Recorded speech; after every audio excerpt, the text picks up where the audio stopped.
This young man was at home when a ferocious beast suddenly appeared out of nowhere and charged straight at him. Just as the beast was eyeing Xing Yu, an incantation rang out. In the primordial chaos before heaven and earth were divided, I use blood as a bond to summon a spirit from the void. I swear by blood and seal with words. By my command, Lin Yan Li Kong. As the incantation ends, the beast vanishes. Confirming the beast is vanquished, everything happened so fast that Xing Yu wondered if it was all a dream and rubbed his eyes. But when he opened them again, everything around him was still in ruins. But instead of a magical beast, he saw a girl and a giant lion. It was Su Ruyan, the headmaster of Qinglong Academy. I apologize for the unnecessary trouble and the damage to your home. The Azure Dragon Academy will come by later to fix the damage and compensate you. So Yanran smiled, handed Xing Yu her business card, and left with the other Beastmasters.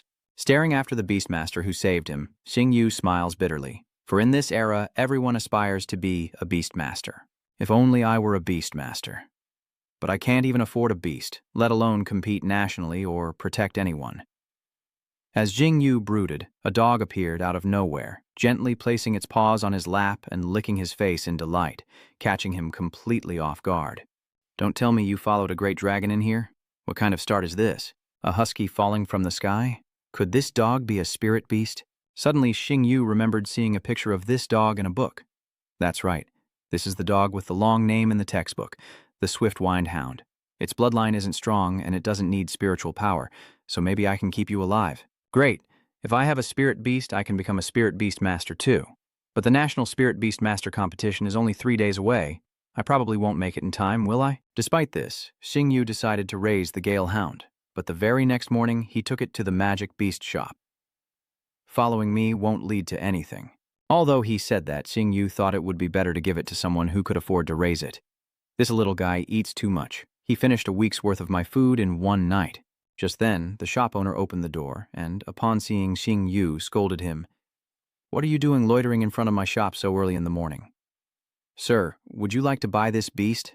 The magic beast shop owner waved his hand dismissively at Xing Yu and the Wind Chaser Hound, yelling, Wind Chaser Hounds are such low bloodline beasts, they don't even have an evolutionary path. Who would waste money buying one? Get out of here and don't interfere with my business. Hearing this, the Wind Chaser Hound whimpered and snuggled into Xing Yu's arms. If they don't want it, they don't want it. Why keep it around?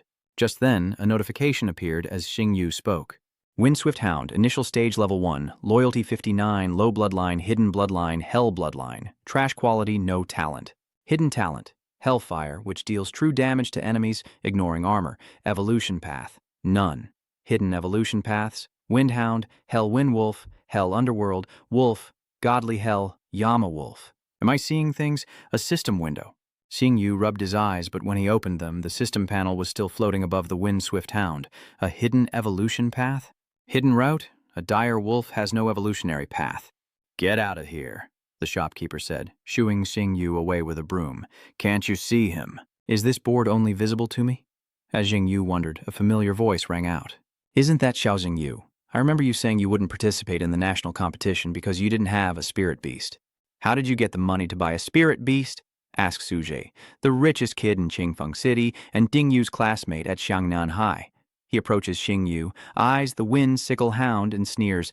Looks like what Li Na said is true. You don't want to get into a spirit beast academy at all, huh? Of course, even if you wanted to, you couldn't pass. Ha ha ha, Xing Yu asked in surprise. Li Na, you don't know yet? Your girlfriend? No, I should say your ex-girlfriend, Zhang Li Na, is already by my side. Suja said smugly. Where did you run off to? I couldn't find you earlier, Lena said, clinging to Suja's arm. Isn't that an old acquaintance of yours? Go say hello. It was only then that Li Na noticed Xing Yu's presence, and she forced a smile. Oh, stop joking. I have nothing to do with him anymore. In her heart, she thought, why did he have to see me clinging to a rich man? And he's holding a useless wind chaser hound. What a loser. Zhang Likna, don't forget how I helped you when you were down on your luck. Just live with that rich man for the rest of your life. And remember, I dumped you. With that, Xing Yu turned and walked away. His attitude infuriates Suche. Xiao Xing Yu, what kind of tone is that? Do you want me to beat you to a pulp at the national competition? Lina quickly consoled him. Darling, don't bother with him. He has a useless gale wind hound. You should have dumped him a long time ago. These words only strengthened Xing Yu's resolve. Who says wind chasers are useless? Well, let's just see if we have a future or not. 3 days later, at Purple Forest Square, the Unified National Advanced Beastmaster Competition is about to begin in Qingfeng City. Contestants, please enter the arena. The competition is about to begin. The moment they saw Xing Yu, the other contestants began to whisper, "This was Xiao Xing Yu. Why is he participating in the National Beast Tamer competition? Doesn't he not even have a beast?" That's right, he can't afford a pet, registered 3 days ago, and for the Azure Dragon Academy no less. Did they make a mistake?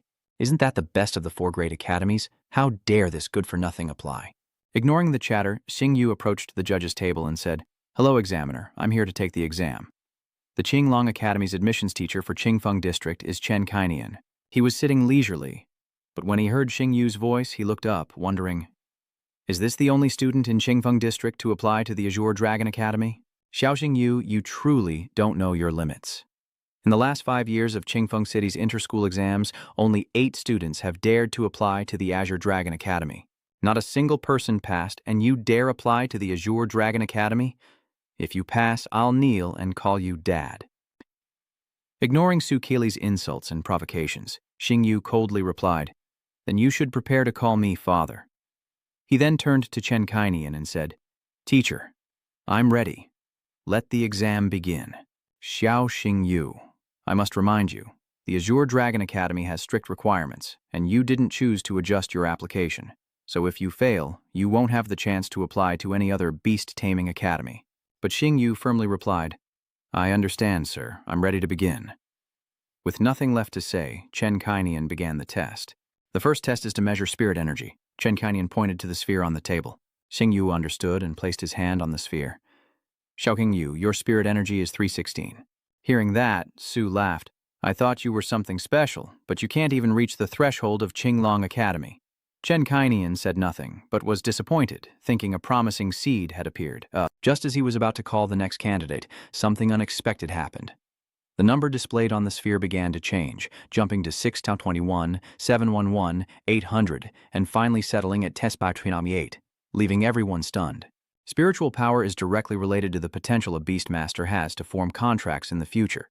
Every 100 points of spiritual power corresponds to the ability to contract one beast, meaning Xiao Xing Yu has the potential to become a 10-star Beastmaster in the future.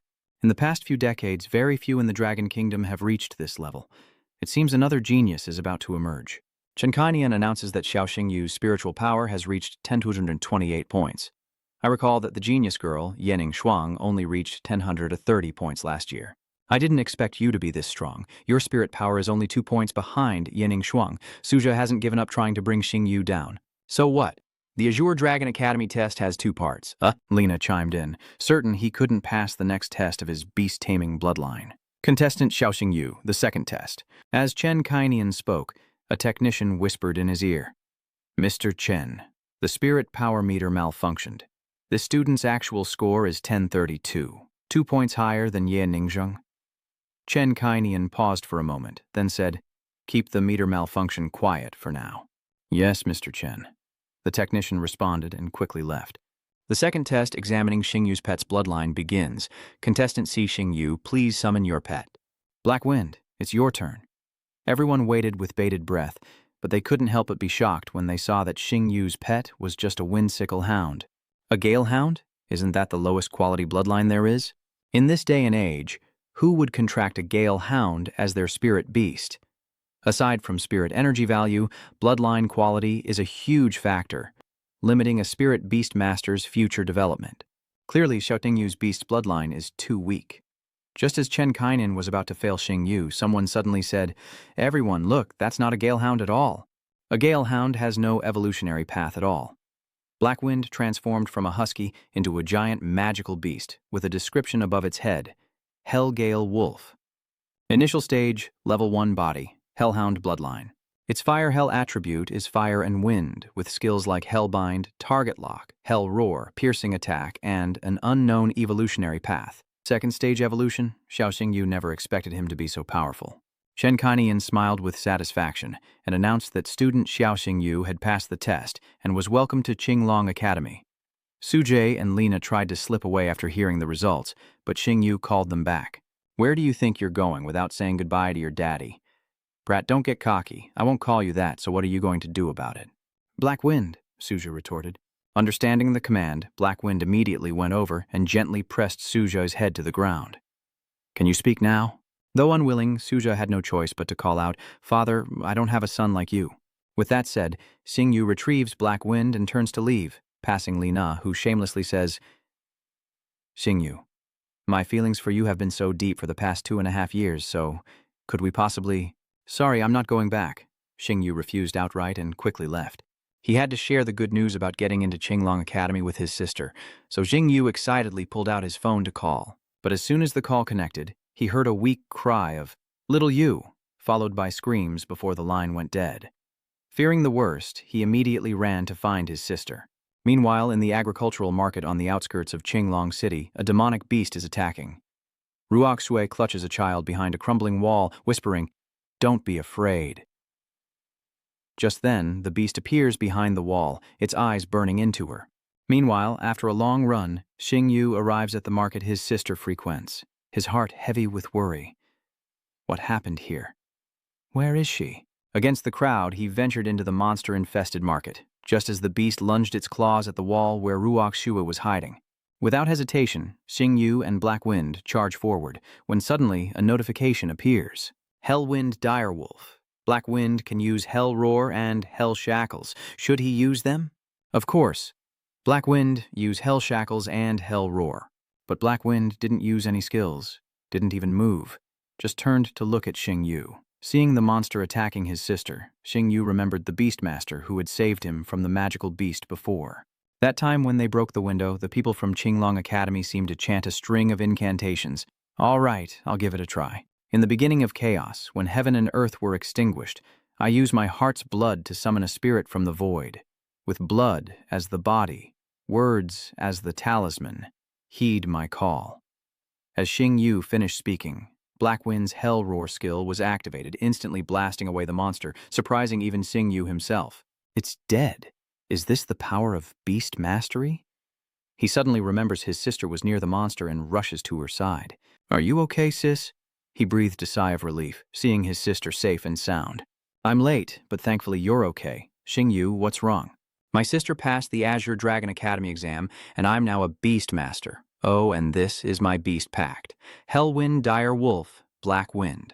Having finished, Xingyu and Ruok Shui went to the corpse of the magical beast to check and obtained a core, an elementary-level magical beast core with poison affinity.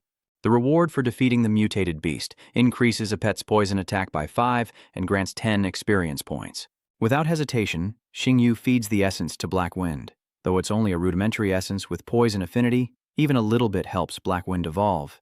That night, Ruok Shui secretly watched Xingyu as he slept. After confirming the dragon mark on his back was still there, she called the person. The Dragon Cloud Curse remains. The Star Soul Dragon King's seal hasn't weakened at all, so how can Zhao Xingyu still contract with beasts? Isn't this unscientific? The voice on the other end replied, It seems this is fate's arrangement. Keep a close watch on him. Yes, I understand. I'll keep a close watch on him. As time passed, the day for Xingyu to enroll finally arrived. A crowd from the market came to see Xingyu off, providing food and pooling money to help him get settled at the academy. Please, everyone, no more. I'll come back to visit during breaks. With that, he and his sister boarded the train. A few hours later, an announcement was made. Attention passengers, magical beasts have appeared on the route ahead, which may cause the train to shake. A moment later, another announcement was made. Passengers, the train has passed through the dangerous area. The train is running normally. But before they could celebrate, a sudden jolt rocked the train, followed by an announcement. Attention passengers, 7 three-eyed giant ape monsters have appeared ahead. Please protect your lives and property. A monster appears, sending passengers scattering in terror, and Xingyu quickly pulls Ruok Shui to a corner as far from the beast as possible, instructing her to stay put. Stay here and hide, okay? Don't come out. Zhao Yu, what are you planning? Ignoring her, Ting Yu heads straight for the monster, but as it strikes, a golden fox appears, slamming its tail into the beast's face, foiling its attack. Idiot, what are you standing there for? Fall back if you don't want to die. A girl with fiery red hair stepped forward to shield Xingyu, then commanded the golden fox, Little lightning flash. Then, together, both girl and beast charged to attack the magical creature. Three-tailed lightning fox, transcendent level 3, lightning fox bloodline, exceptional quality, lightning and wind attributes, evolves into four-tailed lightning fox, nine-tailed lightning fox, hidden evolution, extreme shadow. Scarlet lightning fox, crimson lotus lightning fox, skills three-tailed lightning burst, all three tails sweep dealing lightning damage and a 1-second stun effect. Lightning flash, a teleportation skill, allows her to quickly approach or evade enemies while striking them with lightning. Reading Tutu's information, Xingyu couldn't help but rejoice. This three-tailed thunder fox and that spear. Isn't that Qin Yanran, the Skyvault Association leader's daughter? She's been saved. Seeing the three-eyed giant ape enraged, Xingyu urged the others to leave the carriage when he noticed something was wrong. Three-eyed giant apes live in packs, so why was there only one? Just as Xingyu thought this, two more three-eyed giant apes appeared. While Qin Yanran was busy fighting the first one, another tried to sneak up on her, but Xingyu summoned Black Wind in time, using hell shackles to control all the three-eyed giant apes, saving Qin Yanran. "I didn't expect you to be a beastmaster too. Thank you so much," Qin Yanran said gratefully. "It was nothing. I think anyone would have helped in that situation," Xingyu said, looking suspiciously at the notification board above Xiaoxiao's head. Beast state, mental suppression, lethargy. Diagnosis, post-traumatic stress syndrome. The cure is a hot bath with anhun flowers, combined with a lightning attribute catalyst and a fully dissolved water-type magic core. Has it been overly excited during battles lately? After a fight, it's listless and tends to hurt itself, right? Qin Yanran asked in surprise. How did you know? I can't let her know I can see information about her beasts. Thinking quickly, Xingyu explained, it has post-combat stress disorder. I read about it in the Beast Pathology Handbook. Three-tailed thunderfoxes are prone to it. No wonder Xiaoxiao hasn't been smiling lately, so it's an illness. Thank you so much. I'll heal it when we get home. Qin Yanran slapped Xingyu hard on the back, nearly knocking him off his feet, then put her arm around him like a brother, saying, "From now on, you're my little brother." Unbeknownst to her, Ruok Sui was standing nearby, watching with daggers in her eyes. She approached, took Xingyu's arm, and said with a smile, "Sorry, he's not anyone's little brother. He's my brother." Qin Yanran narrowed her eyes, walked straight over, and grabbed Xingyu's other arm, saying with a smile, "Oh, really? From now on, he's Qin Yanran's little brother." My little brother, my little brother. Neither would back down, and they continued to pull Xingyu's arms back and forth. Xingyu cried inwardly, thinking, "Seriously, ladies, I'm about to be torn apart." Hours later, in the central square of the Azure Dragon Academy, a male teacher holding a microphone smiled at the students lined up neatly before him and said, "New students, welcome to the Azure Dragon Academy. Please wait patiently for the headmaster to arrive." Standing in line, Xingyu breathed a sigh of relief, thinking to himself, after saying goodbye to Sister Qin, "I finally made it safely to enrollment." Suddenly, a great roar echoed as a girl riding a mystical beast descended into the square. "It's the Violet Flame Lion, Headmaster Su Ruyan." Hearing the cheers, Xingyu gaped, realizing this was the woman who defeated the Dark Shadow Demon Dragon, and the headmaster of Qinglong Academy.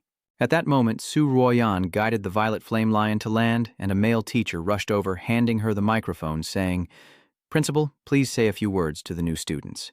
Su Ruoyan nodded, took the mic, and looking at the new students, said seriously, "Congratulations on entering Qinglong Academy, but I must emphasize one thing. Whether you are from a prestigious family or a humble background, at Qinglong Academy, everyone must abide by my rules, especially rule number 8. The freshmen murmured amongst themselves, "Have you heard of rule number 8? That special one? What about it?" "Which one is that?" Su Ruyan continued. "Rule number 8, if there's a conflict between students, regardless of who's right or wrong, it's settled in a duel and the loser must apologize to the winner." Hearing this, the new students' expressions changed. Xingyu thought to himself that Rule 8 seemed harsh, but in reality it helped prevent wealthy children from bullying the weak, and even ordinary students could demand justice with their fists. 2 hours later, in Xingyu's classroom, the students were introducing themselves. When it was Xingyu's turn, as soon as he said his name, a classmate named Wu Shengyu stood up, pointed at him, and exclaimed excitedly, "You're Xiaoxing Yu! I can't believe I'm in the same class as you." "You're the monster with spirit power stats nearly equal to Senior Yening Shuang," Chen Kai-Nian said irritably from the podium. "Sit down, let's begin." Hearing that, Wu Shengyu sat back down, turned to Xingyu at the next desk, smiled, and whispered, "Brother Xiao, I'm sticking with you from now on." Chen Kai-Nian coughed and shouted, "Quiet!" He then wrote a line on the board and turned to look at the students, saying, "Students, from now on I, Chen Kai-Nian, will be your homeroom teacher. I hope you will all study hard at Qinglong Academy. Everyone, Open to the first chapter of the Encyclopedia of Mythical Beasts. We'll start with the theoretical knowledge of mythical beasts. The strength of a spirit beast depends on two main factors. First, its level. The known levels from low to high are initial, adult, complete, transcendent, and beast king. The second factor is the quality of the beast's bloodline. According to existing records, spirit beast bloodlines are ranked from low to high. The higher the bloodline quality, the stronger the spirit beast, and the more it can suppress weaker species. In addition, the attributes of the beast can also create a phenomenon of restraint. For example, the 5 elements of metal, wood, water, fire, and earth have a relationship of restraint. Metal overcomes wood, wood overcomes earth, earth overcomes water, water overcomes fire, and fire overcomes metal. Beyond these basics, there are variations like space and lightning. The lecture continued without further examples. While his classmates listened intently, Xingyu slept soundly at his desk. Enraged, Chen Kainian threw a piece of chalk at his head and shouted, "Xiao Xingyu, stand up!" Waking groggily, Xingyu is confronted by Chen Kainian, who says, "Insolent fool, how dare you sleep in my class? Tell me the weakness of the God-concealing devil incarnate. If you can't answer, pack your things and get out." Xingyu replies, "The venom sac under its abdomen." Chen Kainian, a bit annoyed, presses on, "Go on, where do ice-condensing crocodiles usually live?" Tin Yu replied, "The Bone Lake area in southern Long Country and Thakhan Dam beneath the Kunlun Mountains." His classmates stared at him in astonishment. Kainian was astonished and, wanting to test him further, asked a more difficult question. If he encountered a demonic devouring heaven tiger in the wild, how would he deal with it? Xingyu replied, "I'd put my ID in my mouth and lie still in the shade." Huh. Chen Kainian was stunned and asked, "Why?" The other students looked at him curiously, and Xingyu explained, "Because the mana-devouring heavenly tiger is a mutated, king-tier beast that only 6-star or higher beast tamers can handle. As for apprentice beast tamers like us, encountering a mutated dire tiger in the wild is a death sentence, so I'd rather hold my ID in my mouth so my family can identify my body. Finding shade to lie in prevents the body from smelling." Chen Kainian suddenly slams the table, shouting, "This answer gets you full marks. Xiao Xingyu, I just tested you on knowledge from the end of the curriculum.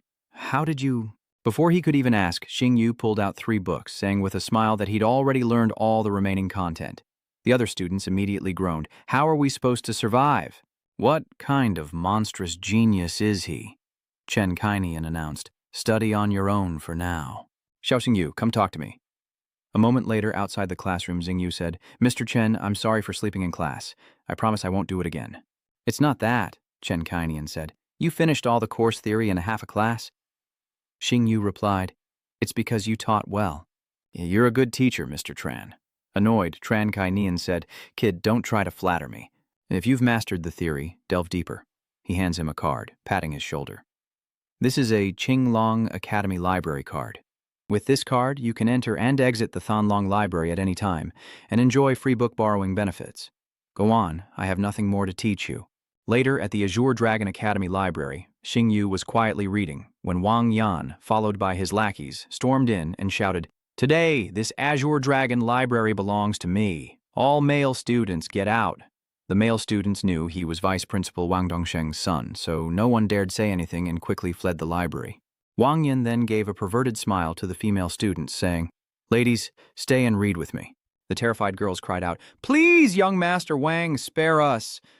But the only boy who didn't run, Xingyu, threw his book at Wang Yan's head, saying, "That's enough." Enraged, Wang Yan roared, "Who is it?" A lackey pointed at Xingyu, shouting, "It was this ignorant brat, Wang." Xingyu stepped in front of one of the girls and said to Wang Yan, "Bullying girls is pathetic." Wang Yan shouted, "Who are you?" "Playing the hero, are we?" A kind girl warned Xingyu, "You should leave. He's the son of Vice President Wang Dongsheng. We can't afford to offend him." Hearing this, Xingyu mocked, "So, you have a vice principal for a father. No wonder you're so arrogant." "Rain go!" Xingyu shouted, then kicked Wang Yan squarely between the legs, sending him writhing on the ground in agony. His lackeys anxiously asked, "Young Master Wang, are you all right?" Wang Yan trembled, pointing at Xingyu, and said with a sneer, "You don't know who I am, daring to touch me? I'll make sure you never leave this library. Today, I'll show you who really runs the Azure Dragon Academy." Just then, Su Ruoyan entered the library with Chen Kainian and another male student. They happened to overhear Wang Ye's words, and Su Ruoyan retorted, "How impressive. I didn't realize you were in charge of the Azure Dragon Academy." Wang Yan was startled, wondering how Director Su knew so quickly. Su Ruyan approached Wang Yan, her expression grim. Wang Yan, I know what happened. If you two have a conflict, resolve it according to school rule number 8. The news spread quickly throughout the academy, and the students, full of excitement, rushed to watch. Hurry, Xiao Xingyu and Wang Yan are fighting in the arena. Let's go see. But Wang Yan's beast is the six-clawed gale, a legendary bloodline. Can Xiao Xingyu really win? Don't be ridiculous. My brother Xiao is invincible. Later, at the arena square, Chen Kainian watched Xingyu from the stands, thinking, Don't disappoint me, Xiao Xingyu. In the arena, the referee shouted, The match is about to begin. Both sides, take your places. Hearing this, Xiao Xingyu and Wang Yan stepped onto the stage and shook hands. Wang Yan spoke, Xiao Xingyu, I want you to know the consequences of opposing me. Is that so? Xingyu replies with a smile. Then I'll await your apology. The referee then announced the start of the match. Wang Yan casts a summoning spell and shouts, Come forth, Ice Flame! A second later, Ice Flame appeared beside Wang Yan as Xingyu observed its stats, holding back on his own summon. Next up is Six-Clawed Frostwing Lizard. Initial stage, Level 1, Legendary Bloodline, Dual Ice and Wind attributes. Its talents include Mysterious Ice Freeze, adding guaranteed freeze damage to any attack, reducing enemy movement and attack speed by 30%. It also has an ice ball attack called Frozen Shatter. Once locked onto a target, it instantly erupts, and the exploding ice ring creates a large-scale attack. Its loyalty is 72. Xingyu muttered, It's even a dual attribute beast. With a serious look, he quietly called out, It's time to go. Black Wind. A second later, Black Wind appeared before everyone's eyes. Wu Shengyu exclaimed, Damn, Xiaogo's beast is so cool. The boy next to him agreed, saying that in terms of looks, Lu Zhuoli was going to suffer a crushing defeat. In the VIP seats, Su Ruyan watched Black Wind, lost in thought. Xiao Xingyu's beast looks like an evolved gale hound, but they're considered useless with no evolution path. How did he do it? In the arena, Wang Yan overheard the crowd praising Xingyu's summoned beast, fueling his jealousy. He scoffed, Sucking up to everyone, are we? Let's see how you fare against me. With that, Wang Yan commanded Ice Flame to attack Black Wind with its Ice-Rend Void Claw, but Xingyu ordered Black Wind to evade with Serpent Shadow Steps, closing the distance to Ice Flame. But just as it approached to attack, Ice Blaze was faster, circling around Black Wind and slashing its back, forcing it to retreat in pain. In the stands, Chen Kainian frowned, muttering, Xiao Xingyu's Hellwind Direwolf is a dual Windfire type, while the six-clawed Sky-Rending Leopard is dual Icewind type. Is attribute countering truly unavoidable? In the arena, Bing Yan pressed its advantage, relentlessly attacking with its claws, leaving Black Wind with no choice but to passively evade. Wang Yan shouts, Xiao Xingyu, I'll cripple your beast. Ice Flame, unleash Frozen Sky Shatter. Hearing the command, Ice Flame ceased its pursuit, unleashing a ball of ice that struck Black Wind, encasing it in a massive frozen prison. Wang Yan laughed. Xiao Xingyu, it won't be long before your beast freezes to death inside. In the stands, all eyes turned to Xingyu, eager to see his next move, while in the arena, Xingyu simply chuckled and said, Is that so? Black Wind used Shadow Stride? Then, to everyone's shock, Black Wind transformed into a cloud of dark mist, vanishing from the ice. In the stands, Chen Kainian and Su Ruyan frowned, realizing, Dark attribute. The Hellwind Hound has 3 attributes. In the arena, Wang Yan looked around, bewildered, muttering, Where did he go? Little did he know, a dark shadow was rapidly approaching from behind. Seeing this, Chen Kainian and Su Ruyan realized, so it turned into a shadow. No wonder the ice couldn't freeze it. At that moment, Black Wind emerged from Wang Yan's shadow to ambush him. But fortunately, Ice Flame rushed to protect its master, successfully driving Black Wind back to Ring Yu. Xingyu scoffs, Let me show you our power. Black Wind used Silence Claw. He saw Black Wind vanish again, suddenly appearing next to Ice Flame, unleashing a flurry of high-speed claw attacks, causing Ice Flame to cry out in agony. Ice Flame, fight back, I said. Fight back. Wang Yan frantically shouted, but to no avail, as the Silent Claw was a dark attribute skill. Upon impact, it inflicted a 3-second silence effect. Taking this opportunity, Xingyu commanded Black Wind to use Hell Roar. Ice Flame was sent flying backwards, unconscious and unable to fight.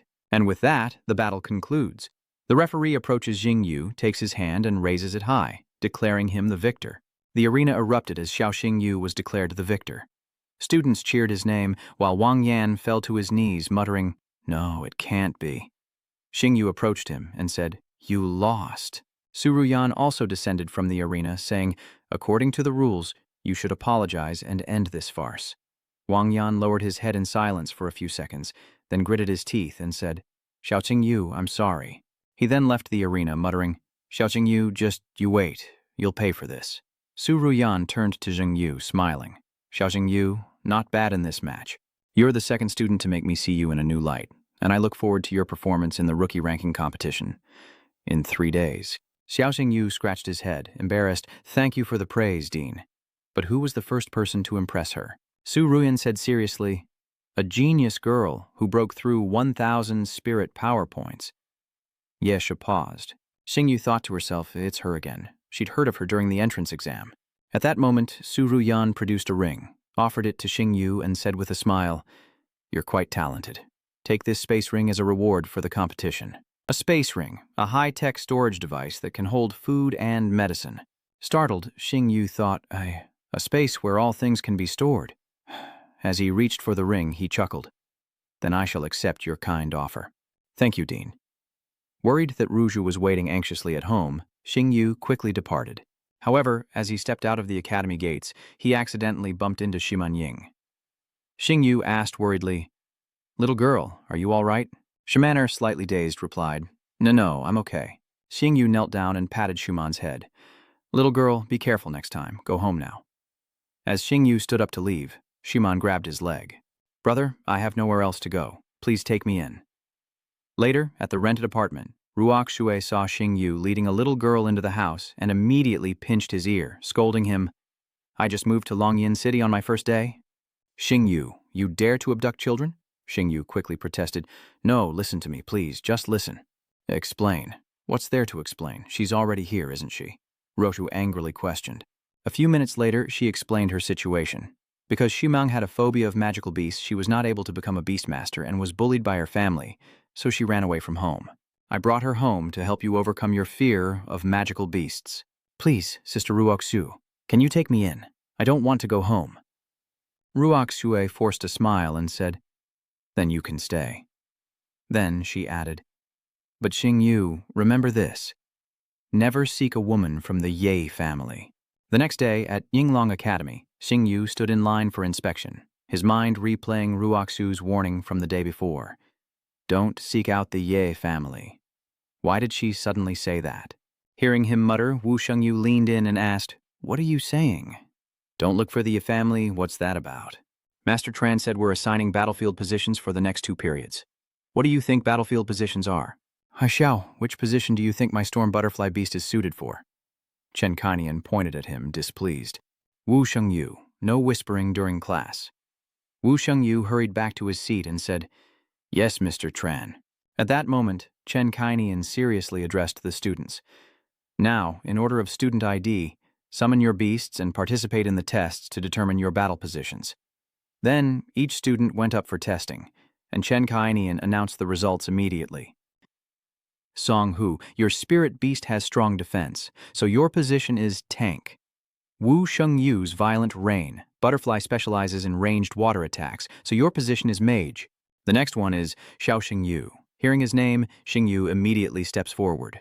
Chen Kainian looked at him and asked, "First test, attack." "Xiao Xingyu, are you ready?" "Let's begin." With that, Xiao Xingyu summoned Black Wind and ordered it to unleash its hellish howl attack on the testing machine. The test machine quickly displayed the result, a triple critical hit with a score of 63-7-1, shocking the students. Triple crit? I can't even land a 1.5x crit. Chen Kainian thought, staring at the number on the screen. Normally, the attack value of a beast's initial ultimate move is between 500 and 1500. I didn't expect the Hellwind Direwolf to land a triple critical hit exceeding 2000. Xingyu said, "Mr. Chen, the attack test is over. Maybe I'm suited to be an assassin, but I don't." Before he could finish, Chen Kainian interrupted, thinking to himself, "Xiao Xingyu, let's see just how far your potential goes." And so, Xingyu could only honestly test the remaining categories. In the long-range attack test, Xingyu ordered Black Wind to use Hellfire. Wu Xingyu exclaimed in shock, "Wow, that range has to be at least 800 meters, right? Xiao, you should be an archer." During the defense test, Wu Shengyu exclaimed that it could even withstand the attacks of the Ice Armor Battle Turtle. Master Chen's transcendent grade pet. During the control test, Xingyu commanded Black Wind to use Hell Wrap, prompting Wu Shengyu to suggest, "Why don't you switch to being a mage?" In the augmentation test, Chen Kainian observed the parameters on the tablet and spoke up. According to the data simulation analysis, any pet that approaches the Hellwind direwolf within 10 meters will have their fighting spirit increased by 30%, attack power by 10%, and movement speed by 10%. Wu Shengyu asked curiously, "Mr. Chen, what exactly is Xiao Xingyu's battlefield position? Any position is possible, it's so hard to choose." He thought to himself, "It's so amazing, I'm speechless."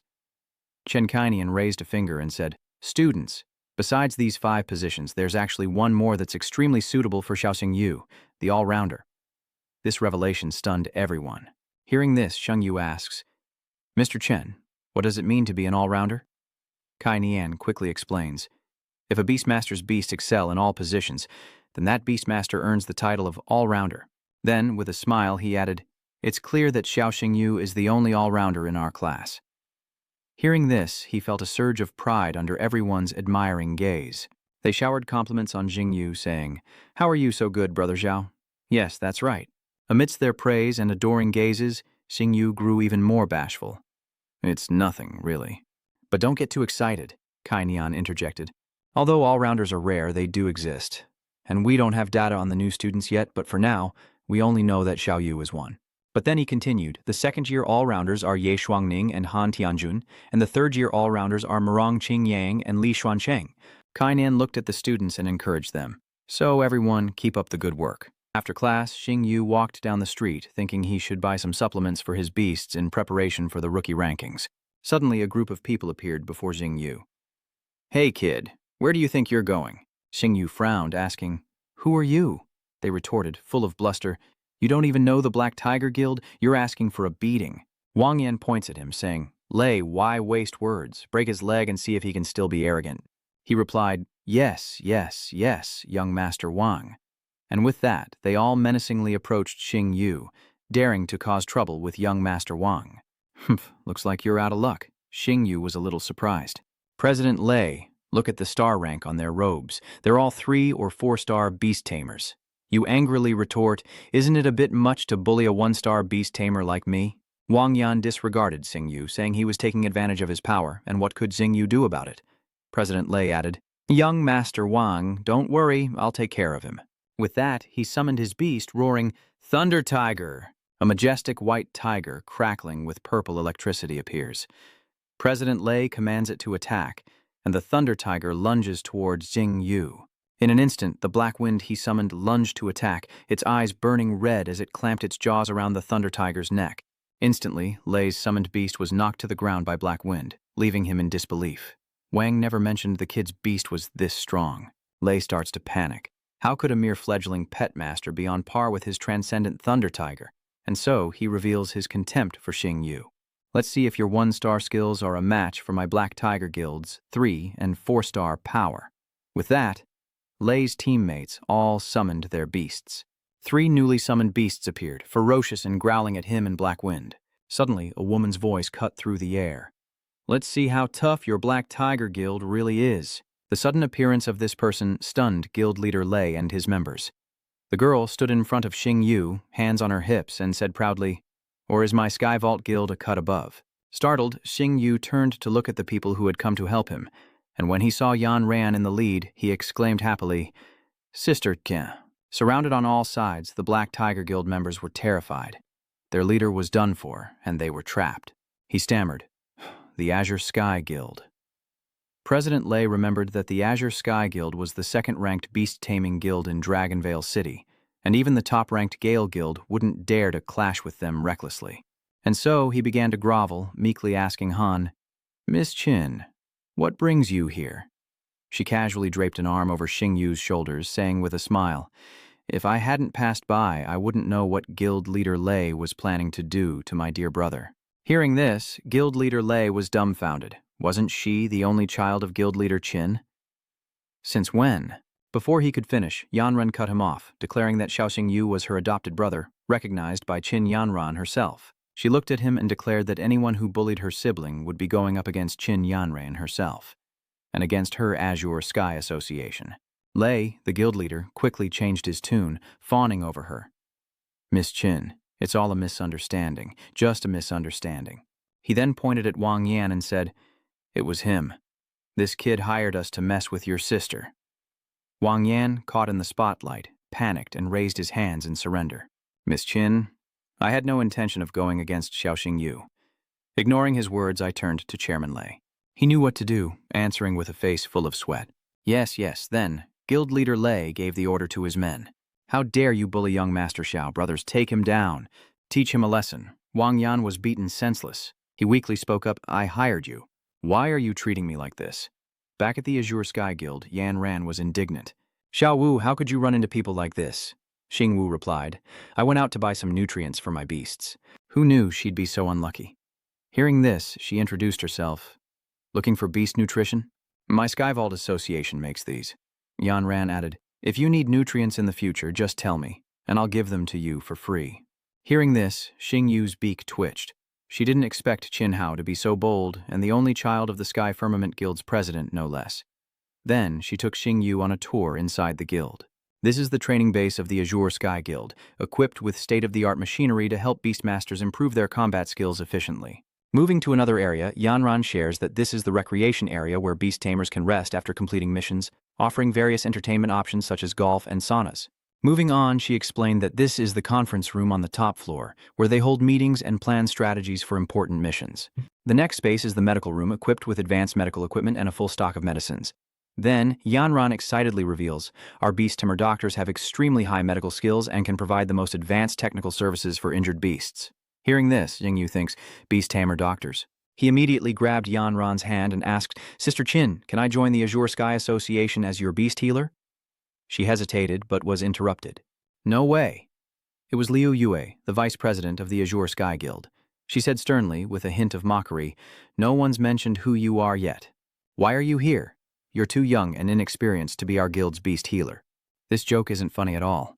Yan Ran knew who it was as soon as she heard the voice. She explained, Auntie, he's the one who helped me subdue the giant three-eyed ape on the ship I told you about, and he's also the adopted brother I mentioned.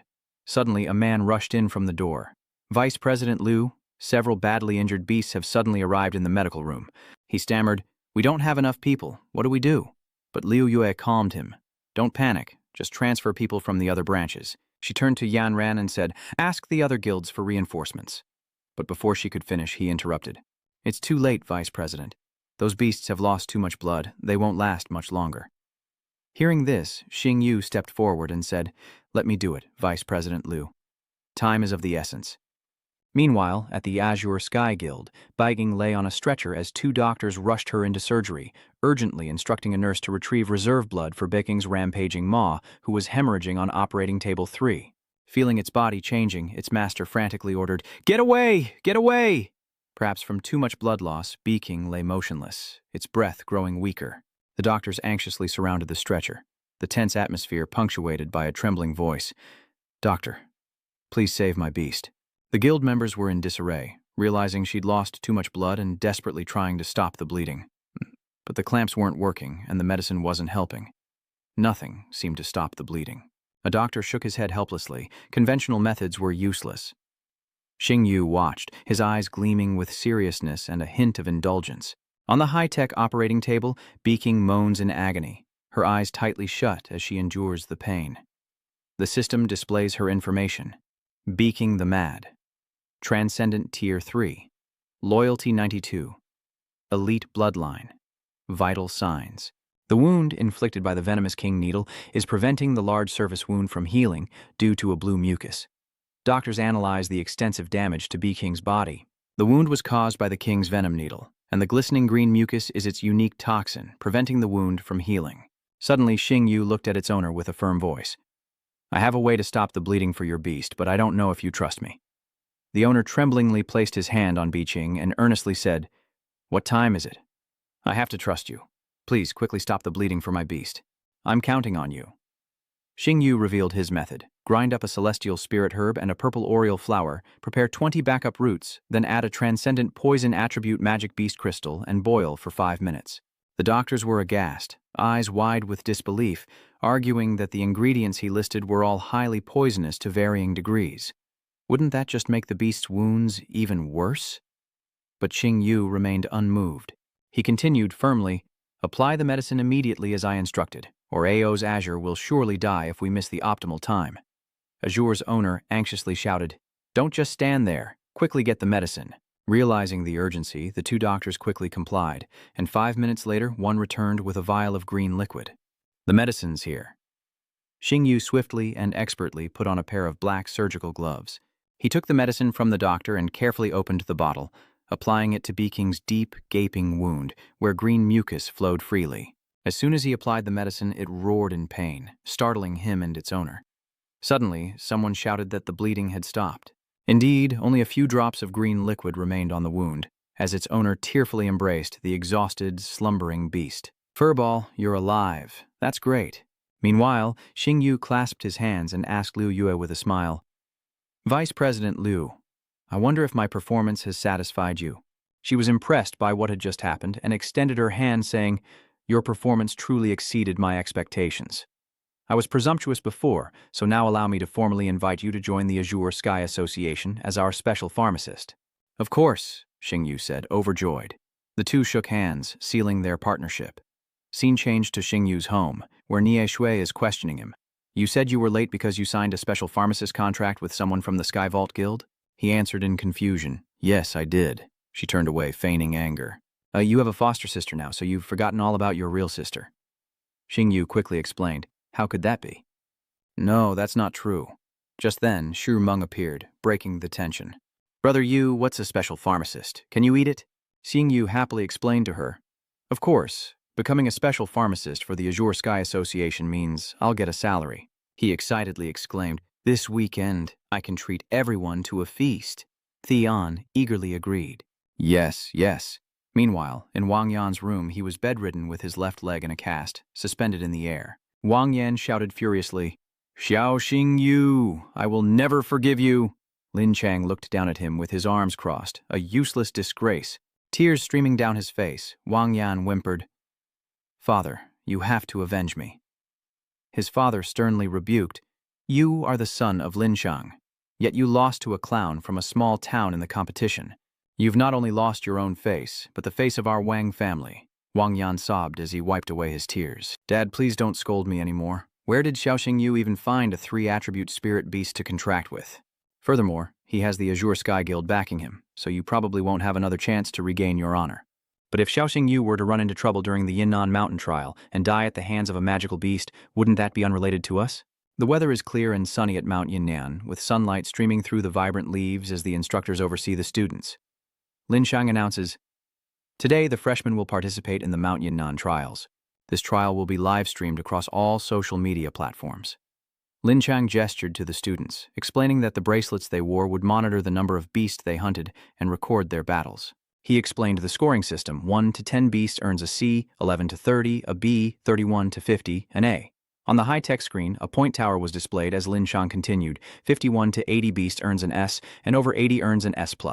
Ruyan reminded him, "Vice President Wang, before the trial begins, please announce the all-rounders among the new students." Murmurs arose below. "I heard the leader of last year's Yin Mountain trial was Yinan Chang." Lin Chang then announced that, after the location assessment, there were a total of 3 all-rounders among the new students. Morongyang Shou from Class 1, that tall, platinum-haired young man with the confident aura, the son of the Morong family. He continued, announcing Morong Xin from Class 1, causing a stir as people exclaimed that Class 1 had 2 prodigies. The beautiful pink-haired girl is Morong Xin, also of the Morong family, and finally Xiaoxing Yu from Class 3. Most were shocked by the name, but all Xing Yu could think about was the Morong family. The 4 great beast-taming families of Long Country are the Ye, Li, Morong, and Shangguan families. Could it be that Morong family? The 4 great families, each with a different spirit animal, rule over 4 distinct territories.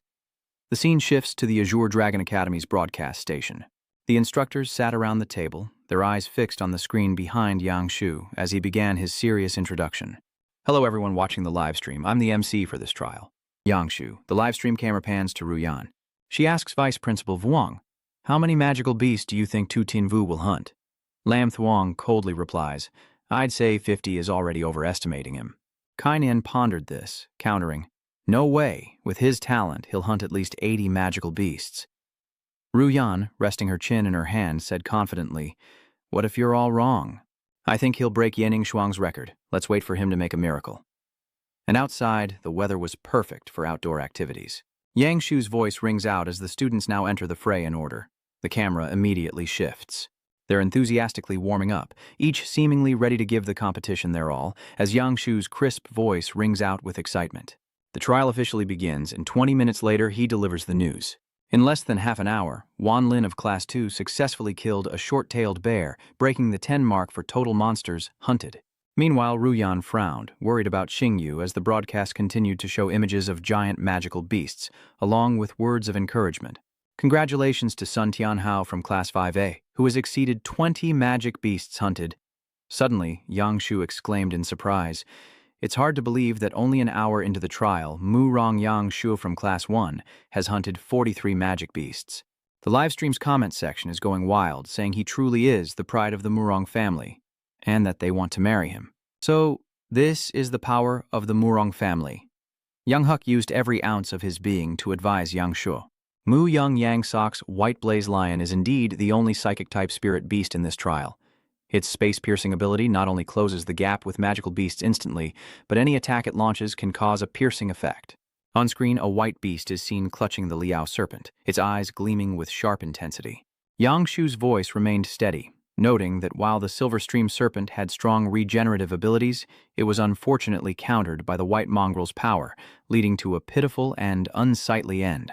Bai Meng tore open the Liao snake with its beak, and Yang Shu stopped it, saying, "Xiaobai, don't torture it." He touched Liao's snake and ordered Bai Ming to extract the magic crystal. The scoreboard numbers jumped, and Xin Xin was in the lead, the only girl in the top 3, followed by Yang Suo and Xing Yu. The live feed cuts to her battling a giant beast. Yang Shu introduces her. After watching Murong Yang Suo's performance, let's take a look at Murong Xin Xin. Murong Xin Xin's spirit animal is a bone-wing sea bat beast, with legendary bloodline quality, and also the only undead spirit animal in this trial. I can only say she's playing mind games. The monster roars, its face set for battle. Yang Shu explains that the bloodthirsty mad lion is a Tier 2 initial form beast, possessing executioner blood. Its physical attacks carry a 5-fold critical strike effect, a formidable ability, but it's facing the bone-wing sea bat beast, and today will be its end. The comment section is once again filled with flying roses. The brave Miss Murong flies, a perfect match, forever together. Her talent is even stronger than her brother, Murong Yang Shuo. Yang Shu is fired up. If Murong Han successfully hunts the bloodthirsty mad lion, her total hunted magical beasts will reach 51. Elsewhere, Yang Shu looks at the scoreboard, proudly thinking that his sister will likely win first place in this trial. Suddenly, he was shocked to see someone surpass his sister. 1 minute earlier, as she battled the magical beast, Xin Xin watched her own beast attack with a worried but determined expression. Her mystical beast unleashed a stream of purple light, both captivating and dangerous. Ham smiled victoriously, thinking, another one down. At that moment, Xingyu shouted, startling her, "Black Wind, mince it!" Just as her beast was about to strike, a sudden twist. The monster was hit, blood spurting from its chest, shocking everyone. And then, an excited voice rings out, "He snatched it!" Now, at Mount Yinan, Xingyu and Han face off, with the slain, bloodthirsty mad lion between them. Riding on Black Wind, he grinned at Xin Xin, saying, "Thanks for the gift, Murong." Outwardly, she remained calm, but inside, she was screaming, "I want XX plus 1, 2, 3, 4, 5, 6, 7. The scoreboard has begun to change. Yang Shu excitedly says, "Ladies and gentlemen, a dramatic scene has just unfolded. This guy is truly cunning. Even if you guard against him day and night, you still can't stop this scoundrel Tu Tin Vu." Tu Tin Vu snatched Mo Dung Ham's prey and soared to first place. Meanwhile, a giant magical beast has appeared on Ting Yu's side, and the situation is changing as the three-eyed magic ant suddenly appears. He quickly gets into battle stance as Yang Shu continues to commentate. "Ladies and gentlemen, even through the screen, I can feel their burning desire to win, and Ham is just as determined, her eyes full of resolve. Who will ultimately slay the three-eyed demon insect? Tin Vu, atop Black Wind, commands the attack. Black Wind Hell maneuvers, as Yang Shu seizes the live commentary, and Xing Yu charges into action. The three-eyed demon ant's shell is thick and hard. The black wind's fire wraps around the demonic ant like ropes, but the hellfire of the hell-swift wind wolf ignores the armor, damaging the enemy. Xingyu calculates the timing, then continues to give orders. As the black wind reaps, it ignites a raging fire aimed at the hell jewel beetle. But a sudden gust of wind gently pushes the blaze back. Murong Han makes her move, as the bone-wing sea beast disrupts the Hellgale Wolf's final attack with a sonic blast. She quickly commands the final blow, and the wind spirit ice fire successfully cremates the three-eyed demon ant. As the demon ant falls, it immediately vanishes, revealing a large gemstone. She reaches out and grabs the stone, shimmering amidst the pool of blood as Xingyu approaches, sounding slightly aggrieved. Unexpectedly, Murong, you hold a grudge. This turn of events has made the competition even more intense. Ladies and gentlemen, things have just gotten a whole lot more interesting. As of now, Zhao Xingyu and Murong Xin's scores are tied for first place. With less than an hour left in the trial, who will hold on to first place? Let's wait and see. Soon after, Xingyu found new prey. Blackwind, let's get ready. Before he could act, the beast was annihilated in an instant. By Xin. Murong Xiner and Zhao Xingyu faced off, and she snatched another one. He was constantly robbed of his prey, and he glared at the fallen beast in frustration. Wherever Zi Xingyu goes, Murong Xin is there to steal his prey, bringing her total to 89. Yangshu continues, half an hour has passed, and Murong Xin has secured first place by stealing prey from Zi Xingyu. It was then that Xingyu began to feel remorseful. Murong, I was wrong to steal your prey, but do you have to keep chasing after me like this? Hamham's anger hadn't subsided, leading viewers to wonder if she could maintain her lead, or if Tin Vu would rise to the challenge. Let's see what happens. The screen focuses on Hamham's ashen, unpleasant expression. Now, Xingyu finally speaks up, challenging Murong, saying he won't hold back anymore, and Murong should be careful. A confident demeanor caught perfectly by the camera. Zhu Xingyu implies he wasn't going all out before, but with less than half an hour left, can he really reclaim first place? He rides Black Wind, quickly searching for another magical beast with Zi Xingyu close behind. Neither of them was willing to back down, and every second ticked away. The number of magical beasts they've slain has broken records, making them the program's most anticipated highlight. He easily takes care of the low-level beasts, giving him a clear advantage, and he knows it. I don't believe you can compete with me from up there. Hoping to steal Tin Vu's prey, Ham missed out on quite a few targets, and she angrily cursed him while riding her mount. Not to be outdone, Xingyu confidently retorts, Murong, there's less than half a minute left, you can't beat me. Ham repeats her insult, and even Yang Shu believes Xiao Xingyu will win. Barring any unforeseen circumstances, first place seems to belong to him. Hearing Ham's words, Xingyu was indignant. Are those the only two words in your vocabulary? Suddenly, a powerful magical beast appeared nearby, having watched Xingyu and Han from behind a large rock for some time. Suddenly, it roared and charged towards him, catching Yang Shu completely off guard. What's going on? Why is there a third-stage complete-form demonic beast here? Xingyu noticed and quickly climbed onto Heifeng, but the magical beast was already closing in, its power intense. His eyes widened in terror as he and Black Wind were forced off the cliff by its overwhelming power. This is bad. Ham watched it all unfold, stunned and horrified. Sai rushes to the cliff's edge, seeing that Xingyu has managed to grab a branch, with Heifeng clinging to his leg. She has her spirit beast confront the demon beast while she tries to help him. Give me your hand. Suspended over the cliff, Xingyu's eyes caught Wang Yan's figure lurking below. Wang Yan, it's you again. The flimsy branch couldn't support their combined weight, and it snapped, sending Xingyu plummeting as Heifeng screamed in despair. After the recent incident involving Xiao Xingyu, the atmosphere at the broadcast station became incredibly tense, and Kai Nian slammed the table, unable to remain calm. Dean, I want to rescue my students myself, Ruyan Xixun reassured him. Professor Chen, don't be anxious. Xiao Xingyu and Murong Xin are also my students, and as the dean, I won't let anything happen to them. The two leave together to find a solution. As Kai Nian announces, I'll have security initiate the emergency rescue program. Lin Chang remained seated, pleased with his plan. A genius, are you? With a little trickery, that kid will be reporting to the King of Hell soon enough. A while later, under the cliffs of Yinan, harsh rays of sunlight pierced through the dense canopy. Xingyu slowly opened his eyes, his body aching all over. Am I still alive? Images of Wang Yan's sly grin flash through his mind as he recalls seeing him behind the cliff. He now has time to deduce that Wang Yan is behind this, and he won't let him get away with it this time. Suddenly, Xingyu realized he hadn't seen Heifeng and frantically searched for him. Heifeng. Realizing he was lying on top of it, he felt incredibly guilty and stroked it gently. Black Wind, did you cushion my fall with your body? It whimpers and howls in pain, but Xing Yu is a pharmacist and luckily always carries medicine with him. He gently opened the lid and fed it to him. Drink this nutrient solution, Black Wind, you'll feel better soon. Suddenly, the sky turns gray, and dark clouds unleash a torrential downpour, leaving Xing Yu feeling helpless. As the rain starts, he quickly retrieves Black Wind to prevent further exhaustion, saying he'll find them shelter. After wandering around, he was lucky enough to find a relatively spacious cave. He looked outside, his mood darkening as the rain intensified. He wondered when the rain would stop, and the inability to contact anyone made him uneasy.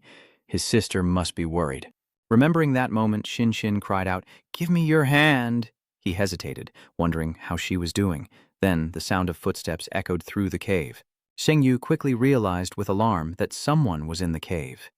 As he turned, a hand suddenly reached out and grabbed his throat. Dalu looked at him with the eyes of an enemy, uttering cruel words. "Human, you've seen my face, so I have no choice but to eliminate you?" She tightened her grip, and he desperately used his abilities, quickly revealing all of her information. Her title is Nine-Tailed Demon Fox, Beast Emperor Level 1, Bloodline, the mythical Nine-Tailed Fox Clan, and her first talent is Calamity Eye, petrifying any enemy of a lower level upon activation. Her second innate ability, Nine-Tailed Transformation, incinerating the enemy's soul with a terrifying mental attack. Attributes, Beastkin, Supernatural, Fire, Loyalty. No. Hidden Evolution Path, Nine-Tailed Demon Fox, Ten-Tailed Celestial Fox, Ten-Tailed Dragon Fox. He realizes her identity. A beast-humanoid demon beast, the Nine-Tailed Demon Fox. Dalu is shocked that he discovered her identity. A human recognizing her true form. He can't speak, but tries to persuade her with his thoughts. Even if I know I can't beat you, a beast-type demon beast emperor, I don't stand a chance. But Dalu has no intention of letting me go. It seems I can't be allowed to live. Xing Yu struggled desperately, coughing. Wait, I can barely speak. You were injured by a pure-blooded dragon and will die in less than half an hour. Her surprise grew at how much he knew, but why did he seem to be in pain from the wound now? Could he be seizing the moment she was distracted? The opportunity arises, and Xing Yu swiftly uses his power, blinding Dalu with a flash of magic. Taking advantage of her disorientation, he retreated a few steps to a safe distance, rubbed his aching neck, and added, "If I know you're a nine-tailed demon fox, how could I not know a little something about this?" Seeing Dalu coughing up blood, he examines her injuries. Critically injured beast on the verge of death, half an hour until expiration. Pathological analysis reveals injuries inflicted by a pure-blood dragon, dragon power invading the body, damaged heart meridian, reversed blood flow. This information surprises Xing Yu. Though he doesn't know why a pure-blood dragon, thought extinct for 300 years, has appeared, he needs to calm her down first. Without hesitation, he said, "I can save you." Dalu, weakened by her injuries, found it hard to believe him. "You're just a one-star beastmaster. Can you really heal me?" Yes. She knew she was gravely injured and unlikely to survive. "My wounds were inflicted by a pure-blooded dragon. Even the most skilled beastmaster doctor would find it difficult." Yet Xing Yu's face remained confident. "It's not difficult. I can save you, but you've already planned your escape route. I don't want to heal you just for that." She killed me again. To ensure it, Xing Yu demanded she sign a blood contract with him. Outside, the rain continues to fall, as does the conflict within the cave, with Dalu unleashing her fury. Does this brat really think he can make me, a god, his pet? Perhaps Xing Yu has been affected by her raging purple energy. He frowned and replied, "That's right." Dalu roared in fury, her crimson eyes glaring at him. "You're digging your own grave." With that, she charged toward Xing Yu, her body unleashing a fierce energy as if she wanted to devour him whole.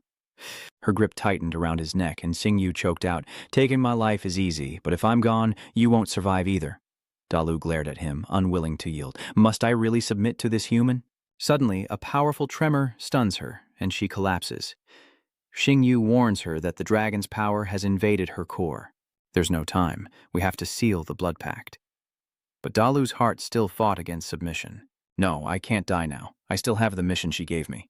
She slowly loosened her grip around his neck, leaving purple marks on his skin, and Dalu finally accepted his offer.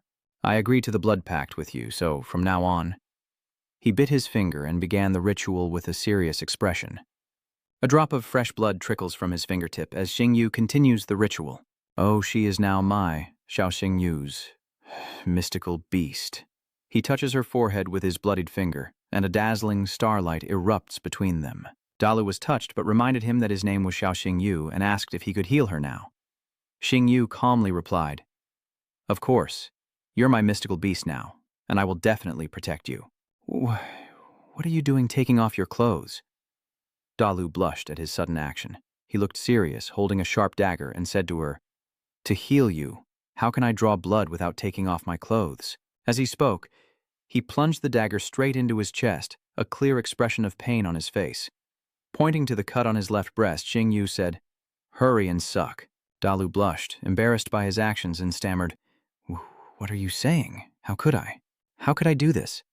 Despite her embarrassment, Xingyu explained, "My heart's blood can protect your heart." Panic begins to set in.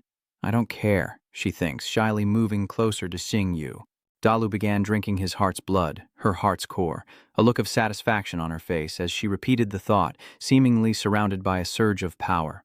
After healing Dalu, Xingyu said softly, "Your wounds are stable for now. Can you tell me your name? I am your master, after all." Her expression softened as she replied, "My name is Dalu." Then she hesitated. "Also, if you claim to be my master, you can tell me." Dalu's face darkens as she asks, "How do you know my wounds were caused by dragon power?" He suspects that Dalu is connected to the extinct dragon race and is not as simple as she seems. Perhaps she really knows his current situation. Then he sighed and said, "I won't hide it from you. 2 months ago, after my eyes were imbued with dragon blood..." As he spoke, his eyes shifted to a golden-orange hue. He continued, "Under the movement of consciousness, I can see a panel recording information related to beast mastery." He then speculates that her injury system is also displayed through the condition panel he sees with his eyes. Dairo, listening to his explanation, couldn't believe it. His eyes sounded like the demon eyes from the legends. She pondered, in legends, the demon eye could see all information about magical beasts. Xiao Xingyu must have mistaken it for a system, but this is something only the demon dragon race could inherit through generations. Xiao Xingyu is clearly just a human. Dalu can't believe a human like him possesses the eye of a demon god. "Xiao Xingyu, just who are you?" Seeing her silence, Xingyu spoke up. "Why aren't you saying anything?" Though doubts lingered, Dalu reassured herself. "Regardless, he's my master now. If it truly is the demonic eye, then it's a good thing for me." Dalu casually sat on a rock and said to Xingyu, "You're in luck." She crossed her arms and continued, "Perhaps your eye mutated into the legendary demon god's eye because of the dragon's blood." "Isn't the demon eye a system?" Xingyu asked, surprised. She glanced at him. "System? Don't get any crazy ideas, you're not from another world. Stop reading so many novels. The data panels you see are just the manifestation of your demon eye's power." Xingyu put his hand to his chin and analyzed. "So it's just a visualization of the demon eye's power? But why could he hear it talking?" He recalled a time when he'd followed a voice that said, "Pick it up quickly. It can awaken the bloodline of a spirit beast and help it transform." He recalls the first time, after the Dark Demon Dragon attack, it led him to a gem, saying it was a bloodline awakening stone that could help Black Wind evolve. Then, during the Azure Dragon Academy assessment, he fed Black Wind the bloodline awakening stone. Tina Yu recalls the moment when Black Wind clenched the gemstone in its mouth, the surrounding air turning a fiery red, engulfing it. He never expected it to actually evolve into a Hellgale wolf. He passed the Azure Dragon Academy's test, hearing that voice both times. Xingyu Danzhao wondered when he would hear it again. Nearby, a magical beast lurked, watching the cave, its sharp teeth bared in anticipation. Suddenly, it charged towards them, roaring ferociously, and Daryuk swiftly pulled him back by the collar. This naive kid needs to stop thinking. Outside the cave, the rain pours down, foreshadowing a fierce battle to come. The beast's aura is overwhelming, shrouded in a blinding red light, and Xingyu recognizes it immediately. "The lava lion tiger beast. It's the one that knocked me off the cliff." He thought he'd escaped the beast, but it relentlessly pursues them. As he speaks, the creature lunges to attack. Xingyu and Dalu barely dodge the attack, but he's pinned against the cliff by its overwhelming aura. Is this the end? Suddenly, the lava lion tiger beast is enveloped in purple light. It roars in agony, and Xingyu is caught off guard by the counterattack, his eyes widening as he watches the magic wound the beast. It turns out that was the Grand Path's attack, and she confidently declares, "Even injured, I am not someone you can provoke." Undaunted by her power, the beast roars and lunges, claws outstretched. Their clash is cataclysmic, throwing the surroundings into chaos. Though she blocked its attack, she was in a tough spot, daring to disrespect her. With that, Dalu used her mental power to attack, activating her Heaven Extinction Eye skill, instantly conjuring a massive malevolent eye that petrified the beast, shattering it to pieces. Seeing that the lava lion tiger beast had been eliminated, Xingyu breathed a sigh of relief. "We're safe, but I don't think I'm doing so well." Then, Xingyu's vision blurred, and he only heard her voice before passing out. Within Xingyu's sea of consciousness, a colossal dragon hundreds of feet long appears before him, declaring that he is finally awakened, calling him the demon god's eye. Stunned by the colossal figure before him, Xingyu stammered, Who's speaking?" Then he realized he was sitting on a black dragon, but just moments ago, he was in the cave with Dalu. "Who are you? Where am I?" As soon as Xingyu finished speaking, the dragon replied, "Have you forgotten me? It was my guidance that allowed your beast to evolve." He finally realizes the black dragon's identity. Was this the voice that guided him to seek the Bloodline Awakening Stone? Just who is he? He began to tell him about himself. "I was awakened by the power of blood, and I don't even know who I am." Xingyu suddenly recalls a past event. Could the power of the bloodline be the dragon blood from back then? Before he could respond, the man made him an offer. "I know I can help you achieve ultimate glory." Xingyu scoffed. "How can you help me when you don't even know who you are?" As he spoke, a system panel appeared before him. "Didn't you already know about my abilities?" The system panel displays Dire Wolf, Initial Stage, Level 1, Loyalty 59, Low Bloodline, Hidden Bloodline, Hell, Quality, Trash, Talent, Hidden Talent of Hellfire, which can deal true damage, ignoring armor, Evolution Path, None, Hidden Evolution Path, Gale Hound, Hellgale Wolf, Underworld Wolf, Yama Wolf. Finally, Xingyu understands that the control panel he mistook for a system was indeed a trick of his. He continues to explain, "I can see through all the information of the beasts. You only need to summon me with your consciousness, and I will appear. As long as you follow my orders, you're destined for greatness." He asked suspiciously, "So many benefits? What's your purpose? Perhaps it's to help me recover my memories. I don't know." "Then why are you only showing up now? I thought you were some kind of system." He replied, "Only with the increase of your power can I communicate stably with you through consciousness. Now that you've contracted with 2 spirit beasts, it's time for me to appear." Standing in the vast space, Tinvu curiously asks, "By the way, where is this? How did I get here?" He replied, "This is the Sea of Consciousness, where our minds connect. After you fell unconscious, I took the opportunity to meet you." "I was unconscious? It's about time you woke up." Unsure if they'd meet again, he asked, "When will we meet again?" But he only received a vague answer. "I am always by your side." When Xingyu woke up, he realized he was no longer in the cave. "Why am I in the hospital? Wasn't I just in the cave?" Kainian and Ru Yan were at the door, and seeing that he was awake, they anxiously asked him how he was. "You're awake?" Xiao Xingyu slowly responded, "Sorry for worrying you, Director Su and Teacher Tran." As Xingyu pushed himself up, he asked her, "Director Su, I thought I was in the cave beneath the cliff. What happened?"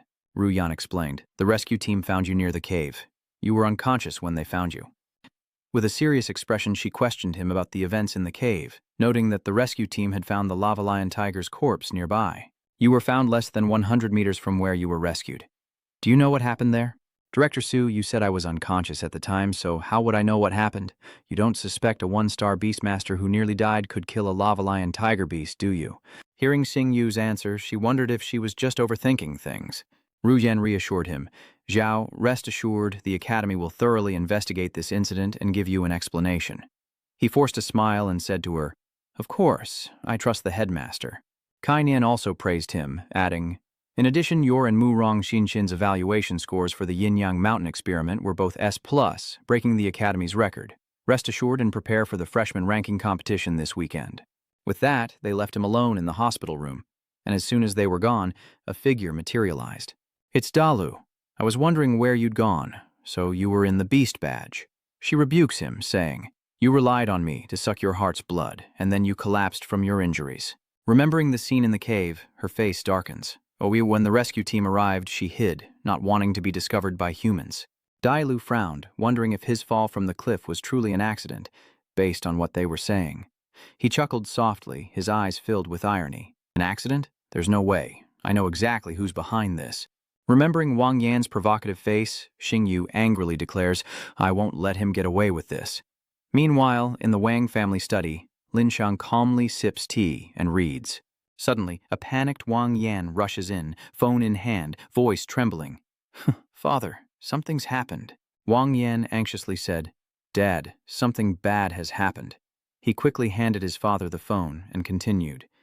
Si Xingyu isn't dead. He's still alive. Wang Yan was extremely worried. Dad, we failed to kill Si Xingyu last time, and he's going to take revenge on us. He has the Azure Sky Guild behind him. Lin Chang adjusted his glasses. Ha, revenge, you say. What does an accident at Yinan Mountain have to do with us? Wang Yan was still uneasy, but Lin Chang didn't let him finish. Even if Si Xingyu suspects us, does he have any proof? Fear grips Wang Yan as he frantically asks, Dad, what do we do now? Of course, we've come too far to turn back now. With that, Lin Chang's expression darkened as he fiddled with the box in his hand. Immediately, Lin Chang tossed the box to Wang Yan, coldly ordering him to kill the boy. Meanwhile, back at the family apartment, night has fallen, but the flickering lights within make it glow. Xingyu is relaxing in bed when he receives a call. He wondered, Old Wu's phone? The moment he answered, Xingyu screamed into the receiver. Xiao, you're alive. Heaven has truly blessed us. You came back safe and even took first place in the Mount Yinan Peak competition. Amazing. I worship you, Shaka. No reason needed. I'm beyond help. If I find out who hurt you, I'll walk them like a dog. Hearing this, Xingyu couldn't help but smile, realizing how much everyone cared for him. Before he could speak, Xingyu chimed in, saying the freshman ranking competition was postponed to await Xiaogei's triumphant return, wishing for their enduring friendship. Xingyu quickly interrupted, realizing what Wu Xingyu was referring to. Wait, could it be about the cave incident? On the other end of the line, Wu Xingyu continued, Brother Xiao, you don't know yet, do you? Your disappearance became a hot topic. The school initiated an emergency protocol, doing everything to find and rescue you, and some teaching activities were postponed, including the new student ranking competition. He added, barely containing his excitement, that the freshman ranking competition was Qinglong Academy's annual event. The freshmen will be divided into groups and draw lots to determine the order of competition, and after selecting the 8 strongest, the top 3 will be chosen from among them. This intense high-stakes battle determines the future of every new student, as Wu Xingyu had told him. Brother Xiao, don't be late. Xingyu nodded vaguely and hung up. Understood, you should rest early. He stared at the screen, the phone already off, and pondered for a long while about the freshman ranking competition. If he ranks well, the academy will invest resources in him. Apparently, tamed beasts need their masters to provide enough spirit energy to unleash their skills. The higher the beast's rank, the more spirit energy is required to unleash its skills. Xingyu remembers the last time Dalu used a skill, it drained her spirit energy and left her exhausted. He pondered that with the Academy's resources, he could enhance his spiritual power faster, avoiding a repeat of Dahlia draining him dry.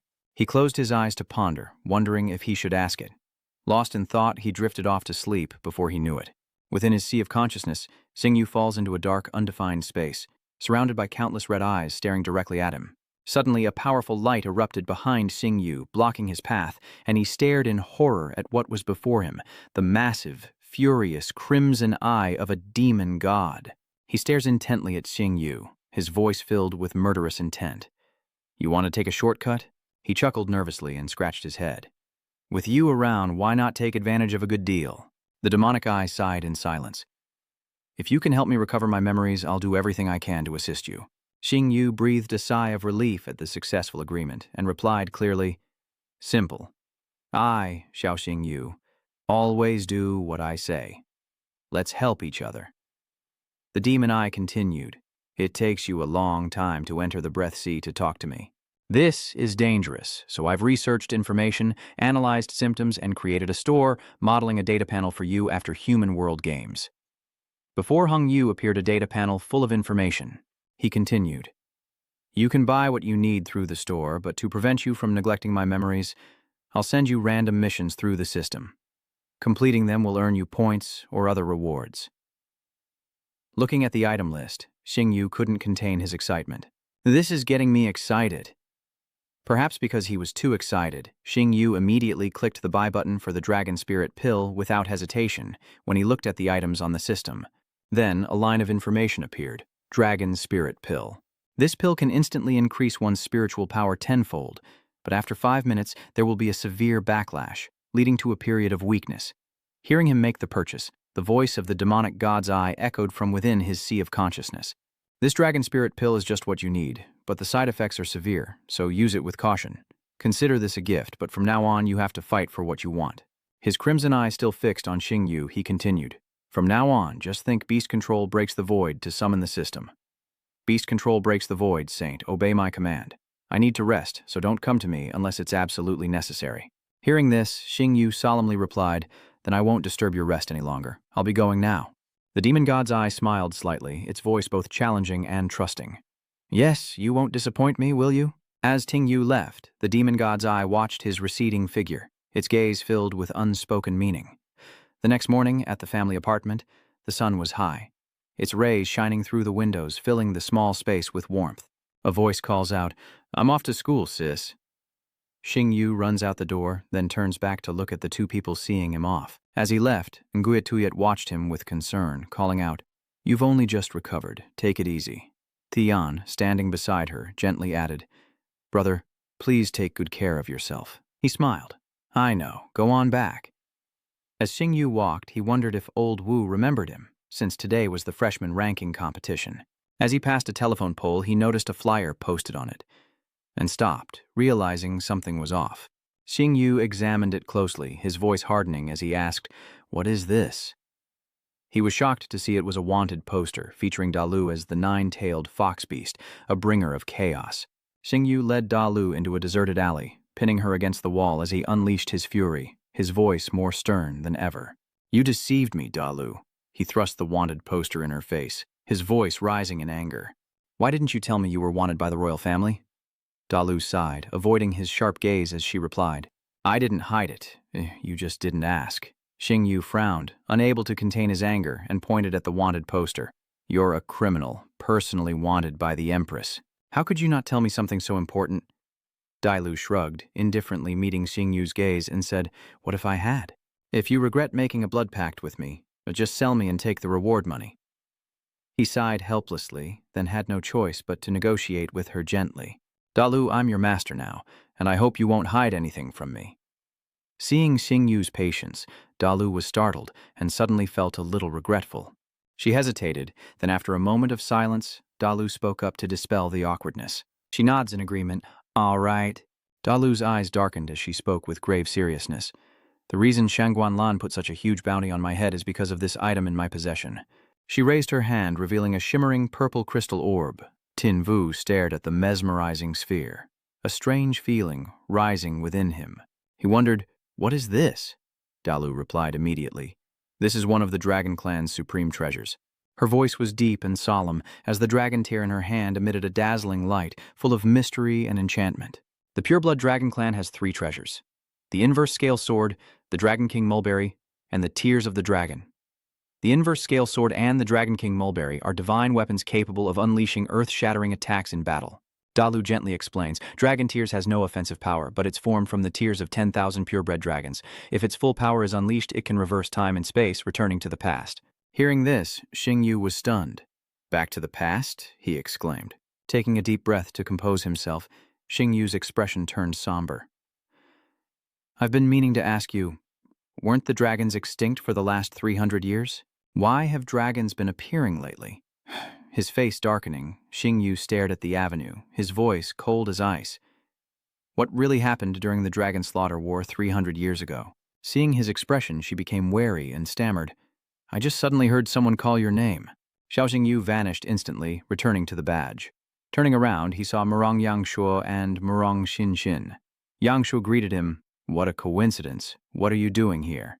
I thought my sister was seeing things. You survived a great calamity. Be careful not to die next time. His words were harsh, but Ham knew better. She knew he cared deeply, so why did he have to say such awful things? Yang Shuo frowned, angrily blaming Xingyu, saying that because he fell off a cliff, his sister felt so guilty that she couldn't even eat.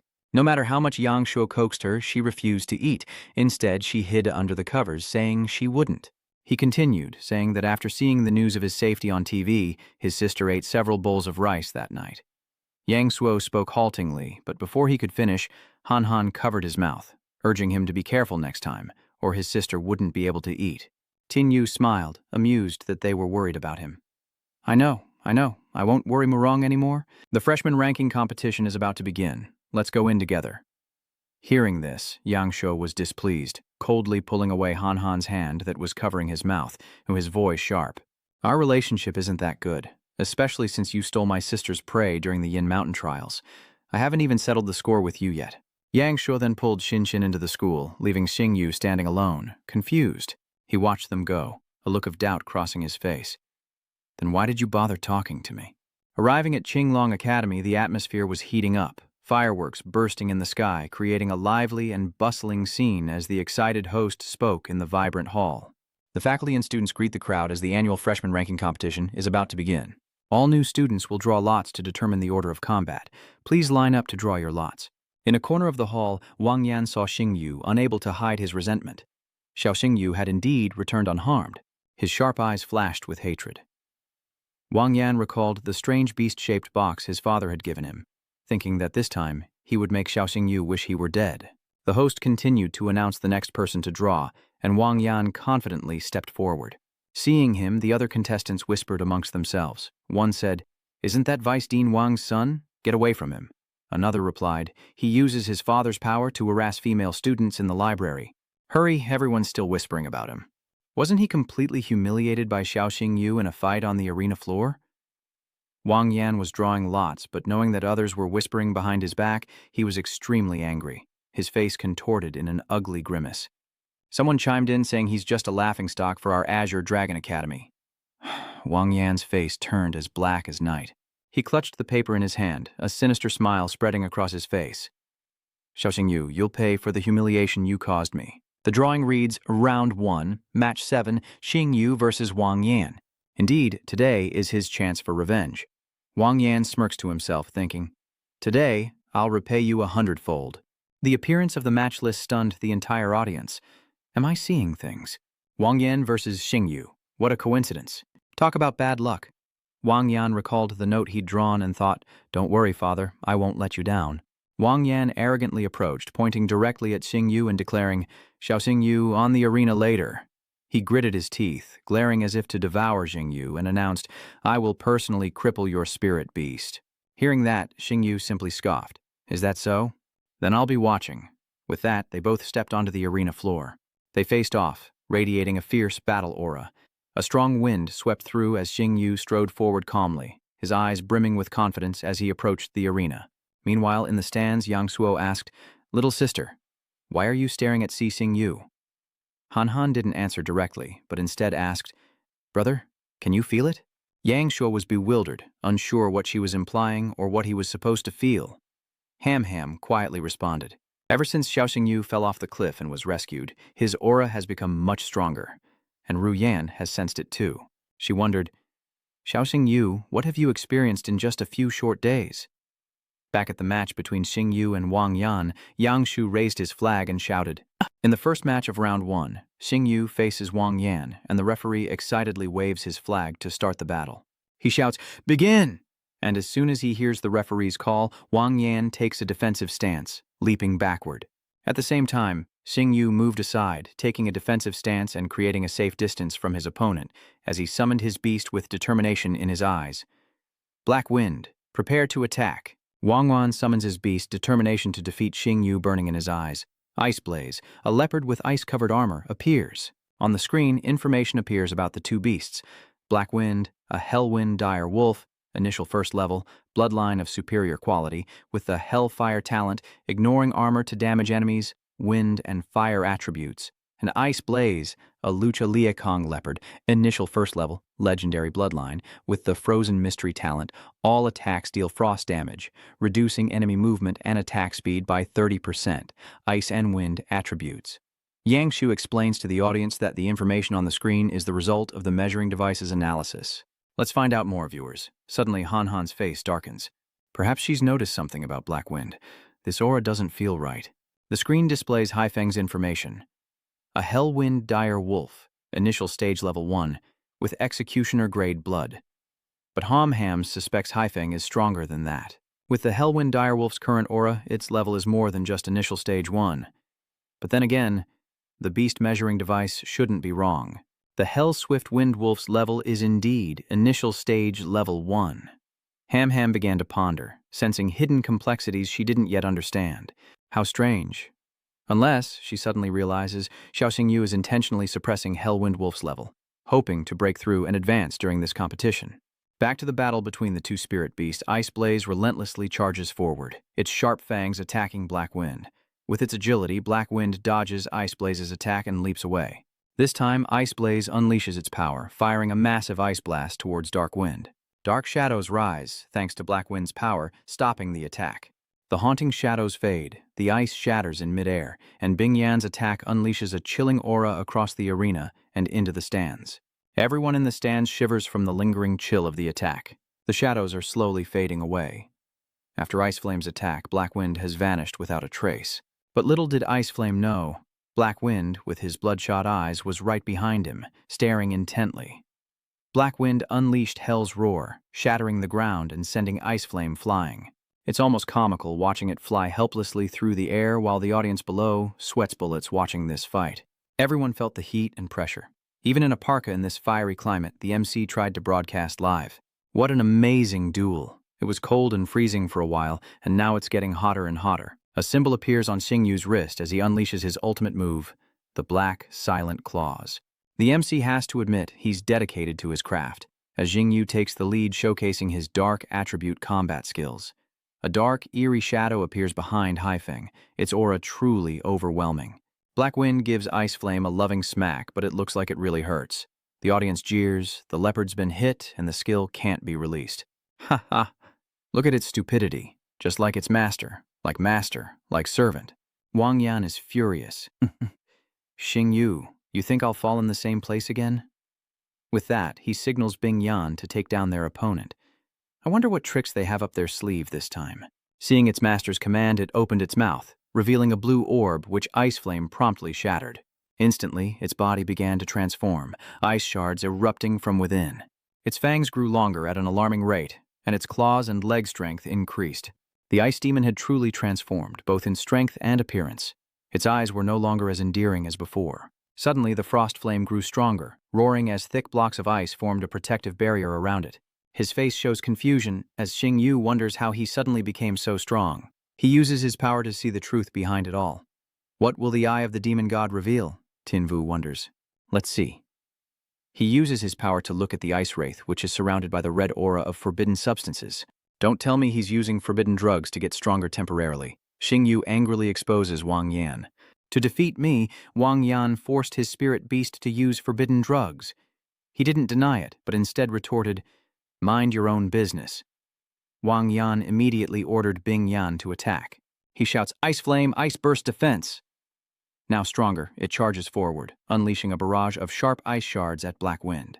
Black Wind stood frozen, unable to react, enduring a barrage of sharp ice fragments that inflicted wounds, while Xingyu anxiously cheered it on, hoping to boost its fighting spirit. Black Wind, hang in there. Wang Ye is gloating, arrogantly showing off. But it's not over yet, as he orders Ice Flame to launch another attack. Ice Flame's shattering ice beak, using its power to gather small pieces of ice into a giant mass, threatening Black Wind. The ice mass created by Ice Flame grew larger than ever, hovering over Black Wind, and when it was big enough, Ice Flame struck. Black Wind is held captive by the sharp ice, unable to move. The audience is stunned by this turn of events. Damn, why is Six Claws so strong all of a sudden? This is bad. Xingyu is at a disadvantage and is about to lose the match. The arrogant Wang Yan taunts Xingyu. Xiao Xingyu, I let you win last time. This is my true power. Meanwhile, Lin Thuong speaks with Nu Yen about Vuong DM. Director To, DM Ni's talent isn't inferior to Tu Tin Vu's, is it? But Ru Yan ignored him, focused solely on the fight, her face etched with displeasure and anger in her eyes. She thought the Six-Clawed Ripper's sudden power-up was suspicious, and believed there was foul play involved, calling them a foolish father and son. Back to the match. Black Wind was in a difficult situation, and the referee announced that Xingyu's situation was not looking good. These hellhounds won't just lose, they'll be scarred for life. As the battle unfolds, Yangshu cries out, "Is this the end?" Does Xingyu have a chance to turn the tables? Everyone watching his fight is filled with worry and unease. Seeing his opponent's carelessness, Xingwu smirked, thinking, You think the 100-plus magical beast Black Wind hunted in Yinan Mountain were weak? He pointed at Wang Yan, immediately ordering Black Wind to attack. Black Wind, Xingyu shouts, Hellfire Lotus. Instantly, Black Wind breaks free, a lotus of fire blooming beneath its feet. Realizing the tide had turned, Wang Yan frantically shouted, Ice Flame! Run! Run! Black Wind was getting closer, and its heat was astonishing. Ice Flame tried to escape, but it was no use. Black Wind stopped in the open space, slowly lowered its head, took a deep breath, and fiery red sparks ignited in its mouth. Immediately, Black Wind unleashed a blazing lotus of fire incredibly powerful, and Kai Nian seemed pleased with the turn of events. He couldn't help but exclaim, a fire attribute combat skill, Hellfire Lotus? Ruyan was also amazed by this, never expecting him to use a combat skill that only a fully formed beast could unleash. A truly bright future. Lin Chang was even more surprised by this outcome. Such rapid growth meant he couldn't keep him here. Black Wind's Fire Lotus relentlessly pursued the Ice Flame. Ladies and gentlemen, you are not mistaken. Xingyu has used the battle technique of a complete fire-type beast. Above the Ice Flame is a giant lotus of fire, and the referee continues to speak. The Helgewind Wolf is only at the initial stage of beast mastery, yet it has already learned advanced skills beyond its level. Duanghuk states decisively that at this rate, Tinvu will surpass Deep Shuang Nungung. Xingyu uses all his strength for a final blow, ending Hellfire Lotus, and according to the referee, he may become the #1 genius of Qinglong Academy. Immediately, Black Wind's attack defeats Ice Flame, incinerating it. A cloud of smoke fills the arena after Black Wind's fatal blow to Black Flame. As the flames subside, Bingyan lies motionless on the ground, with Xingyu standing beside him. The arena falls silent, everyone stunned by the previous attack.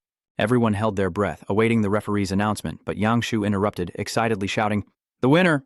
Xiao Xingyu. He points towards Xingyu, announcing the winner's name. He wore a look of utter satisfaction as his classmates erupted in cheers. This guy's a monster. That Hellfire Lotus is terrifying. Suddenly, the screen flickers to life, and everyone shouts, Look at the screen! The Hellwind Dire Wolf's data has changed. Black Wind's image appears, evolving from level 1 to level 3 in a single battle, leaving Wang Yan utterly defeated. Yang Shu exclaimed, Xiao Xingyu has set an unprecedented record, he continued. Since the Azure Dragon Academy held the freshman ranking competition, this is the first time a miracle has occurred, a beast tamer increasing 2 levels right on the arena floor. The one who created this miracle is Xiao Xingyu. Hearing this, Xingyu and Haifeng laughed heartily. On the arena floor, Ice Flame lay defeated under Wang Yan's despair as Dark Wind howled with glee, rushing back to Xingyu. He smiled proudly and reached out to ruffle its head. Good job, Black Wind. Xingyu recalled how, after hunting dozens of demonic beasts in Yinan Mountain and surviving the attack of Rongnan's guardian beast, Haifeng had reached its upgrade limit, its ferocious battle expression resurfacing. It was thanks to Lu Chaoli's ice attribute flag that Haifeng was pushed to the brink and forced to evolve. Lost in thought, Xingyu noticed a commotion in the stands. It was Ruyan's voice, saying that any accusation requires proof. Where's the proof? He frowned, wondering what Lin Chang was up to. Let's go see. He seems to be indignant on behalf of his son, saying loudly, The rules of the competition stipulate stopping in time. Now Lu Chaolai is dead on the arena floor. Isn't that enough evidence? The instructors were furious, saying, Dean, even if Xiao Xingyu is talented, we can't keep someone with such cruel methods. Indeed, if Xiao Xingyu's character is questionable, he must be expelled. Headmaster, you can't protect him like Yanjinan. The academy will investigate thoroughly to give everyone an explanation. However, she warned Lin Chang with a glare, saying that before everything was clear, she would not forgive anyone who framed her student. Ryan ordered the staff to bring Lu Chaoli's body here without reporting it, and invited the Beastmaster doctor to perform an autopsy. Moments later, the Beast Tamer doctors began a meticulous examination of the Ice Flame's corpse, placing various devices on its body. At that moment, Ruyan approached and asked, Doctor, what's the situation? Have you found anything? A doctor replied, Director, the massive internal bleeding was likely caused by the Hellfire Lotus. The answer surprised Ruyan. Meanwhile, Lin Tang thought to himself, Good thing I bribed the Academy's Beastmaster doctor. I knew the director would be careful and use this trick. He smugly asks Ruyan if she heard that. Even the doctor agrees. Xingyu interjects, asking Vice Dean Wang if there was a perpetrator who acted cruelly in front of everyone. Explain yourself. Furthermore, My Black Wind clan's Hellfire Lotus burns the soul, while Lu Chaolai's corpse clearly shows death by internal organ failure due to excessive blood loss. The instructors are right. He wouldn't attack in front of everyone. Tin Vu wants to get to the bottom of this, so is your diagnosis really accurate? The doctor's face pales. Tin Vu whispers into the doctor's ear, I advise you not to lose your career as a beast tamer doctor for a little petty gain. Think carefully before you speak. Doctor, what should Vice President Wang do? The panicked voice asked. Have I been exposed? Xing Yu looked at the instructors pleadingly. Dean, this is extremely important. I request to perform a blood test on Lu Chaoli's unreported. Make a decision and do it now, Nu Yen ordered. 5 minutes passed, and the doctors were still working diligently on Bing Yan's body, while Wang Yan stood by in a daze. The doctor hesitantly told Ru Yan, Director Lu Chaolai didn't report his death. He died because you were impatient. Tell the truth. The doctor's voice still held disbelief, pointing to the results indicating death by berserker pill. Hearing the doctor's confirmation, Wang Yan was about to attack. You quack! Don't go around making false accusations. He knelt down, begging Ruo Yan, Director, please believe me. I never gave Bing Yan the frenzy pill. The doctor continued his analysis. Director, these test results confirm that the six-tailed Gale leopard was given fury pills, which induce a berserk state, greatly increasing power, but with severe repercussions. Nu Yan takes the test results, angrily glaring at Wang Yan. The evidence is irrefutable. Do you still want to deny it? He stammers, looking to Lin Chang for help. Dad, save me. Please save me. The instructors lamented, how could Vice President Wang's son be so cruel? To think he'd drug his own beasts? It was that heartless brat all along. Seeing his son in trouble, Lin Chang pleaded with Ru Yan, Headmaster, could you give my son another chance? Vice Dean Wang, don't forget your position. You're not just a father, but also the Vice Dean of our Azure Dragon Academy. If you want to bend the rules for your own selfish reasons, then get out of the Azure Dragon Academy with your son. Seeing that Ru Yan showed him no mercy, Lin Chang thought that he would be implicated by this matter. He loudly declared that Wang Yan had violated school rules by using berserk pills on his beasts, and the punishment was expulsion. These words struck Wang Yan like a bolt from the blue, and he looked at Lin Chang in disbelief. Father, even you want to expel me? He said in a voice only they could hear. The use of Kuang Bao Dan is now an undeniable fact. We have no choice but to reconcile. But son, I will definitely avenge you, and so they staged a father-son falling out. Guards, get this degenerate out of the school, Wang Yan shouts. The scene shifts to the schoolyard, and the students' chatter finally comes to an end. The list of the top 8 has been announced, and it's posted on the notice board. The top 8 freshmen are Mu Rong Xinxin, Xiaoxing Yu, Mu Rong Yangshuo, Chao Tianming, Fan Rui, Zhou Siyu, Sun Wanpeng, and Linen Zuo, and they're discussing it right in front of the Mu Rong siblings. Xiaoxing Yu is indeed the most formidable opponent among the new freshmen. That's right, this brother has no power or influence, yet he's made it into the top 8. That's what you call rocketing into the top 8. Everyone who saw Xiaoxing Yu's match against Wang Yanshuang forfeited. Yang Zuo comforts Han Han, little sister, Xiaoxing Yu has made it into the top 8 in the Yin-Yang Mountain trial. He stole so much prey from you. When I fight him tomorrow, I'll get revenge for you. I hope I can defeat him myself tomorrow. Meanwhile, Sheng Yu excitedly calls out to Xing Yu. Brother Xiao, good news, you're in the top 8. Xing Yu indifferently replies, it's just the top 8, so what? Is there any need to be so excited? He huffed. Brother, we have to celebrate this. Behind them, Lin Chang couldn't hide his anger. He gritted his teeth. Don't celebrate too soon, Xiaoxing Yu. Meanwhile, back at Xing Yu's house, the scene is one of utter devastation, as if it's been ransacked. Let's see if he's still smiling when he gets home. It turns out Wang Yan had begged Lin Chang with a promise. Don't expel me. I'll steal Xiaoxing Yu's winning ticket. He told him, Fool, can you steal everyone's winning ticket? What about everything else? I must leave quietly. This is a necessary sacrifice. On the way back, Xing Yu happily recalled what had just happened. After old Wu insisted on dragging him out to celebrate late into the night, he finally returned home, only to be met with a shocking sight. Why is the door broken? Xing Yu rushed inside, calling out to Man. Shaman saw Xing Yu, her eyes brimming with tears, and cried out, Brother! Nguok Tuyet was kidnapped by a masked man who left behind a letter. The girl then embraced Xing Yu, who anxiously asked, What is it? His face tightens as he pats her head. Don't cry, Man. Nguok Tuyet will be all right. Xing Yu grabbed the letter, which simply read, If you want to save your sister, come to Mount Yinan. Cut to Mount Yinan. It was still dark, and Xing Yu must have arrived quickly out of worry. As he ran, he thought, whoever dared to touch his sister would pay. Xing Yu found Ni Shu dozing under a large tree, with no one around. Suddenly, a mysterious figure in a black cloak appeared from behind the tree and said, "Don't shout. Your sister isn't asleep yet." Enraged, Xing Yu demanded, "Release my sister." The man countered, "Aren't you curious about who I am?" As if understanding everything, he analyzed, "The only one who holds a grudge against me lately is Wang Yan, but he doesn't have the guts or ability to kidnap someone, so you must be his father." Lin Chang removed his hat and cloak, a sly grin spreading across his face. "Not bad," he said. With a twisted expression, he confidently says, "If you were my son, I could have trained you to be the strongest young beastmaster in Long Country." Lin Chang's face changed as he coldly declared, "But not only are you not my son, you harmed my real son, so you must disappear." As soon as he finished speaking, he summoned his beasts. Earthly power, rock's protection, the form of the rock demon bear. "My rock demon bear is a beast king," his beast roared, and Lin Chang continued to boast. "It can enter a berserker state, unleash skills without interruption, and eliminate enemy control skills. A one-star beastmaster against a beast-type king.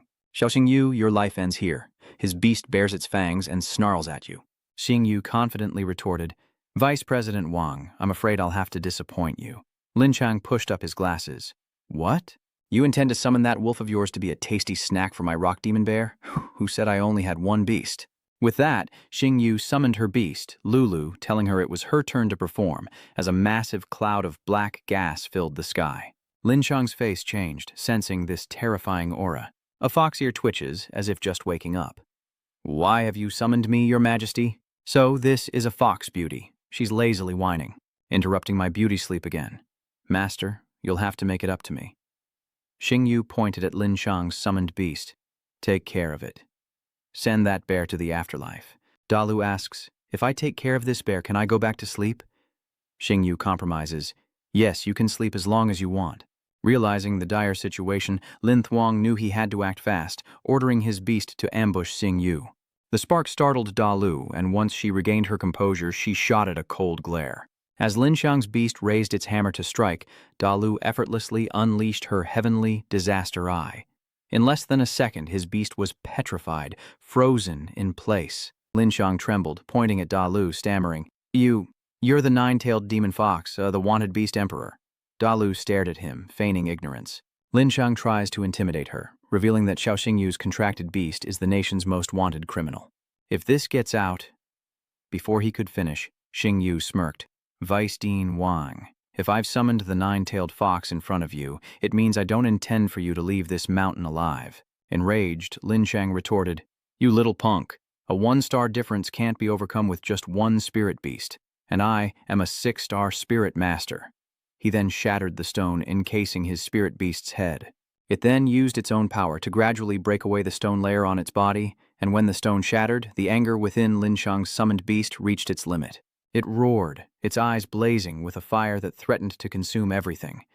Sensing the situation, Xing Yu ordered Da Lu Lu Lu to take down the bear, promising to trade a winning ticket for delicious food. Everything suddenly fell silent in the desolate mountains, leaving only the sound of regal breaths. Lin Chang was the first to speak. "Ha ha, Xiaoxing Yu, the nine-tailed demon fox is powerful, but don't forget, no matter how strong it is, you're still just a one-star beastmaster." Instantly, he stirred the atmosphere by igniting a blazing purple flame. "Next, I'll show you just how vast the difference is between a 1-star and a 6-star. Lin Chang's beast begins to unleash its power, tearing up the earth and sending debris flying. It roared with fury, wielding a weapon dwarfed by its size, yet incredibly sharp, creating a deafening echo throughout the mountains. Its growls reverberated, blanketing the area in a thick, concealing mist. As the situation worsens, Xing Yu's expression darkens as he witnesses everything unfolding before him. This thick fog is a dark attribute. Lin Thuong's spirit beast is going berserk, its aura blazing. He immediately realizes it's a dark attribute spirit beast that needs to feed on human or other spirit beast blood to sustain itself. With clouded eyes, Xing Yu realizes the truth. For the past 5 years, the disappearances of low-level spirit beasts in Longyan City were his doing. He pushed up his glasses and laughed triumphantly as a skull symbol quickly appeared on Lin Chang's right cheek. With an evil tone, he says it's an honor for them to die by the jaws of the malevolent bear demon. Xingyu is shocked, recognizing the symbol of the Red Skull Guild. The Red Skull Guild, a dark attribute beastmaster training organization, is listed as a vile terrorist group and a gathering place for savage red skulls, one of the 5 great dark guilds.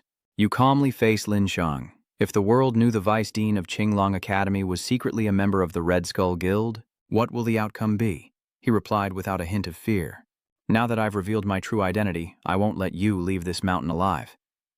Da Lu, hearing this, turned to warn Xingyu. Master, with your current reserve of spiritual energy, I can't unleash any combat skills, he reassured. Don't worry, Xiao Xingyu. I never fight battles with less than a 100% chance of winning. Without a word, Xingyu swallowed the dragon spirit pill, then exhaled a breath filled with spiritual energy, which soon erupted throughout his body, causing him to cry out. Seeing this, Lin Chang ordered his beast to attack, saying, Xiao Xingyu, next year on this day, I'll be sure to visit your grave and burn you an offering. The dragon essence pill dissolved, its power flowing through Xingyu, bringing with it a chilling cold that pierced his heart as he called out to Lulu. Protected by Xingyu, she fearlessly accepts her orders, declaring, I'm here for you, master. Lin Chang's summoned beast then sprang into action, furiously charging towards Xingyu and Da Lu with dark spiritual energy emanating from its body. In a desperate situation, Xingyu shouted, Bloodthirsty eye! Immediately, a demonic beast with fiery eyes appeared.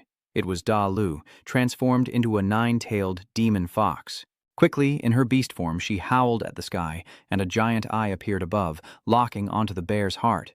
Unaware, Lin Chang's beast charged forward, and the eye, having locked its target, unleashed a torrent of spiritual energy. The energy pierced through his opponent, bypassing the final layer of armor, and even worse, piercing through Lin Chang's body, causing him to scream in agony. Lin Chang writhed in pain. No, I won't let the Dark Guild. Then flames erupted, burning his body to death as Xingyu and Da Lu witnessed everything from the yin-yang cliff. His body swayed slightly. Were these the after effects of using the dragon spirit pill? Xingyu felt dizzy, only vaguely hearing Da Lu calling him. Master, she worriedly sits beside you. Master, please don't fall asleep. As Da Lu slapped Xiao Xingyu, she commanded him to wake up. Suddenly, footsteps approached, clear as day to Da Lu's keen ears. As she turned and asked, Who's there? A hand suddenly grabbed her throat. Suddenly, lightning flashed, revealing the face of her attacker. Nguet Tuyet, who lifted her into the air by the throat amidst the desolate cliffs of Yinan Mountain. Da Lu was horrified by the overwhelming aura, as Nie Jue coldly stated, 9-tailed demon fox. Then frowning, she added, You're a demon beast king, yet you've formed a contract with my brother. As soon as Yue Shui finished speaking, Da Lu's eyes widened as she asked in astonishment about the power of the dragon. Looking at her cold face and the spiritual energy erupting from her body, Da Lu was stunned. I've never seen such a surge of dragon power. This leaves Da Lu utterly bewildered. Isn't she Si Xingyu's sister? How do you possess the power of a dragon? Just who are you? Before Da Lu could finish, she was silenced. Shh. With an impassive yet mysterious expression, she replied, You don't need to know who I am. She pushed him away and turned to face Ding Yu, speaking softly. So, Nguok Tuyet goes to Tin Vu and sits down, looking at him worriedly as she says, I'm just Tin Vu's sister. With that, Nguok Tuyet placed her hand on his chest, transferring spiritual energy to heal Tin Vu. As she focused on healing him, Dai Lo approached hesitantly and asked, How is he? While healing him, she diagnosed, he must have taken a drug to boost his spiritual power in a short amount of time, and is suffering the backlash. After healing Xingyu, she calmly added, But don't worry, he's fine. He'll be all right after 3 days of rest. Supporting Xingyu, Da Lu replied softly, That's good. Her task complete, Nishui rose and walked to the cliff's edge, her body surrounded by spiritual energy. Seeing this, Da Lu cried out in alarm. Before Da Lu could finish speaking, Ngu Tuyet's eyes widened and musical notes began to emanate from her mouth. It was incredibly eerie, followed by countless echoes created by Nguok Tuyet's dragon whisper skill. The melody traveled deeper into the forest, reaching the raging fire at the foot of the cliff. Wherever the notes passed, things quickly returned to normal, leaving Grand Avenue in shock. This is Dragon's Whisper. She knows that Dragon's Whisper is a pure-blood dragon technique that can restore all things by humming a special melody. After using her spiritual power to erase all evidence of the night's battle, Yue Shui revealed a few scales on her cheek and smugly said, I've erased all traces of tonight's fight. Besides you, me, and Xingyu, no one knows what happened tonight. Dalukong isn't stupid. As far as I know, only one pure-blooded dragon has platinum scales. Seeing Nguok Tuyet's darkening face, she confirms its name is Hondon, and Nguok Tuyet quickly unleashes the overwhelming aura of a nine-tailed silver dragon. I can overlook your status as a wanted fugitive of the Dragon Empire, but since you've signed a blood pact with my brother, don't even think about betraying him. Help my brother from now on, and I'll leave you be. Otherwise, she pointed at Dalu, I'll cut off all 9 of your tails. Got it? She frantically replied, I understand. With a dark look, Nguyet Tuyet warned Dailo, and don't you dare breathe a word to Tinvu about who I really am. Cut to a hospital room where Xingyu awakens and looks at the 2 people. Sister, and even the director. She sighed in relief, collapsing next to the hospital bed. Tinyu, you're okay? Thank goodness, I was so worried. He chuckled helplessly. You're crushing me. I can't breathe. Then, unexpectedly, Xingyu spoke. Sister. That night, Ngu Tuyet abruptly woke up and stared at him, then recounted what had happened. That night, after she woke up, she found herself in Mount Annam. Even I was unconscious beside you. I don't know what happened, but you carried me down the mountain for help, covered in sweat. Ru Yan explained that because Xiao Xingyu had been unconscious for 3 days, he'd missed the semifinals and finals of the freshman ranking competition. The first and second place winners were Murong Xinxin and Murong Yangshuo. So you forfeited your spot. Headmaster Su, don't you find it strange that I appeared in Mount Yinan? Xingyu asked, her expression troubled and anxious.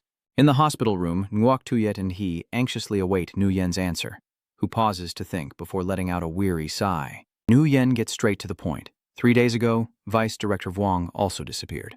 He was anxious, tense, afraid of being exposed, afraid of being discovered. Nuzhuo watches Ru Yan with murderous intent, ready to eliminate her if she dares to harm Xingyu. Rao Yan then spoke up, promising to continue investigating and affirming her belief in Xingyu's innocence. The position of Vice-Chancellor at the Azure Dragon Academy is about to change too.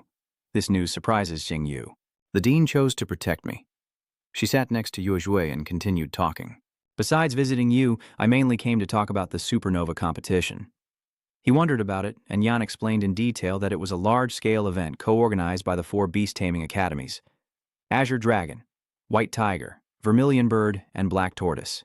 Each of the 4 great academies will send 3 freshmen to compete. The participants are all gifted masters from their respective academies. She continued, mentioning that when it comes to top talents at the Azure Dragon Academy, Ye Xuaning is the name that comes to mind. But in last year's supernova competition, she was defeated by Li Mucheng of the White Tiger Academy, only achieving 2nd place. Ruyan trusts Xingyu with this important task, hoping he'll represent the academy and lead Qinglong to reclaim its glory, making up for his loss in the freshman ranking competition. He calmly asked, Dean, what are the requirements to enter the supernova competition? I don't even know. She immediately explains that there are only 2 conditions for participation. First, the contestant must have at least 2 spirit beasts. Secondly, the contestant must be a 2-star beastmaster. Rian patted his shoulder confidently. The competition is next month, and I believe you will definitely qualify before it starts. Xingyu was deeply moved. Headmaster Su thought so highly of him and had taken care of him many times before. He was determined to fight with all his might and not let Headmaster Su down, especially since he wanted to see if the White Tiger Academy could defeat Ye Zhuangning. He patted his chest confidently and said, Don't worry, Headmaster. The first place in the supernova competition will be mine. That night, Xingyu planned to venture deep into Yinan Mountain, recalling that last year's supernova contestants had all contracted with at least 2 beasts. He pondered how to prepare for the upcoming competition. While he had 2 beasts, Dalu was a wanted criminal and couldn't be summoned in public. Moreover, Black Wind is currently only a level 3 initial stage Hellswift Wind Wolf, making it difficult to deal with a competition like the supernova. He stopped in an open space. Tonight was the time for Black Wind to break through and level up. Xingyu summons Black Wind, who emerges ferociously from the roaring red flames.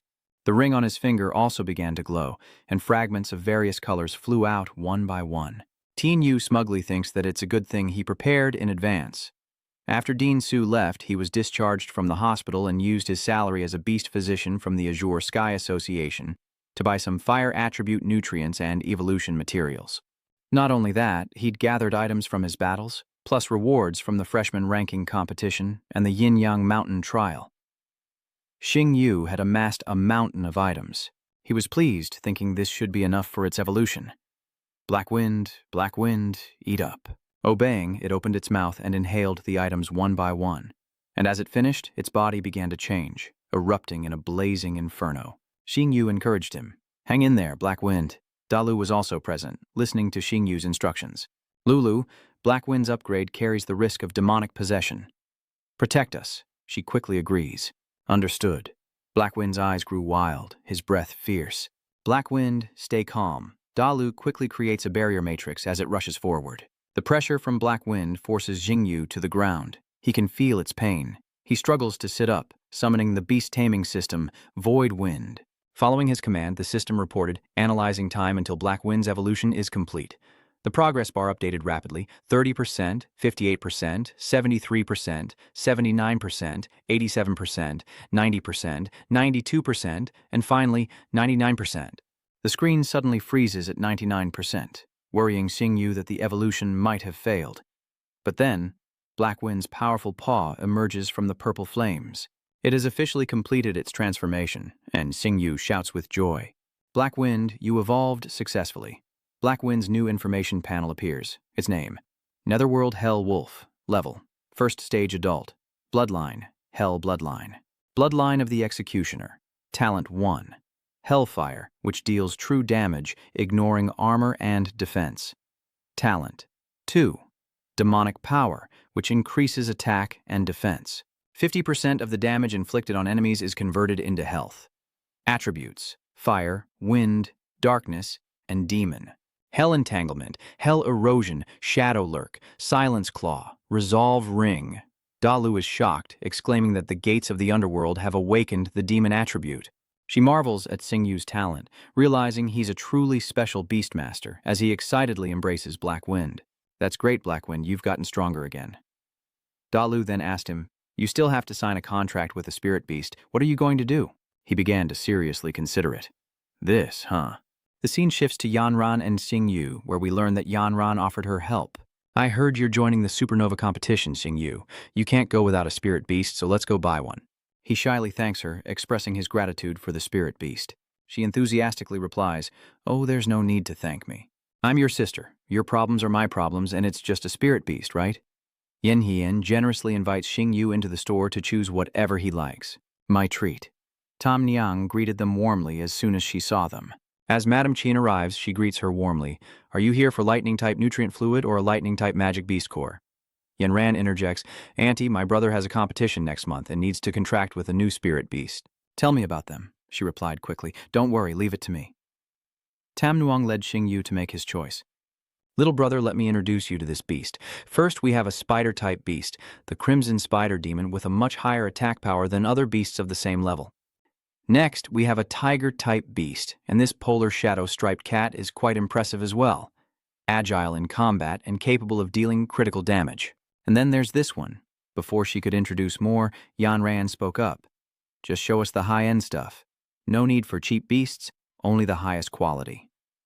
I'll pay, so Tam Nuang understood.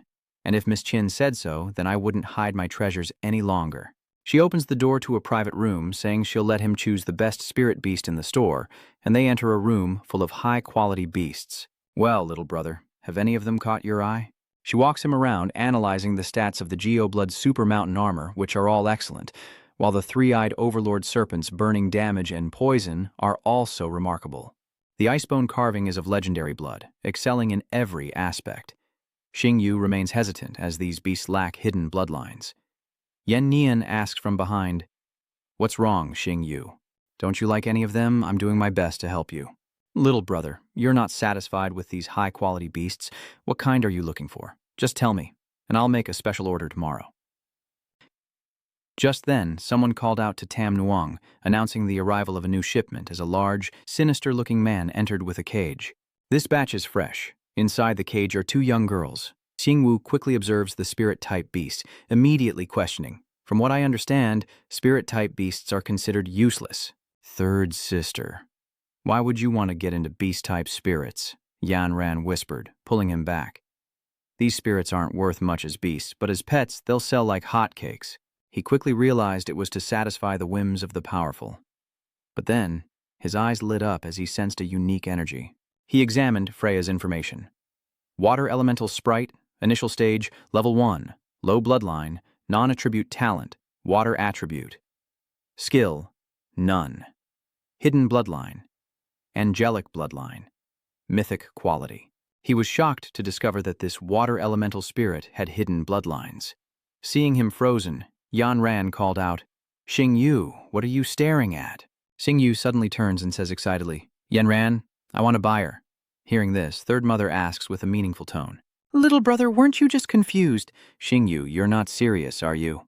He retorted, annoyed, "What are you two thinking? I want her as my spirit beast." He rejoiced inwardly, realizing it was angel blood. After leaving the store, Xing Yu took Freya back to Yinan Mountain. He opened the cage and gently took her out, saying, "Don't be afraid, I won't hurt you." He fed her a healing pill, saying, "Eat this, and your wounds will heal." Freya ate it and quickly recovered, feeling much better. Xing Yu then held out his index finger, asking, "Do you want to form a contract with me and become my spirit beast?" Freya hesitated, shyly recalling Xing Yu's gentle treatment of her. Finally, Freya took his finger, signaling her agreement, and he excitedly asked, "You agree? Then, just make a small cut on your fingertip and let the blood flow." Freya takes a drop of blood, slowly absorbing it, and smiles. "You are my comrade." The blood pact is complete. In Mount Yinan, a bond is formed between the two. Tinyu happily asked Freya, "So, little one, does this blood pact mean you acknowledge me?" He reached out and gently touched the child. As expected, a blood pact creates a closer bond between a beast and its master. "Oh, right. There's also this." Xing Yu suddenly remembered something, and a small crystal appeared in his palm. "This is a bloodline awakening crystal. I've crushed it, so eating it will allow you to evolve." Freya cautiously approaches the crystal, reaching out with her tiny hands. Freya picked up the shard and gently ate it, looking adorably chubby-cheeked. Suddenly, she sensed something was wrong. Her face paled, and the shard fell from her hand. Freya writhes in pain, feeling as if 1,000 needles are piercing her body, and she clutches herself in agony. The energy surged, emitting a blinding light that stretched into the sky, radiating immense power, and Dalu appeared to shield him from the approaching danger. "Master, what's happening? Are you all right?" She casts a protective spell, her face a mask of alertness. Xing Yu reassures her, "I'm fine." A great vortex of light surrounds Freya's body, the air around her violently shaking as her evolution nears its end. Suddenly, from within the vortex, appears the image of a maiden with pure white angel wings, spread wide, shining brilliantly with a glittering halo around her. It is finally complete. Freya appears with a beautiful new look, her long golden hair flowing down, exuding an inviolable and dignified aura. The system panel reappears before him, and Xing Yu exclaims, "The hidden bloodline has been activated. A holy light angel beast, initial body level, first rank bloodline. A mythical angel bloodline, with the talent to dispel negative effects from enemies and provide a holy light shield to allies, with angel and holy light attributes and skills. Holy light. Cross/slash unleashes a cross-shaped sword aura, dealing triple critical damage to enemies while stacking holy light shields for himself and his allies. Radiant Sword Array unleashes a holy light sword array in the shape of feathers by swinging his wings, dealing area of effect damage with evolution paths to Holy Light Angel Beast, 4-winged angel, 6-winged angel, archangel, and Holy Maiden Archangel.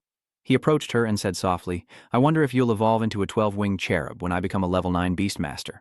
Xing Yu realizes he doesn't know her name yet and says, "That's right, I haven't named you yet. Before awakening your hidden bloodline, you were a water elemental spirit, so how about Freya?" Xing Yu names her after Greek mythology, which also means water elemental spirit. Freya landed gracefully, facing Xing Yu and Dalu, kneeling on one knee and bowing respectfully before her master. He looks at her and says with a smile, "Freya, from now on, we'll fight side by side." Dairo says in admiration, "Looks like you're one step closer to the supernova competition." He replied, "That's right." Xing Yu smiled proudly, a subtle yet powerful expression. 2-star beast tamer next? Back at the teacher's office, a hand slams down on the desk and someone is clearly not happy. After hearing Xing Yu's aspirations, Kai Nian was furious, unable to believe what he'd just heard. "What? You want to register for the 2-star Beastmaster exam?" "Yes." He smiled sheepishly, scratching his head as he confessed. "Yes, Mr. Tran. The supernova competition is about to begin, so I need to pass the 2-star Beastmaster exam quickly." Kai Nian frowned, feeling uneasy. How are these kids growing up so fast? The Murong siblings passed their Beastmaster exams 3 days ago. I heard Zhao Xingyu's Black Wind has evolved to first-level adulthood. Perhaps she can meet the standards for the 2-star Beastmaster exam? Kai Nian said, feeling a little calmer. All right. If your spirit power score meets the standard, I'll agree to let you take the 2-star Beastmaster exam. As soon as he finished speaking, Xingyu took the spirit power measuring device from his hand and happily said, "You said it, Mr. Tran." The teachers around him were excited. They'd long heard of Zi Xingyu's extraordinary abilities and were eager to see them for themselves. The numbers were slowly changing, indicating his spiritual power was also increasing. Finally, the spirit power reading stops at 2583, leaving the surrounding teachers in awe. 2583. If I hadn't seen it with my own eyes, I wouldn't have believed it, Kai Nian mused. Normally, a Beastmaster's spirit power increases after their beasts evolve, but based on previous data, a 2-star Beastmaster's spirit power is usually between 2,000 and 3,000. He praised him, noting that his previous students were quite gifted. When a spirit beast reaches adulthood, its spirit power is only around 1,500, but this kid's is over 2,500. So, you're allowing me to participate in the 2-star Beastmaster assessment? Xingyu happily asks. Thank you, Master Tran. He quickly makes his way to Blood Mist Canyon, the location of the upcoming exam. A deep chasm in the wilderness, as the helicopter carrying him flies through the mountains. Xingyu yanks open the helicopter door to take a look. He stood tall, looking down with a calm expression. This is the location for the exam? Xingyu tapped his earpiece as Ru Yan's voice echoed. You've arrived at the entrance to the Blood Mist Ravine, where the 2-star Beastmaster exam is about to begin. Prepare yourself. Kai Nian also warned him that the Blood Mist Canyon was teeming with magical beasts, and if he couldn't handle the situation, he shouldn't force it and should signal for help at any time. Standing near the helicopter door, ready to begin the test, Xingyu calmly said, "Okay, I'm ready." Headmaster Kai Nian and Nhu Yin guide him from the observation room, successfully navigate from the entrance to the exit of the chasm, and you will pass the exam. The 2-star Beast Tamer exam has officially begun. Good luck to him. As he spoke, Xingwu parachuted from the helicopter, landing above a massive, bottomless ravine. In the monitoring room, Kai Nian informs Ru Yan, "Director, Xiao Xingyu has entered the Blood Mist Canyon." He spoke grimly, imagining a dark and terrifying scene. To cross the Blood Mist Gorge, the sacrifice must first battle the iron-jawed crocodiles, then escape the Blood Demon Spider Clan entrenched in the Devil's Lair. But some of the Blood Demon Spider Clan have evolved to the 3rd stage of existence. Can Xiao Xingyu really handle them? Furthermore, because of the heavy rain last night, many appeared in the Red Water Swamp. They were still in awe of the Blood Mist Canyon, imagining a silent, lifeless space. The crocodile, likely sensing an intruder, looks up to the sky. Xiao Qingyu has landed right in the crocodile's territory, and he's horrified to find himself surrounded by a pack of ferocious beasts. Iron-jawed crocodiles. The system displays their name. Tier 3. Initial stage iron-jawed crocodiles. Elite bloodline, innate superbite strength, and deadly poison attribute.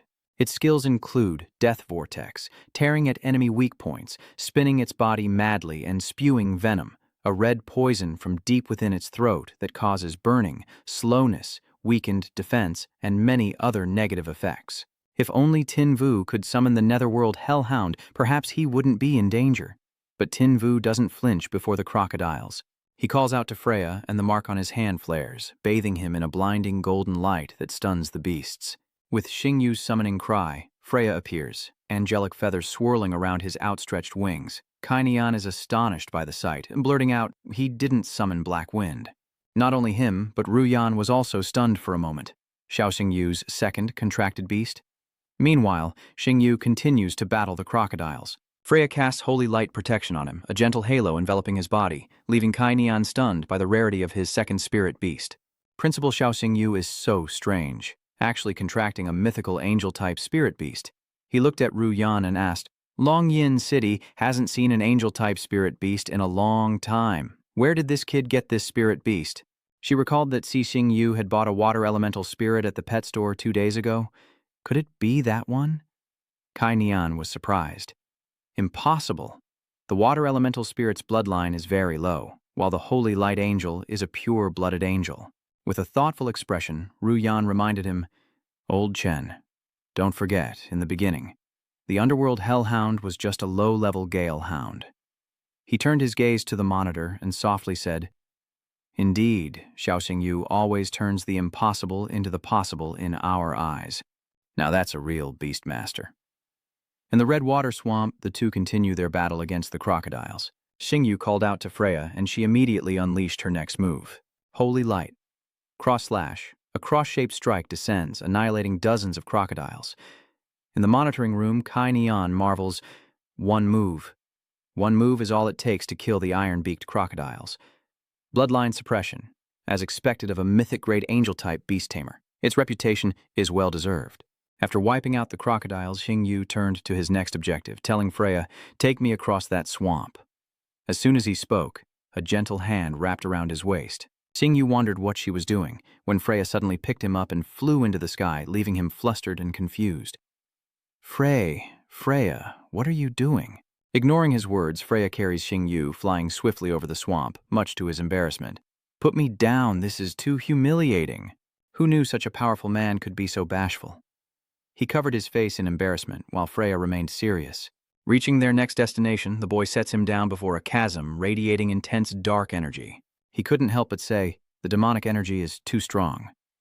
As he spoke, thousands of small spiders emerged from the gap, multiplying exponentially. The webs multiply with their appearance, and the situation is no better than the previous challenge. Xingyu cautiously warns him. Freya is cautious, but the boy is undeterred, wielding his sword in a fiery cross. It seems the thick web is hindering Freya's ability to cast her skills. They cling to her sword, but it's not over yet. Freya's attack may finally have an effect. The intersecting slashes unleash devastating power, startling Xingyu.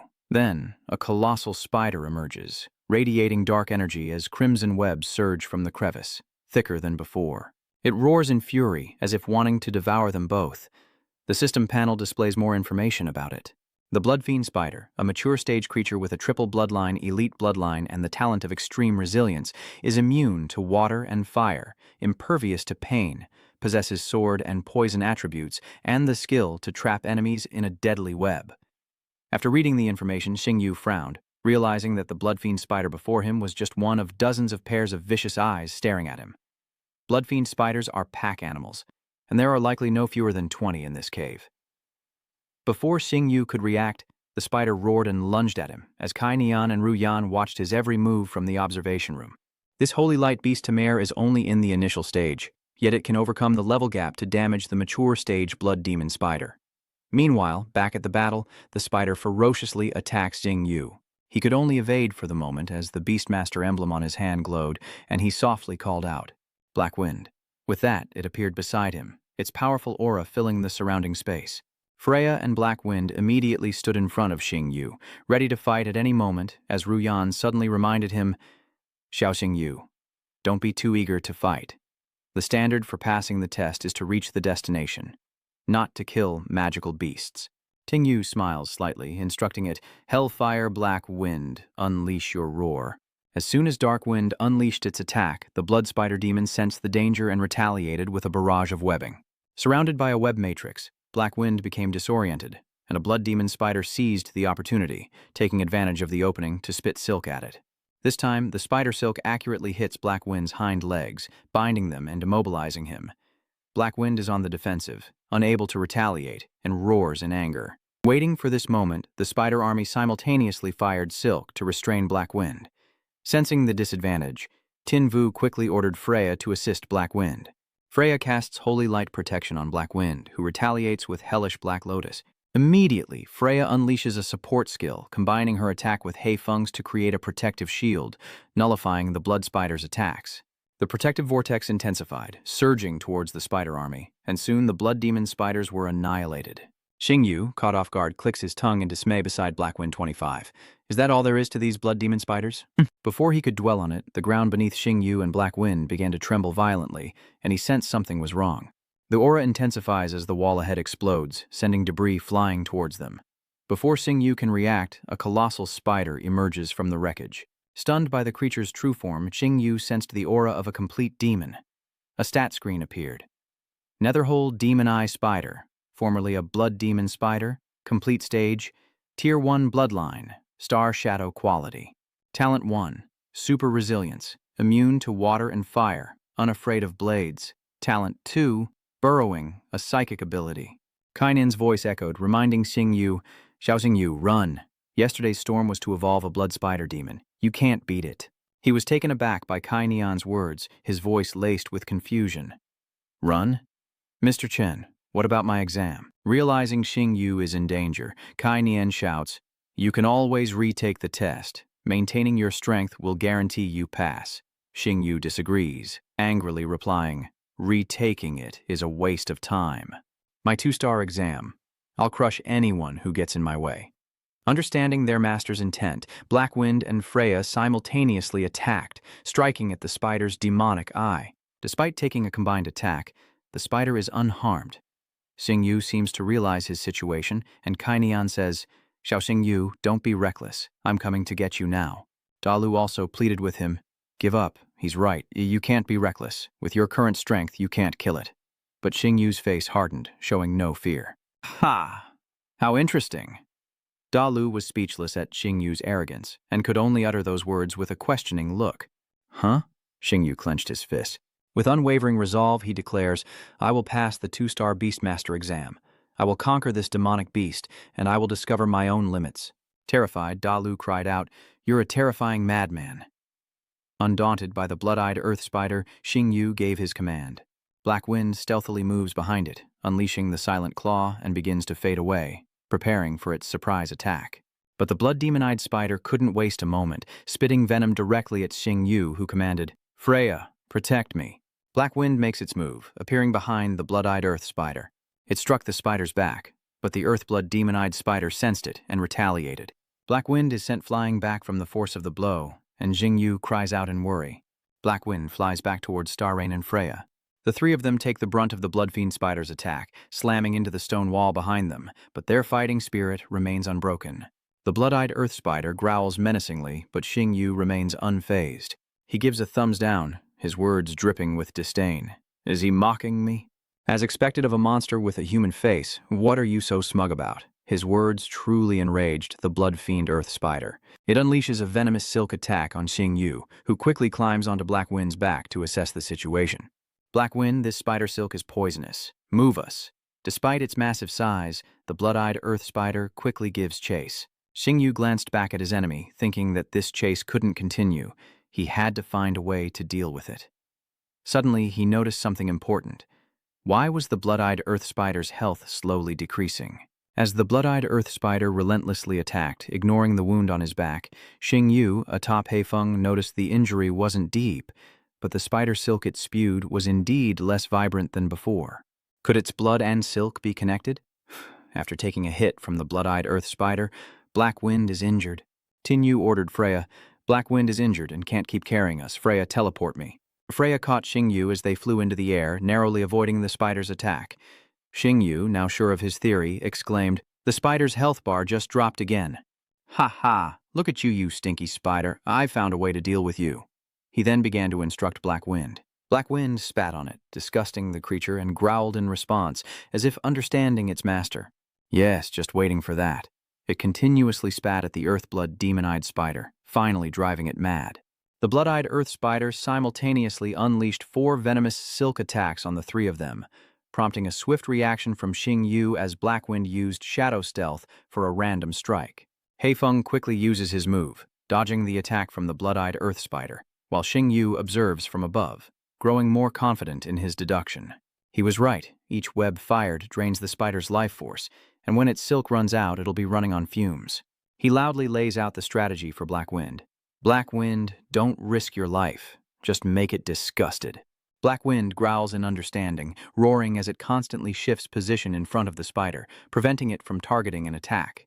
As the blood-eyed earth spider spat venomous silk, Blackwind leaped into the air to dodge, but the silk caught its hind leg, yanking it violently to the ground. Blackwind, still full of energy, uses its agility to escape the venomous silk, and Xing Yu, sensing the opportune moment, orders Blackwind and Freya to launch a combined attack. Blackwind, hold back no longer. Unleash the power of the demon. Freya, cast your holy light to remove Blackwind's negative status. Kai Nian and Ruyan's helicopter spotted Xing Yu's group, and Kai Nian anxiously asked, We're still not going to intervene? Ruyan calmly replies that they should wait for him to find a solution, but he still seems uneasy, asking, Can Xiao Xing Yu hold out? 7 hours into the battle, the trio continues to fight the blood-fiend-eyed spider with all their might. Xiao Xingyu is exhausted, clutching his chest as he gasps for breath, his mind racing to analyze the situation. This wretched spider has lost 9/10 of its blood, and the color of its silk is fading. It can't defeat Black Wind with the support of demonic power and holy light. If this keeps up, we're dead for sure. Lost in thought, an idea suddenly sparks in his mind. Something's not right. Every creature has a will to live. Why is it fighting so hard despite losing so much blood? Is it just hatred? But it's never left the cave. Could there be treasure inside? The Earthblood Demon Eye then unleashed a massive poisonous silk attack on Xingyu and the others, the poisonous silk advancing faster and faster. The moment of truth had arrived. Xingyu ordered Black Wind to counterattack, Black Wind unleashing Hell's Howl with all its might, turning the tables on their opponent. The outcome of the battle was as Xingyu had foreseen. As he confidently yelled, "It doesn't have much silk left." The opportunity arises, and Xingyu commands Black Wind to deliver the final blow. Black Wind unleashes Hellfire Lotus, and after taking 2 critical hits, the blood-eyed Earth Demon seems defeated, but it uses its last strength to retaliate against Xingyu's group. Black Wind and Freya dive to protect their master, but Xingyu declares, "Don't worry about me." Switching from defense to offense, they quickly eliminate it, with Black Wind finally using Hellfire Lotus. Black Wind obeys, soaring into the sky and unleashing its most powerful attack. Seeing that the Blood Fiend Eye has no chance to resist, it takes the full force of Black Wind's blow and tumbles away. Only then did Xingyu dare to sit down, breathing a sigh of relief. "We did it. We actually did it," he thought, praising his 2 companions. Black Wind did great, and so did Freya. The great Blood Demon Eye has been defeated. Xiao Xingyu leads the team into the spider spirit's lair to uncover its secrets. "Hey Feng, Freya, let's check out the cave. There's bound to be something good inside." The group began to enter the cave when Principal Su's urgent voice suddenly echoed. "Xiao Xingyu, hurry."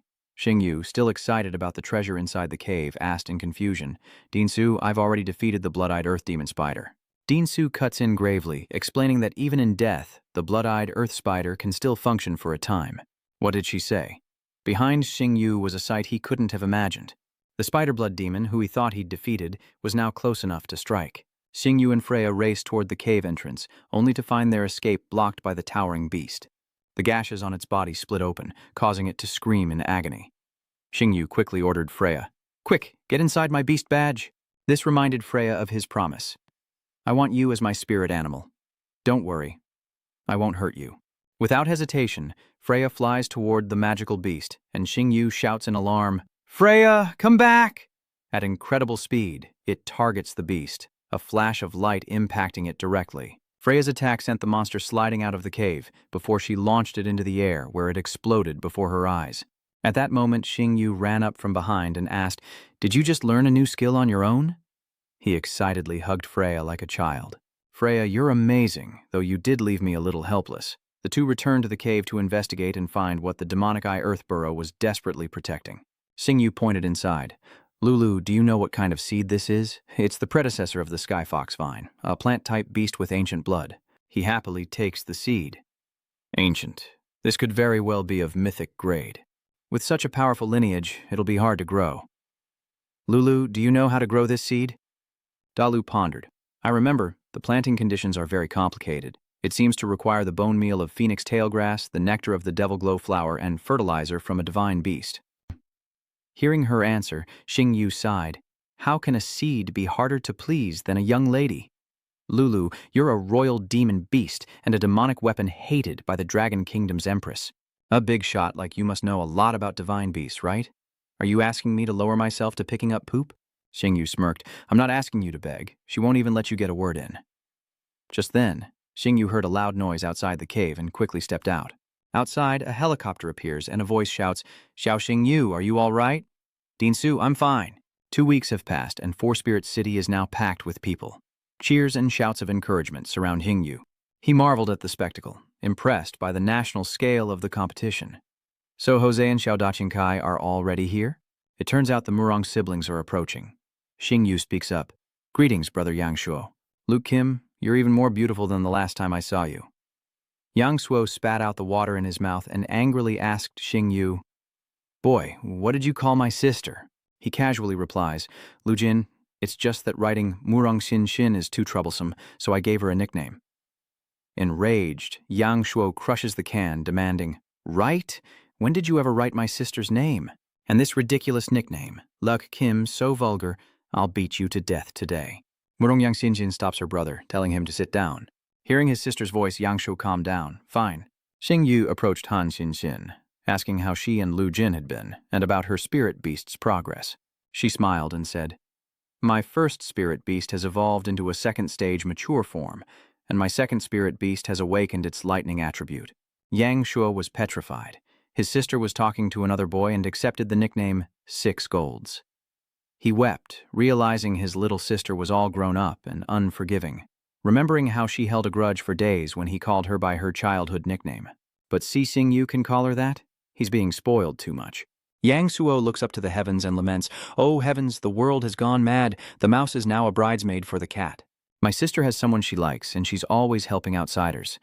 You two just look at me coldly. What's wrong with her brother?" Feeling helpless, Xin Yu wondered, "Who are we even up against today?" Unbeknownst to them, the drawing results hadn't been announced yet. Suddenly, a voice cut through. "No, the results are in." Everyone turned to see Su Ruyan, who announced, "Your first match is against the White Tiger Academy. No matter what, you must crush them in the solo battles today. Defeat them utterly." A mocking voice echoed from behind. "Hi Zoyo, why is Dean Su so angry?" The newcomer was Qing Yu, who continued, "Are you that afraid of losing to my White Tiger Academy?" A Ru Yan coldly glares at Qing Yu. "Shouldn't Headmaster Zhu be back in your reserve seat? What are you doing in the Azure Dragon Academy's territory? If you want to see it, can't you just look it up on your phone? I'm just here to see your ace in the hole this time." I heard he could fight complete demon beasts and control 2 spirit beasts of hell and heaven at the same time, just like that man. As Nguyen angrily questioned, "Seeing is believing." I admit he has some skill, but he's just another Lin Chang, just lucky. Do you really think your student is that strong? Seeing the tense situation, Yang Shuo intervenes while Xing Yu analyzes from the side. It's said that Zhu Qingyu and Dean Su have been rivals since childhood, always trying to outdo each other in academics and family background, neither of them willing to give an inch. With a snort just then, Kai Nian arrived with an announcement. "The Empress has arrived. Thunt Nu threatens that she will send the Azure Dragon Academy packing." Ruyan indifferently replied, eagerly awaiting, and with a surge of anger she gave the order. "Xiao Xingyu, Murong Yang Shuo, Murong Xinxin, come with me to welcome the Empress." The gate of the sky above slowly opens, casting down a dazzling light. A vibrant, colorful cloud appeared in the sky, something shimmering within. As it drew closer, the silhouette of a massive beast emerged, bearing a majestic figure upon its head. The crowd below cheered with excitement. "The Empress has arrived! The Empress has arrived! Oh my God, she's the most beautiful and powerful woman in our Dragon Kingdom." This is Shangguan Lan, the Dragon Country's Empress, whose fierce-looking beast is a white Qilin. Lan is a beautiful and powerful woman. With a stern gaze, she surveys the masses below, leaving Qing Yu in awe of the spectacle. Is this the strongest beastmaster of Long Country? Her aura is indeed terrifying. Her beast descends, and Quan Lan gracefully steps down, radiating power alongside her companion. Xing Yu noticed the medal and sighed. An 11-star medal. The Beast Emperor stands above all 10-star Beastmasters. The gap between us is more than just a few stars. At the same time, he received information about Guanlan's beast, the 7-colored Holy Kirin, a god trial body with a 3rd-stage bloodline. Purebred Qilin bloodline of Genesis quality. No information on aptitude, attributes, loyalty, or skills. Starry nods, realizing the gap between them is too vast, beyond the scope of the demon god's eye. He smugly asks Da Lu, "Lulu, how did you survive the Empress's bounty on your head? Aren't you lucky to have met me? You would have been dead 800 times over without me." Dalu clicked her tongue. "Though you're unpleasant to listen to, I suppose I have to accept it." Xing Yu wondered. The Qilin 7-colored saint is probably not Shangguan Yan's only beast, right? Of course not. She has even more powerful magical beasts than that. Xing Yu quickly sensed the dragon's aura around her, and he was stunned. The power of a dragon. Pure dragon power. Lulu, this time Shangguan has a pureblood dragon spirit beast. Weren't pureblood dragons wiped out centuries ago? Dalu shrugs. "I don't know." She explains that, according to historical records, only pure-blooded dragons, phoenixes, and unicorns possess creation-level bloodlines. In terms of strength, dragons are the strongest, followed by phoenixes and unicorns, yet the race targeted by Ye Feng was the dragons. Dalu wonders if pureblood dragons are truly extinct, where did this woman encounter one? And what about the dragon tear, one of the dragon clan's 3 great treasures? Indeed, the dragon extermination war was not so simple. As the two were trying to uncover the truth, the higher-ups ordered the start of the competition. Yan announces that Xiaoxing Yu will be the first to fight, according to the draw, and Dean Su promises they'll secure the first victory. Yang Shuo mocked from the sidelines, saying that even if Xiaoxing Yu lost his individual match, he shouldn't worry too much, because they were still there for him. As Xiaoxing Yu steps into the arena, the loudspeaker announces his opponent. Lin Tianzi, son of the Sword Tiger Guild leader, Lin Chang, followed by a robust figure. On the left, representing the Azure Dragon Academy, is the rising genius, Xiaoxing Yu, and the match begins. To the naked eye, Xing Yu seems to be at a disadvantage. He summons Black Wind, who roars as soon as he appears, while his opponent summons a giant serpent, the Desert Crimson Python, who immediately attacks. In the stands, fans worry, isn't Sand Burial Serpent's sand attribute the natural enemy of Black Wind's fire? Yang Shu explains. In a duel between equals, elemental advantage trumps bloodline. This is going to be tough for Xing Yu. His opponent unleashes Sand Burial Python, Sand Blade Dragon Twister. The serpent creates a massive vortex heading straight for Xing Yu and Black Wind. He immediately retaliates, Black Wind, Hell's Howl. It spews forth a beam of purple light, and the two forces collide head-on, but it's clear that his opponent has the upper hand, overwhelming Black Wind's power. It spat out some blood, and perhaps in pain, Black Wind retreated. His opponent confidently said to Xing Yu, Student Xiao, with attribute suppression, you can't win. If you surrender now, perhaps I'll show some mercy. Xing Yu responds with a non-sequitur. The weather's quite humid today. He raises his hand. Don't rush. The fight has only just begun. That was just a warm-up. I only need 2 moves. His opponent questioned his words, but Xing Yu wouldn't let him wonder for long. Haifeng uses Hell's roar to the sky, and at his command it looks up and spews out a massive source of power. The handmaiden beside the Empress wondered if he intended to melt the sand, but the Hellhound's flames weren't hot enough. After that incorrect answer, the handmaiden curiously asks, Your Majesty, what is he trying to do? Seeing the scene unfold, her face filled with amusement. He intends to use the rainbow clouds I created. Before Tianxi's astonished eyes, Haifeng unleashed his attack, shattering Tianxi's confidence. Xiaoxing Yu, what exactly are you planning? Suddenly rain begins to fall from the sky. Confused, Tianxi wonders, rain? It was then he realized Xing Yu's intent, and he ordered his beastmaster to resist. No good. Quick Sand Burial Scarlet Serpent, stop him. With a triumphant look, Xing Yu replies, Too late, you've missed your best chance. By the time Tianxi realized it, it was too late, and he cursed inwardly. Damn it, it's all wet. Neither Sand Dragon Fist nor Quicksand Burial. Sand Burial Scarlet Serpent can't be used. Having completely suppressed his opponent, Xing Yu commanded Haifeng to attack with Hellfire. Black Wind takes to the sky, unleashing an attack on Tianxi's Scarlet Serpent, leaving it no chance to defend or retaliate. Tianzi's Crimson Serpent was injured by Black Wind's Hellfire Lotus, nearly defeated by Xing Yu and Black Wind, and finally fell. The referee announced the results, praising Xing Yu's talent. He did it. Xiaoxing Yu really did it. He really turned the tables and won with just 2 moves. Both Tianxi and his Scarlet Serpent lie unconscious after Haifeng's decisive blow, and the referee doesn't hesitate to express his admiration. This artificial rain is truly formidable. The Dragon Kingdom's Empress watched the entire match, and only now does she offer praise, seizing the moment with precision and a sharp mind. The close attendant reported that the Empress had investigated Xiaoxing Yu's background and found nothing amiss, which seemed to please her. So, the first invitation to the Imperial Soul Training of the year should be given to him. The maid was surprised, the first invitation to a commoner. Bowing, she obeyed. Understood. Back below the platform, Yang Shuo praised Xing Yu, saying, You've got skills. You finished that match quickly and easily. Hearing this, Xing Yu was pleased. Of course I'm satisfied with the results. I never lose.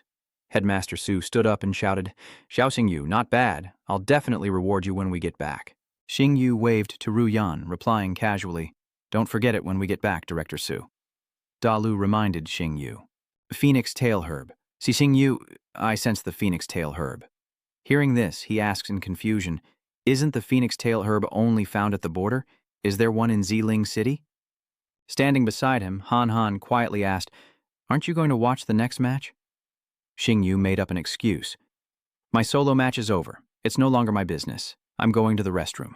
Hearing this, her face fell, and then Yang Shuo flew into a rage, saying, "Next is my match." "What the hell did you say to my sister?" Jingyu awkwardly replied, "Lu Jin, good luck, you've got this. I'll be rooting for you from the sidelines." Ham Ham called out his name, Xiao Xingyu, and he, seeing her expression, scratched his head sheepishly, replying, "Sorry, I'm really busy and don't have time to watch the match." Ham Ham turned away, quietly saying, "You have to be with me after the competition." Seizing the opportunity, Xingyu bolts, vowing not to return as the referee announces the second match, Murong Han Han of the Azure Dragon Academy versus Zhou Ye, son of Huang Yan's City Lord from the White Return Academy. The scene shifts to Lin Tan, Duong Nguyet Din, where a large crowd gathers, cheering and celebrating. Chao has succeeded, guarding the border day and night, a truly arduous task. "Welcome home, City Lord. Please accept these eggs laid fresh by my hen." In the distance, another group continued to shower him with praise. "You are a hero who brought glory to Four Spirit City, and a great hero of our Dragon Kingdom." Changong and the Rhinoceros Emperor Xuan Hong approached, and a detailed panel appeared. War Rhinoceros, Emperor Tier. Second stage. War Giant Beast Race. Bloodline, Mythic Bloodline Quality, Talent. War Roar. The roar can boost the morale of the army, increase attack and defense, and weaken the enemy's armor. Superpower attribute, immense strength, crushing, loyalty, 150. Xingyu gaped in astonishment, muttering to Dalu, "Look, an 8-star Beastmaster and a royal-grade beast with over 100 loyalty? How many life or death battles have they been through?"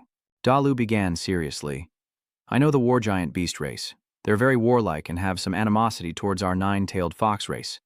If the Zhou family can be called city lords, then Zhou Xiong must be guarding the west of the 4 major cities on the border of Long Country."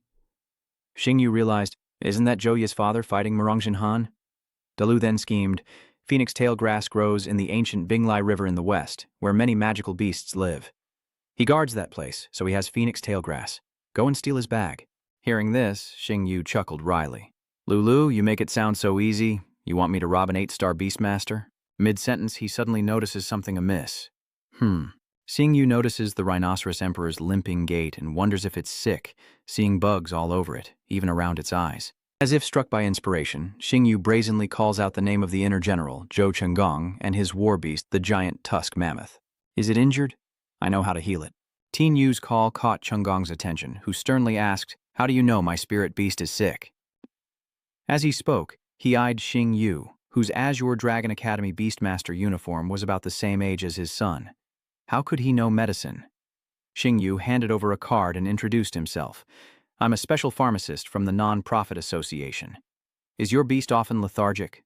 When it rains, red spots appear all over its body and its skin even ulcerates." He was surprised and doubtful. It's exactly as he said. He told the truth. "I came back this time to treat my beast, but forgive me for being blunt.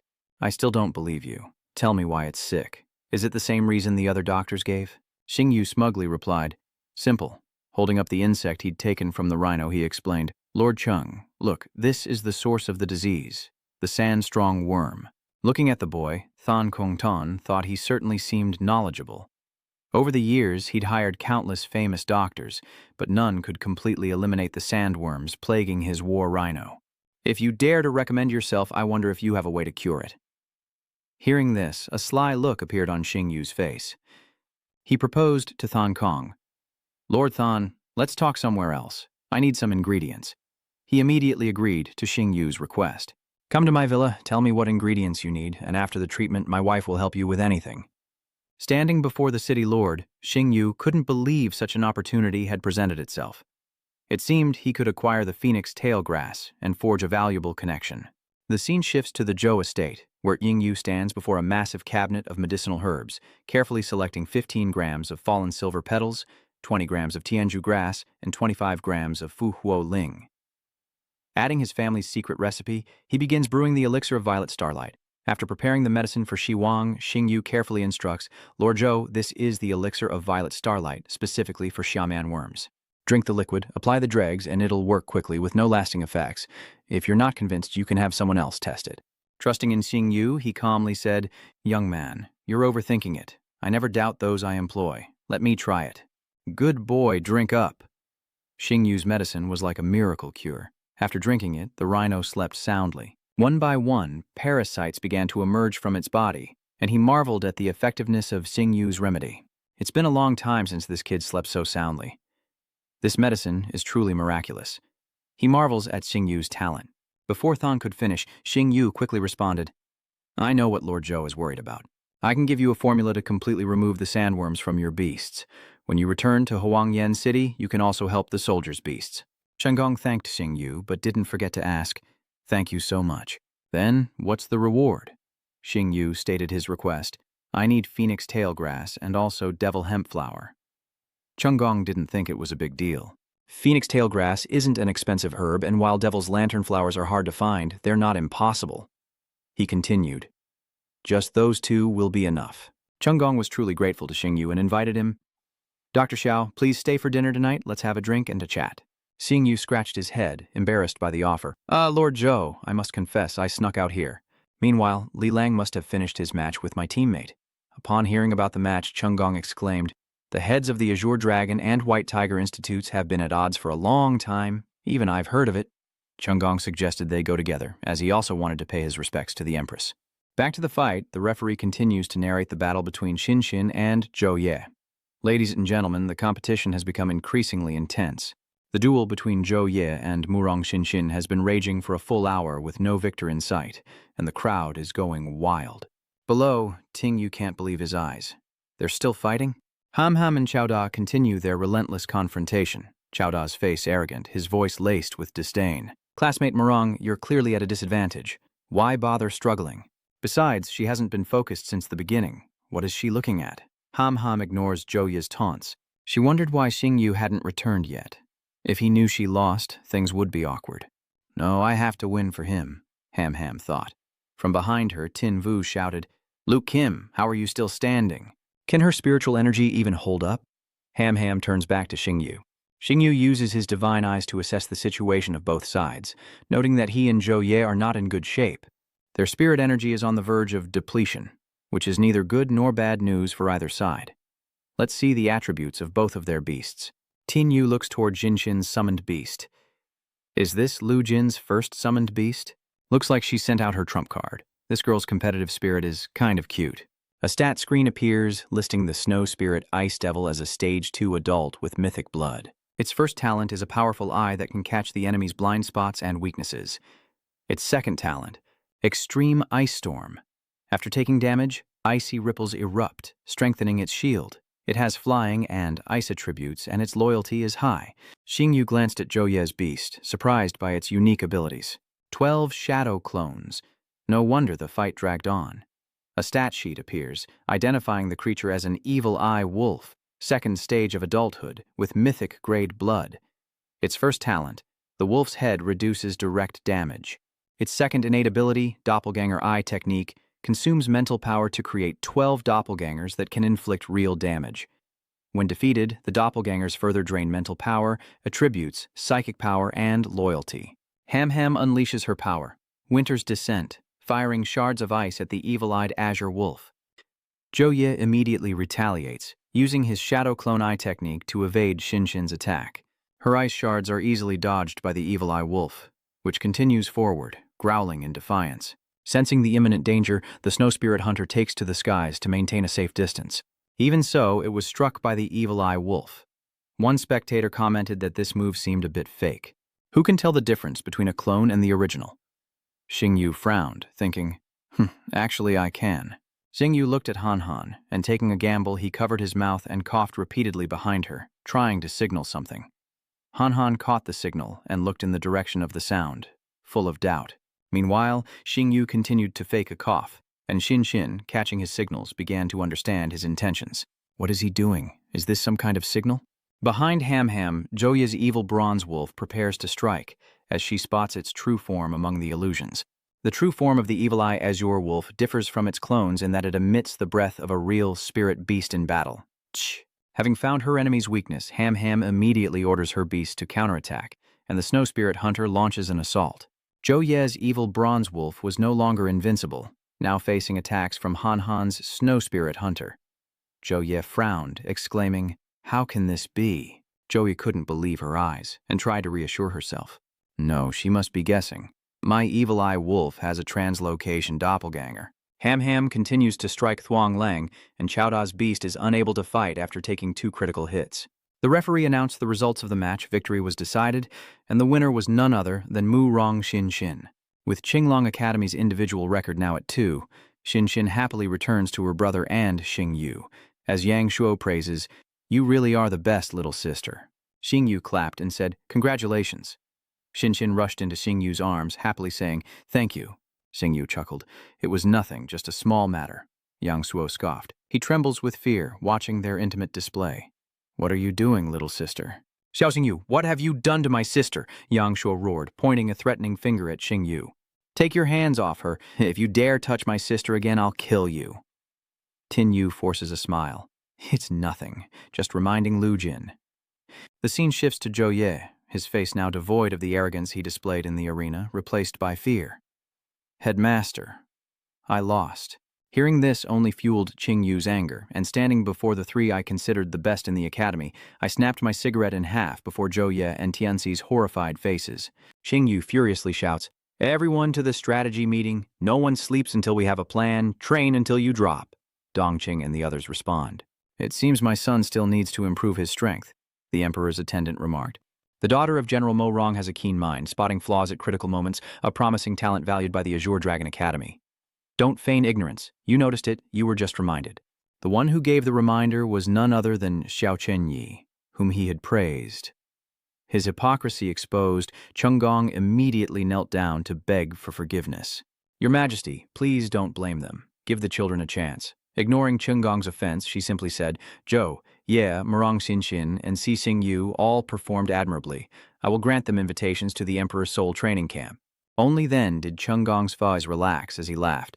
"Thank you, Your Majesty." Back with Xing Yu and the Murong siblings, Xing Yu asked with a smile, "Yang Shuo, Director Su is planning a barbecue tonight." "Where should we go?" Yang Shuo said annoyedly. "Get lost, get lost, get lost." "Who are you calling brother? I don't accept it." Just then, someone from the organizing committee arrived to deliver letters to Xin Yu and Han Xin. "Tin Wu and Murong Xin Xin, the Empress recognizes your performance on the field, and here is an invitation to the Soul Emperor training camp. Take them."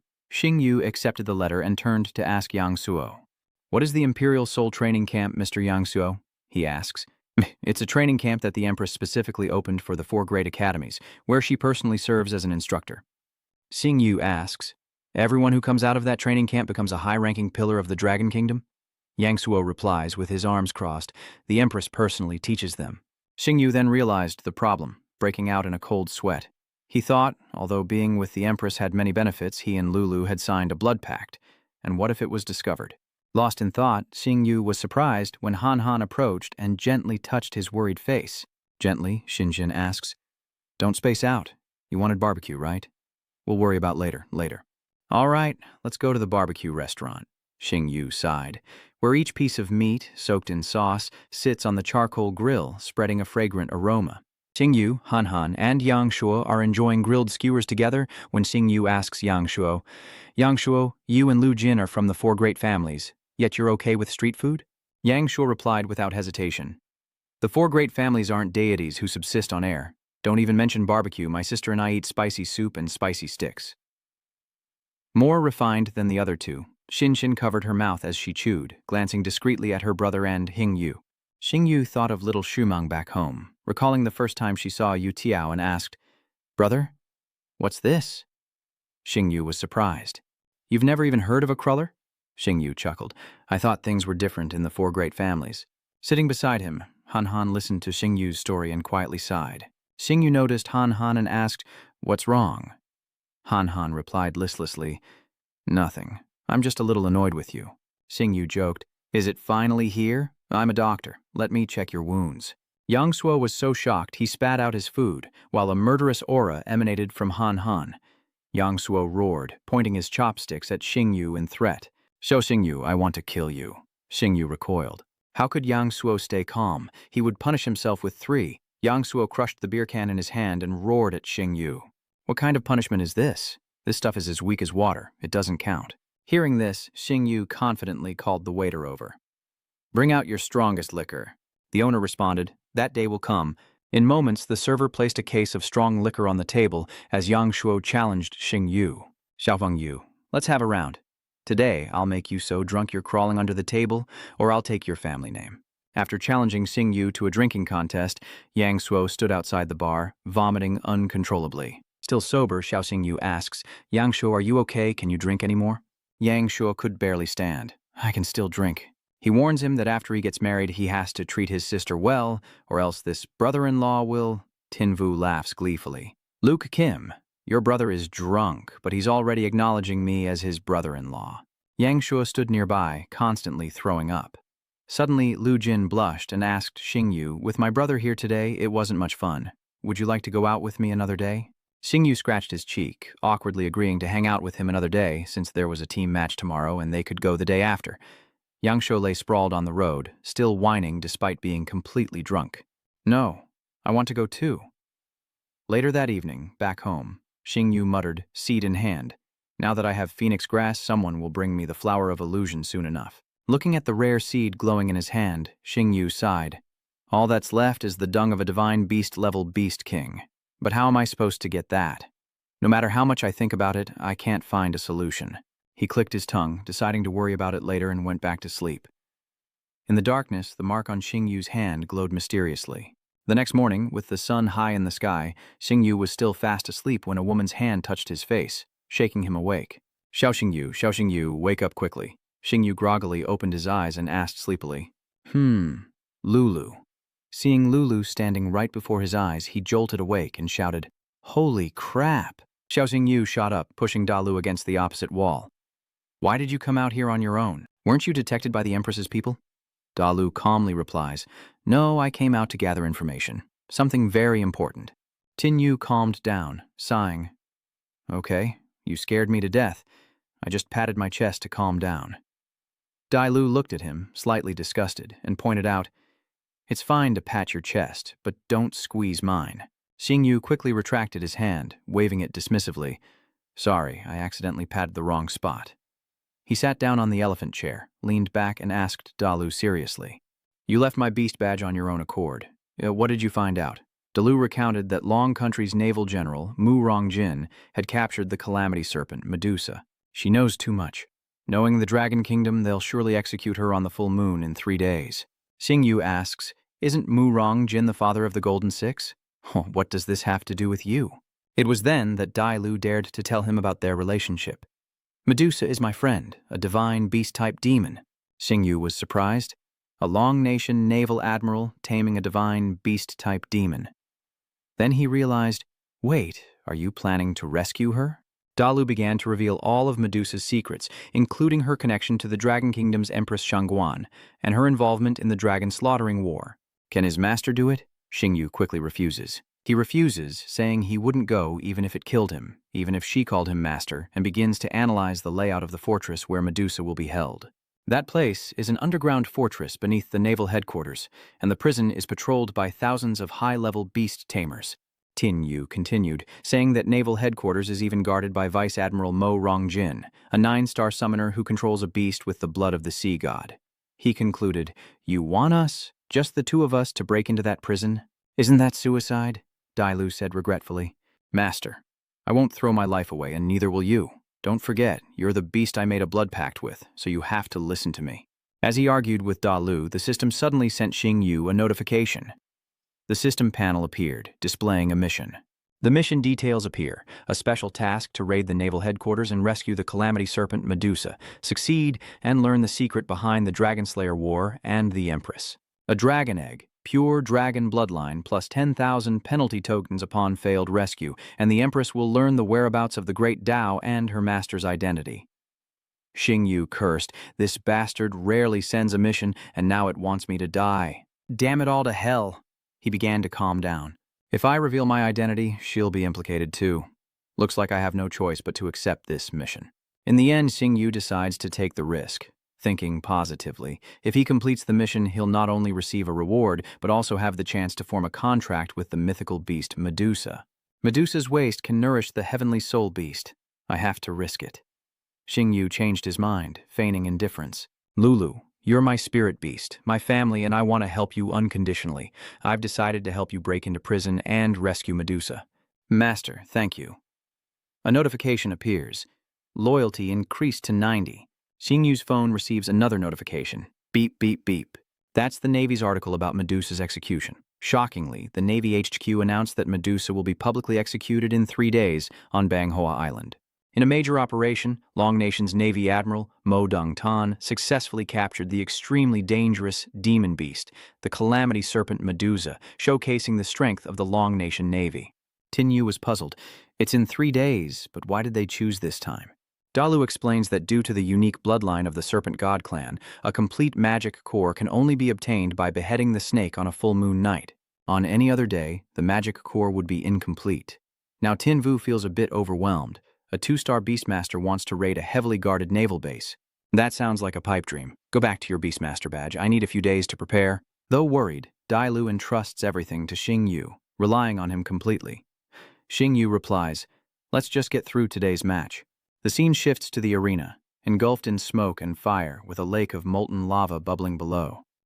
Xingyu and Yang Shuo arrive at the arena and he stares at the barrier with disgust, saying the water looks like blood and makes him want to vomit. Why choose this place? Yang Suo replied, "Legend has it that during the Great Dragon War, a giant dragon fell into the Dragonfall Lake, its blood staining the water, turning it into molten rock year-round. But that's just a rumor. There's no proof." Tinvu uses his divine eyes to inspect the area. This team battle is getting exciting. If they lose, they'll have to shed a layer for me to see what's really in this lake. Looking deep into the lake, he saw a strange light and sensed a unique power. This mysterious power comes from the dragon race, the power of dragons, a dragon bone. Xingyu pondered, there's a dragon bone at the bottom of the lake. If a beast absorbs it, it will definitely evolve. But how do I get it? Seeing this, the Murong brothers reminded him that he'd been distracted since they arrived, and the match was about to begin, so he needed to snap out of it. Get serious. The whole country is watching live. Above them, helicopters circle as we welcome viewers to the Supernova team battle. Cameras surround them, broadcasting live. At Starplume, the commentator's voice booms from the TV, Azure Dragon Academy versus White Tiger Academy, 6 gifted prodigies. Which side will emerge victorious? Shimeng happily says, "Sister Nijue, he will definitely win this match. Man, drink less Coke or you'll get cavities." Back in the arena, the atmosphere is electric. They cheered for both teams as Xingyu pumped himself up, knowing that Lu Jin was right. He had to show his sister what he could do. He summons Black Wind with a roar, and it appears menacingly. Black Wind bares its sharp teeth behind Xingyu, awaiting orders. Yang Shuo and Han Han also summoned their beasts one after another. Thunderstorm Lion and Bone-Winged Bat Beast. The opponents don't back down either. I don't want to train in the middle of the night again. Today, we will be victorious against the Scarlet Burial Serpent and the Evil Eye Azure Wolf. Their 2 beasts, a serpent and a wolf, have appeared, but Xingyu is suspicious of the remaining opponent's sly expression. Why hasn't he summoned his beasts? I'll strike first while they're still incomplete. Yang Shuo commanded the Thunderstorm Lion to attack, but the other man remained still as a dark shadow shot out from beside him. Xingyu warns him, and Yang Shuo realizes something is wrong. What is that? Yang Shuo only saw a shadow flash past Bai Ming, leaving large streaks of blood. The shadow landed, revealing a monkey-like creature radiating a poisonous aura. The beast stood, revealing its solid form, looking ready to devour its opponents as Hamam cried out in fear, "It's a shadow ninja ape!" Yang Shuo worries as the beast can instantly move once, or even multiple times within a specified range. This one will be difficult. Seizing the advantage, the remaining 2 opponents unleash Distant Burial Scarlet Serpent and Distant Endurance Dragon Twister as the serpent roars out a massive whirlwind. The Evil Eye Azure Wolf uses its dojutsu to create shadow clones, and 3 wolves appear, making it difficult to distinguish the real from the fake as the whirlwind flies towards the Murong siblings. Their discussion turns grim. Visibility is poor. "Sister, you have experience dealing with the Evil Eye Grey Wolf. Can we win this? The Left Eye Wolf has been fighting for too long and is starting to pant. With the sandstorm obscuring my vision, I can't make out their true forms, and they're coordinating with each other." The Shadow Wolf focuses its attacks on the Netherworld Wolf first. Meanwhile, Black Wind fights alone, sustaining heavy injuries, angering Xingyu. Keeping his composure, Black Wind pierces through the dust storm, and hearing his master's command, he uses his incredible speed to strike directly at the eye of the storm. Black Wind struggles to break the storm, roaring with determination as the shadow ninja uses whirlwind shuriken. Instantly, 3 sharp darts hurtled toward the eye of the storm, piercing Black Wind and causing it to roar in agony. Xingyu cried out as Black Wind in shadow form created a hole and jumped down to avoid the shuriken. Ham Ham asked worriedly, "Xingyu, are you okay?" He reassured her, "It's okay. I'd already considered this possibility." Yang Suo angrily criticized their opponents for focusing their attacks on Xiao Xingyu. "How despicable." Ham Ham agrees. "They're deliberately targeting Xiao Xingyu. Don't let them succeed." Yang Suo signals Bai Myung, and the Thunder Leopard Master uses Heavenly Lightning to dispel the Evil Eye Wolf's clones. The opponents are enraged. The Shadow Ninja uses Whirlwind Slash to continue the attack. Duong Hong! The bone-winged beast steps in to protect the underworld Hell Wolf, as Shin Shin's beast rushes to block the opponent's attack. The black-robed figure is celebrating too soon. They can't protect the underworld Hellhound for long. With the 3 of us wearing him down, Xiao Xingyu will definitely be the first to go. As if he weren't the one being targeted. Xingyu remained indifferent, simply saying, "Oh, really?" But he turns back and grinds his teeth, ordering Black Wind to unleash his demonic power. It stood tall, radiating an aura that unnerved them all. Seeing Black Wind's sharp gaze, the man in black couldn't believe it. "What? Fully recovered already?" Tinvu confidently looks at them, for the battle has only just begun. Yet, Black Wind stands tall in the arena, much to the commentator's delight. Ladies and gentlemen, this is the healing power of the demonic force. The Hell Dark Wolf's wounds have completely healed, recovering from its blood-spewing state. The opponent in black is suspicious. The 3 of us focused our attacks on the underworld Hellhound. Any other beast would have fallen long ago. The healing effect of demonic power is truly absurd. He notices his own beast acting strangely and cries out in confusion. Even the once mighty serpent is now cowering in fear. Panic sets in as the beasts cower in fear. Could the demonic power be a mental threat? Black Wind gathers its strength, unleashing Hellfire Lotus, spewing a massive flame. Yang Suo was stunned by the scene before him. One beast's skill encompassing 4 different attributes: fire, wind, darkness, and demonic power. Hellfire Lotus was indeed a signature move, more than capable of succeeding. Black Wind unleashes a torrent of flames, while the buzzcut opponent defends with a sandstorm dragon fist, his beast conjuring another whirlwind. The tornado was so large, it nearly sucked everything around it in, flying straight into the flames.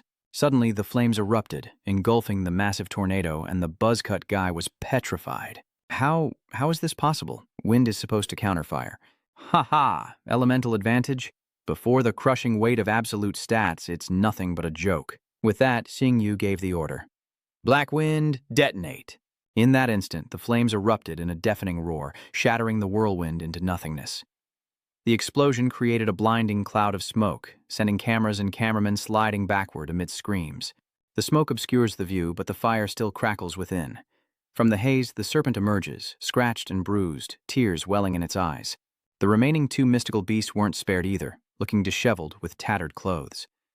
Meanwhile, Ham Ham glared angrily at Xingyu, thinking, "So, Xiao Xingyu wasn't going all out yesterday." He taunted his opponent, "Is this all the White Tiger Academy is capable of? Then I alone can defeat the 3 of you." The buzzcut guy curses under his breath. The man in black calmly blocks the attack, warning against emotional influence. The plan remains, but this time, we give it our all. They strike in silence, the serpent unleashing its distant dragon fist. The black-robed man's summoned beast leaps, throwing a series of darts forward, while the Evil Eye Wolf retaliates, lunging with sharp claws. At this moment, Black Wind is in a dire situation, as his opponent's 3 beasts attack him from all sides. Convinced of his victory, he thinks even demonic power can't withstand this onslaught. Is that so? Xingyu smirks, calm as can be, when suddenly a blinding light erupts, illuminating the entire arena. Dust and rocks fly everywhere, and through the haze a massive figure emerges, turning Buzzcut's face pale. It's Black Wind, colossal and clad in a fiery armor. The man in black realizes that the flames gathering around him to form armor are the blazing sun armor technique, which only transcendent fire-type beasts can learn. The buzzcut guy asks what it is, and the man in black explains that the fiery sun armor can withstand a series of explosive attacks, while converting the energy from those attacks into armor energy. This technique tests the beast's comprehension and the beastmaster's spiritual energy reserves. How does Xiao Xingyu know this move? Sangyu speaks up, reminding them, "What are you guys gawking at? Didn't they notice anything unusual?" They're looking around as if searching for something. The Morong brothers' beasts have vanished. The man in black looks up. The sky. Meanwhile, their beasts, oblivious, roared menacingly. The shadow ninja noticed something amiss, but it was too late. Zinshin's beast had already pounced. Her beast immediately took flight, unleashing its pent-up power.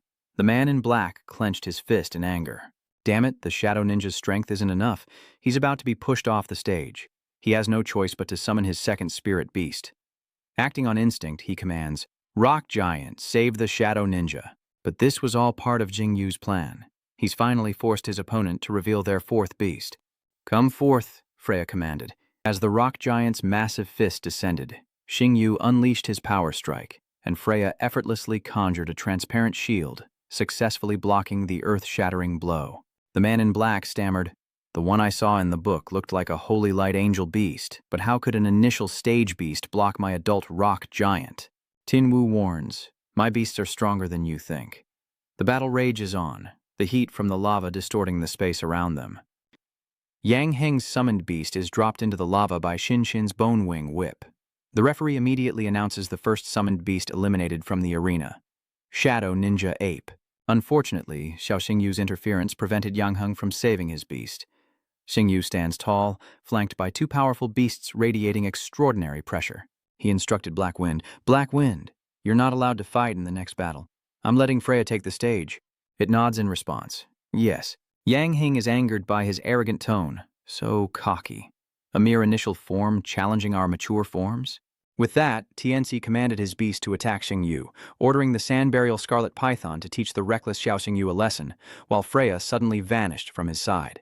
Xingyu chuckled, realizing he'd underestimated the little one's power, and Yang Heng began to sense something was wrong. He shouts, "This is bad! Rock Giant, protect the sand burial python." But it's too late. Freya suddenly appears before Tianzi's summoned beast. The kid's speed is blinding, leaving only afterimages. Freya suddenly unleashes a direct kick, sending the snake flying dozens of meters. Tianzi's summoned beast couldn't react in time and took the full brunt of Freya's attack, the rock giant barely catching it as it flew towards him. Her kick was so powerful even the rock giant stumbled back when it caught the sand burial python. It all happened too fast for the film crew to see. Huh? What just happened? Director, replay that. No, I still can't see it clearly. Let me try slowing it down by 1,000 times. Maybe we can see it. Yang Shuo, equally astonished, turned to him and asked, "Xiao Xingyu, what kind of technique is that?" "Moving at light speed?" He proudly smiled. Freya learned this skill on her own and named it Fang of Light. Zhouye frowned. "How that beast is too strong. Even the rock giant couldn't withstand it. Yang Heng, what should we do next?" He frowned and replied, "I don't know." Xingyu, standing opposite them, called out loudly. "Yang Heng," she said, pointing at him. "Weren't your beasts kicked at light speed before?" Yang Suo's lips twitched. "Tsk, that's too insulting." That line will definitely become the most pretentious catchphrase of the year. They reassured themselves and their teammates, telling everyone not to panic. Their opponent couldn't possibly use that light speed kick again. "We still have two beasts, there's still a chance," Yang Heng declared. "I miscalculated. From here on out, I'll give you my full support." Zhouye summons his beast. "Come forth, War Drum Taurus." Immediately, a Cyan West bull appeared, enveloped in a dark green aura. Tianzi, equally excited, made his beast emblem glow, declaring, "I don't intend to lose twice." Berserk Ash Wolf. Summoned to his side, the beast swiftly joins its master in battle. The Modong siblings weren't standing idly by either, shouting, "Brother Duong Sok, respond!" He replied, "Rest assured, how could I let him fight alone?" Tin Vu immediately commanded Freya. Freya kicks the smallest ash wolf down below, and upon receiving the order, it immediately rushes towards them. Yang Heng called out to him, "I won't let you achieve your goal." The rock giant shifted the scene, and the two Morong brothers, still fighting against the relentless attacks of their opponent's beast, roared as they blocked them.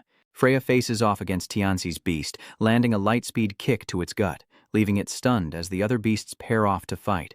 Meanwhile, Yangshuo's thunderstorm beast struggles to defend against the rock giant, and Zhouye's western ox war drum is affected by the An's lightning attacks. Zhouye, Yang Heng, and Tianzi quickly tire, panting heavily, their spiritual energy seemingly depleted. Sensing the unfavorable situation, he said, "Old Yang, I don't have much spiritual power left, but Xiao Xingyu seems to have plenty." Tianzi quickly added, "I'm also reaching my limit. I only have enough spiritual power for my spirit beast to unleash one last combat skill." Yang Heng reassured them, "Brothers, use your ultimate moves. This is our last chance to turn the tide. Seeing their hesitation, Xingyu warned the Murong brothers that their spirit energy was low and they would likely use an all-out attack. For this final round, we'll use our strongest ultimate skill to turn the tables. The Golden Earth Rock Squirrel. He commands his summoned beast and the rock giant immediately grows larger and tougher. Xianzi roared, "Sand Burial Scarlet Serpent, use boundless yellow sand." A stream of blue spirit energy mixed with sand enveloped the rock giant.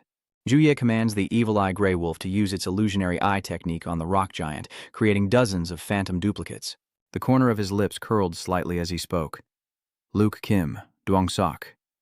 Ham responded as if understanding his next intention. I understand. He shouts the order to attack.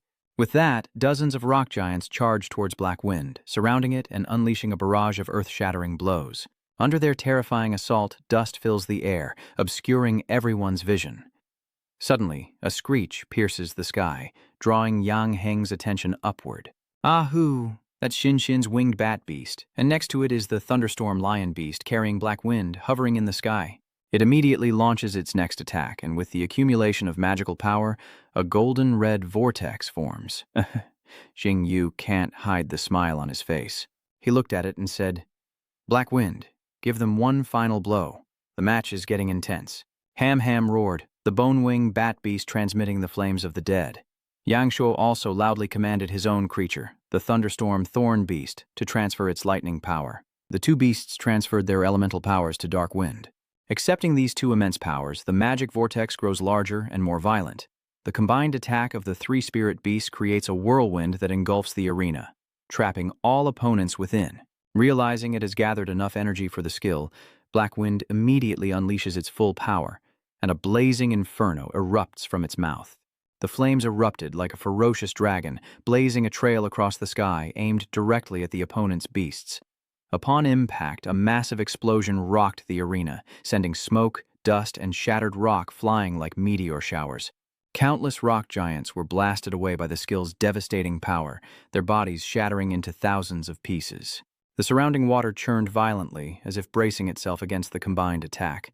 After a long moment, everything finally fell silent. The lingering winds dispersed the thick dust clouds, gradually revealing the arena. The illusions of the lava giants have vanished, leaving only their original form lying unconscious. On the other side, things weren't much better. The Evil Eye Wolf was unconscious and riddled with wounds, and the Desert Crimson Serpent shared the same fate. Yang Heng, Zhou Ye, and Tianxi collapsed to the floor, regret etched on their faces. We lost, the referee's voice echoed throughout the arena. The match is over, and the victorious team is the Azure Dragon Academy. Xingyu, unable to contain his joy, hugs her waist and spins her around. Lu Jin, we won. She gives a soft smile. Yangshuo, unable to bear the sight before him, stops him from getting any ideas about his sister. Xiao Xingyu, don't you dare flirt with my sister in front of the cameras. While he was still reveling in his victory, a voice called out to Xiao Xingyu. It was Yang Heng and his friends praising him. Xiao Xingyu, you're really strong. We don't feel wronged losing to you yesterday. We are completely convinced by our loss this time. He awkwardly smiles at their praise, politely responding. Ha ha, thanks for the praise. Xingyu suddenly noticed the conversation on this side. It sounded familiar. Congratulations, Director Su. Headmaster Zhu, our academy is getting nationwide attention this time, all thanks to your White Tiger Academy for setting the stage. The image of the two headmasters shaking hands happily and looking at each other fondly caught his attention. Ha ha ha ha ha, he's helpless, and the academy heads are at it again. Xingyu provokes her with veiled words. President Su, you better keep a close eye on your student because next year Xiao Xingyu might just be one of mine. Do you have what it takes? With that, she called Xingyu over. Xiao Xingyu, come here for a moment. As soon as he approached, she quickly pulled him in. Xiao Xingyu doesn't understand what she's planning, until his face is pressed against her chest. What a lucky main character. She looked proudly at Xingyu and said, I saved Xiao's life, so he'll definitely side with me. He quickly said, Director Su, please, we're still live. Zuo Ya simply replied, Oh. Cut to Nguok's Tuyet's apartment, where the TV shows Tin Vu and his student talking with Than Ngu. Seeing this, Niezhui flew into a rage, accidentally snapping the remote in her hand.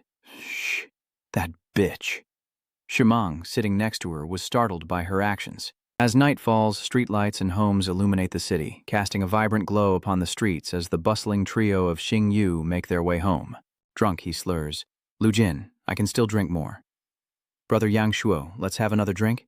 How strange. Wasn't this kid a heavy drinker yesterday? He's already drunk after just a few bottles. Ham responds to her brother. It seems he can't hold his liquor after all. After bringing him back to his room, the Morong siblings left him to rest. Let him sleep. Let's go home, sister. The bedroom door closed behind them, and as soon as Xing Yu realized he was alone, he opened his eyes to check his surroundings. The beast-controlling badge on his hand flashed as he summoned her.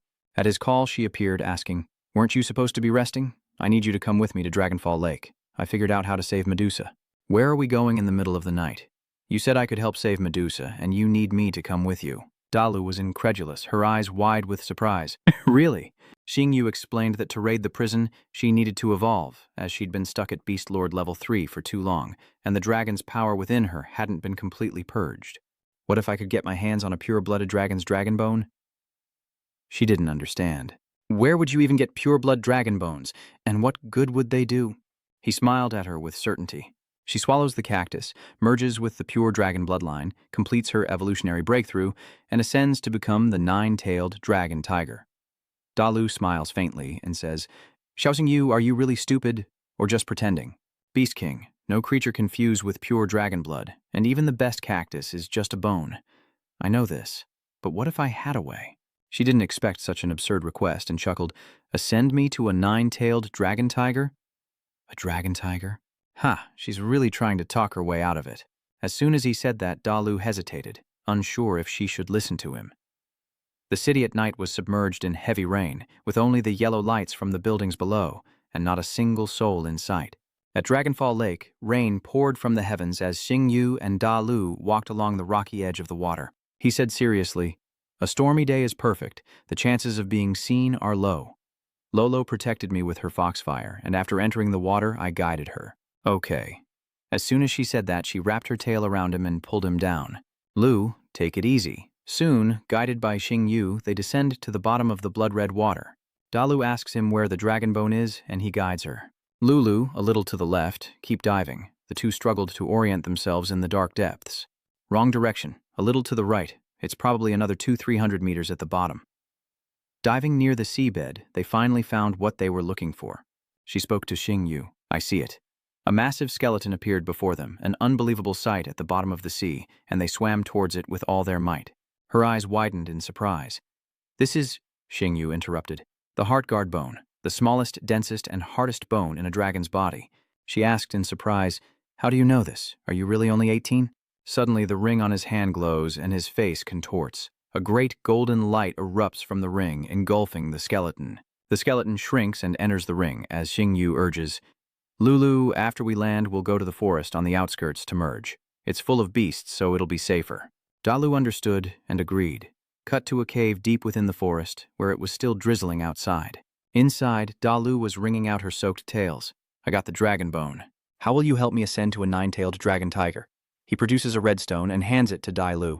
Hold on, I'll give you a treasure. She looked at the glowing red stone in her hand and couldn't help but ask in surprise, What kind of treasure is this? Is this for real? Where did you even get this? The stone in Dalu's hand glowed as he tossed her an elixir. Who's the master here? Mind your own business. Here's another heart protection pill. It should increase your chances of success. Silently, Xing Yu thought, I can't tell her I got the blood fusion stone and heart protection pill from the system store. She'd think I'm crazy. Suddenly Xing Yu turns serious, and after Lulu Dalu hums in response, he continues, saying her evolution will have risks. If she fails to fuse with the dragon blood, the backlash will be severe. She takes Xing Yu's hand and asks, Are you worried about me? Xiaoxing Yu, weren't you the one who wanted to become the world's strongest beastmaster? Why are you hesitating now? Then, Lulu said frankly, From the moment I followed you to Dragon Ruins, I've considered it. To save Medusa, to make the Dragon Country's Empress helpless against me, to live in the sunlight with dignity. I want to become strong, so, I have to take a chance. Xing Yu smiled, placing his hand on his chest, admitting that he was indeed indecisive. Lulu prepares to fuse, and with that, he acts, the ring on his hand glowing. Dalu had now transformed into a massive fox, ready to merge. Xing Yu released the skeletal remains from the ring towards her.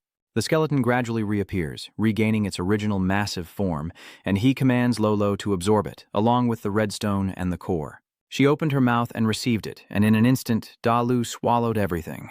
She begins to absorb it, and within seconds, a transformation occurs. Dalu's body trembled uncontrollably, on the verge of collapse, burning with discomfort. In her discomfort, she bursts from the cave, rushing forward, heedless of the trees in her path. She flung them aside to clear a path. From behind, Tin Vu chased after her, trying to reassure her. Lolo, the blood fusion crystal is starting to work. Hang in there, you can do this.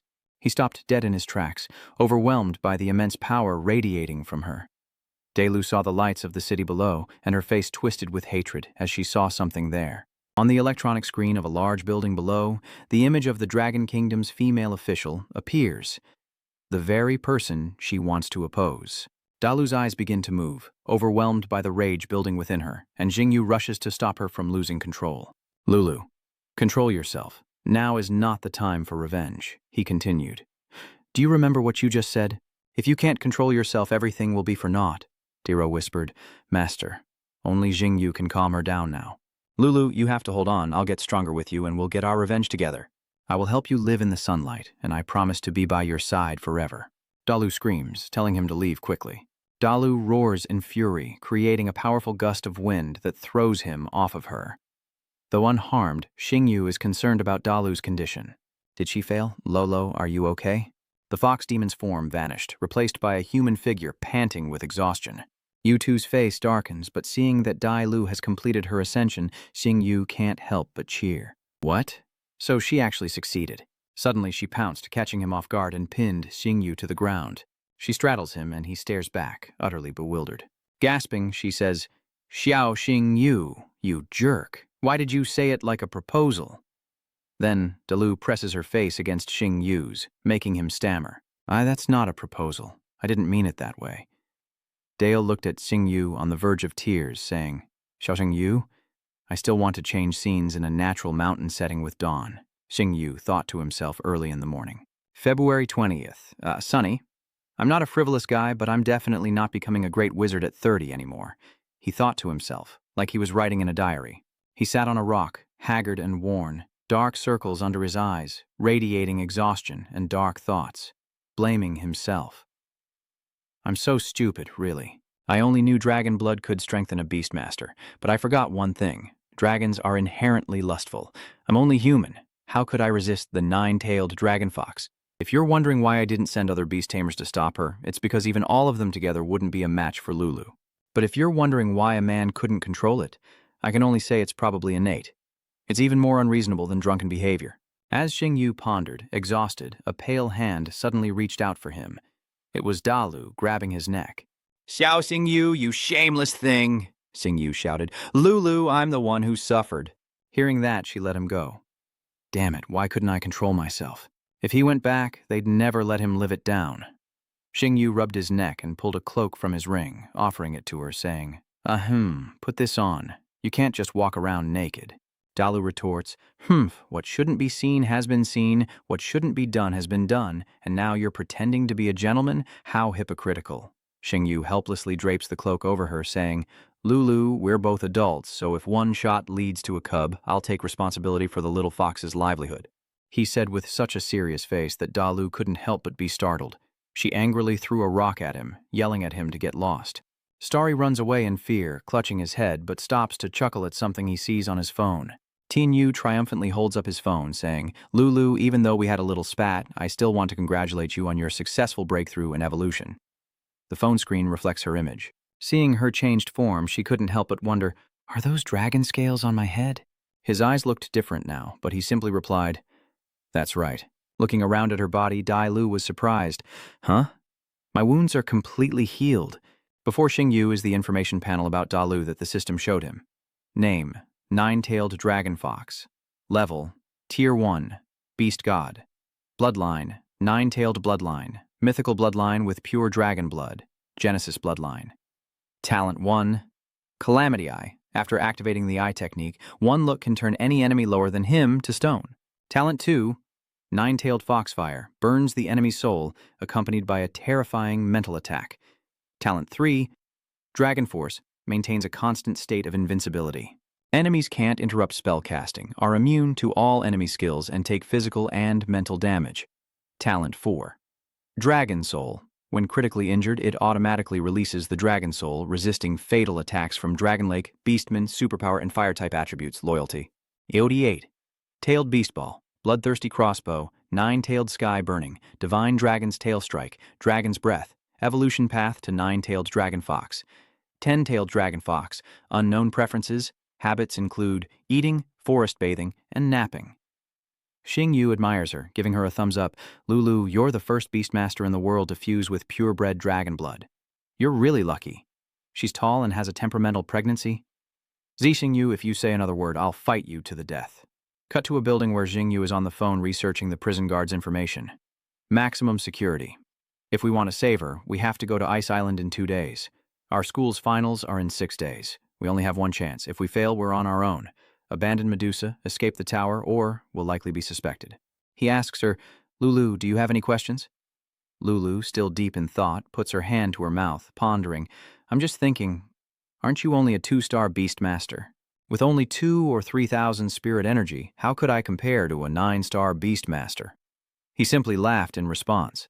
I have my own way, I just need the dragon spirit pill for certain reasons, and I'll have to make it myself this time. Luckily, Lulu, you now have pure dragon blood, so give me some blood later. Hearing this, she immediately cut her finger without hesitation, just to help Xing Yu. Take as much as you need, I'll give it my all. He panics at Dalu's actions and shouts, That's enough! She bled into a glass vial to give him, the blood flowing freely. Worried for her, he grabbed her hand, putting it in his mouth to stop the bleeding, scolding her not to hurt herself so carelessly. Dalu was moved by Xing Yu's actions. Her cheeks flushed red, but Xing Yu, oblivious to the romantic atmosphere, received a notification on his phone. He checked his phone, oblivious to Dayro's adorable blush beside him. He opens it to see a message from Luke Kim. Tin Vu, meet me at the north gate of the night market at 7 tonight. My brother wants to take you out for barbecue. Before long, evening arrives, and Duong Sok is already waiting. Seeing him, he waves and says, Tiu Tin Vu, over here. Tin Vu asks Duong Sok, Are we early? Looking weary, Yang Shuo reluctantly replied, Hey, my sister insisted. Turning, he saw Ham Ham in a beautiful dress, shyly chiding Xing Yu for being late. They both looked at her. He stammered an apology, inventing an excuse. Sorry, I was up late gaming and slept in. Xing Yu then turned to Han Han. That's right, Lu Jin. Can you help me with something? A name only he was allowed to call her. She shyly asks what he needs, and he gets straight to the point. I need some rare and expensive herbs that I can't afford, so she agreed without hesitation. Okay, I'll help you.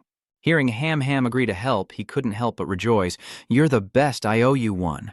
Yang Suo quickly spoke up. Ahem, Sitin Vu, I'm still here. Ham Ham turned to him meaningfully and said, Brother, Tin Vu and I are going to buy the herbs first. Yang Suo understood the implication and almost forgot he had plans tonight, so he couldn't make it to the barbecue. Before leaving, he coldly beckoned Xing Yu aside for a private word. Xiao Xing Yu, there's something I want to say to you. Yang Shuo put his arm around him, whispering that if he had any bad intentions towards his sister, he shouldn't blame him for turning against him. While I'm gone, you two will be together, so behave yourselves. Keep your hands to yourself, or else. But if you dare rent a room with her, don't blame me for turning on you. Xing Yu replies that he doesn't have those desires for now. With that, he bid them farewell as if nothing had happened, saying, I'll be off then. You two have fun. Xinqian reminds him not to return to the hotel too late. Cut to the two at a traditional pharmacy, where their voices can be heard inside. These are all for you. Xing Yu's eyes lit up at the offer. Heh. You shouldn't have, Lu Jin. I owe you one. Then, I'll research a suitable drug for your beasts based on their characteristics, helping you increase your strength. She couldn't help but smile and reply, Okay, I'll be waiting. She hesitated. Xing Yu, do you feel... He asked what she felt. Seeing her hopeful expression, did Lu Jin want his opinion on her outfit today? Maybe I'll pretend to be oblivious and tease her.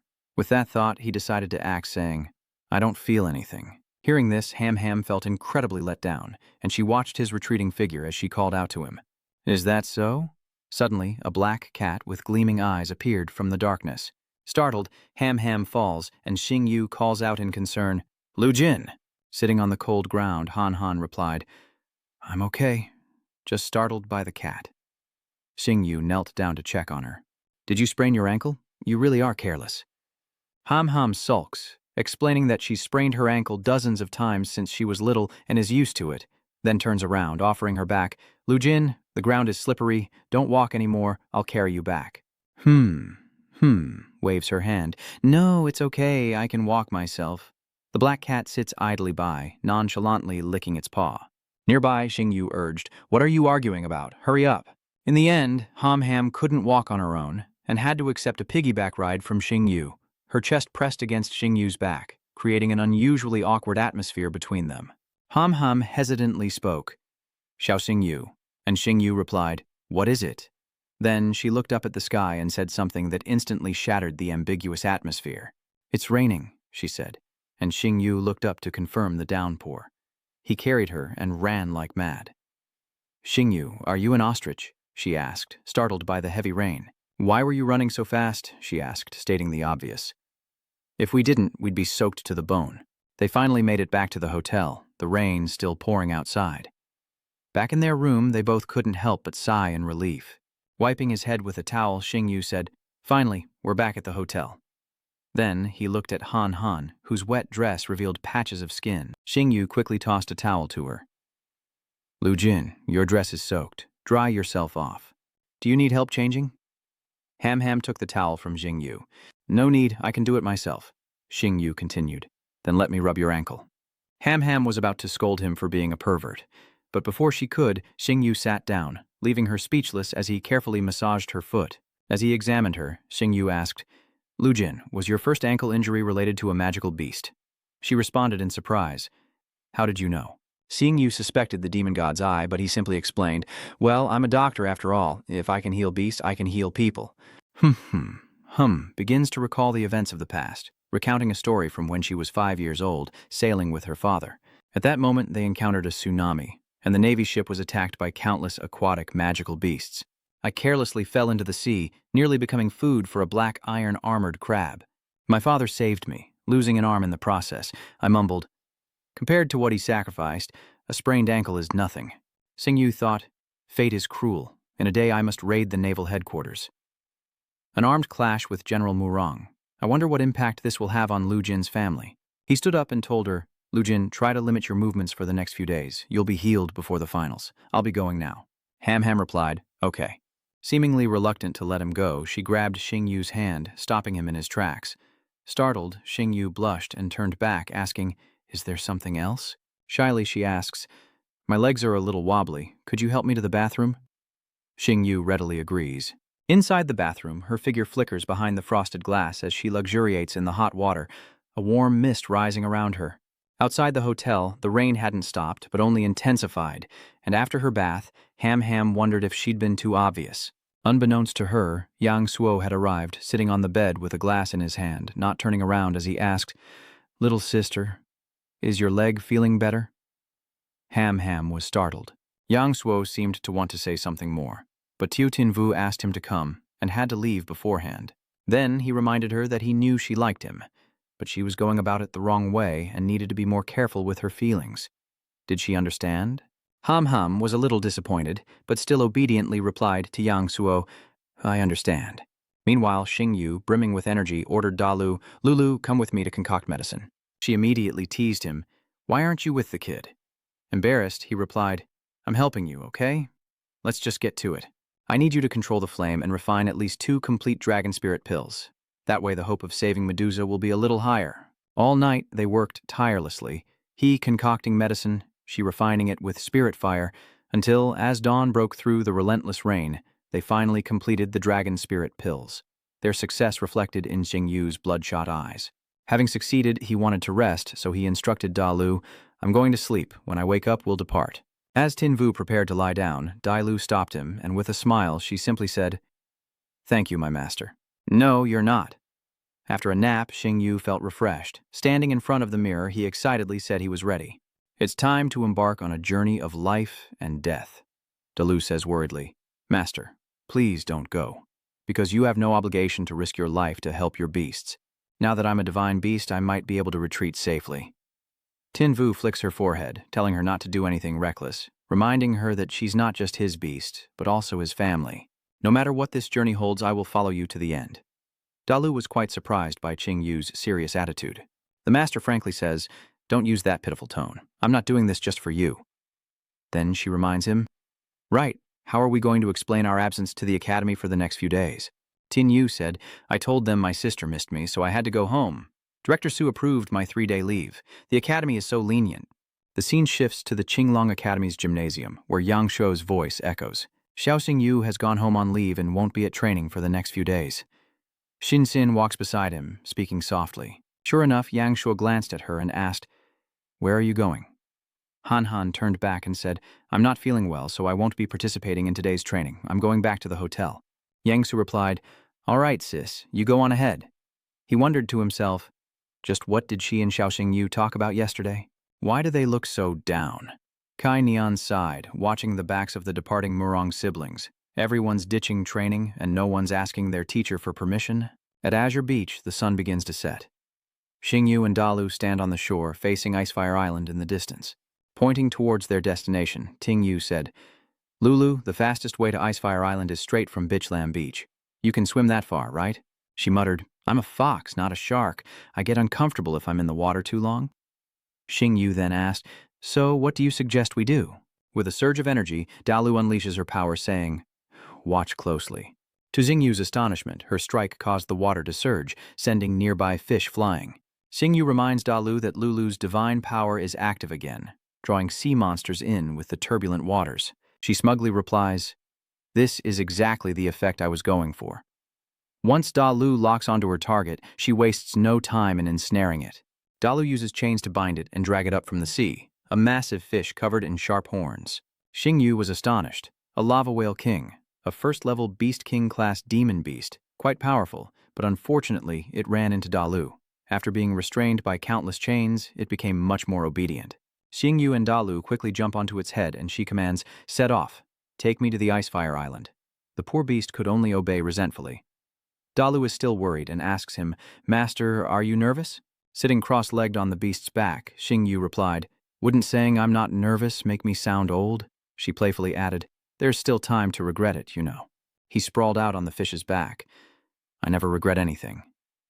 "Lulu, it'll be a while before we reach Icefire Island, so wake me up when we get there." With tender eyes, Dalu softly calls out Xiao Xingyu's name, who lazily asks what she wants without opening his eyes.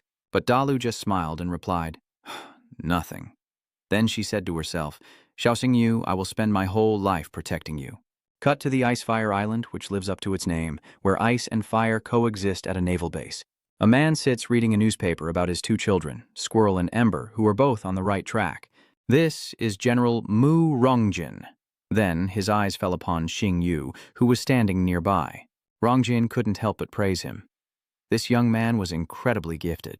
The Continental General entered and said, "If you're so concerned about your child, why didn't you request leave to visit Four Spirit City?" Deng Jin asked in surprise. "Old Bai, what brings you here?" Only then did Bai Yu explain his reasons. "Brother Jin, the execution of Medusa is a major event, and the Empress was worried, so she sent me to assist you." Jin then asked worriedly, "Does the Empress not trust my methods?" He warned, "Don't be careless. You don't know what's happening on the mainland. The Eastern Empire is acting in secret, but our people have intercepted them. The southern countries aren't peaceful either, full of escaped criminals, and the worst are the Yan Ming. They won't give up Medusa easily." "Did they discover you came here?" Deng Tan asked Bai Yu, exhaling smoke. He laughed, but then Bai Yu's face turned menacing. "Will they even survive to return once they discover 2 great generals on Icefire Island?" "He is the Continental General, Bak Vu." The 2 guards were terrified by his presence, their minds reeling and their legs unsteady. Yang Jin reminded him, "Enough, they are all trustworthy subordinates, don't pressure them. We don't have much time left. Judge the criminal." A titanium transport tube descends, opening to reveal Medusa, bound in iron chains, escorted to the execution grounds. Under the bright moonlight, she is forced to kneel before the guillotine, awaiting her execution order. From above, Bai Yu accuses, "Medusa, your crimes are heinous. You're only alive today by the Empress's grace." She opens her eyes, staring at him, and calmly asks, "Are my crimes truly heinous?" The character panel appears, showing the beast-type demon beast, the calamity phantom serpent, Medusa. Medusa smiles faintly, saying mockingly, "If I am guilty of heinous crimes, then what of Shangguan Lan's unspeakable secret?" Xingyu and Dalu infiltrated the Icefire Island, and Dalu whispered, Two great generals are overseeing Medusa's execution. How are we supposed to fight this? Xing Yu replied, let's wait a bit longer and see what happens. Maybe there's an opportunity. He looked up, scrutinizing the scene. There are others? On another front, the waves roared with increasing ferocity as Rong Jin, his face tight with tension, swung his dragon tooth axe. Each drop of water fell like a bullet as Deng Jin's men struggled to raise the sluice gate.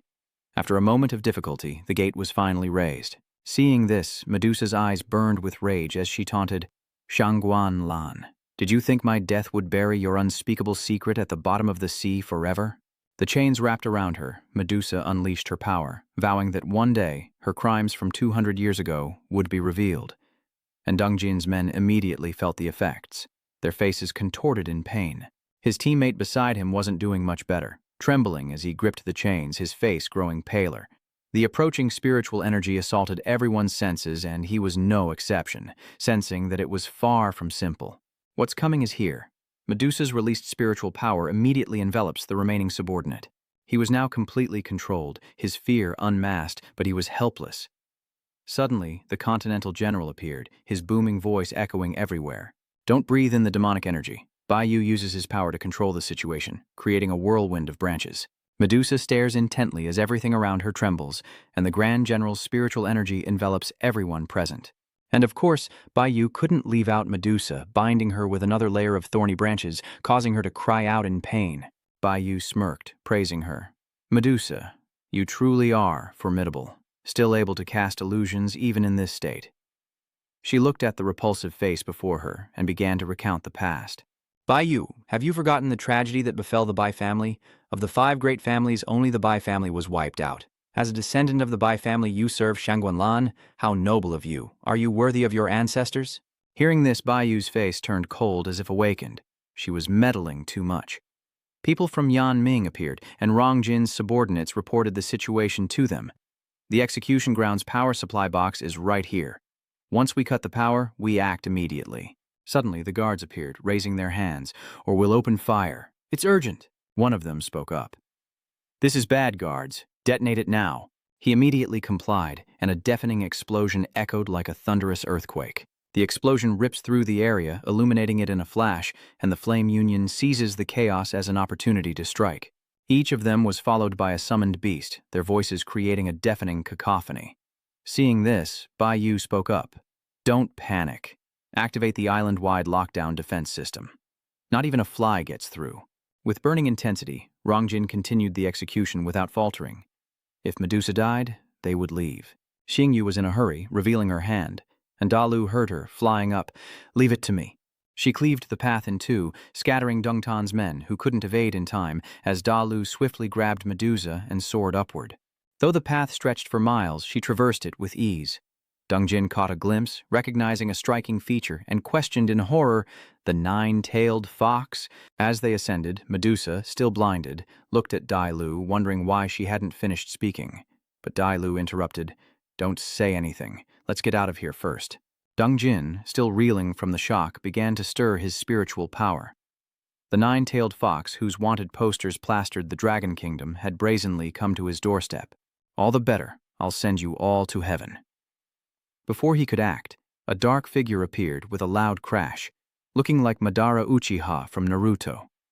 A fiery blaze illuminates a section of the Ice-Fire Island, as if highlighting the clash of two opposing forces, drawing everyone's attention.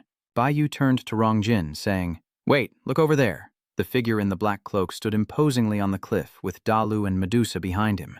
Upon closer inspection, it was Xing Yu, cloaked in black, resembling a member of the Flame Sect. But Bai Yu was suspicious, as few in the Flame Sect possessed such an imposing aura. Are you with the Flame Order? Xing Yu, with his deep eyes and cold voice, replied, You are not worthy to know my identity. I'm only here to take the little snake. Anyone who gets in my way will be meeting their maker. The two girls stood side by side, watching the drama unfold, each with their own thoughts. In the underground passage, someone praised, That kid's got potential.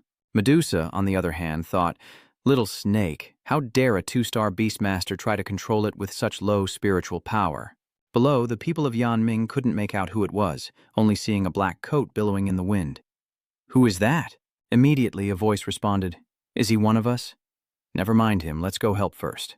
Dong Jin, losing patience, spoke loud enough for all to hear. Black robe. Whether you're with Yan Ming or not, daring to intrude upon headquarters, I will annihilate you. Contrary to his mood, Bai Yu was quite excited to watch the spectacle, knowing a captured black-robed figure would bring a hefty reward. Hearing this, Xing Yu smirked as if stimulated, and his spirit energy immediately blazed, something even Medusa beside him could feel. His spirit energy suddenly increased tenfold, as Tin Vu looked down at them and gave instructions to the main road. My body can only hold out for 10 minutes.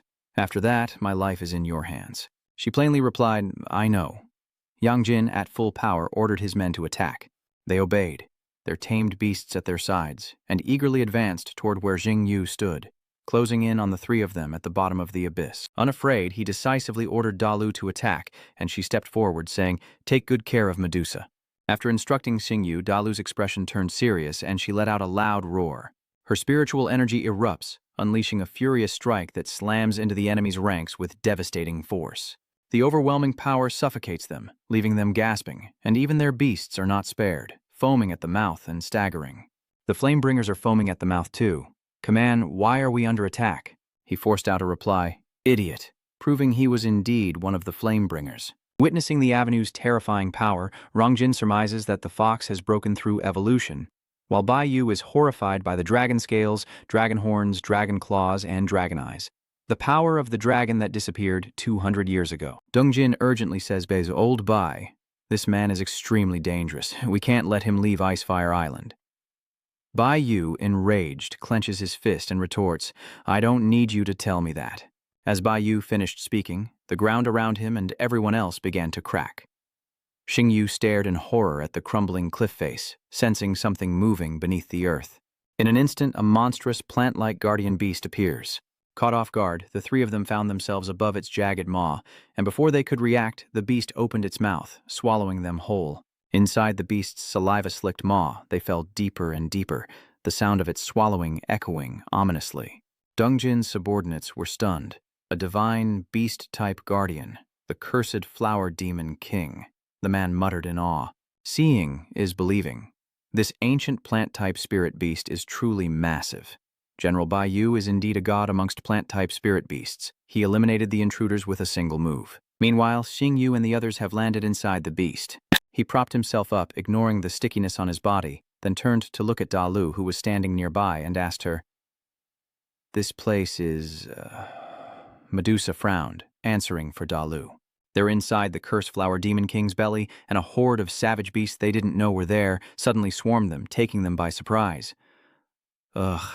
Medusa stared in shock at the densely packed beasts surrounding them, while a red light flashed in Xing Yu's eyes. He began to assess the situation, and Dalu quickly activated a purple aura, creating a defensive barrier around the three of them. Suddenly, his eyes gleam as he spots something within the beast's belly, and Xing Yu points, shouting, Lulu, Dragon's Breath, attack the weak point on its right flank. Immediately, Dalu commands a dragon of swirling spirit energy to strike the spot he indicated. Outside, Bai Yu's spirit beast is hit in its weak spot, its belly and body swelling in 3 places, as Rongjin speaks up anxiously. Olbai, are you all right? It's been 6 minutes.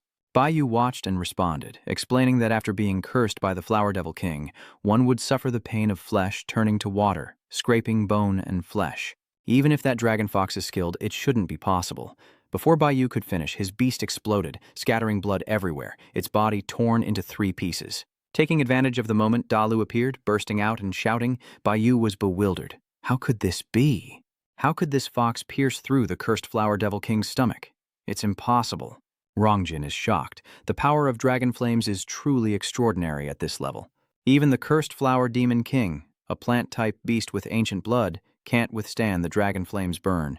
He then exclaimed, We've been fighting with the Flame Union for 100 years. You possess extraordinary power, yet your name isn't among the top 10 on the wanted list. Just who are you? Standing atop the giant fish, Xing Yu could only sneer at Rongjin's words, his voice growing ever more grave. If you refuse to reveal your identity, I'll have to punish you according to the law and imprison you in the dungeon under the sea for interrogation. Immediately, Rongjin summoned his spirit beast, a large fish which leapt up from the sea, sending water splashing everywhere. Tin Yu was shocked, not expecting old man Dungtan to summon his spirit beast so suddenly, and it began generating sound waves aimed right at them. It unleashes the attack on them both, but Dalu reacts in time, creating a barrier. Xing Yu sweats as he mutters, "The destructive power is too strong." Dungjin's spirit beast unleashes a relentless barrage of sound waves, and Dalu, unable to withstand it any longer, retaliates with a torrent of flames. The two powers collided, creating a shocking explosion in the sky. In this critical situation, Xing Yu spoke up. "Lulu, we can't fight. The drug's effects will only last for a little over 3 minutes." Hearing this, Dalu turned away in a panic, saying, "Then let's run." Perhaps Bai Yu saw through their intentions as he sneered, "Don't even think about running, myriad vine bind." Instantly, Bai Yu's myriad vines wrapped around Dalu, immobilizing her. Bai Yu shouts, "Despite the Flower Demon King's curse being burned by the dragon flame, plant-type beast tamers are born without pain. You've miscalculated." Seeing the increasingly dangerous situation, Xing Yu thinks to himself, "A pincer attack from all sides. This is bad." Dalu's body was constricted by the vines, and she struggled to break free, but to no avail. Even so, the fish didn't want to let them go, and from who knows where, it produced a giant trident, then unhesitatingly aimed it straight at the restrained Dalu.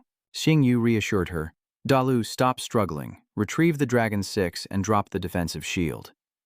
Dalu didn't understand why, but Xing Yu offered no explanation, simply telling her to do as he said. In the nick of time, they escaped the vine's grasp and vanished. Bai Yu found it strange. Why wasn't the fox resisting, and why did it drop its shield? Dungjin told him, "No matter what, no enemy can withstand Leviat's 3 flowers strike." Before they could breathe a sigh of relief, something stirred below. Tan Huyn is still alive? He can't believe it. And where did that giant dragon come from, roaring to the heavens? Having lived this long, this might be the first time Dungtan has witnessed such a sight. A dragon? No, this is Dragon Soul. Bai Yu never expected she could unleash a Dragon Soul. Just who is this guy? Dalu can't believe he's still alive. He explains that this is her Dragon Soul talent, her body automatically resisting fatal damage, just in time to deal with Leviathan and the Cursed Demon King. Looking at Xing Yu's attitude, Dalu felt he was being too calm. The system's notification board appeared. This part is quite long and mostly about Dalu, so there's nothing particularly special.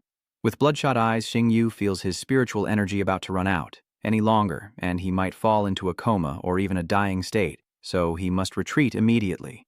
Dairo devises a plan. They must separate at once, while Bakwu grits his teeth, frustrated by their resilience. She slays the tentacles erupting from the earth, claws extended, roaring, "Get out of my way." Looking at this picture, you can tell how devastating this attack was, so I won't say much more. Even though he was exhausted, Xing Yu tried his best not to miss a single important moment. A bloodthirsty crossbow? Dailu roars to the sky, but I'm just curious how Xing Yu is still standing. A massive eye, like the heart of a storm, bore down on the land. Leviathan uses the trident of the sea god, whipping its massive tail to create a monstrous wave. Its weapon hurtles towards the enemy.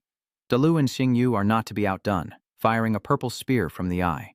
The two collide head-on, perfectly aligned. As expected, a massive explosion erupts in the sky, its shockwaves rippling outwards. Starian Avenue struggled to avoid being blown away, and he had to admit he held up well. Then, silence. As the smoke slowly dissipated, Dungjin and Bai Yu stood still, looking around, unaware that Dalu and Xing Yu had already escaped. Damn it, they got away. Bai Yu sighed. So this is the strength of the Dragon Souls? They really couldn't be contained. But Dungtan refused to give up. This was the Navy headquarters, not a place they could come and go as they pleased. He ordered all warships and soldiers to scour the seas. Suddenly, something struck the newly launched warships, and the soldiers immediately reported the bad news to Dungtan. "General, we were ambushed by the South Sea Alliance." "What?" Then a shocking report came in. "General, our ship number 1 is taking on water." The radio crackles with reports. "General, rest assured, they are no match for us. The turbine of ship number 7 has been destroyed, and ship number 3 is under attack, but there's no need to worry too much." "General, our flagship is down." Rongjin picks up the radio, silently contemplating their next move. He orders everyone to abandon the search for the cloaked figure and for Leviathanatos to immediately provide support in the sea. The great sage has returned to human form, searching the ocean for Xing Yu. Where is his master? Little does she know. The side effects of the dragon spirit pill have left him powerless, overcome with sleepiness and his body growing colder. Out of nowhere, a colossal beast swam towards Xing Yu. One bite would have meant instant death.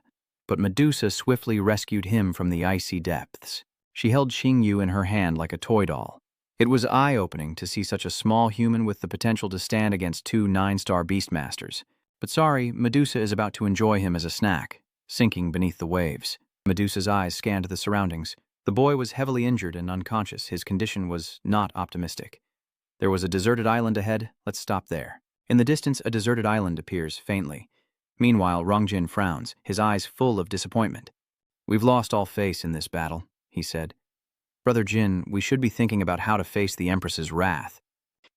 Suddenly, a light streaks across the sky as the 7-colored holy Kirin rushes down, standing tall on the clouds, as if it rules the heavens. The two were horrified to see the figure atop the Kirin. It was Her Majesty, the Queen. Quanlan raised an eyebrow, his eyes sharp with questioning. "Where is Medusa?" They quickly recounted the events, their voices trembling. "Your Majesty, we have failed you. Medusa was stolen, and we were attacked by another force. Otherwise, he wouldn't have escaped." After hearing this, she scowled and snapped. "I don't need to know all that. Just tell me who took Medusa." Bayu's face paled as he trembled and stammered.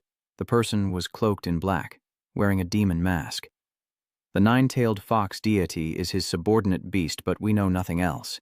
Quanlan dismisses this as a ridiculous joke. Two generals who couldn't even defend the naval headquarters? The two kneel in fear, admitting their dereliction of duty and accepting punishment. "Your Majesty, they possess the power of the dragon, and the 9-tailed demon fox has a dragon soul." She suddenly senses that purple power. The power of the dragon, could it be wrong? Absolutely not. Quanlan's face darkens as she demands the direction of the man in black, promising punishment upon her return.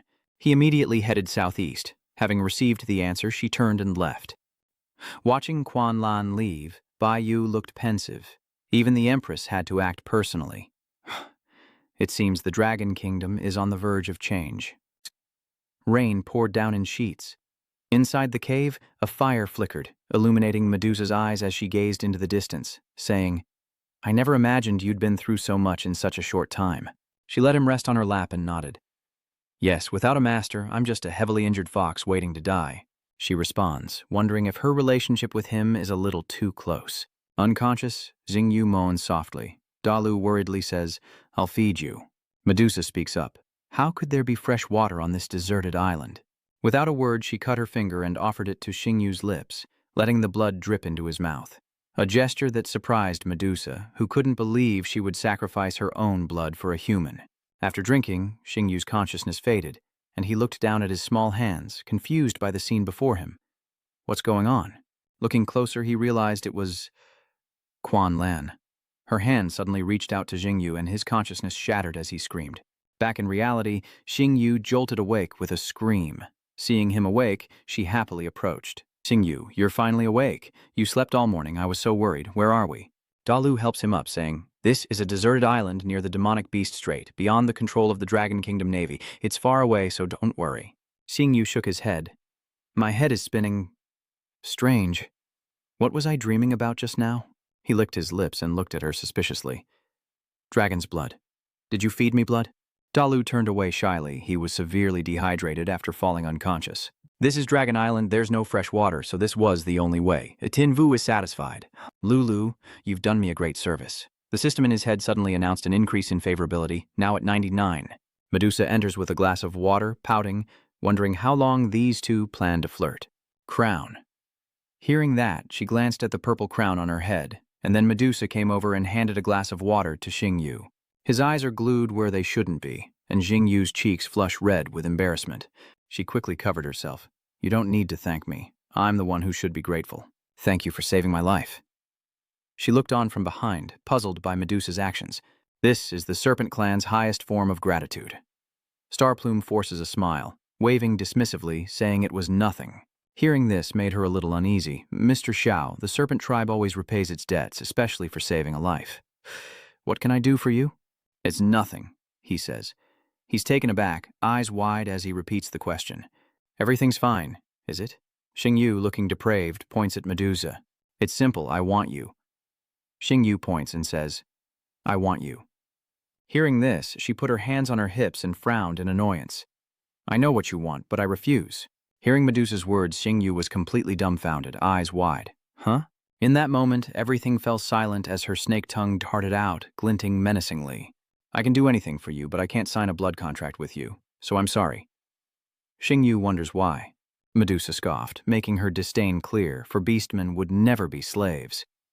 If you don't give up, how about room and board? She shakes her head. That won't work either.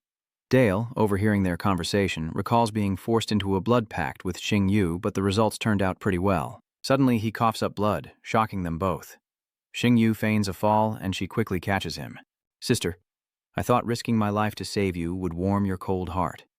But I was wrong. You're a cold-blooded serpent without a heart. Medusa stammers, It's not my fault. Avenue asks worriedly, Why are you coughing up blood? Xingyu babbles on, trying to tempt her, asking what meaning his life has if she won't sign the blood contract. If there's a next life, I absolutely won't save you, you heartless snake. She chimes in, telling Xingyu to wake up, that he can't die, that she can't bear it. He starts up again and she yells, I'll sign, okay? As soon as she says that, he happily grabs Medusa's hand. Sister Siksha, you're the best. I'm motivated to keep living. Seeing that Xingyu had achieved his goal, Dalu pinched his cheek, using the threat of death to create the atmosphere for a blood pact. When did you learn to be such a rogue? Xingyu retorted through the pain. I'm a beast master. There's no shame in using a few tricks. Besides, a life-saving grace is greater than anything. Is a blood pact really too much? She raised an eyebrow and he narrowed his eyes dangerously, wondering what if moral constraints didn't work. If this snake hadn't fallen for my trick, I would have dragged her off to get a reward. She'd definitely succumbed to my charms, unlike Quan Lan. Dalu is speechless. Has morality gone extinct in this era? Medusa is a rare beacon of virtue by comparison. With that, Xingyu stood up and spoke. Let's move away and sign a blood pact. She nods in agreement. Okay. His finger touched the center of Medusa's forehead, and a drop of blood seeped into her skin. A magic circle immediately appeared beneath Medusa's feet, and as she opened her eyes, a mark appeared on her forehead. Xingyu smiles happily, giving a thumbs up. From now on, you're my summoned beast. Medusa couldn't believe it. Had she really formed a blood pact with a human? This is absurd. She walks over and pats my shoulder. I understand you. The system panel appears again. Its name is Calamity Serpent, a Medusa-class Tier 2 divine beast with the blood of a divine serpent, a mythic quality, and the innate talent, Advent of Disaster.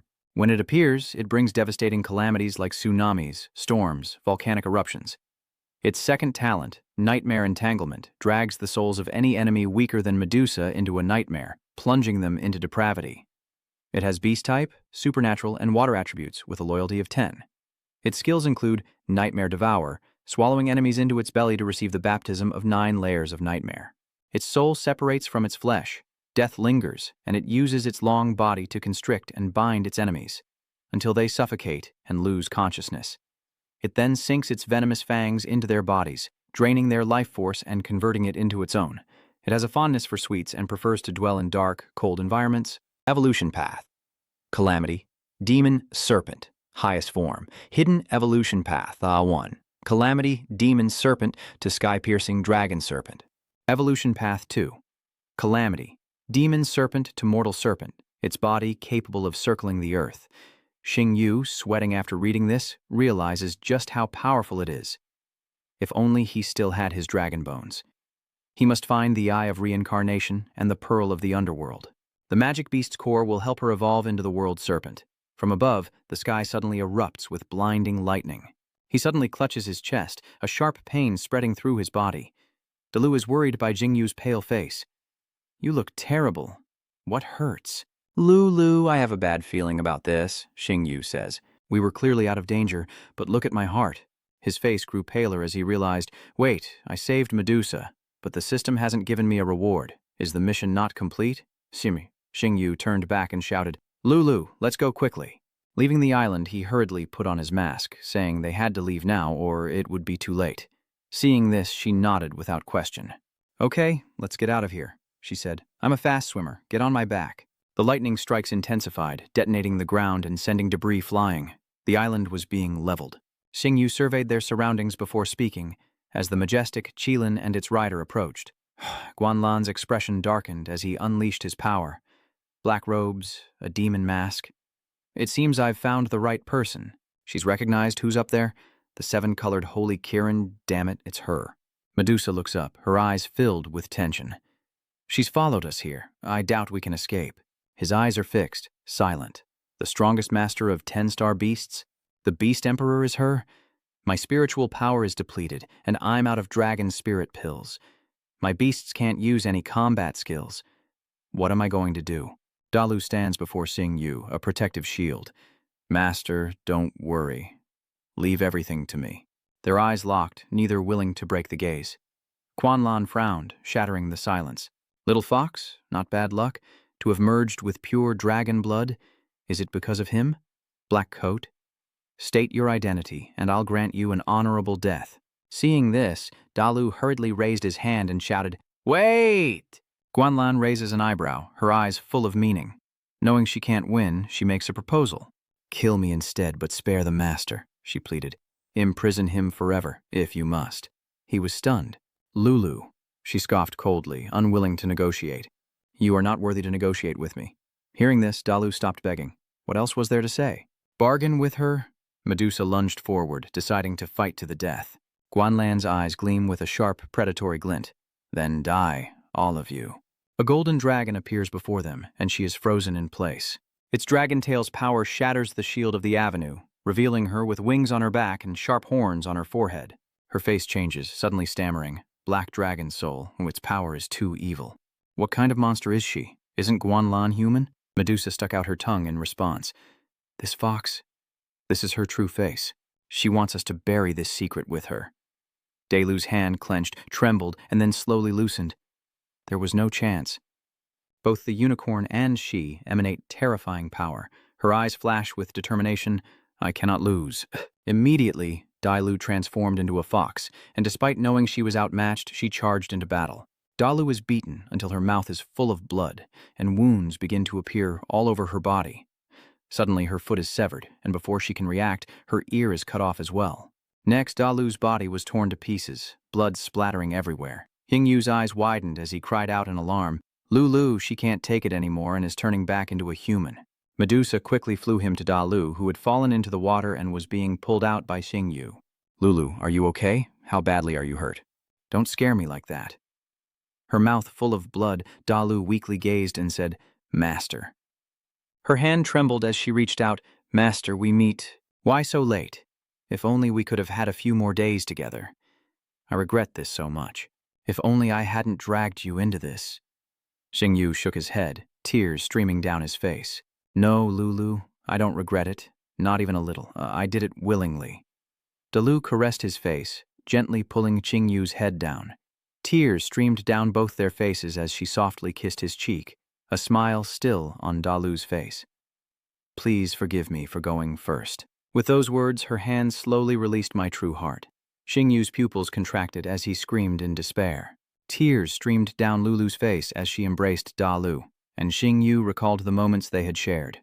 Frowning, she had no patience for sentimentality, declaring it was time for them to depart as Guanlan began to unleash her power. With a wave of her hand, a ring of fire spirals above the central platform as Medusa coils around herself, warning, "Master, I will do my best to protect you until my last breath. Dalu and I will go down first and wait for you." Xingyu shakes his head in denial. Her eyes widened slightly, hardly believing what she heard. What? He cradles her body, then roars to the heavens. "No, this isn't the ending I wanted. I wanted to see Lolo alive." Suddenly, a gem appears before Xingyu, slowly ascending into the air as they watch in astonishment. The gem splits into smaller pieces, surrounding the three of them and radiating power. This sight leaves Guanlan in disbelief. The dragon's tears. The clock turns back. Time reverses, and the wounds on his hands begin to heal. As the clock turned back, Guanlan's attack reversed itself, and the ground slowly returned to its original form. His eyes widen as he sees Dalu's figure. Xingyu, seeing her safe and sound before him, breathes a sigh of relief. He succeeded. Dalu is confused. "Tin Vu, what are you thinking?" Suddenly, her cheeks flushed crimson, and before she could speak, he silenced her with a kiss. Medusa could only cover her mouth, unsure where to look. "What are you two doing?" Xingyu let her go now, looking flustered. "There's no time to explain," Lulu says. "We have to run, swim far out into the monster strait where the scent is chaotic. The more chaotic, the better." Though she didn't understand, she nodded in agreement, and immediately the ground exploded, sending rocks flying. She stood atop the Qilin, observing and probing. but the aura vanished here. Ahead lay the straits of demonic beasts. Quan Lan scoffed, her eyes sharp, running away so quickly. She stared intently at the deserted island. Black-robed one, the next time we meet will be the moment you're crushed to pieces. Silence fell as the three hid in a corner, tense. She's not still chasing us, is she? If she can find us in the demonic beast strait, then we're as good as dead. Xing Yu turned, a worried look on her face, clutching his hand. How did you know Guan Lan would hunt us down? Lulu, I can't lose you. That piercing pain in my heart, I don't want to endure it a second time. Medusa raises an eyebrow. Is he confessing his love to a fox spirit? Confused, she asks what he's rambling on about, holding up the gem from before. These are dragon tears, which I accidentally activated. Place your hands on them and perhaps you'll see what happened, he said, presenting it to the two women. After a moment of silence, Xing Yu spoke. Lulu, why are you crying? Am I that touching? Dalu rubbed her eyes and retorted, I just got some sand in my eyes. Suddenly, the system panel chimed with a notification. Congratulations, host. You've successfully rescued the Medusa and completed the mission. A dragon egg and 10,000 points have been awarded. Please check and claim your reward, host. He looks at the screen, a smile spreading across his face. The rewards are here, so we're finally safe. After a moment, Xing Yu turned to her and said, Xiaxia, I heard Lulu say you know the secret of the Dragon Slaughter War 200 years ago. Can you tell me now? Was Guan Lan human or Medusa? The dragon-slaying maiden ultimately became a dragon herself. She recalls the Great Dragon War of 200 years ago, in which 90% of the Dragon Kingdom's masters participated, and begins to recount it. At that time, the Dragon Kingdom had two recognized masters, Guan Lan and Li Yan. Guan Lan was not yet the Dragon Kingdom's empress, and Li Yan was not yet the leader of the Yanming rebel army. Medusa, as a little girl, secretly watched. At the time, I was just a small snake hiding in a crevice of rock, and their battlefield was Dragon Bone Valley, where I lived, so I witnessed the entire process of that war. She would never forget that sight.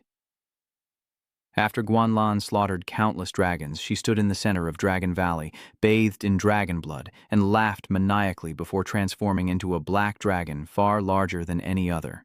Bloodthirsty and indiscriminate, she slaughtered all of Dragon Valley. Medusa shudders as she recalls the aftermath. The dragons were annihilated, and the beast tamers were nearly wiped out. The only survivor was the current leader of the Flame Alliance, Lai Yan, while I was far enough away to escape. Even if it doesn't concern me, Guan Lan still has murderous intent. Xing Yu muses, no wonder Lai Yan betrayed the Dragon Kingdom, forming Yanming to oppose Guan Lan. He strokes his chin, lost in thought. Why did Guan Lan become an evil dragon, due to his constitution or his numbers? How many giant dragons did Lili kill back then? After all, Medusa wasn't there, so to know more, I have to ask Lili. Suddenly, Xing Yu remembered something. This isn't right. I'm a 2-star Beastmaster from Qinglong Academy, and he's the leader of the Flame Alliance rebels. We have nothing to do with each other. If I really get involved with him, what will happen to me and my sister? Seeing his lack of reaction, she spoke. Master, now that you know Quan Lan's true identity, what are your plans? Xing Yu forced a smile. What plans could I possibly have? Become an envoy of justice and expose her crimes from 200 years ago? Don't be absurd. Why confront a monster? Looking at him with concern, Dalu said that Quan Lan would be watching him after this, and she wouldn't let it go. Xing Yu smiled. Quan Lan is watching the man in black. What does that have to do with me? She raised her eyebrows in confusion. Isn't the man in black Xing Yu? He cuts her off. All right, stop thinking about it, you silly girl. Let's hide out here for a while and then prepare to return to Four Spirit City. The dragon tear in Xing Yu's hand suddenly glowed, and his body began to sway. Dalu shouted, Xing Yu! His eyes suddenly became blurred. Where am I? Why is it so dark? Xing Yu opens his eyes to see Guan Lan and immediately flees. Black Dragon. She followed me all the way here.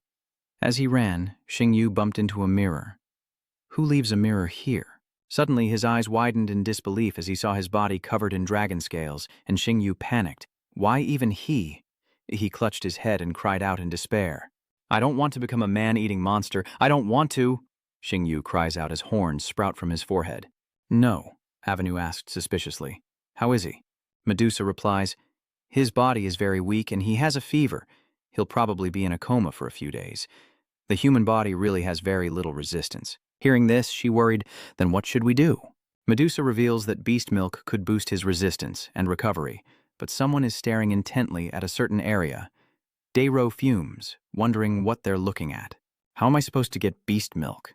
Under Medusa's gaze, she reluctantly agreed out of embarrassment. I understand. I'll get right to it. Ahead lies the entrance to a deep, dark cave. Starry muttered in bewilderment, I'm not a monster. He sighed in relief. Was it a dream? If only it was a dream. I was scared to death. He asked worriedly, I've been asleep for 3 days? Damn it, the supernova competition. Medusa, sitting nearby, reminds him, this is still the demon beast strait, and you've been asleep for about 3 days. Starry worried. From departure to unconsciousness, a total of 4 days have passed. I must quickly return to the Four Spirits Market to participate in the finals. Otherwise, I will arouse suspicion from the school. If the Empress notices, it's all over. Just then, Dalu returned, and, seeing him awake, exclaimed happily, You're awake? That's good. Medusa comforts the trembling Xingyu. I know you're worried, but please, don't rush. How can I not worry when he won't even say what's wrong? Worried he wouldn't make it back in time, Xingyu was shocked by what she held. What is that in your hand? She hesitated. Demon beast milk for you to drink. Xinghuang quickly interjects. No, I'm human. I only drink milk tea. Beast milk is too gamey. I can't get used to the taste. Daru said sternly, No, you have to finish it. Medusa added, Master, do you know what kept you alive during those 3 days you were unconscious? Beast milk strengthens your immunity and kept you going. The stinky fox sacrificed a lot for this. Xingyu seemed to understand something. In other words, he couldn't help but curse at the milk bottle in his hand. Medusa urged, Drink up. This is what that vixen made especially for you. It'll break her heart if you don't. Dalu didn't forget to remind him, Xingyu, this is what I painstakingly produced, drop by drop. You must drink it all, please. Faced with such sincerity, he gritted his teeth and agreed. All right, I'll drink it. Xingyu told himself Dalu had sacrificed so much for him, he couldn't bear to hurt her any further. Finally, he closed his eyes, tilted his head back, and finished the milk, murmuring as he tasted the Silver Moon Tiger King's essence. Looking into his pupilless eyes, Dalu said, What else did you think it was? Xingyu took a long swig from the water bottle in his hand. At your speed, how long until we reach the shores of Dragon Country? Medusa smiled. Half a day should suffice. Watching them, he spoke calmly. If there's still time, why don't you catch a magical beast? I'll roast it, and you can make the sauce. Okay, no problem. Wait for us to get back. As the two left, Xingyu took out the egg, thinking it was the perfect time to check out the system's rewards. He opens his system panel to inspect it. Name: Dragon Egg. Race: Pure-blooded dragon. Attribute: Unknown. Innate abilities unknown. Nurture it by regularly infusing it with dragon power. Materials needed to accelerate hatching: dragon bone snow lotus, dragon's heart, and earth flame fruit. A forbidden act during hatching: do not expose it to evil energy or it will mutate, turning this pure-blood dragon into a demon dragon. Xingyu read it and sighed as he looked at the dragon egg. Dragon bone snow lotus. Dragon's heart. I haven't even grown a single seed of those, and now I have to put in all this effort to raise a dragon. Oh well, it's a noble dragon after all, so what if the conditions are a little harsh? Suddenly he heard a noise at the cave entrance. Dalu entered, carrying a pile of animal corpses. Xingyu, we've brought back the hunt. He burst out laughing. That was fast. They started a fire and roasted the meat, devouring it as if they hadn't eaten in days. Medusa takes a bite of the chicken leg, a look of satisfaction on her face. Even in human form, she's so over the top. The more they eat, the more she eats. Noticing Xingyu's expression, she asks, Master, is something on your mind? Xingyu asks, What do you think of our relationship? Medusa replied, You saved my life, Master, so please, just ask. Hearing this, he burst out laughing. So, could you give me a pile of your dung? Medusa was petrified with rage. What did you say? Xingyu repeated. I asked if I could have a pile of your dung. Medusa's eyes flashed, claws extended. Do you have a death wish? Seeing them about to fight, she steps in. Sisters, calm down. She roared, You stinking fox, don't stop me. I'm going to kill this brat. He says something that freezes the air. Lolo doesn't seem to want to. Or how about you take a dump? Dalu said, holding Medusa back, trying to suppress her anger. She doesn't want to, but I sure do. Xingyu, you're such a pervert. What kind of fetish is that? As soon as she finished speaking, the two of them gritted their teeth in disgust. Get lost. He picks up the pot with a happy look. Is it really that bad to ask for your droppings as fertilizer? Why are you acting like you'd rather die than comply? Hearing this, Daidulu was speechless. Master, Medusa and I are beast people, not slaves. We also have the dignity of women. Is she staring intently at the plant-type beast-taming pot? Sangyu took back the pot and nodded. I was too abrupt and disrespectful, but I really need fertilizer, and only beast-type magical beasts will do. She pondered other magical beasts. Medusa confidently suggested a simple solution. The Beast Sea Strait was full of sleeping, divine, beast-type magic beasts. So they went to the beach and released 3 fireballs into the ocean, creating an explosion that sent rocks flying. A tiny, angry figure emerges. What whelp dares disturb my rest? From the depths, a youthful face emerges, scowling. Who would be so uncivilized as to throw fire into the sea? He stands on a rock, hands on hips, revealing himself to be a mutated emperor flame-toothed whale. How rare, the boy thought. Wait, is he calling me rare? Now that Seakin takes a closer look, it's just a human. A fool rushing to their death. How boring. Xingyu nodded in anticipation. That's right, come ashore and fight me. Enraged, he roared, I'll finish you off in 3 seconds. With that, the orca shot out of the water like lightning. But after landing ashore, its expression turned to fear as it knelt down. She and Dalu stood before the sperm whale, unleashing their power. You want to kill my master? Let's see if you have what it takes. Having offended our master, have you considered how you'd like to die? The creature quickly kowtowed, begging for forgiveness. Spare me, masters. I have a 200-year-old mother and 3 unhatched eggs to care for. Hearing this, he stepped forward and patted the whale's head.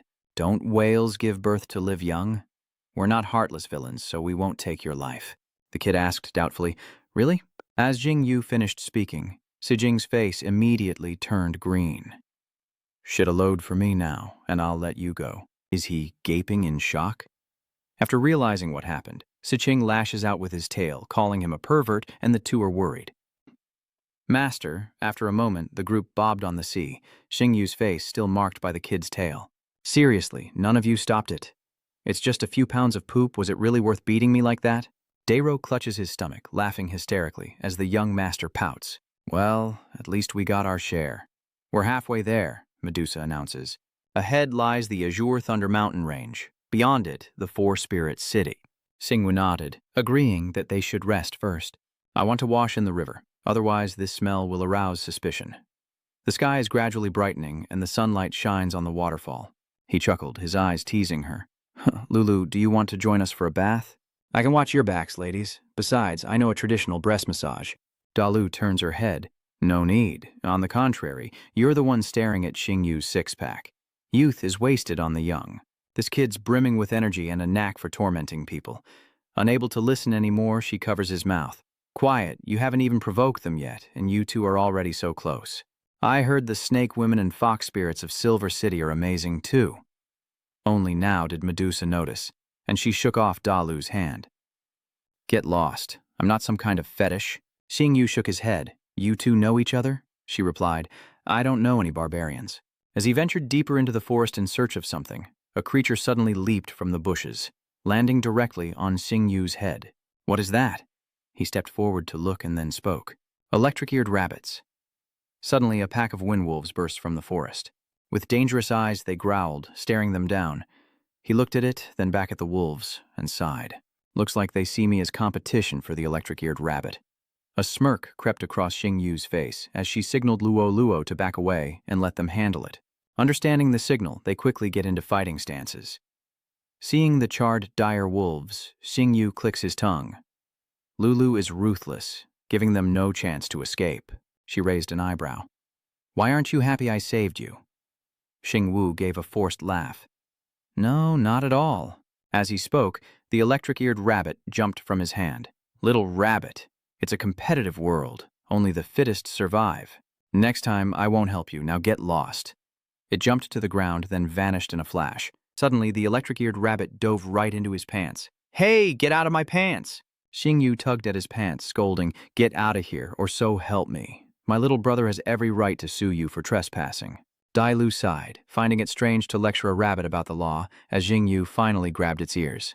What? Hey, stop clinging to me, or I might just have to consider braised rabbit head or spicy rabbit head for dinner. He held the electric-eared rabbit in front of him, ignoring its struggles. All right, I'll give you a chance. If we're fated to be together, I'll raise you. Xingyu opens the system panel and checks. Electric-eared rabbit. Hidden information. Electric-eared rabbit, a mutated species.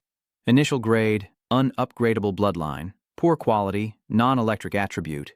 Weak. Best used as a phone charger. Hidden skill, rejuvenation. Refreshes a teammate's skill once, up to 3 consecutive times. Likes. Vegetables like carrots. Stormy weather. If you're reading this, you're ecstatic. Refreshing skills, you're a support god, and I'm the child of fortune. Placing it in his palm, Xingyu looks at the two and announces, I want to contract with this rabbit and make it my mythical beast. Medusa frowned in disagreement. Master, have you lost your mind? An electric-eared rabbit with no potential. Even worse than the wind chaser hound. She shrugs. The master must have his reasons. We don't need to interfere. The scene shifts to the bustling city of Ziling. Inside the outdoor arena, crowds gather. Welcome everyone to the final battleground of the Supernova competition, as the host announces on the arena's big screen. The competitors in this match are Qinglong and Zhuke, and the other team is Jielian's. In the waiting room, Yang Suo paced back and forth, phone in hand. Where on earth did Xingyu run off to? No answer, no texts. Only 15 minutes left. He wouldn't forfeit, would he? Xinxin walked in, saying, Let me try calling him. Yang Suo frowned. I've called dozens of times, and it's always the same. The subscriber is out of the service area. Please try again later. She replied, calling one last time, as Yang Suo gripped his phone tightly. Fine. As soon as he redials, the call goes through. We're sorry, the subscriber you're trying to reach has an outstanding balance. He gritted his teeth in anger, his fingers swiping across the screen. Very well, at least he's in range. So what if he owes money? This young master will pay for him. As he grumbled, Xingyu opened the door and entered. Lu Jin, Mr. Yang Shuo, long time no see. I missed you both so much. Yan berates him, saying he only appears when he needs money and demands repayment. A notification sounds, confirming a phone recharge of 100,000 yuan. Yang Shuo points at him. I've paid your phone bill this time, so don't pull that disappearing act again. Xingyu chuckled. It won't happen again. Han Han, standing behind them, asked suspiciously, Weren't you supposed to be in Longyin City visiting your sister? Why couldn't I reach you these past few days? It kept saying you were out of service. This thing. He quickly changed the subject, grabbing her hand. Oh right, Lu Jin, I noticed how beautiful you look today. He happily simpers. Really? Seeing Xingyu's annoying expression, he frowned. Sis, this kid is clearly trying to flatter you. Don't fall blindly in love. An announcement rings out, 10 minutes until the competition begins. Both teams please prepare and head to the arena for the opening ceremony. Yang Shuo turns and says, Xingyu, little sister, it's time for us to head out. Her face flushed. Han Han hurried out. Brother, I'm just going to the restroom. I'll be right back.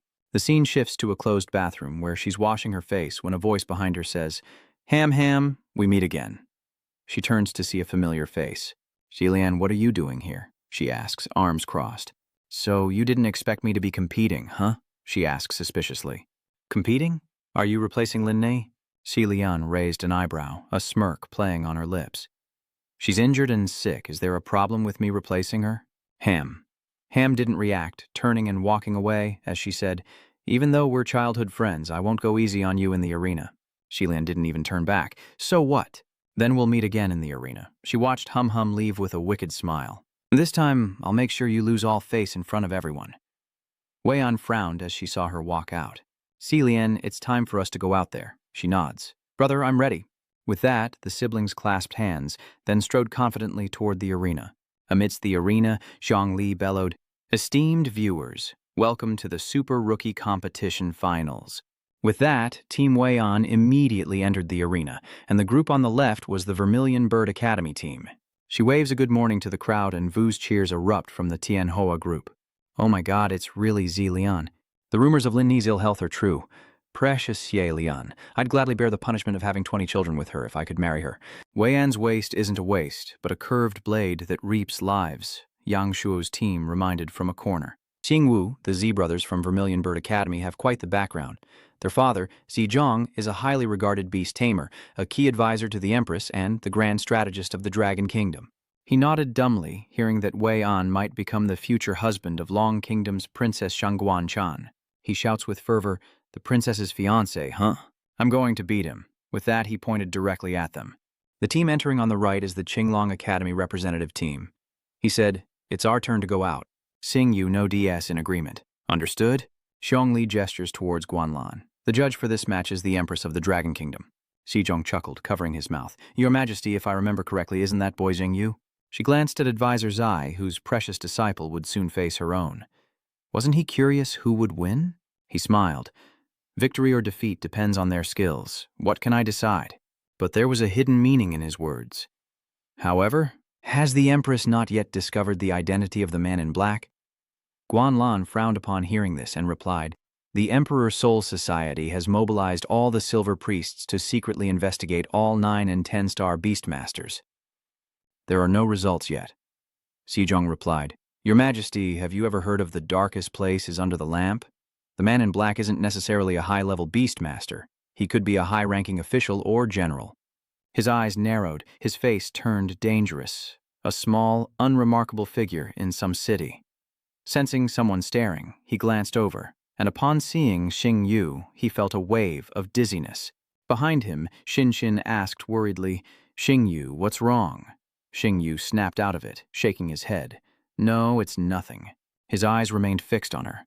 Even though he escaped from Guanlan, the memory was still terrifying. She probably doesn't recognize me as the man in black, right? After all, I'm just a 2-star Beastmaster. He announced the rules of the match, beginning with the round-robin challenge. Both sides were to send their players to the arena and enter the designated combat zones. As the battle begins, Yang Suo declares he'll be the first on defense, telling the others to watch him work. Xingyu taunts him, Don't be the first to fail, Mr. Yang Suo. Yang Suo gritted his teeth, telling them to get lost, as the powerful voice announced the start of the match, inviting both sides to send their attackers and defenders into the arena. He cracks his knuckles, smirking. The audience is surprised. What? The Vermilion Bird Academy sent out their ace as the first player. Weiyan... Yang Suo was a little worried. He thought he'd face Fang Qing or Zhe Lian, but he's already up against a strong opponent.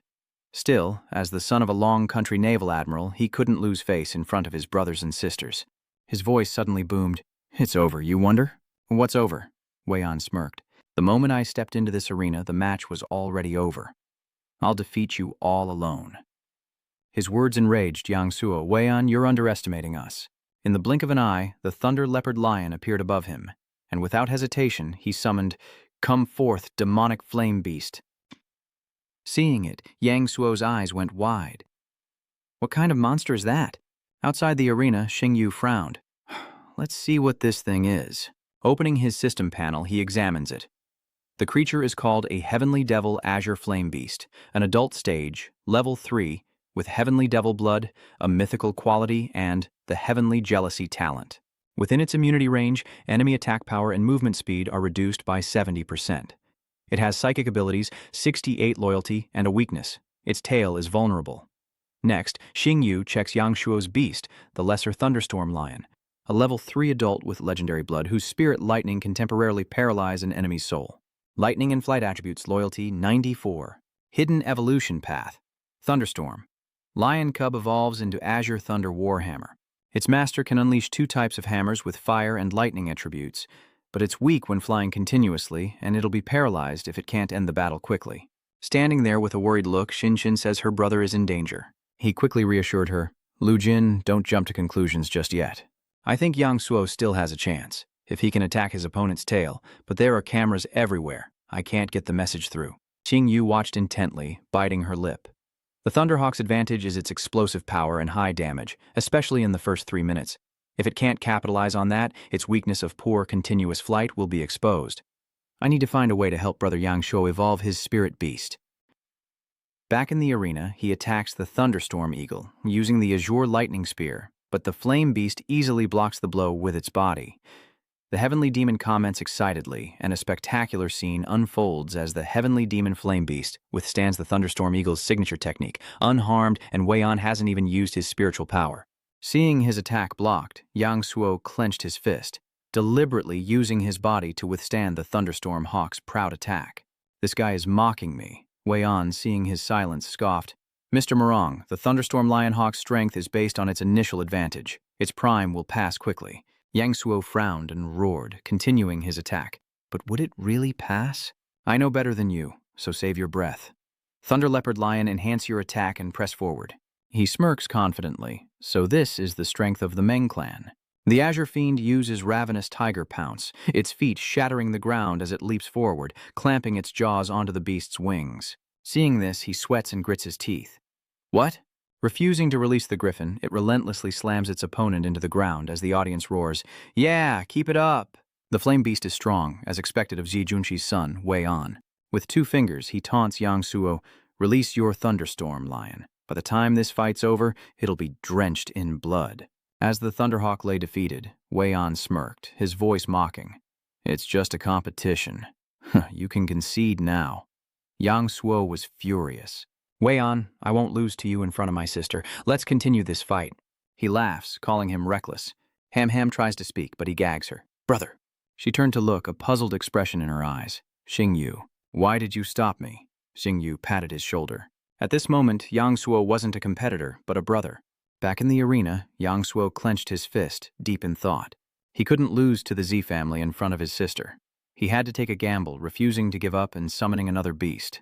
"Come forth, Steel Ape." It and the beast, despite its lack of arms, roared in unison. Yang Suo immediately gave it an order. The giant ape summons its adamantine iron cudgel, and as the words leave his lips, 2 arms appear on its body, one slamming into the ground. He commanded it to attack the Thunder Lion, their combined might surging forward. The giant ape's massive arm slams down. Wei Ye, seeing the danger, shouts, "Flame Beast, absorb!" It immediately opens its mouth, unleashing a torrent of energy, fierce lightning bolts that block the ape's attack. Yang Suo gritted his teeth and collapsed.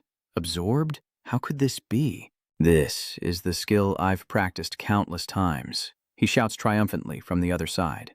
The match is over, and the flame beast uses its azure demon treasure.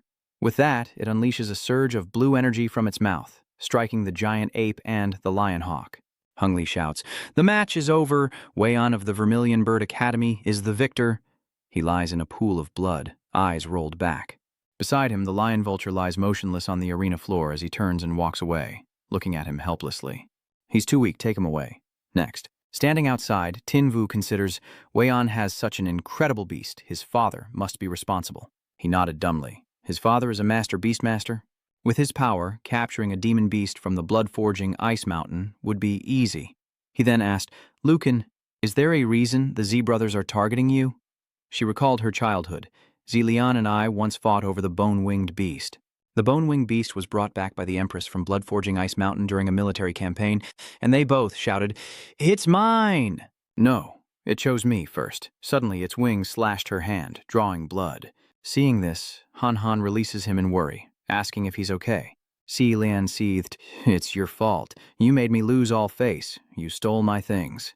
From then on, she began to hate the Murong family. The Z family will not let this go. Xing Yu asked Ham Ham suspiciously, "Red eyes, but aren't their pupils gray?" She immediately explained that this was heterochromia, a genetic trait of the Zai family.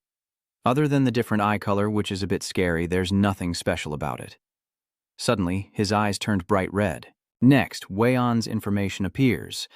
Premonition Eye. A beast eye that can clearly see the enemy's movements. The ability to foresee an enemy's attacks and angles can be an invisible threat. Xing Yu began to calculate after reading this.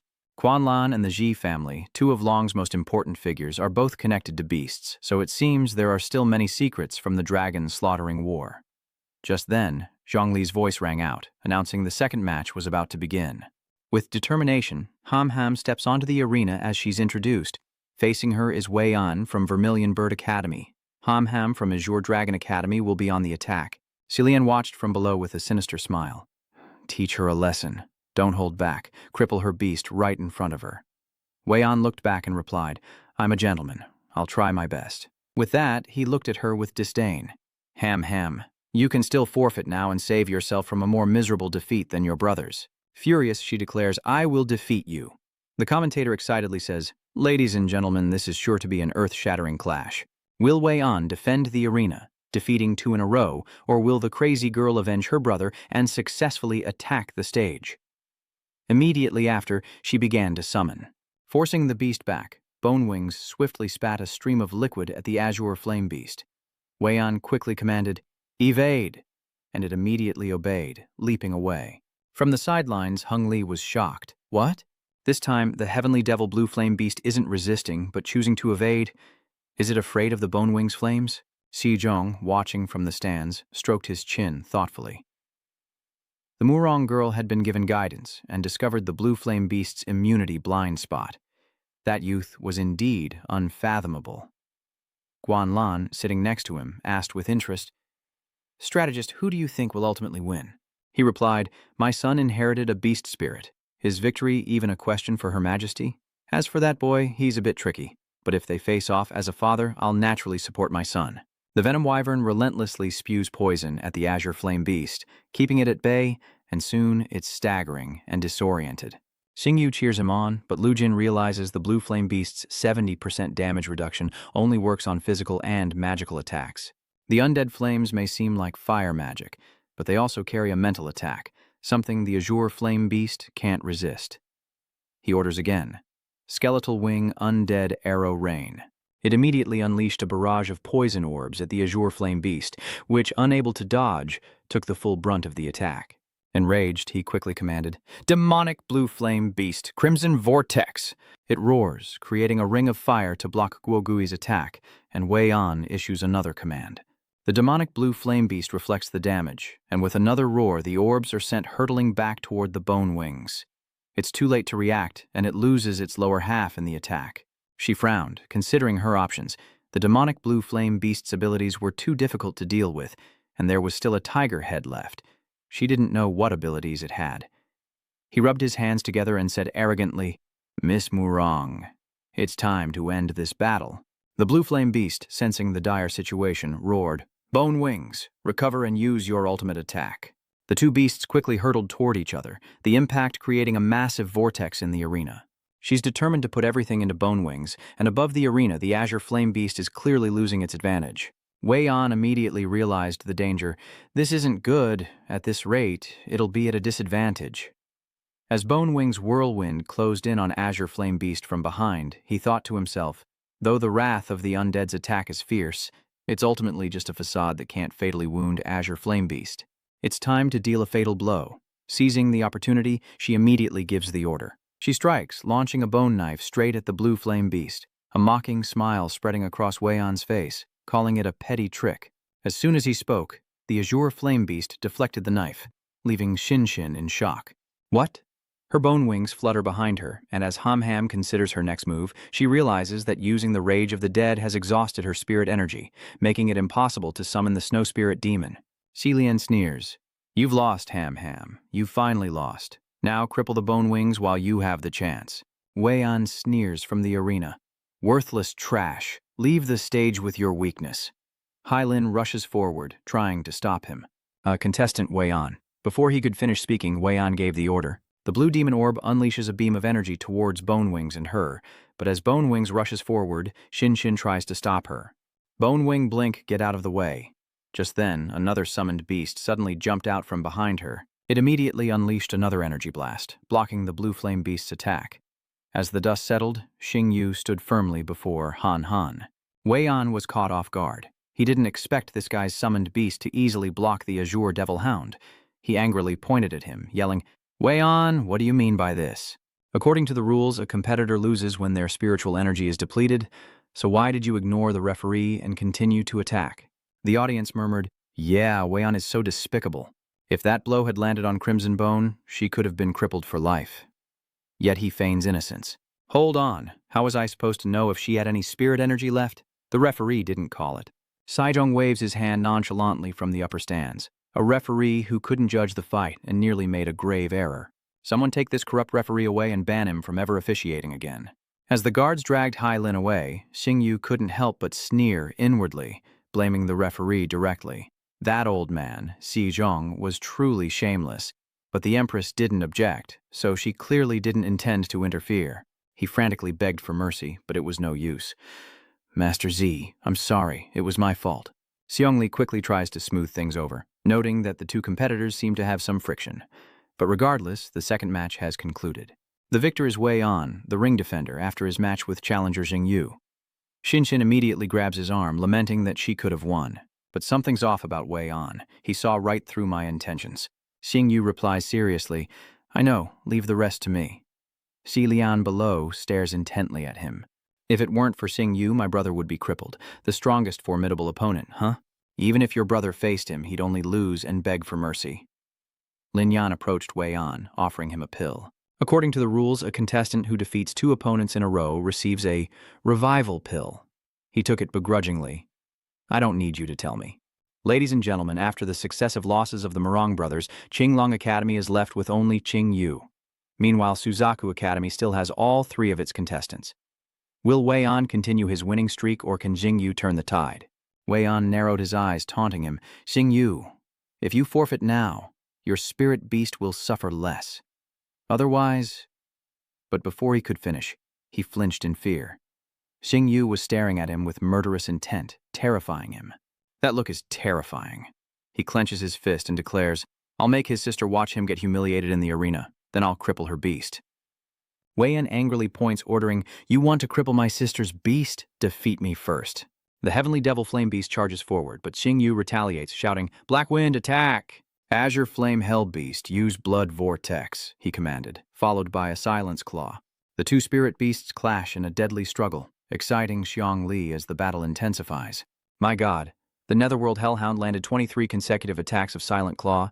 The Azure Fiend Flame Beast didn't have a chance to cast a single skill. Seeing the dire situation, Wei An warned, Heavenly Devil Azure Flame Beast, don't resist, retreat.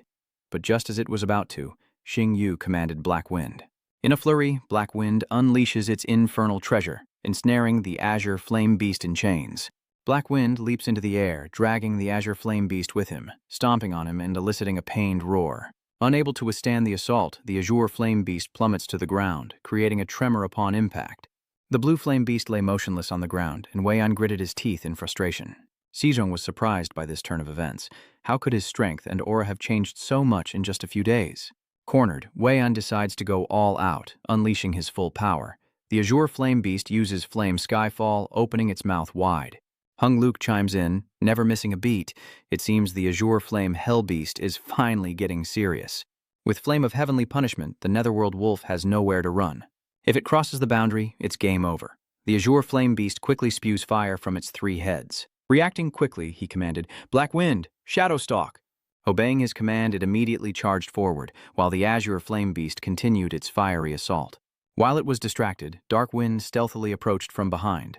But just as it was about to strike, the Blue Flame Beast's tail blocked the attack.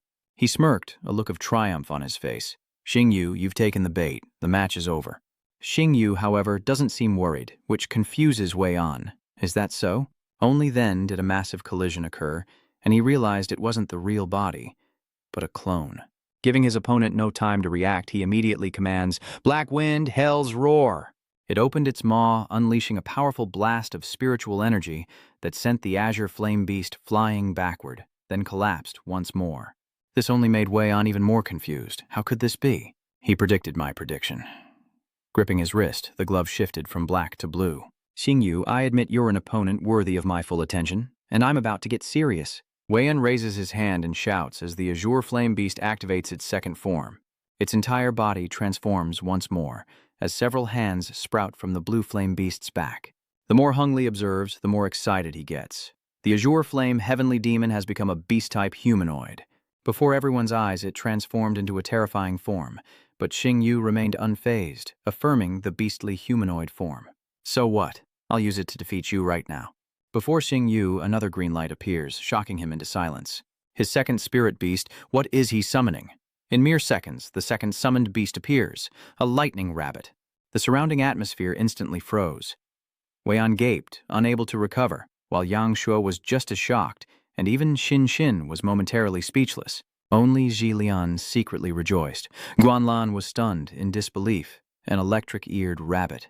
Wei An couldn't help but burst out laughing. Xing Yu, I thought you were a worthy opponent, but you're just a fool with a low bloodline non-attribute beast like that rabbit-eared lightning creature. So that's your ultimate move? He pointed at Xing Yu while ordering the Azure Flame Beast. Worthless trash. Tin Vu, you're not worthy of being a summoner. Demonic Flame Beast, 6 Union Pestle. Its 6 arms begin to gather spirit energy, and it quickly lunges to attack Black Wind relentlessly. Xing Yu commands the electric-eared rabbit to aid Black Wind, and a surge of power envelops it. Black Wind howls, its body now enveloped in demonic energy, while Wei An, though inwardly afraid, remains outwardly stubborn. It's useless. The Heavenly Devil Azure Flame Beast's second stage absorption ability is 3 times the original. Your Hellfire Lotus can't hurt me. 1 flower might not be enough, Jingyu smirks. Then how about 2? Or even 3? He smugly retorts, 3 of them? What are you babbling about? Hellfire Lotus is the ultimate technique of the underworld wolf. The minimum cooldown is 1 hour. Before he could finish, Wei An was silenced by the sight before him. He gaped in utter shock. How could this be? The Heavenly Devil Blue Flame Beast must use the bloody vortex. Xingyu smirked, casually petting the electric-eared rabbit. Too late. Hellfire Lotus hurtles toward the Azure Flame Beast, sending Wei An into a panic. I can't lose. The demonic Blue Flame Beast must stop them. Seeing not 1, but 2 Fire Lotuses hurtling towards him, he can only lament. No. The Azure Flame Beast raises its shield, trying to withstand the attack, but a massive explosion follows. As the smoke cleared, Lin Chang saw it trembling, unable to stand, and hastily announced the victor. The Azure Dragon roared with excitement. It's here, the ultimate move that will define Jingwu. Triangular Hellfire Lotus. Meanwhile, Wei An, defeated, collapses to his knees, stunned. He frowns, dazed. 3 times the Hellfire Lotus. How can this be? Is this why he made a contract with the electric-eared rabbit? He smirked, revealing it wasn't triple, but a 3-time refresh of ultimate skill casts. Xingyu raised his index finger, and I can still only cast Hellfire Lotus once. Wei An clenched his fist in anger. 4 Hellfire Lotuses, so this was his trump card. Just you wait, Xingyu. Yang Shuo watched from the sidelines, laughing with glee. Amazing. Did you see that, Xingyu? Did you all see that? Those are my brothers. Ham claps with excitement, while Headmaster Chu indifferently decides that Chuxi Academy may lose the match, but it cannot lose its dignity. It's Zilian's turn to fight. Hearing this, she hesitated. It's your turn, okay. Headmaster, my brother is still here. Wouldn't I just be throwing my life away if I went up there? He reminded her bluntly. See, Lian, your father's watching from the judge's seat. Do you know the consequences? In the end, she has no choice but to enter the arena herself. Si Lian's voice dripped with venom. Xingwu, I can't believe you dare stand before me. Xingwu welcomed her with open arms. I've been waiting for you. You're finally here. His words shock her. Waiting for me? Tinvu's attitude immediately shifts. He declared loudly, I want to avenge Lu Jin, and shattered her summoned beasts. Si Lian, though afraid, remained arrogant, warning Xingyu that his father was one of the judges. I advise you to show an opening and lose to me. I guarantee you a lifetime of wealth and glory. Just lose to me, and you can be friends with Jillian. The Murong family is nothing compared to our Z family's connections. Xingyu retorts, what does that have to do with me? She finally couldn't hold back and made the first move. Teach him a lesson with your rampage peacock. But it was immediately sent flying into a wall with a single blow, and Zilian frantically turned back to the rampaging night peacock. Xingwu points sternly, I told you, I'm going to crush your beasts. Lin Wen quickly shook his head at Xiongli, who immediately took the mic and announced that with a single move, a unique attribute ignoring technique, he had defeated Zilian's rampaging night peacock in its energized state.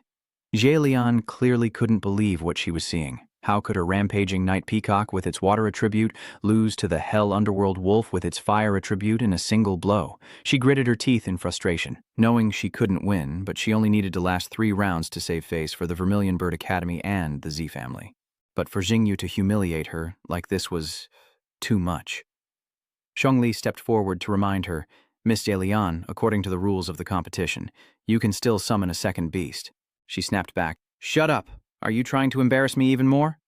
Wei An quickly stepped in to defuse the situation. This match is over. My sister concedes. Set up the next one.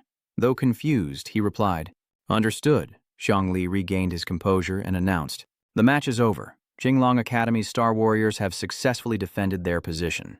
The next challenger is Fang Qing, and as he watches the approaching figure, he can't help but wonder if this is their last resort. Fang Qing, you haven't even made a move yet. Don't tell me he's the ace in the hole. Fang Qing eagerly enters the battle, not expecting the final match to be his. Looks like he'll have to give it his all. With that, he loudly signaled, I'm coming in. Fang Qing's 3 summoned beasts appeared one after another, and it wasn't long before he had to raise both hands in surrender. I forfeit, Hung Luke immediately shouted. The winner is Azure Dragon of Starfeather Academy. Principal Chu was increasingly frustrated by the embarrassing outcome. He forced a smile and asked, Your skills are a little lacking, huh? Fang Qing could only shrug helplessly. Even Wei An lost, so how could a nobody like me possibly turn the tables? I had no chance. Yang Suo, who had been waiting for this moment, rushed over to congratulate them. Tin Vu, you've made this young master so proud, even Ham Ham can't contain his joy. Tin Yu, we won, he turned to her with an excited tone. Lu Jin, we won the championship, so why are you so calm? Tin Vu then lifted Ham Ham into the air. Lu Kim, this is a glorious moment for Qinglong Academy, don't look so down. Cheer up. Seeing this, she flusteredly asked to be put down. Xing Yu, what are you doing? Put me down. Turning away, Wei An, defeated, takes his anger out on a vending machine. He and Zilian still wore expressions of discontent, while below, the top 3 from the battle stood in the arena. The system displays a notification. Achievement unlocked. Supernova Tournament Champion. Reward. A fusion attribute gem and a bloodline upgrade gem. Xingwu read this and smiled contentedly, finally completing the mission as he opened the interface to examine the 2 gemstones. The attribute fusion stone can merge other attributes into your pet, and he plans to use it on Freya when the time is right. The bloodline upgrade gem can upgrade a pet's bloodline quality, perfect for Black Wind. While presenting the medal, Quanlan praised him incessantly. How brave, such a good boy. She happily accepts her reward. Thank you, Your Majesty, Xing Yu says, bracing himself as she approaches. Suddenly, Quanlan grabbed the back of his head, freezing Xing Yu in place, and whispered, We've met before, haven't we? Quanlan's words made him break out in a cold sweat. Met before? What does she mean? Has she recognized me? Hang Yu couldn't help but tremble, and the girl holding the badge couldn't help but call out. The Empress then gestured, Bring the chrysanthemum and the medal here. Before presenting the medal, Guanlan joked that he seemed bold, so why was he so nervous now? Xing Yu was sweating profusely, nervous to be seeing the Empress up close for the first time, and he watched her back with suspicion. What was that all about? Is she not going to expose me? Or perhaps she didn't notice at all. She simply replied, Out with the old, in with the new. I value you. Despite hearing that, Xing Yu was still a little confused. Was he really safe now? From atop the building, a series of piercing shouts erupt. I'm here to scout talent for the 30th ranked Prison Bull Guild. A crowd swarms around Xing Yu. I'm with the Glacial Soul Guild. I wonder if Mr. Jiao is interested in our guild. Handsome. 2/3 of our Sword Dance Guild are beautiful women, and even our guild leader is a dominatrix. But he simply turns away, uninterested. I'm not interested. Besides, I'm already a specially recruited pharmacist for another guild. As he walked away, he muttered that fame brings trouble. Yangshuo, standing nearby, couldn't help but wonder. Those were all top 50 guilds nationwide. Why did you refuse? Qing asked, genuinely curious. Yanran and the others from the Azure Sky Guild have been so good to me. I really don't want to betray them. He hesitated, looking at Xing Yu. What about Yanran? He was confused when he saw Yang Suo's expression change. What are you thinking? To me, they're like family. Suddenly, Ruyan approaches with a bottle of wine, waving her hand. Let's all go drink to our heart's content. Kai Nian reminds her, Director, you personally wrote the school rules. Students aren't allowed to drink during competitions. Hearing this, Ryan immediately turned and pointed, declaring, Nonsense rules. Go back to the school and tell the disciplinary office to remove this regulation. He could only listen helplessly. Yes, you're the director, so whatever you say goes. Tenyu, you're the hero who won the championship. Don't be shy. I sensed you were troubled, under immense pressure. He immediately forced a smile. Noticing his distress, Ruyan suggests he confide in her, hoping to ease his burden. Xingwu boldly asks to see her family's feet. Upon hearing this, Ruyan grabbed him by the collar and dragged him away, saying, You're coming with me. Only then did Xingyu panic and beg for help. Mr. Tran, save me. Lujin, Yangshuo, and Kai Nian all turned a blind eye to Xingyu's plight. You're going to die. Hammam behind him doesn't even bother to intervene. Like a pervert, Xingyu is dragged into a room and the door is locked behind them. Inside, Ruyan suddenly pins him against the wall. This kid really has a death wish. Xingyu has no choice but to beg for mercy. Headmaster, I'm under a lot of pressure. Just consider this my last joke before I die. Unexpectedly, Ruyan gently lifts her skirt, leaving him wide-eyed. She gently encourages him, saying this is a reward. If he passes the 4-star Beastmaster exam before the end of the semester, he can not only look, but what if he becomes a 9-star Beastmaster within 10 years? Xingyu hesitated, but a cough suddenly broke the silence. Please refrain from flirting in this room. They both turned to see Xiaoni standing there looking awkward, politely inviting Mr. Xiao, saying the Empress wanted him to visit the Ontruyan Palace. It's a 4-hour round trip to the Imperial City, so she wondered if he had the time. Suddenly, Xing Yu felt a chill. Could he really refuse? I'll go with you, he lamented, knowing what was coming. The scene shifts to the heart of the Dragon Kingdom, the Imperial City. Standing before the golden holy Kirin Gate, Xiao Ni bowed, pointing the way. Mr. Xiao, the Empress awaits you in the hall, please. Xing Yu couldn't help but be amazed as he stood before it. The golden holy Kirin, even the gates are made of divine beasts. If a fight breaks out, will I even have a chance to escape? He followed the directions deeper inside, and as soon as he entered, Xing Yu saw Guanlan waiting for him. You've arrived. Do you know why I summoned you here alone? Xing Yu cautiously replied. This humble one does not know. I await your Majesty's explanation. She waved her hand, quickly getting to the point. In recent days, a major case has occurred in Dragon Country. A mysterious person rescued a death row inmate in broad daylight, and you were not in Four Spirit City during those days. Hearing this, Xing Yu's smile froze. Such a big thing happened? But what does this have to do with me? He couldn't help but feel a headache coming on. She's investigating his whereabouts, he hasn't been home, and he didn't tell his 6 gold sisterhood who couldn't reach him by phone. My explanation was full of holes. Quan Lan leaned in, hand on her chin, and recounted, General Z has a theory. Anyone who conceals themselves can hide their strength and identity. Xing Yu scratched his head, forcing a smile. That conclusion seems a bit far-fetched. According to that logic, couldn't any worker, teacher, or student be a mysterious figure? Suddenly, she rises from her seat, and Quan Lan slowly approaches him. She walked right past him, making Xing Yu's expression even worse. Then Quan Lan suddenly turned back and asked, You're the one in the black cloak, aren't you? Those words leave Xing Yu speechless. He worries, has he really been found out? What should he do? Flee? But could he even escape? Dragon tears, even dragon tears, can't turn the world back to yesterday. Should he fight her? But what about my sister? And what about the Green Gold Association, who struggled so hard with me to win the championship? And what about the Azure Dragon students? But just then, Guanlan reached out and stroked his head. Just kidding, kid, don't be scared. Then she added, My people have made the call, just telling you to go home for a couple of days before setting off to catch new spirit beasts. It must be that electric-eared rabbit, huh? You have a keen eye, and your performance was certainly eye-opening. Xing Yu panicked, but wasn't the Empress suspicious that I was the man in the black cloak? She gave a beautiful smile, saying it was nothing. Just that I was cute and pleasing to the eye, so she couldn't help but tease me. Shizhong suspects him, but how could his strength match a 9-star Beastmaster when he's had a beast for less than a year? Xing Yu panics, thinking, that was a close call. For a moment, he thought she'd found him out. But she helped him out of a tight spot. He'll have to repay her kindness when he gets home. Guanlan continued, I like you very much, and I didn't call you here to play games. After you graduate from Qinglong Academy, what are your plans? Hearing this, he replies, I still have 3 academic years left, so I haven't thought about what to do after graduation. She calmly stated, any student graduating from the Beast Taming Academy only has 3 choices. She continued to explain. First, join the Beast Tamer Guild. Second, join the military as part of the Navy, Army, or Air Force. And third, join an international mercenary organization on the border and become a bounty hunter. Then Guanlan reached forward, saying, But if I were to give you a 4th choice now, would you accept it? Xing Yu muttered, a 4th choice. He thought to himself, she's not going to try anything, is she? Wait, why do I feel ashamed for even thinking that? I almost want to slap myself, but I maintain a calm facade and speak. Your Majesty, what exactly is this 4th option you speak of? Hearing this, he was terrified, as the Imperial Soul Organization was Shangguan Lan's confidant, its members akin to soldiers carrying out life-or-death missions, with the Silver Priests replaced monthly.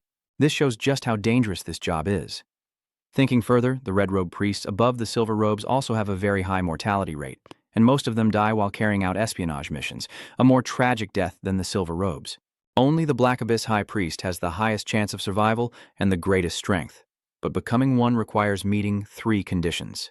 Your rank must reach 8-star Beastmaster. You must have the highest merit in the Emperor Soul Organization, and you must have the absolute trust of Her Majesty, the Empress. Beside Quan Lan, someone spoke up. Xiaoxing Yu, are you willing to accept the 4th option? How much longer are you going to consider it? He looked up and said, Your Majesty, thank you for your trust and appreciation. But with the pressure around me increasing, are you saying you want to reject me and give me the friend card? He hastily explains, No. I want to improve. I can't wait to join the Soul Emperor organization right now. Quan Lan smiles and pats his shoulder. You're a smart man. You've made the right choice. Silently, Xin Yu lamented, "A choice? Or am I just being chosen?" He consoled himself. Though serving the Empress was dangerous, it wasn't all bad. The Empress doesn't seem to trust Zizhong, otherwise she wouldn't have mentioned her suspicions about him. When I become the Black Sun High Priest, perhaps I'll have a chance to replace him. He muses that Xiaoxing Yu will be second only to the Empress, and with his identity as the Man in Black, he will one day be able to seize the throne through inside and outside cooperation. Quan Lan says, "Xiaoxing Yu, I have something to show you." As soon as he finished speaking, a series of earth-shaking sounds echoed outside the room. A maid entered, leading a massive dark shadow, and the dust settled. A cute blue baby Kirin appears before him, and Xing Yu's eyes light up as he activates his appraisal system. Reading the information, he marveled, as expected of a unicorn-type beast with one of the three great bloodlines. Its stats are too comprehensive, with almost no weaknesses. He looked ahead, thinking, unicorns are the beasts that Shangguan Lan is best at controlling, and they are also beasts specially provided to the royal family. Though its level is low, it seems to be a young one. Quan Lan then speaks. "Do you like it?" Xing Yu was startled. She continued, "I'm asking if you like this spirit beast."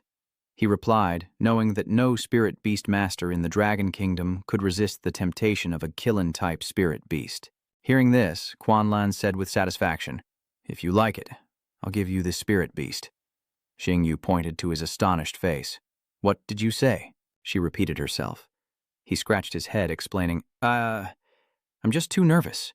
He misspoke in front of the Empress. He thought to himself, a Qilin-type beast is used by the royal family, but the only Shangguans are Shangguan Lan and her daughter, Shangguan Chan, giving me the Thunder Jade.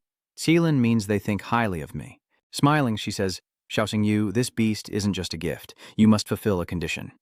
In next month's Supernova trial, you must accept and complete an S-rank trial." Hearing this, Xing Yu understands the task will be difficult.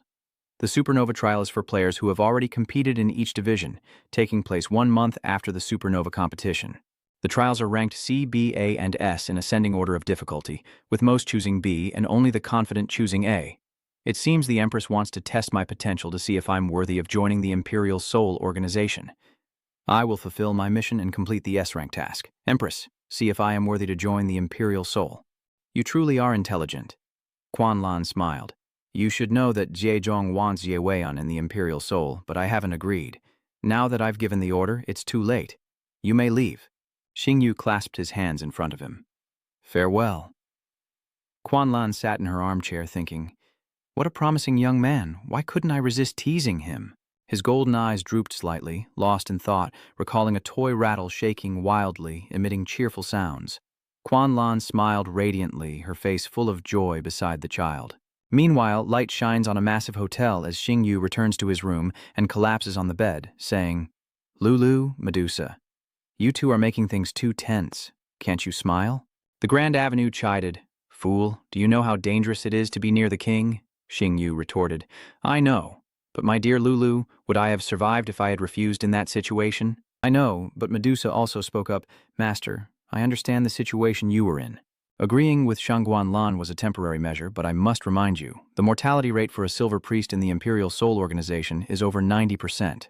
Hearing this, he smiled faintly, knowing that sometimes the only way out is through. Do you both remember Shangguan Lan's last words? She replied, You mean the Empress rejected Zhejiang's proposal to bring Ji Weian into the Soul Empire?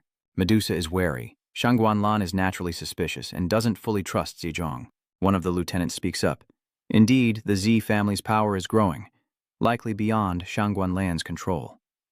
Xing Yu snaps his fingers. Exactly. This is the way out of the impasse. Xiaoxing Yu explained, I have no power, no influence, and come from a humble background. As a member of the Soul Hall, I will wholeheartedly serve the Empress. I won't form factions, so the Empress needs me to keep the Z family in check. So, as long as I keep acting, I can continue to gain Shangguan Lan's trust. Until she completely drops her guard, and I'm strong enough to stab her and kick her off the throne. Then, the Dragon Empire might just bear the Zhao name. Dalu warns him that he's playing with fire, but Xing Yu retorts that he's only playing with people's hearts. Hearing this, she stared ahead, her face slightly flushed, and then asked, If you become the Emperor of Long, will you be surrounded by many women? He quickly denies it, saying, No, I didn't think that. Medusa says, Master, there's no turning back. Failure means eternal damnation. But Xing Yu confidently replies, Don't worry. Follow my lead, and I will guide you to victory. Hearing this, she kneels on one knee. My life was given to me by you, Master, and even if the path ahead leads to an abyss, even if my flesh is torn and my bones are crushed, I will follow you. Da Lu muttered to himself, when did that snake learn to be such a suck-up? He turned his head away, already making his feelings clear. And what about Lulu? Hearing the question, she could only speak with resignation. Whatever, do what you think is best, I'll always have your back. As soon as he finished speaking, the three exchanged glances and burst into laughter. The plane soars into the bright blue sky as he carries his bag and suitcase, finally heading home. Kai asked, did you bring everything you need? Xingyu looked around and said, Teacher Chen, why are there only a few of us on the plane? He replied, the director was so happy he chartered this plane first thing this morning. Hearing that, he laughed heartily. Beside him, Yang Shuo looked at the backpack and said, beef jerky for emergencies, maltose candy for calming the nerves, and a bunch of Four Spirit City specialties. Xiaoxing Yu, are you here to stock up?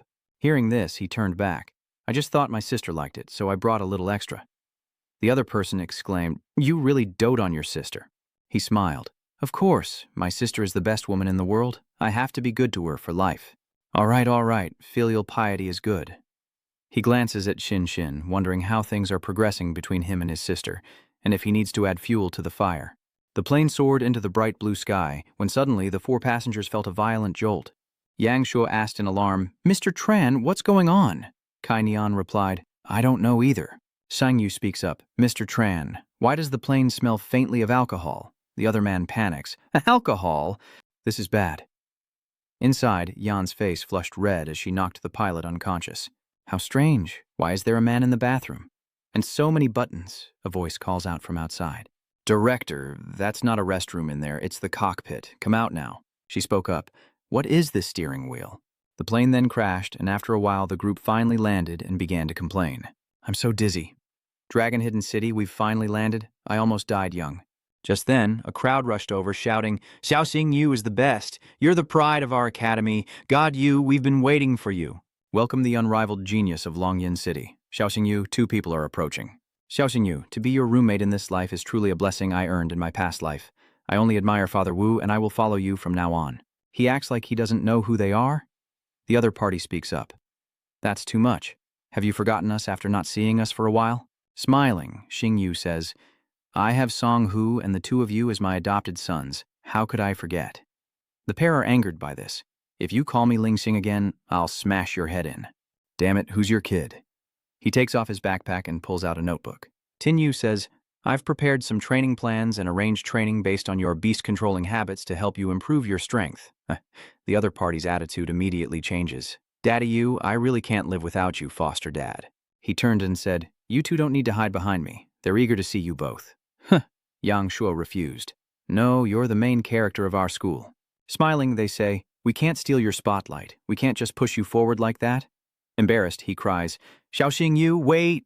The crowd snapped photos as the three were projected onto the building, but nearby, someone slammed their fist into a wall. Wang Yan's face was covered in sweat, his expression a mix of tension and anger. He looked up at the screen, saw the two idiots laughing and talking happily, then clenched his fists and gritted his teeth, uttering each word with venom. If it weren't for you, my beast wouldn't have died. If it weren't for you, I wouldn't have been expelled. No, I can't accept this. If it weren't for you, why would my father have disappeared? Why would I be wandering the streets, a homeless dog scorned by all? A figure appeared behind him, unnoticed as Wang Yan continued. I was supposed to be the star of Azure Dragon Academy. This championship, this glory, it should have been mine. Suddenly a hand tapped his shoulder, startling him. He turned around, exclaiming, Who's there? A man replied, Wang Yan, son of Wang Dongsheng. He asked, Who are you? Do you know my father? The man throws down a piece of paper, saying he doesn't need to know more than this. If he wants to defeat Xiaoxing Yu, he should come find him. Watching the man leave, Wang Yan wondered who he was. Seeing the note, he panicked and recognized the symbol, muttering, The Dark Abyss Beast Tamer Guild? Suddenly, a surprised voice echoed through the classroom. What? Midterm exams? Kai Nian, standing on the podium and adjusting his glasses, announced, That's right. This semester's midterm exam will consist of 2 parts. One is a written exam on theory, and the other is a practical exam where you'll personally fight and kill magical beasts. In this midterm, our class will escort Military Supply Train 13. safely delivering supplies from Longyin City to Huangyan City. The time limit is 24 hours. Xingyu thought to himself, Huangyan City is where City Lord Zhozhong promised to help him gather Netherbloom, thus fulfilling the conditions for the Heavenly Soul Vine Seed to sprout. A student raised his hand and asked, "Teacher, what areas will we be passing through and what level of magical beast can we expect?" Hearing this, Yinan announced, "We'll pass through 5 Venom Gorge, Kunyi Mountain, and Whitebone Abyss. There's a chance of encountering transcendent-level magical beasts and even Demon King-level beasts." Everyone panicked. "Mr. Tran, I want to live a little longer. I'm dropping out." "This isn't a midterm, it's a death wish." With a serious expression, Yinan explained, "Don't panic. The escort for Train 13 is the Sky Merchant Guild. If we encounter high-level magical beasts, the Sky Merchant Guild will naturally take action. You're just here to pad your resumes." Below, Xingyu opens his phone, thinking to himself, "The Sky Merchant Guild is escorting military supplies. Surely Yanran will be there too." He sends a message and receives an immediate reply. Suddenly, Yinan shouted, "Xiao Xingyu!" I was startled. "You're just replying to a message." The other person turned around and continued, "Xiao Xingyu, come out here." Seeing this, a student sneered that Xiao Xingyu was about to get scolded. Outside, Feng Ying asked, "Teacher Chen, what's wrong?" "You're not trying to punish me, are you?" Yinan says, "Punish you?" "The headmaster's going to wring my neck." He then pulls something out from his robes. This is a complete magic beast core from a flame demon, a gift from the headmaster to help your netherworld hellhound break through. Tinvu takes it, saying, "Thank you, Mr. Tran. Please, thank the headmaster for me." Yinan suddenly says, "That's right, when you took leave last time, the teacher asked your sisters, and you didn't go home at all." He smiles. "So you found out." He said, "Don't skip class again. Go home to your sister after school." Xingyu reluctantly agreed. "Okay." Just then, as if sensing something, his face grew serious as he opened the window, silently calling upon the dragon's power. Yinan asked, "What's wrong?" He looked up at the sky, thinking, "This dragon power is so pure, so sacred, and doesn't belong to Shangguanlan. Could there still be a purebred dragon in this world?" Above the clouds, a figure hurtles through the air, and a massive dark shadow flaps its powerful wings, tearing through the sky. A voice from atop the dragon says, "Little Yu has grown this much in less than half a year." Beside him, Yamei said, "Chief, Xiaowu is in the city below. How about we disguise ourselves and go see him?" Lai Yan refused, saying it wasn't time yet. Hearing this, she asked, "Chief, what opportunity are you waiting for to see him?" He replied, "His growth rate is rapid. I believe the day we meet is not far off." He then commanded the spirit beast beneath him, "Let's go." Meanwhile, below, Xingyu wondered, "How strange.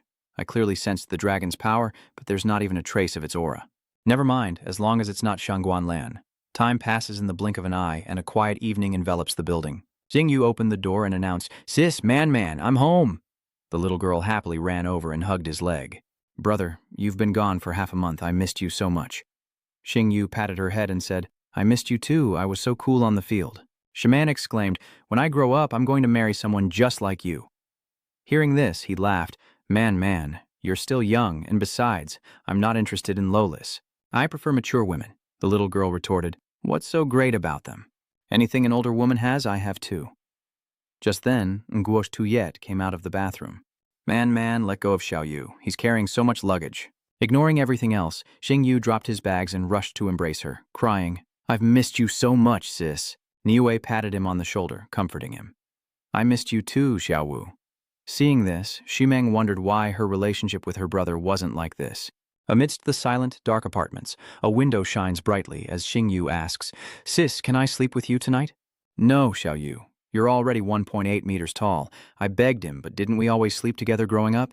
She laughed, recalling how they only did that because they didn't have enough rooms. Then she said, "Now that we live in an apartment and with Man here, it wouldn't be a good influence on her." "No, absolutely not." Xingyu begged Manman to sleep in the car, just for once, okay? In the end, Nguok Tuyet relented. She really couldn't refuse him. "All right, just this once, but not again." Time passes quickly, and a crescent moon hangs in the night sky above the quiet rooftops. In the room, they lay side by side under the warm covers, their faces peaceful and relaxed as Nguosh Tuyet reached out to touch her face. "Xiaowu, you've been away for so long your face is all sunken." Xingwu replied, "I'm fine, sister.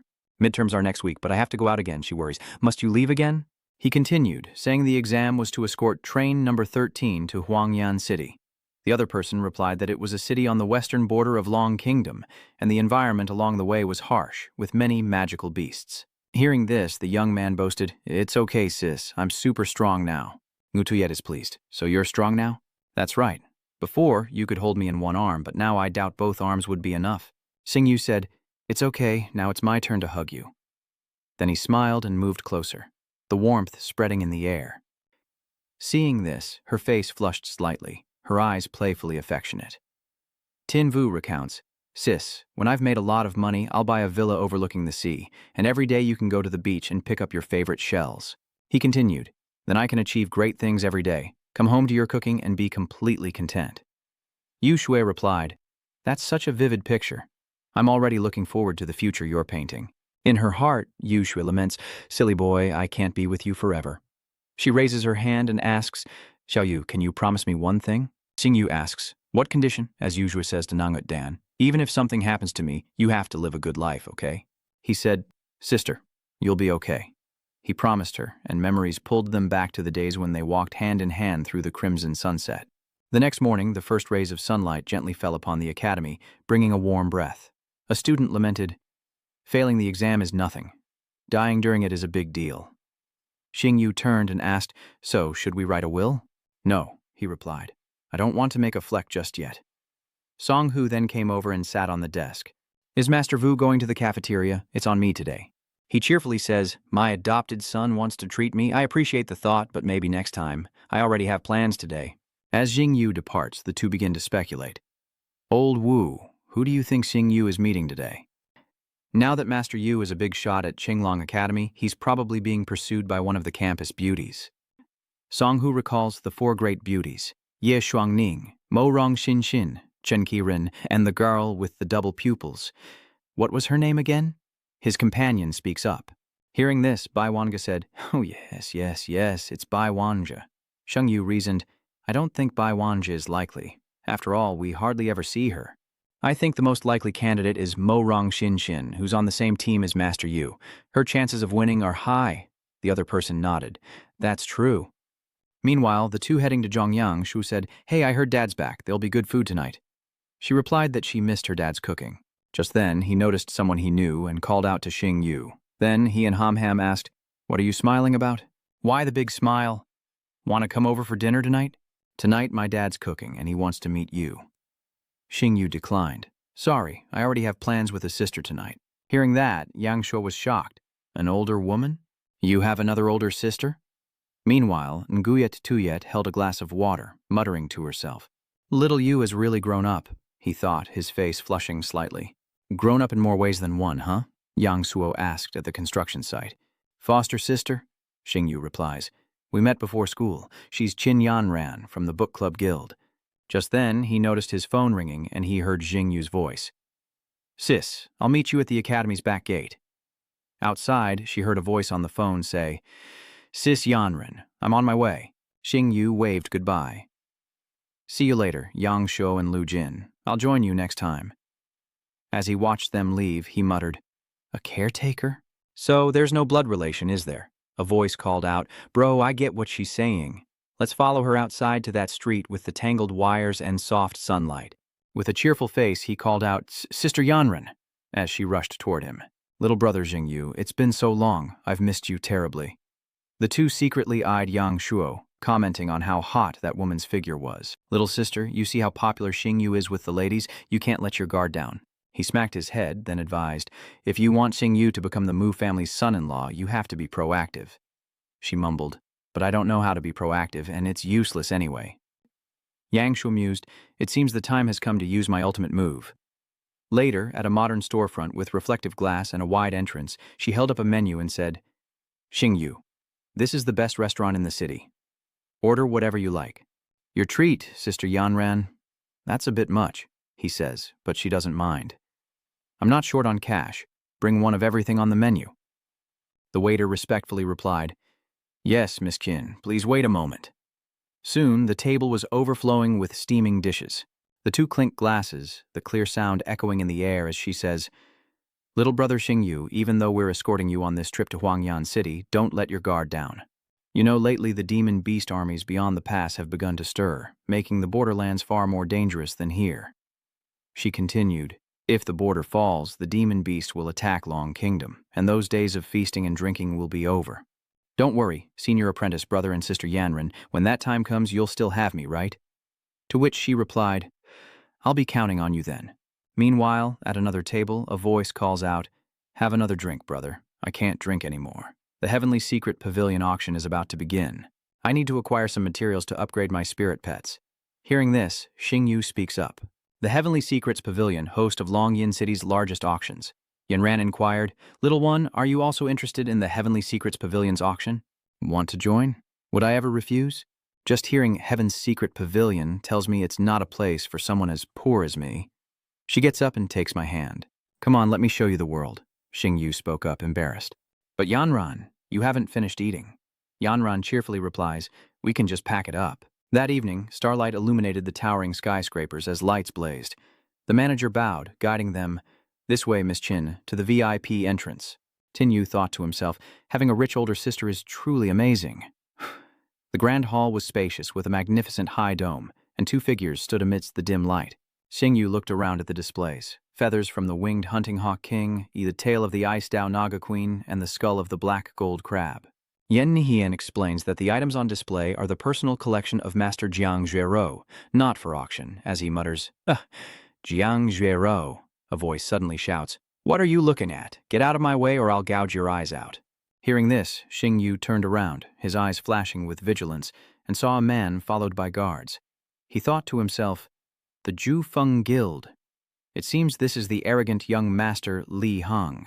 He stepped forward and said, oh, it's Yanran. You're here too? What a coincidence. She was furious. Li Hong, stay away from me. We're not close. He glances to the side. Yen Hian, who's this little twerp who hasn't even grown into his own skin yet? Yen Hian retorts, Li Hong, watch your mouth. My little brother, Xingyu, is the champion of the supernova competition. He scoffed, saying Xingyu was just a 2-star beastmaster from a small city, neither rich nor influential, and that her taste was getting worse and worse before threatening, Kid, Yanran is the girl I've set my sights on. If you know what's good for you, get out of Tianji Tower now, or else... Or what? A voice suddenly echoed, this is the Tianji Pavilion. If you have personal grievances, please settle them outside and don't damage my treasures. Someone gasped, look, it's Madame Kuang of the Kuang family. Each footstep echoed ominously down the stairs. A graceful woman appears, her allure brightening the space. Xuenu raises a fan to her face. I wonder if you'll give me some face. Li Hong speaks up. Madame Jiang, I caused trouble in your territory. Please forgive me. She maintains her gentle smile, but exudes a dangerous aura that unsettles those around her. Xingyu looked up, bewildered. Shuirao turned and said, everyone, the auction is about to begin. Please proceed to the exhibition hall on the top floor. They silently watched the others back as they left. Then Yan poked him. Men really can't take their eyes off a beautiful woman. He quickly apologized. Sorry, I was a little distracted. He thought to himself, a snow-treading eagle, a rank 3 beast king level beast. Is she at least a 6-star beast master? The young master approached. Kid, just you wait. The boy immediately retorted, I'm happy to play along. Yanran then said, Xingyu, do you know how disgusting that Li Hong is? He speaks up, knowing a little about it. She recounts that this story begins with the struggle between their Sky Guild and the Old Peak Guild for the title of the #1 guild in the city. She continued, saying that the Jufeng Guild was tyrannical and had held the title of the #1 guild for years, but harmed the interests of renters, charging 5 million gold coins for killing a monster worth tens of thousands. Within a month, 2 S-class missions were declared failures, but they still collected the fees. As a result, more and more clients chose their Sky Merchant Guild, making it a certainty that they would replace Gu Feng as the #1 guild. However, the Stormwind Guild devised a plan to have this lustful teddy bear relentlessly pursue her, wanting her as his 8th wife, and even plotted to tarnish her reputation. Hearing this, Xingyu vowed that if he had the chance, he would teach that disgusting Li Hong a lesson. Just then, a voice echoed from behind them. Mr. Zhao turned to see who it was, recognizing her and saying, It's you. Xiaonai smiled. I have something to discuss with you. Could you come over here for a moment? Xingyu thought to himself, she's looking for me again. Could it be about the Empress? He turned to the side and said, "Yanran, wait for me here." Then he immediately followed her into the room. She produced an object, saying, "You left in such a hurry. Her Majesty asked me to give this to you." Xingyu asked, confused, "This is—" Xiaoni replied, "The Emperor's Soul Token," he repeated, taking it from her hand. "Imperial Soul Token," she announced. "To see the Imperial Soul Token is to see the Empress, but to those of the Imperial Soul, it is as if we have never met. Although you don't meet the requirements, Her Majesty has decided to bestow upon you the Soul Emperor Token, a symbol of your Soul Emperor status. May this token clear away any obstacles and protect you as you navigate life at the Academy." Hearing this, Xingyu politely thanked the maid and the Empress for going to the trouble of coming all this way for him. But Xiaoer said, "I was just passing by." Then, glancing back, she said, "I have to escort that lord to the border." He pointed. "You're bringing me in here while she's bathing?" She smiles brightly. "There's a screen." "It's fine. That lord won't blame you." He then went to the door to say goodbye. He asked Yiran caringly if she was okay. Xingyu replied, "What could have happened to me?" "Sister Yanran, let's hurry to the auction." Hearing this, she approaches, saying, "Living with such a beauty and nothing happened?" Sweat beads on his face as he thinks, what could she possibly do in just 5 minutes? Meanwhile, Yanran asks, "Xingyu, do you prefer someone like Zhang Shuirou, or that guy from before, or maybe someone like me?" Xingyu affirms, "Of course, I like a heroic and brave woman like you, Yanran." She finally turns around, pleased that he knows how to flatter her. Meanwhile, Li Hong slammed his fist into the armrest in anger. "Damn it! What gives that kid the right to be so close to Yanran?" The butler leaned in, suggesting, "Young Master Li, how about after the auction, I have my men drag that kid into an alley and teach him a lesson?" "As for teaching him a lesson," Li Hang interrupted, "I have to wait until after the auction? That's not my style." Hearing this, the other party presents something in their hand. "Young Master Li, take a look at this," the butler continued. "This is Xiao Xingyu's sister." A lewd smile crept across Li Hong's face, his eyes gleaming with malice as he beheld the stunning beauty. Bid soared from the crowd, 4.5 million, 6 million, 8 million, all vying for a smile from Madame Kuang. "I bid 10 million, if Madame Kuang would grant me the honor of dinner." Yingyu laments that a heavenly eye spirit beast skull is worth 3 million, yet it's being auctioned for 10 million. Are they just wasting money? Yanran explains, "Silly brother, you're so naive. What they're buying isn't the merchandise, but the attention of Madame Kuang wanting to get close to her." He quickly said, "No matter how good Madame Kuang is, can she compare to the beautiful and youthful Yanran?" She laughed. "I like hearing that." Xingyu looked up at Suanu, a glint in his eye as if trying to see through her, thinking that even though he wasn't interested in her, she seemed shrouded in mystery, and it might be worth getting to know her if he had the chance. She lifts the veil, revealing a treasure rarely seen in a century, capable of reviving dying mythical beasts, dragonhorn ginseng, with a starting price of 80 million.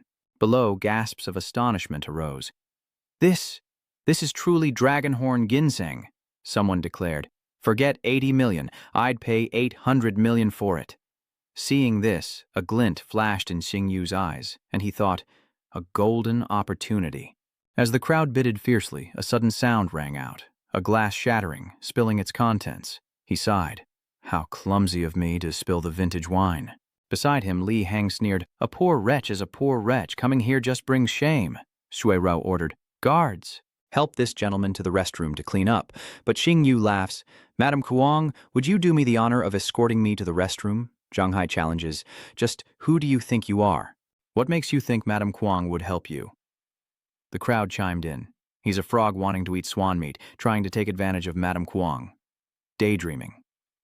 "Security, get this man out of here." Li Hong scoffs. "What a clumsy pickup line. Aren't you embarrassed to use that in front of Yanran? Qin Yanran, look at the trash you brought." But Zhuoru smiled. "Sir, let me show you to the restroom." Xingyu replied, "Thank you, Madame Kuang." Seeing this, the crowd erupted. "What? My goddess likes this kind of pretty boy? What was all the money I spent for? What's that kid got going for him? Is it just his looks? I can't accept this," Yanran thought to herself. Earlier, Xingyu intentionally broke the glass to get close to Jiang Shuiru. Does he like women in cheongsams? Next time, I'll buy a cheongsam too, the kind that's slit all the way up. Soon, the two followed the corridor into the restroom. Maisidu Shuanu inquired, "Mr. Xiao, did you approach me this way on purpose because you have something to say?" He wiped his hands with a towel and replied, "The dragon horn you auctioned off earlier was a fake." Hearing this, she questioned, "Fake? Tianji Pavilion has always been honest. Please watch your words, Mr. Xiao, or I'll have to ask you to leave." Xingyu Jiang spread his hands. "Madam Jiang, I'm just a 2-star beastmaster. And you're a beastmaster with a snow-tread falcon? A beast king? What good would it do me to offend you?" Xuenu asks, "You recognize the snow-tread falcon? Your eyes are sharp indeed. Tell me, how did you know the dragon ginseng was fake?" He pointed out that dragon horn ginseng grows in the land of ice, absorbing the essence of the earth and emitting a faint grassy scent, while hers had no such scent, making it likely to be dragon blood ginseng. "Jiao long blood ginseng looks very similar to dragon horn ginseng," she said. "Could it really be fake? I'll have someone withdraw it for inspection." After a moment, Xueru confirmed the information. "It's a fake, as you must have set us up in Lingnan this time." "Thank you, Mr. Xiao," Xingyu said. "It was nothing, really." She presents a thank you gift, an exclusive VIP gold card for the Celestial Pavilion. Please accept it. He quickly shook his head, saying, "Madam Kuang, this isn't really appropriate, is it?" But he then accepts the card, saying, "I'll take it for now and return it to you later if I have the chance." Xueru covered her mouth and giggled. "Mr. Xiao, you're so funny," she said. "Mr. Xiao, the auction continues. Please return to the hall. I'll be there shortly." Xingyu replied, "Okay, I'll head back." Silently watching him leave, she finally voiced her admiration. Truly, the son of a leader. Outside, the crowd murmured, "Why is Madame Kuang spending so much time with that kid? Don't tell me they're getting together." The dragon horn ginseng was inexplicably removed from the auction, and he silently returned to Yanran's side. She asks, "Tinyu, what did you and Jiang Xueru talk about?" He replies, "Nothing. I was just building a healthy friendship with her." Yen Haiyan questions, "A healthy friendship already, after just meeting?" He raises his hand. "Sister Yen Haiyan, the owner, Kuang, and I are just normal friends. Friends and sisters are not the same. Only then was the other party satisfied. That's acceptable, I suppose."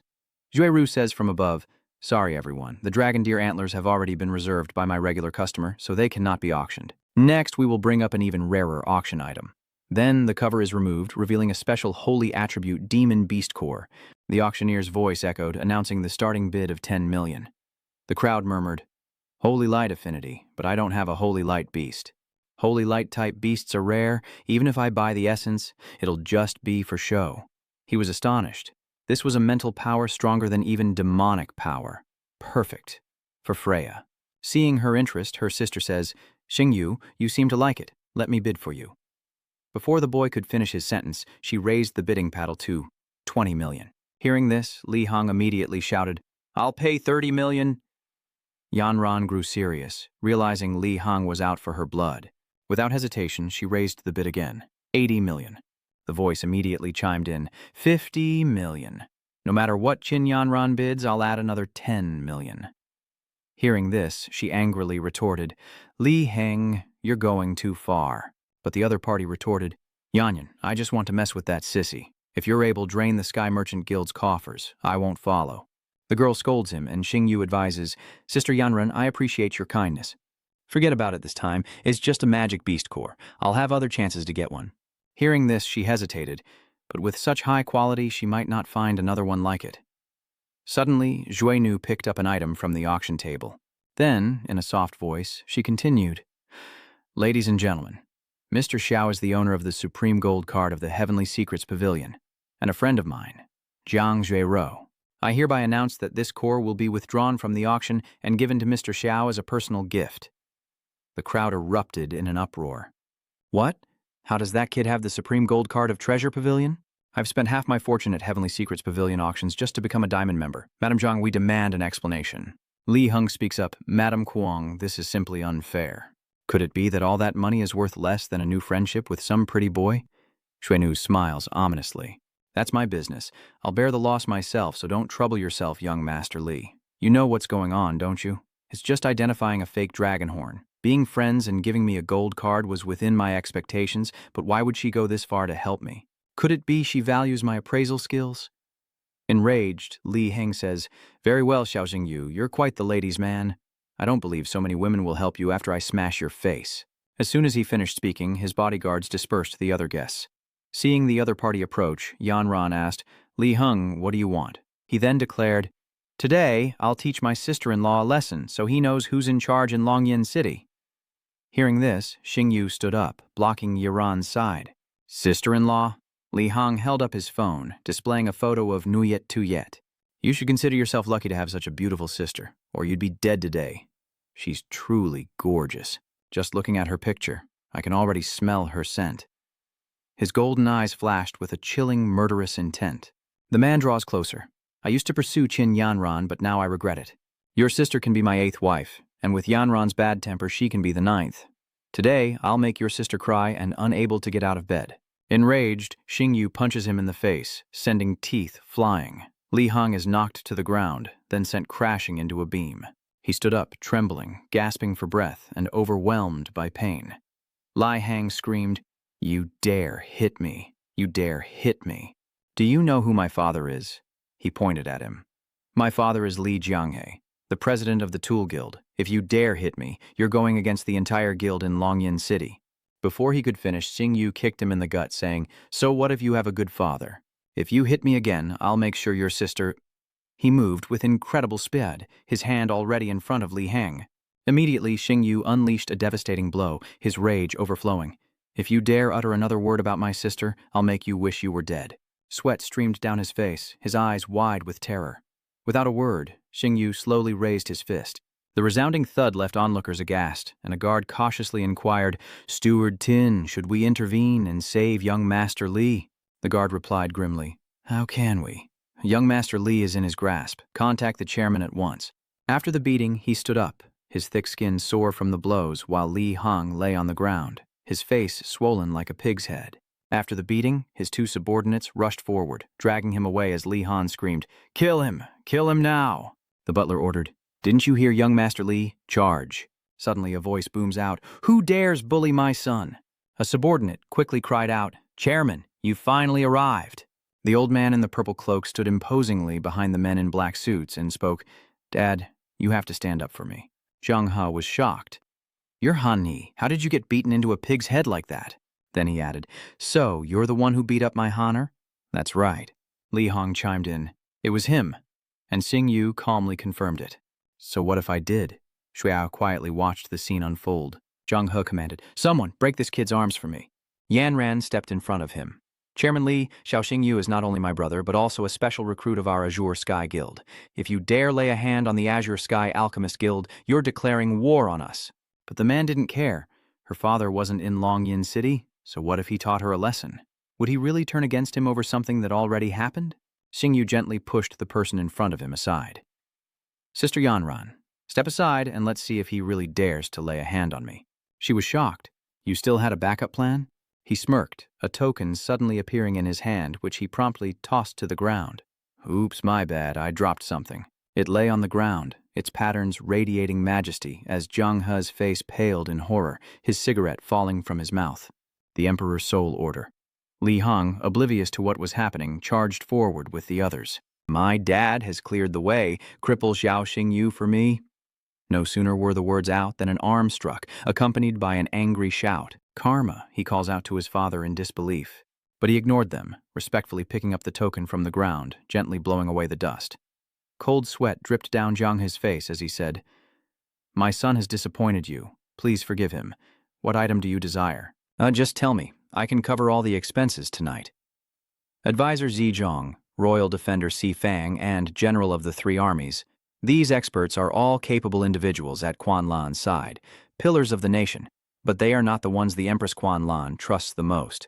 To solidify her position in the Dragon Kingdom, Quan Lan formed the Imperial Soul Organization, loyal only to her. Each member was like a death warrior, so the Empress granted them higher privileges.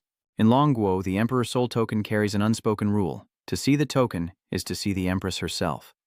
Li Hong cried out in anger, full of injustice. "Father, why did you hit me? I'm your son." "Order his execution now." Zhang He angrily rebukes, "Shut up. I have no son as foolish as you." Xingyu bluntly questions, "Guild leader Li, today your son nearly tried to cripple me, and you wanted me dead. Am I not owed an explanation?" He groveled, quickly appeasing him. "Mr. Zhao, this is a misunderstanding. Our Galewind Guild was in the wrong for ruining your mood today. Zhang He tries to smooth things over, offering to pay for other auction items as a sign of apology, but Xing Yu flatly refuses, saying, I have no interest in money. With a faint smile, Xing Yu laid out his difficult condition. Chairman Li, if you admit your mistake and want to apologize, shouldn't the method of apology be up to me?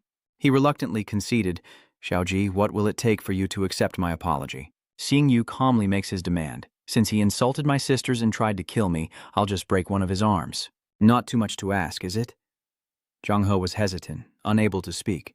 Xiaojiji coldly presses the issue. Does he want to take responsibility for him? Does Old Feng's guild have a death wish? Zhang He bitterly endures. I see. Xiaojiji, which arm of my foolish son do you want to break? With a smile, Xing Yu delivered his verdict. The right hand. If he ever saw that hand move again, he would bear the consequences. Li Heng cries out in alarm, Xing Yu, what are you saying? I'm warning you, don't do anything rash. Without another word, he strikes. He screamed in agony. My hand. Zhang He, suppressing his anger, questioned him. Xiaoji, are you satisfied now? Xing Yu dismissively waved them away, telling them to leave. He groveled in gratitude, promising, Thank you, Master Xiaoji. Rest assured, I will discipline my ignorant son. With a stern expression, Jiang Hu barked orders. What are you waiting for? Get this idiot out of here. He then turned and gently said, Sister Yanren, let's go. At that moment, Xueru Zhuangyan declared, That's all for today, everyone. Please remember the rules. As if nothing happened, everyone agreed. Madame Kuang said wisely, We didn't see anything and neither did I. Yanren worriedly scolded, Little brother Xing Yu, why did you attack just now? If you didn't have the Emperor's soul token, you'd be done for. You weren't thinking at all. He smiled, revealing the truth. I was faking it. I've been rational all along. She gasped in surprise. Faking it? Why? Xing Yu calmly explains. Because I wanted to deliberately reveal an opening. Meanwhile, in another room, Guanqian quietly inquired, Did you record Xing Yu's performance? The secretary respectfully confirmed, It's been recorded, sir. He decisively instructed, Then send it to my mother. The secretary complied succinctly. Yes. A curious voice then inquired from the other end of the line. Sui Jue, have you met our young master? Chenru happily inquired. Yes, I've met him, she confessed, observing from above. Mian speaks honestly, saying he's more intelligent than she thought. Meanwhile, Li Heng complains unhappily, saying his father broke his own son's arm for an Emperor soul token to help an outsider like Xing Yu. Enraged, Zhang He scolded, You idiot! You still don't know where you went wrong. He grabbed his collar and warned, I'm too lazy to explain it all to you. Just remember this. He has the Empress backing him, so you're lucky to be alive. Next time you see him, avoid him if you can, and if you can't, then be obedient. Even if he made you eat a pile of dung, you'd have to swallow it. He resentfully objected. Dad, I can't swallow that. In despair, Zhang He warns, If you insist on opposing Xing Yu, we're through as father and son. I won't let you ruin my Colossus Guild. La Heng sadly wonders, Is a Colossus Guild more important than your own son? Nursing his hatred, he swore, Xing Yu, this is all your fault. You're the reason I'm crippled, the reason I've lost all value in my father's eyes. You forced me to this. Then, Li Heng sobbed into the phone. Third young master, I've been beaten, and my right arm is broken. The scene shifts to a tall building ahead, with heavy snow falling outside. As Sungwoo slept soundly, the phone suddenly rang and he groggily answered. Who is it? Yang Suo asks in a friendly tone. It's me, I'm downstairs. Stunned, Xing Yu asked, Brother Yang Shuo, what's going on? He frowned and said, Come to my house for lunch today. My father's home too, and he's eager to meet you. Xing Yu was stunned. General Mo Rong wants to meet me? He awkwardly tries to refuse. Can't you just not go? Yang Shuo threatened sternly. What else can I do? Xing Yu reluctantly agreed. All right, I'll go right now. Seeing him about to leave, Yu Shua asked with concern. It's snowing. Where are you going? Xing Yu replied with a smile. Are you going to a friend's house for dinner? Cut to Yang Suo's ancient castle, where Mrs. Li waits respectfully. Young master, you've brought a guest. He nods in confirmation. This is my guest, and Yang Suo leads the way. Xing Yu, this is my home. He praises in awe. Your house is so fancy, Yang Shuo explained helplessly. The Empress bestowed it upon me. Otherwise, with only 6 people including the servants, we wouldn't need such a big house. As he stepped inside, Yang Suo called out affectionately, Dad, sis, I'm home. Seeing her son return, Rongqin urged happily, Go wash your hands. Your father will stir-fry one more dish and then we can eat. Seeing this, Xing Yu asked hesitantly, Mr. Yang Shuo, your father is a naval general, yet he cooks himself? He proudly replied, That's right. My sister and I have been eating his cooking since we were 6. He enthusiastically asked, You must be Xiao? I've heard so much about you. It's a pleasure to finally meet you. Xingyu politely greets General Murong, saying it's an honor to meet him on his first visit. Rongxin warmly suggested, Don't call me General, just call me Uncle. I heard from Suo'er that you're quite the character. Why so formal today? He chuckled inwardly, thinking, After fighting you to the death on Icefire Island, how could I not be? After sitting down at the table, he complimented him, saying, Nephew Xiao, I watched your performance in the supernova competition on video. Tin Yu cheerfully added, Uncle Murong, you flatter me. I was just lucky. Rongqin chuckled. You're too modest, unlike my son, who can't do anything right. Yang Shuo retorted indignantly. Who says I can't do anything right? My theory paper won first place in the whole school. He asked suspiciously, I thought you were terrible at theory. Your essay won first place? You must have copied it. Let me see it. Without hesitation, he immediately presents the certificate, stunning his father for a few seconds. Congratulations to Duong Sok, who, thanks to my father, the general's work, won first place in Thanlong Academy's literary competition. A special commendation to encourage him. At this moment, he boldly exposed the truth. This is our family's writing, Dad. You used to write it too. Do I have the qualifications now? Dongqin awkwardly defends himself. This kid. Are you using the legacy of the Murong clan like this? If your grandfather and great-grandfather were alive, they'd scold you senseless for plagiarizing their work. She intimately picks up food for him. Dongqin is surprised and about to speak. What's this? She's never even given me food before.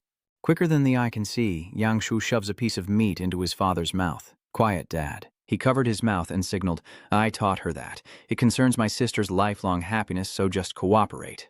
Dongqin was shocked as Yang Shuo thoughtfully reflected on the past. Ever since Ham witnessed her mother's death, she developed severe psychological trauma, becoming withdrawn and extremely wary of strangers.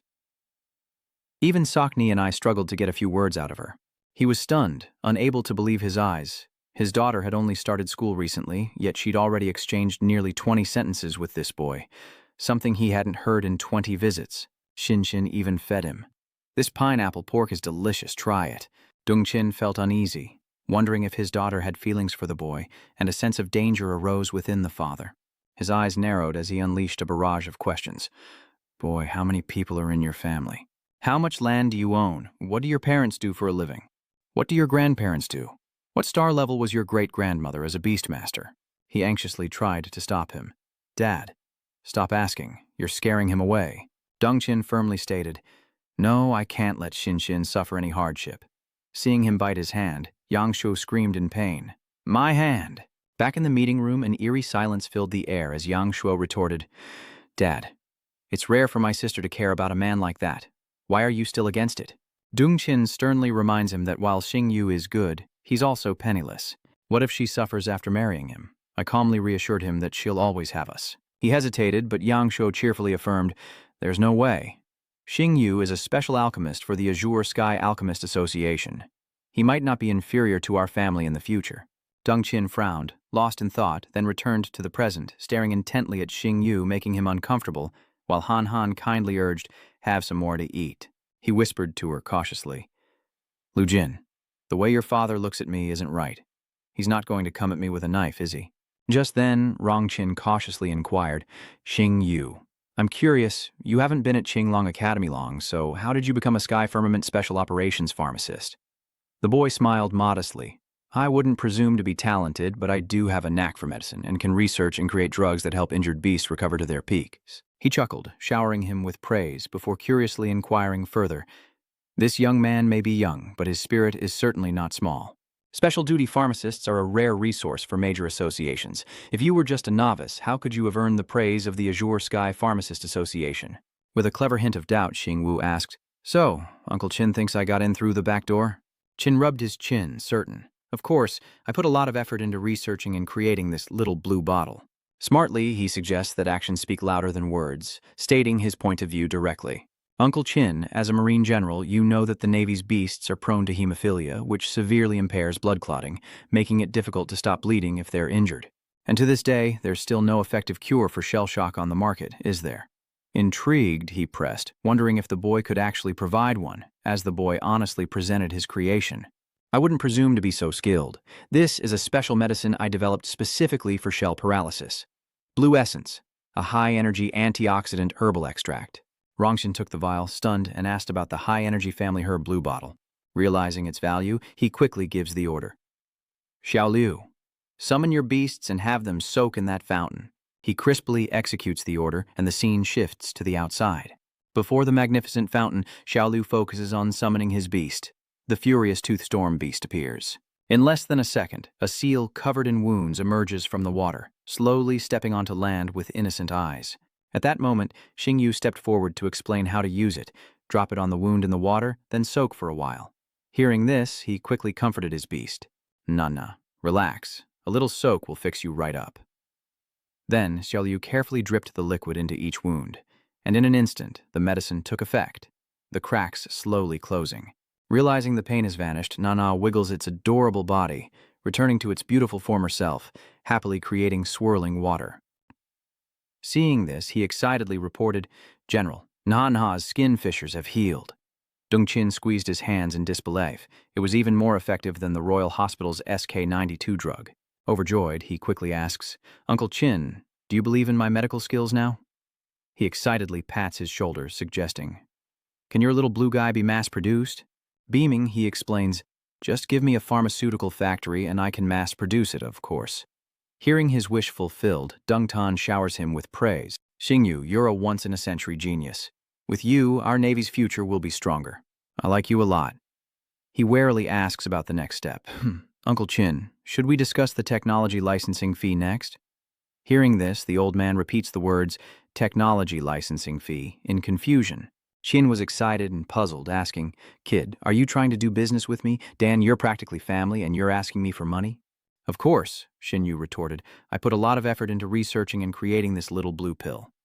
It was then that Mr. Genju finally realized the implication. "I didn't quite catch that last part." Yang Shuo quipped, "Dad, control yourself a little. Anyone would think you're selling your daughter. If you don't care about your reputation, at least think about hers." Hearing this, he cleared his throat and calmly asked the price. "Tinyu, what you say makes sense. How much do you want for the licensing fee?" He smiled and offered a staggering price. "I don't want much. 100 million will do." Dongqin was shocked and threatened angrily. "Are you asking for the moon? Believe it or not, I'll smash you with a brick." Xingyu calmly explains that the TSK-92 drug researched by the Long Nation Royal Hospital cost 500 million in royalties and still couldn't cure the disease. "Is 100 million too much to ask? Your little greenhorn here is the only one who can cure ALS." Hearing this, the old man paled and exclaimed, "Oh, heavens."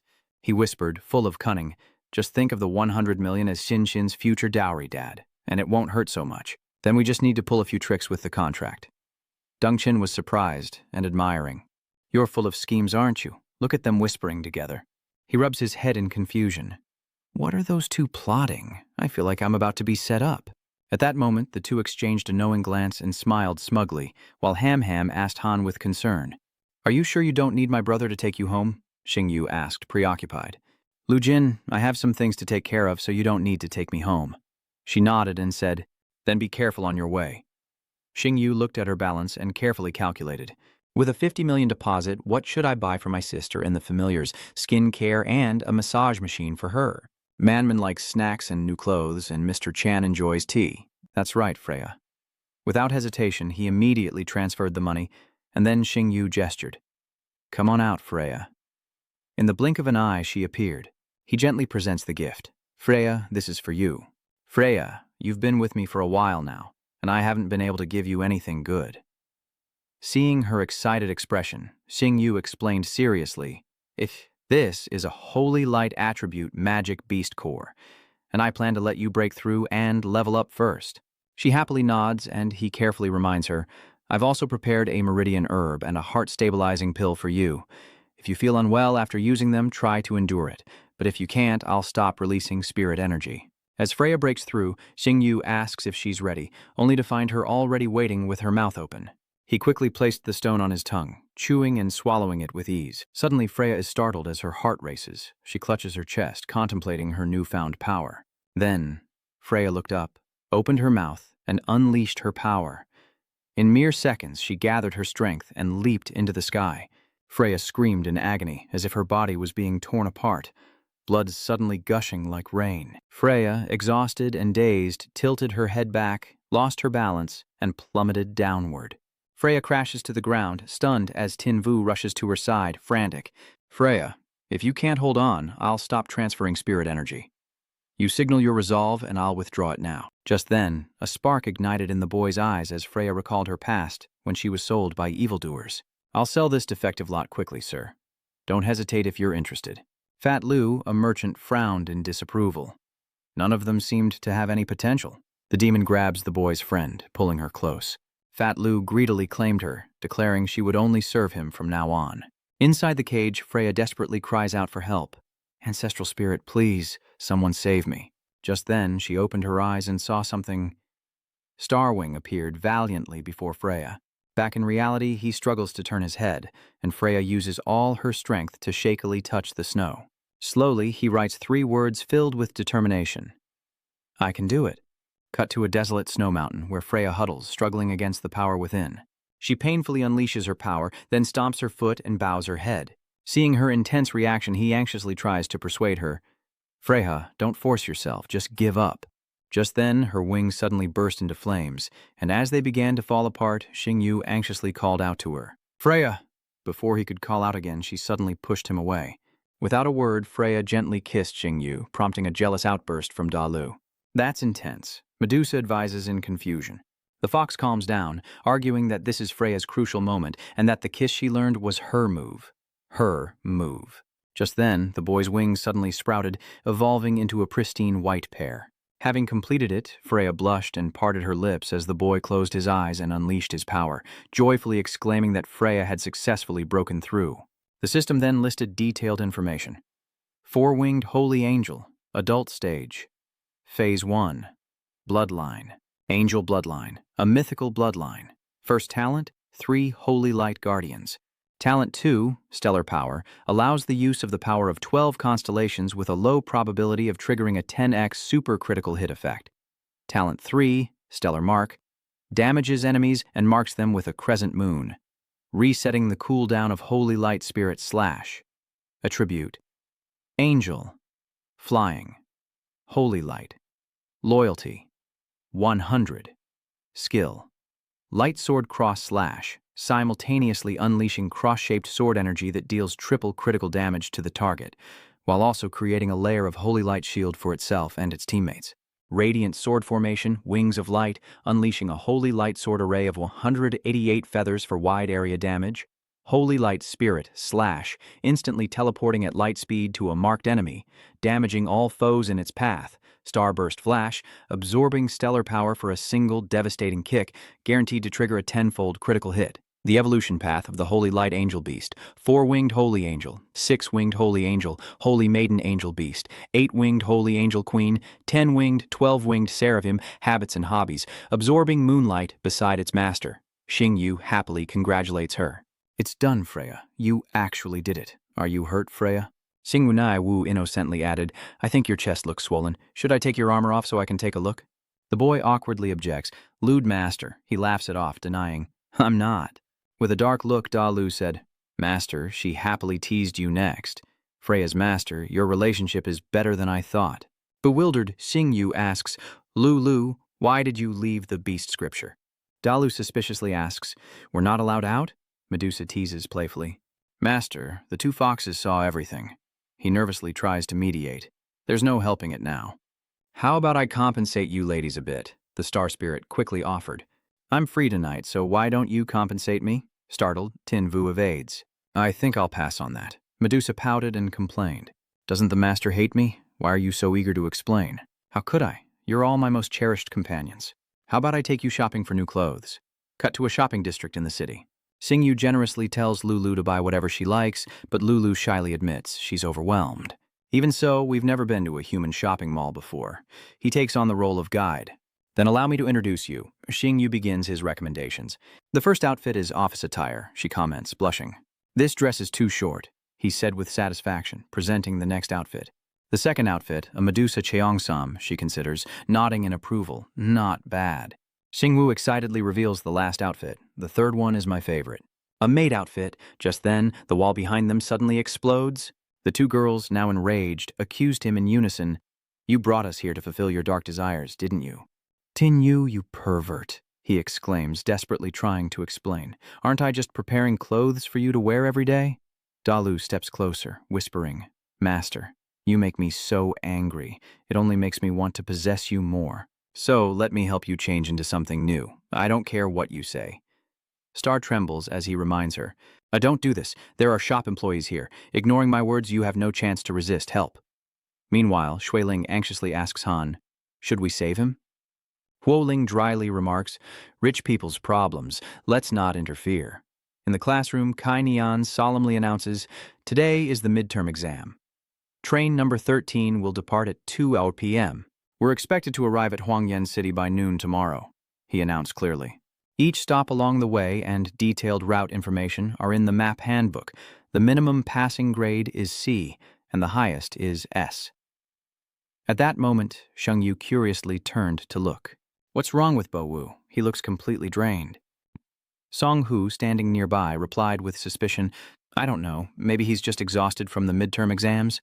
Kai Nian solemnly announced the attractive reward, stunning the class into cheers, adding that if anyone turned danger into safety and contributed to the nation, they could even achieve an SS or SSS rating.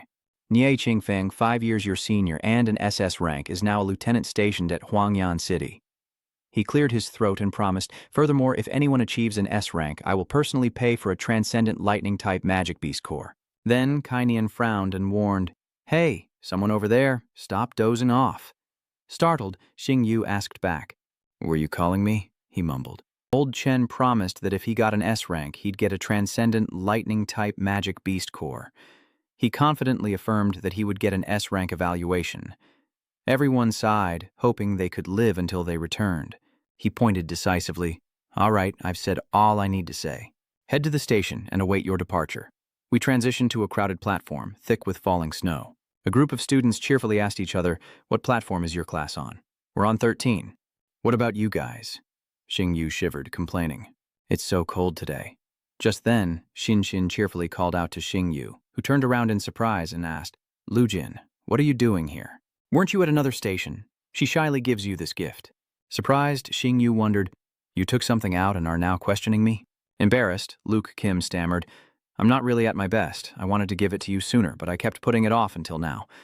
Without a word, Tin Vu put it on and thanked him sincerely. Luke Kim, thank you. It's so warm. Just then, the train whistle blew, signaling its arrival. He stopped just before the station, and Xing Yu regretfully announced, Our train's here. When Lu Jin finishes his exam, I'll treat you to a movie, she confirms with a smile. Okay, it's a date then. Xing Yu waved goodbye. Is that a date? Song Hu teased, witnessing the scene. The sour stench of love, Sin quips. I know why Master Yu looks like he has kidney failure now. He examined, bewildered. What are you two whispering about? He stammered. Nothing much. Then the three of them boarded the train together. At that moment, Yan Ran stepped forward, professionally introducing herself. Students, welcome aboard train number 13. I'm the team leader in charge of transporting supplies.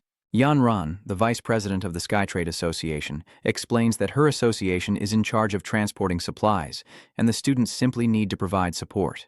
Everyone was astonished to hear that she was the vice president of the Sky Merchant Guild, and that Vice President Qin was a 5-star beastmaster. Having her lead the team was a stroke of luck. She calmly analyzes the dire situation. Carriages 2 through 5 are vulnerable to ambushes and attacks. Cars 6 through 10 are relatively safe, while 11 through 15 are the most prone to accidents. Not only are they vulnerable, but they also have a high probability of derailing. Based on your assessment criteria, choose your support carriage. Since Tinvu Shungfang has made his choice, I'll choose cars 13 through 15 at the end. Because the higher the risk, the higher the evaluation score, he happily added. The two of you follow Master Yu, she says with interest. Not bad for a model student, then be sure to put on a good show. Yanran decisively assigned, the three of you follow me. I'll take you all to the last carriage. Xiaowang, stay here and take care of the other students. He respectfully complies. Yes, and with that, they moved to the designated train car. She put her arm around his shoulder, asking intimately, Have you ever been to Huangyan City before, Xing Yu? He answered honestly. Not yet, he replied as Yan Ran winked, sealing the promise. Well, I'll show you the sights this time. The scorpion wine in Huangyan City is absolutely amazing. We won't stop until we're drunk. As soon as they arrived, Shuhao enthusiastically invited. Xingyu, when we get to the last stop, you have to have a drink with me.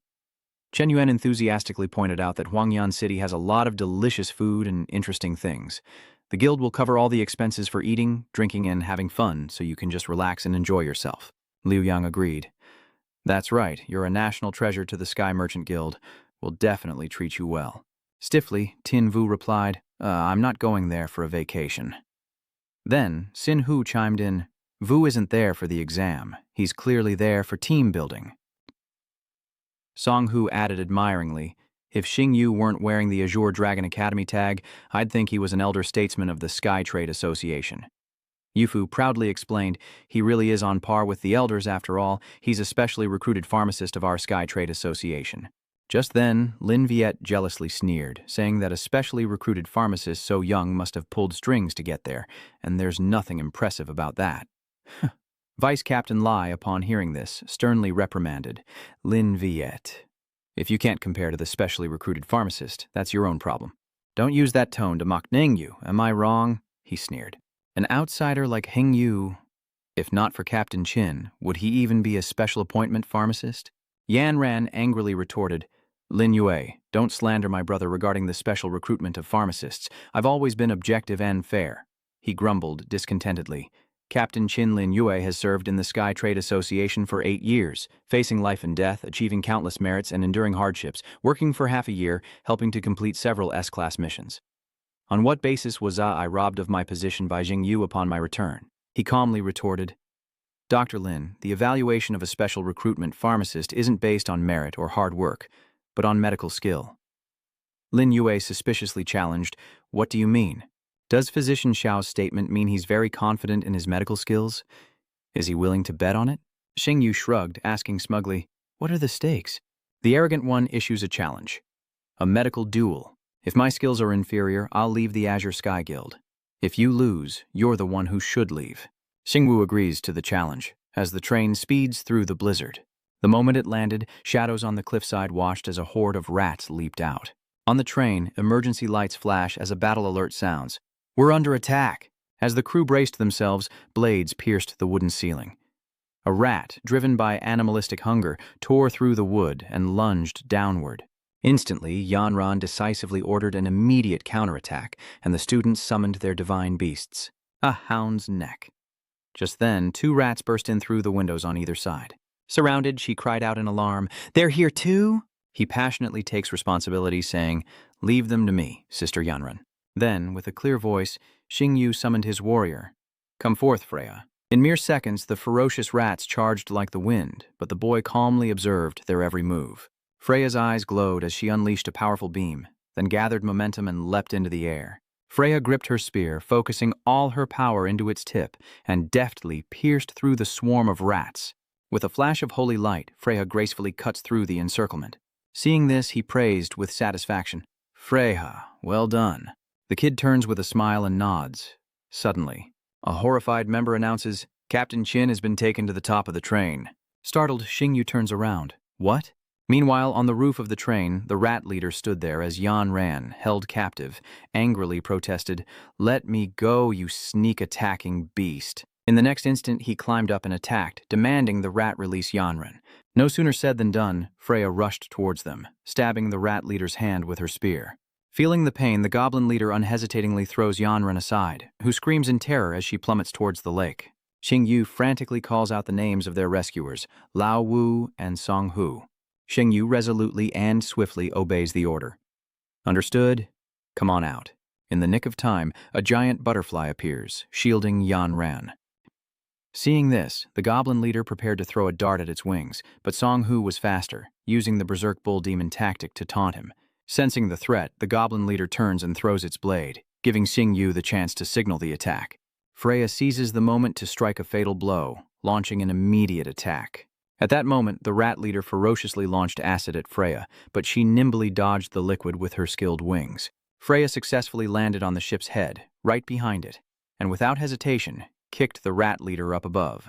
Freya, with unwavering resolve, seizes the moment and leaps into the air, ready to strike. Freya skillfully slashes the rat leader into pieces as Xing Yu rushes over, concerned. Yanyan, Are you all right? Witnessing this, she asked in astonishment, I'm fine, Xing Yu. That's the light angel of vengeance. He nodded in confirmation. Indeed, it has evolved into a four-winged holy angel. Just then, Shen Yu excitedly ran over to report to Xing Yu. The highly poisonous mature stage demonic beast core is ready. He nodded and requested, hold it for me for now.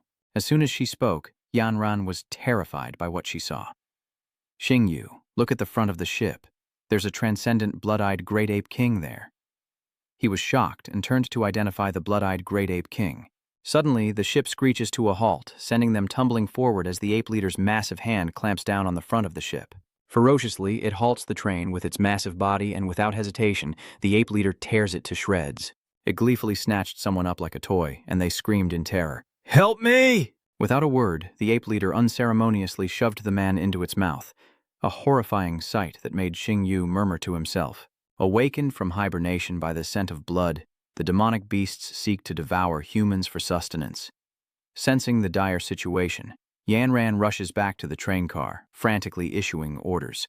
All members, protect the train and repel the beasts. A terrified student protested, Our beasts are too weak. How can we fight that monster? The others sadly agreed. That's right. Your beasts are weak, you say? Lin Yue said smugly, placing a hand on the boy's shoulder. Let me give you a hand. Just then, a brilliant golden fox struck the gorilla with lightning. Excited by the display, he praised, as expected of the three-tailed lightning fox. Yanran and Meng Qi proudly remarked, Of course, if it weren't for that damn rat sneak attack, how could they have succeeded? Suddenly the gorilla roared, glaring at them furiously, and a horde of monkeys rushed to its aid. They stood encircling them on the cliff face, the monkey leader posturing like a king. Seeing the dire situation, Xing Yu grumbled in annoyance. How annoying. Just finished with the rats and now it's monkeys. Come on out, Black Wind. Just then he cried out with joy. Had reinforcements finally arrived? Everyone charge! Just then the gorilla pounced, attacking the red fox. It unleashed its energy with a vengeance, gritting its teeth. Then the red fox opened its mouth and roared ferociously. Seeing this, Xing Yu was confused. Something's not right with these mystical beasts. Father Wu, look. There's something in the water, Xing Yu cautiously reports. Hearing this, he immediately turned around to see the water's surface suddenly shift, bubbles rising, and within them a dark serpent silently watched its prey. Suddenly, it unleashes a towering vortex, the serpent aiming the torrent directly at the ship. Startled, Tin Vu orders Black Wind to use Hell's treasure. Hearing the command, it opens its mouth and unleashes a crimson energy into the vortex. Upon impact, a blinding explosion erupted, sending violent ripples through the water, and a thick cloud of dust filled the air. He warily glances forward as the snake rises from the water, hissing with its venomous tongue. Wang Wen recognizes its identity in horror. It's a complete Wangguan Senran form. Yanran decisively commands, Get back to the ship. We, the Azure Sky Guild, will handle this. The others panicked as they reported. No, my beasts won't listen to me. Lin Yue caused them to lose control, and now they won't come back. She angrily blames Lin Viet for the mess, while Tin Vu boldly divides up the tasks. Yanran, focus on the great blood-eyed ape. Leave the crowned forest ape and blood-eyed spirit ape to me. She asked in disbelief. Tin Yu, are you really okay? As soon as she finished speaking, it lunged forward with its mouth wide open, and he immediately reacted, ordering a swift attack. Freya, use Flash of Light. The boy understood, kicking the crowned forest ape in the chin, followed by Freya's agile strikes to every part of its body. He teleports above it, then ferociously blasts the forest-crowned Trent in the stomach, sending it crashing into a boulder. Not giving the royal sacred tree any chance to retaliate, Xing Wu seizes the moment, combining the Black Wind technique with Hellfire and targeting both the tree and the blood-eyed spirit apes on the cliff face, swiftly unleashing his power. The Forest King desperately retaliates with his remaining power, but he's exhausted and falls backward. Just then, the monkeys suddenly attacked, and Freya, seeing the weakened crowned Emerald Forest King, seized the opportunity to fly closer. The brave cub stared intently at the King Forest Trent as Freya decisively beheaded it with a single strike. The Forest Crown King's head immediately fell and rolled on the ground as Tin Vu quickly instructed. Freya prepares to collect the magic core from the Forest Crown King as Blackwind rushes to support Yanran. She suddenly intervened, saying it wasn't necessary. Yin and her divine beast stand defiantly before the monkey leader, her beast unleashing a lightning strike with its three-tailed tail. In an instant, the lightning sphere pierced the monkey leader's stomach. It cried out in agony as its belly suddenly swelled. Without hesitation, the monkey leader explodes into nothingness, and the remaining monkeys scatter in terror. Yanran and the others cheer with satisfaction.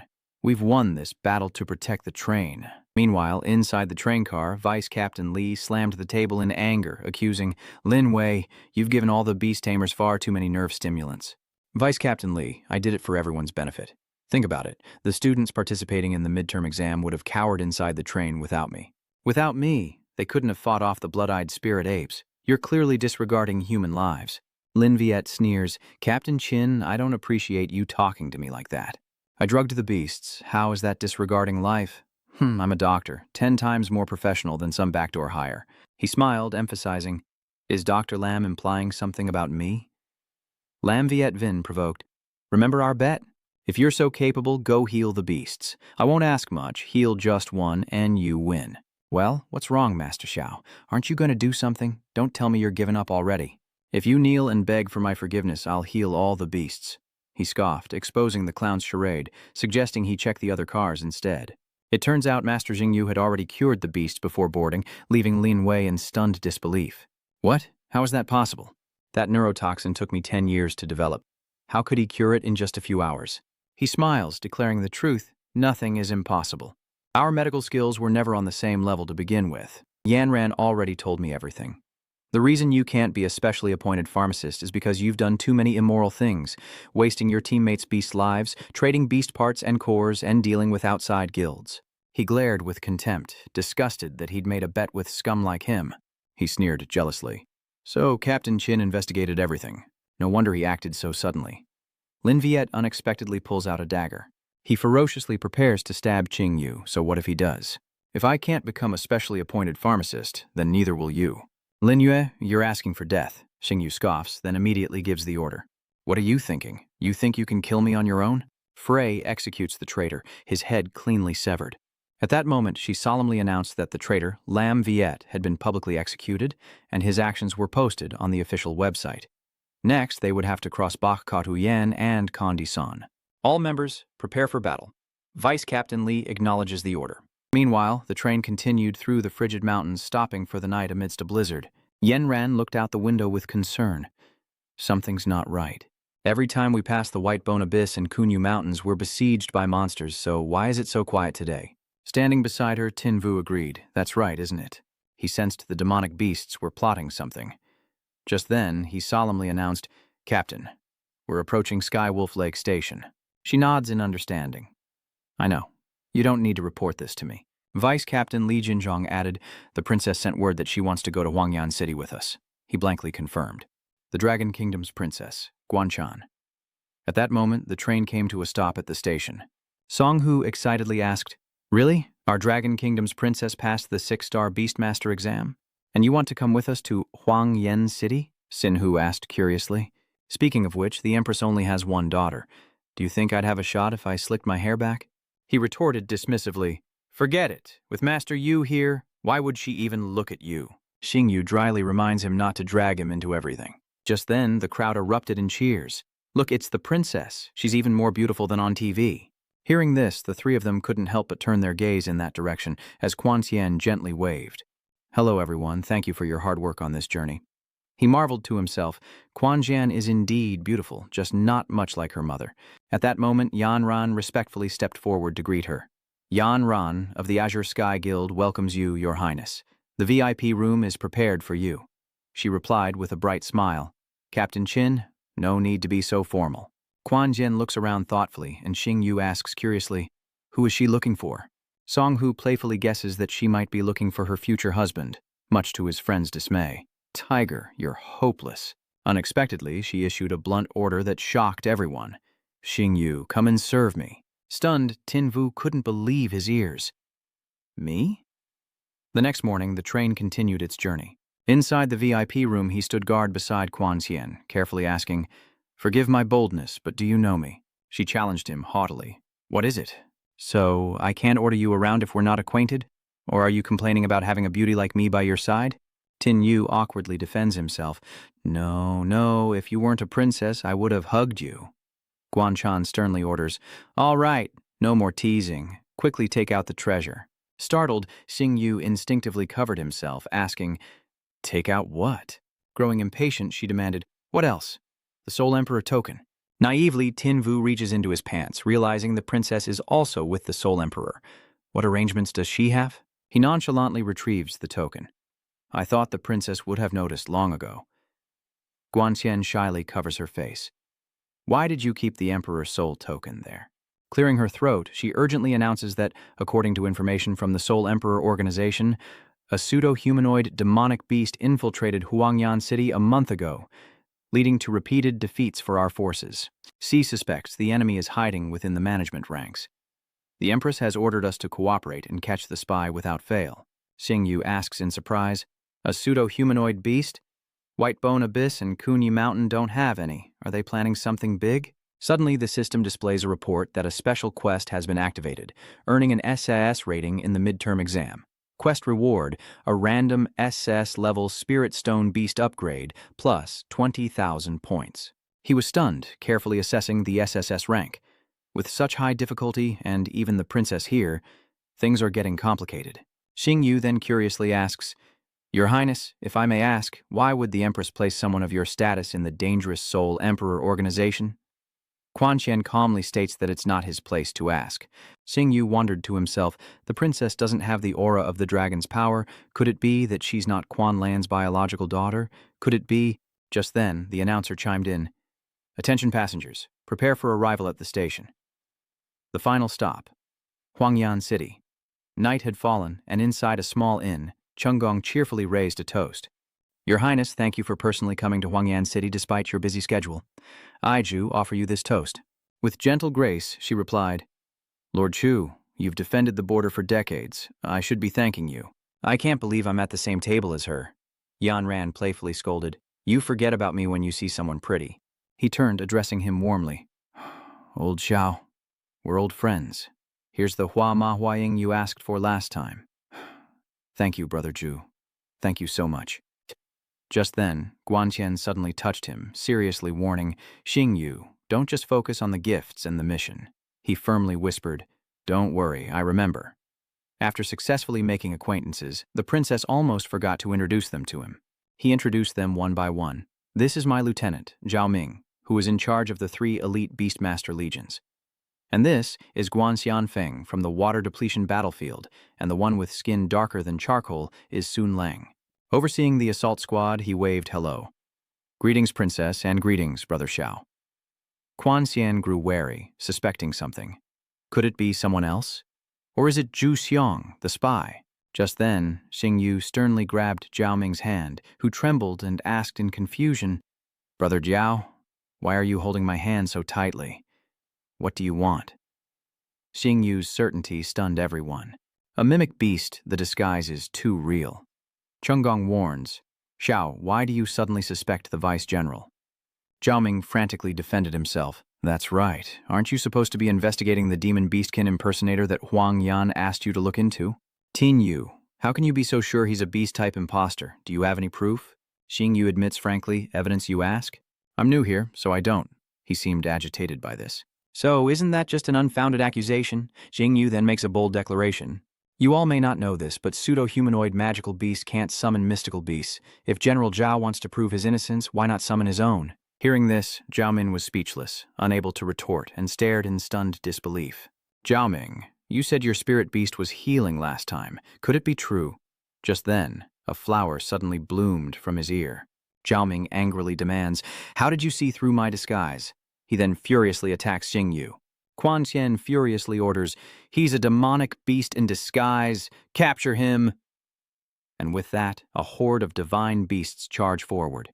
Zhao Ming triumphantly summons vines to wrap around his body. He forms a protective cocoon as the divine beasts unleash their energy beams upon it. Everyone who saw it cried out in horror, "What?" He was speechless. In an instant, an explosion occurred, sending smoke and vines flying. From within the dust, an enigmatic being slowly materializes. It is the poisonous vine devil. She nimbly leaps onto the wall as the Thonma vine reveals its sinister plot.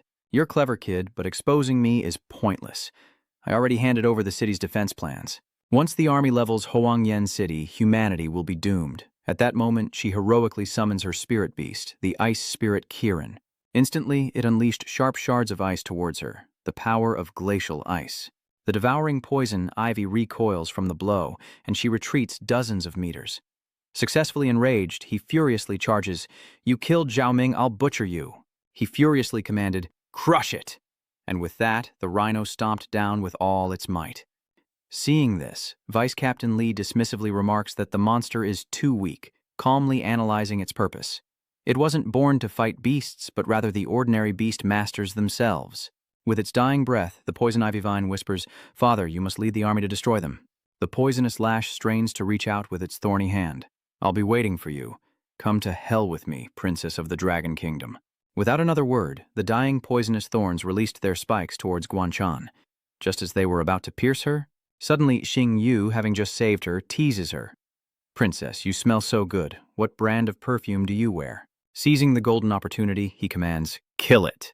"Will the rhino stomp it to pieces?" Her face flushed, Guanqian asked, "Xing Yu, are you all right?"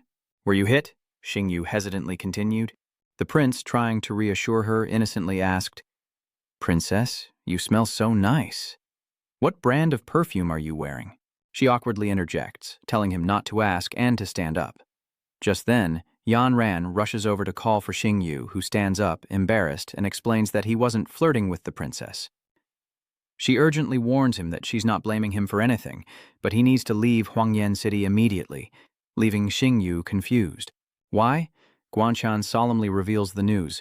Because of the Skyfather Eunice, a level 1 beast-type demon, a mutated beast man. Yanran sincerely advises him that Huangyan City will soon become a battlefield, so while the fighting hasn't started yet, hurry and run. But Sister Yanran, I don't want to leave.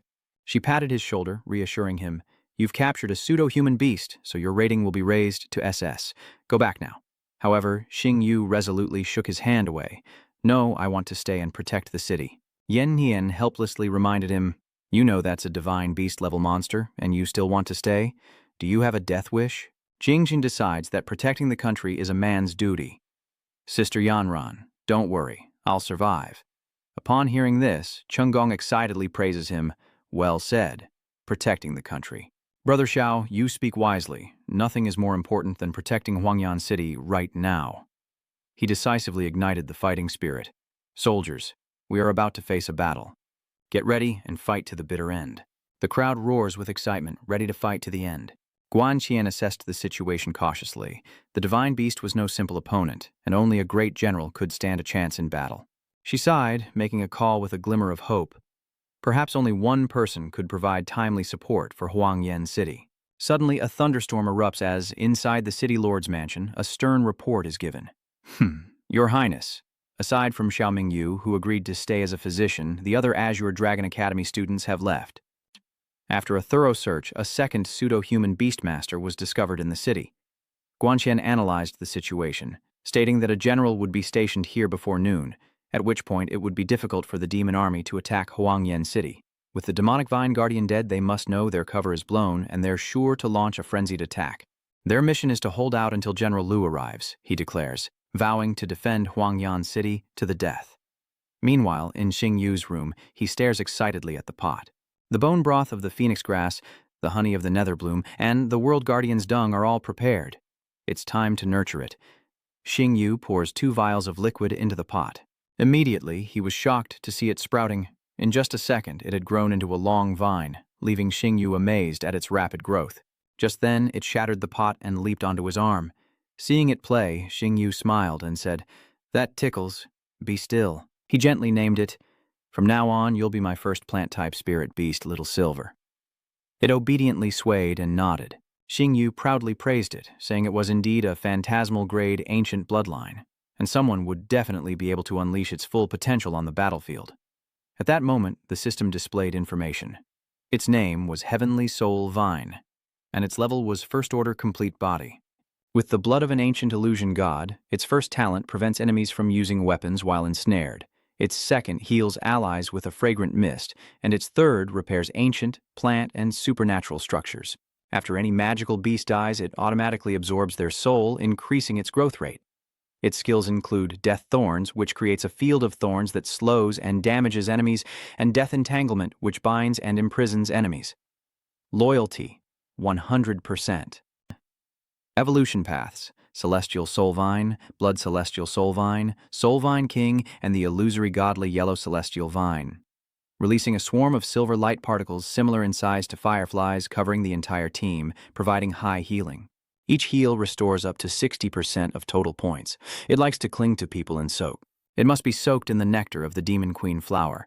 A hidden evolution path: Celestial Soul Vine, Underworld, Celestial Soul Vine, Immortal Underworld Flower.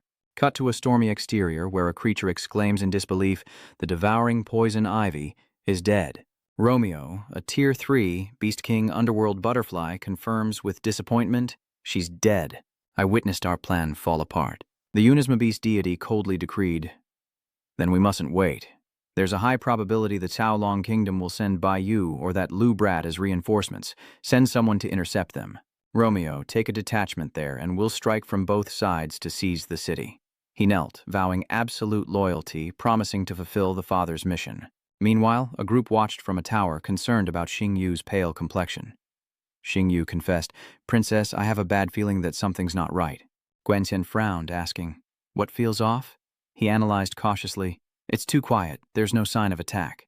If they truly feared the general's power, they should have attacked sooner. Could they be afraid of the rain and this child?" Suddenly, Xing Yu realizes something. "This is bad."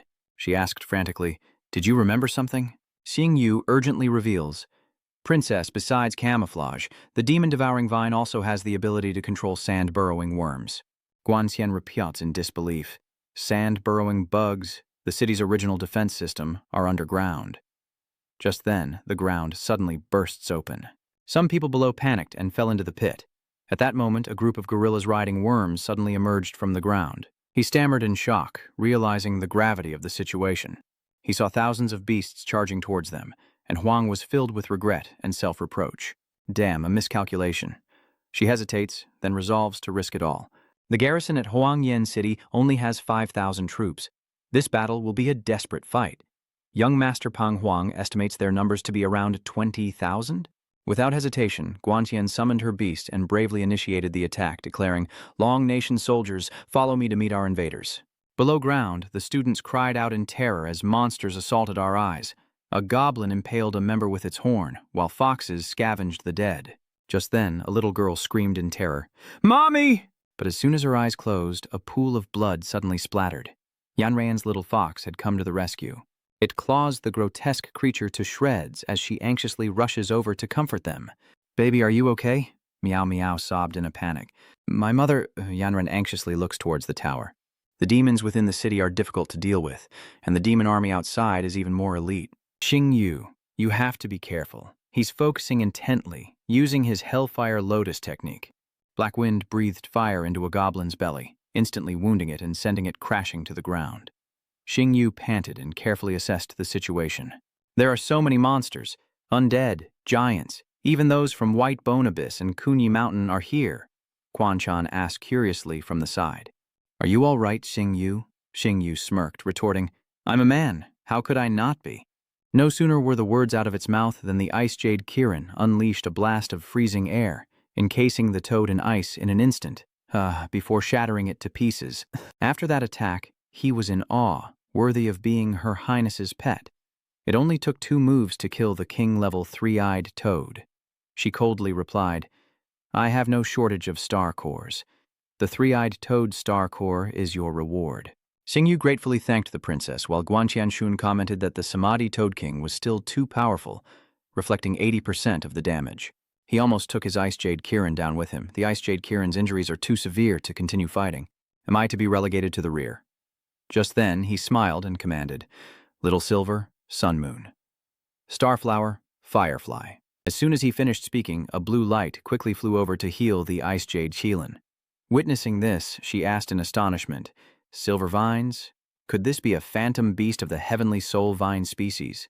Xing Yu admits, "That's right. Shaoyin can restore 60% of the team's HP, plus Freya's Holy Light protects against anomalies, and Black Wind's demonic power increases attack and defense by 20%. I alone can support everyone." She was stunned, marveling at him. He truly was a monster, a 2-star beastmaster whose talents were being wasted. Xingyu confidently affirms, "I'm thinking the same thing. After the war, I'll skip grades and take the 5-star beastmaster exam." Guan Chanhao declares, "Then I'll announce the assessment for Guan." His midterm evaluation has been raised to SSS, and Xingyu gratefully thanks the princess for her kindness. Just then, the system reported the completion of a special mission, receiving an SSS rating on the midterm exam. The mission reward, a random SSS grade Beast Spirit Stone, plus 20,000 insight points. Rewards have been sent. Please check and claim them. Upon seeing the item, he happily identifies it as an SSS rank Hell Path Beast Core, one of the 6 paths. It seems Black Wind will have a treat. Just then, an explosion erupts and a student cries out, "The North Gate is breached. We need reinforcements." Amidst the smoke and fire of battle, Xingyu sighed. It's not time to relax yet. She hastily signaled Xingyu, "Let's go." At the same time, at the city walls, a group of soldiers rushed in with news. "City Lord, the Third Army has suffered heavy losses, and 5th Squad Captain Chen Nian has fallen. Reporting, City Lord, General Wang Fan has fallen in battle against the Bone Armor Giant, a Tier 2 Fusion Beast Emperor. Report, all members of Squad 3 are dead." He remained silent, speechless. Before them stood a colossal skeleton, a Level 2 Bone Armor Giant, a Fusion Beast. The City Lord steeled himself, refusing to yield. So what if the demon merged? Even if White Bone Abyss and Kunyi Mountain fused into a royal-level beast? He was resolute, making an ironclad vow. This is Huangyan City, not a place for you to run rampant. Even if it costs him his life, he must protect the Dragon Kingdom's gate. With unwavering courage, he confronts the Bone Armor Giant as it prepares to swing its axe. He commanded, and the War Rhino, a force of nature, charged forward with a thunderous attack. Using its horns, it braced against the Bone Armor Giant's axe, and with sheer will, the War Mammoth managed to crack the axe head. Seizing the opportunity, it quickly pierced the Bone Armor Giant, but in an instant it was defeated and fell backward. Seeing the scene, Guanxian worriedly commented that the endless stream of great magical beasts meant that City Lord Zhou probably couldn't hold out much longer. Xingyu stroked his chin, concluding that they had to cut off the supply of demonic beasts in the tunnel, then exclaimed with sudden delight, "I have a way, Princess.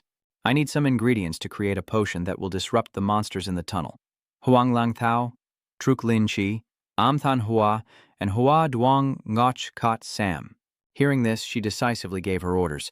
"Guards." Based on the list of ingredients, Xingyu ordered them to gather everything quickly, and the students nodded in understanding.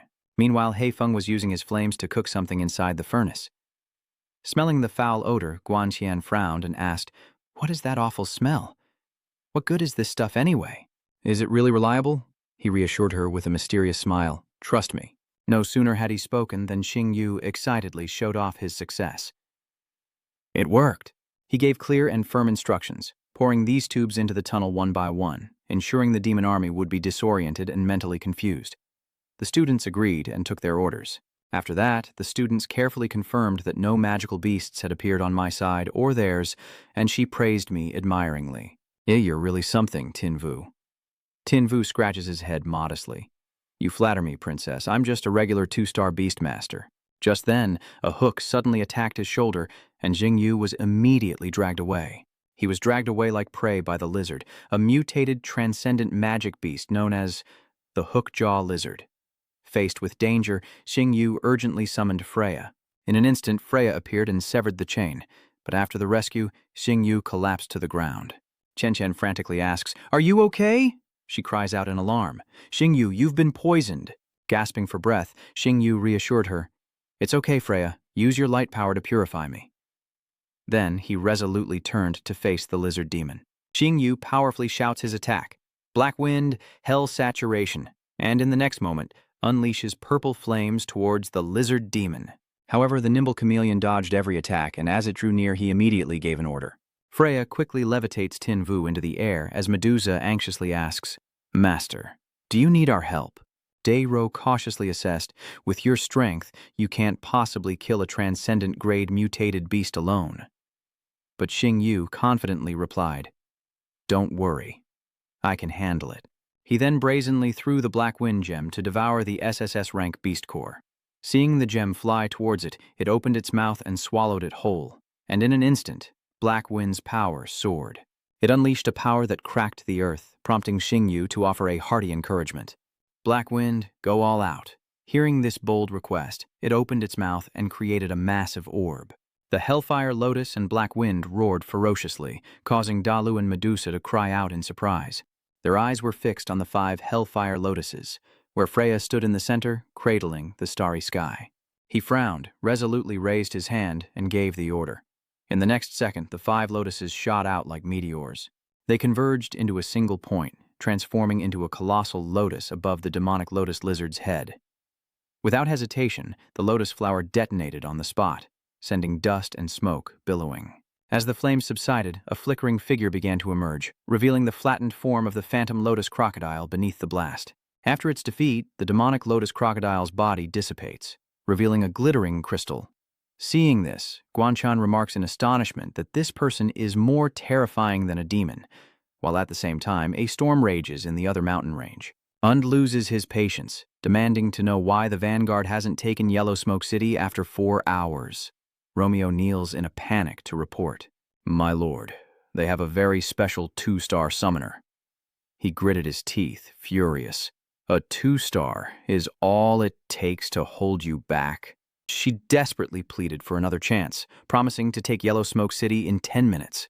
Hearing this, Un angrily grits his teeth and orders, "I've lost my patience. I'll go meet this 2-star beastmaster myself." Meanwhile, Jingyu reports with concern, "Your Highness, the Ice Jade Kirin's injuries have completely healed." Grateful, Guantian asks with concern, "Xingyu, thank you, but why do you always wear this scarf?" He smiles, touching the scarf, and softly replies, "A gift from a good friend." She wondered who this friend could be, but just then, Chunggong interrupted with an announcement. "Little Xiao, you've done a great service this time." Just then, a guard rushed in with news. "Lord, the divine beast-bodied monster has arrived." He turned around in shock, asking, "What?" Moments later, a horde of savage beasts arrived, led by the formidable Undis, ranked 78th among all monsters, who greeted them boastfully, "Lord Chu, we meet again." His face paled in shock, and the city lord frantically ordered a retreat from Huangyan City. But Undis wouldn't let them escape, and he brutally struck the ground with his axe, killing them. With one swing, Undis sends rock and bodies flying, and the city crumbles. The city was now nothing but smoke, fire, and dust, as everyone struggled to their feet after the devastating blow. Tin Yu can't believe it. One blow destroyed the entire Royal Swallow City? Guantian says fearfully that they would be dead without the city's defenses. Clutching his chest, he gritted his teeth and urged, "Princess, we must leave now. It's the only thing we can do." Just then, he cried out in surprise, "Where's my collar?" Xingyu looked around and found it stuck on an iron bar. Just then, he grimaced, suddenly recognizing a familiar figure, a hellhound, a 4-winged angel. It was him. Without another word, Undis teleported to the location, arriving just in time to hear him cry out in shock, "Teleportation!" Not giving him a chance to react, he lifted him high into the air, prompting a horrified cry from the girl. "Young human, you seem special. I was going to kill you, but I've changed my mind." Zhongyu Undis chuckled darkly. "I wonder if your blood tastes better than those girls?" He trembled, persevering, clutching the cloth with weary thoughts. "Damn it, I'm losing consciousness." The pressure from a divine, beast-bodied demon is truly terrifying. Seizing the moment of hesitation, Xingyu bravely throws the cloth, "But I won't let you have your way." Und hoists Xingyu by the neck with one hand, plunging his weapon into the ground with the other, the double-bladed axe sending rocks flying. Und tightens his grip, asking if the dying human still wants to resist, before throwing him down with a force that creates blinding flashes of light. From out of nowhere, General Lu appears and catches him. "Is the kid still alive? General Lu, please, can you not carry me like this?" Xingyu said, embarrassed. He laughs, still able to joke around, so it seems he's not dead yet. Guantian rushes over, anxiously calling out his name. Xingyu and General Lu spoke up. "Your Highness, please forgive my tardiness in rescuing you. Take this boy and leave." Un emerged from the mist, flying towards them. The ground behind him erupts as Und roars, "You, General Lu!" General Lu retorts with a proud air, "Are you calling for your daddy?" He angrily pointed and commanded the beasts, "Charge!" A horde of ferocious beasts charged toward General Lu, who spoke with a stern voice. The vermilion bird uses Fiery Sky Scorcher, circling in the blue sky as intense heat radiates from its body. The vermilion bird screeches, flames engulfing its form. It dives from the sky, bringing the heat of the inferno with it. The raging flames incinerate the savage beasts, sending them scattering in terror, leaving behind a scene of devastation and ash. The The beasts that couldn't escape were incinerated by the flames, leaving an eerie silence before the hospital under a sky clearer than ever. The doctor spoke up. "Your Highness, Jingyu is seriously injured, but his heart meridian is intact. You may return now." Relieved, Guanxian replied, "In that case, we'll head back first." Yanran was relieved. Good. Qianhan gently touched his face, saying she preferred him when he was constantly nagging. "I'm not used to this silence. You have to wake up." The sickroom door slams shut, and silence fills the space. Xingyu opens his eyes, finding the princess's whispers overly sentimental. He scoffs, seeing right through her act. He sits up. "It's time for the black-robed man to act." She asks, "Master, won't you rest longer?" Medusa's voice echoes, saying, "Undis is no match for the Air Force General, who can handle it alone." Xingyu dresses, wondering what will happen if Lu Jin blames him for losing his scarf. "Moreover, I sense the presence of another divine beast near Undis just now." She's shocked. Another divine beast? Meanwhile, the battle raged on, the sky filled with smoke and fire as General Lu raised his phoenix flame sword. Standing atop the vermilion bird, he pointed his sword at Undis, intending to incinerate him. But even amidst the chaos, Und was sure to withstand the wind. He sneers, acknowledging the young and powerful 9-star Beastmaster, admitting his strength. General Lu manipulates the flames in his hand, confident that he can crush his demonic beast core within half an hour. He laughs, mocking them. "Foolish humans, did you think I had no backup?" The sky suddenly roils as water appears from nowhere, swirling into a massive vortex. Everyone was shocked. How could the salty smell of the sea be here, in this vast desert? The sky had become an ocean. A massive waterspout descends, dragging lightning bolts along with it, as a figure of imposing power emerges from the sea. Naga says, "Undis, you're useless, letting the Air Force General beat you like a punching bag." He pleads, "Stop talking and help me, or Lord Nighthawk will kill me." Her voice filled with resentment, she said, "That day on the air island you couldn't protect the red-haired girl. This time I want you to fail to protect even this city." General No suddenly remembers something, stunned by her words. Under that big tree, he held a little girl with long, flowing red hair. General Lu roars in anger, flames erupting around him as the Nagas clash, and the scene blurs into chaos. Naga declares, "You detestable Air Force General. You defeated me once, but today I'll take your head and soak it in wine." Undis sneers, "Naga, you can have his head. I'll take the Dragon Kingdom princess's heart." General Lu roars, "You'll have to get through me if you want to harm the princess." His eyes burn with rage. Using Yuan, myriad fire summons, General Lu is engulfed in a swirling vortex of flames, a sea of red fire consuming everything in its path. Undis is injured by the intense heat, coughing up blood. The air crackles with heat, and no creature can withstand General Lu's fury as Und speaks out in blame. "Naga, look at you. Why did you have to go and provoke him?" Naga retorts angrily, "You were the one who wanted to eat the princess. That's why he's angry." Und raises his axe, declaring if he can't kill him, he'll destroy the city, unleashing gravity manipulation. A massive meteor hurtles towards General Lu. He quickly points, "Vermilion bird, stop it." The vermilion bird rushes forward to shield General Lu, and the two powers collide, unleashing immense energy. The meteor shatters into fragments upon impact, scattering debris everywhere as an earth-shattering explosion rips through the air. General Lu stood tall, watching the explosion unfold before him, a purple light flashing from within. When suddenly, Naga appeared behind him. "General Lu, you've been careless." She recited an incantation, a smug grin flashing in her eyes as a large net appeared, trapping General Lu and the vermilion bird. Undis excitedly shouts, "Now there's no one left to protect you, humans." He slammed the scythe into the ground, unleashing a sweeping blow that defied gravity. General Ro floated helplessly in the air, surrounded by massive rocks. He cried out in desperation, "Save me." Just then, a beam of pink light appeared in the sky, hurtling towards Undis. He was shocked to see the light hurtling towards him, striking him and sending him flying, losing control of his axe. He crashed to the ground, leaving a long trail in the dirt, scattering pebbles as he went. Undis struggled to his feet, aching all over. Who was Long Yan?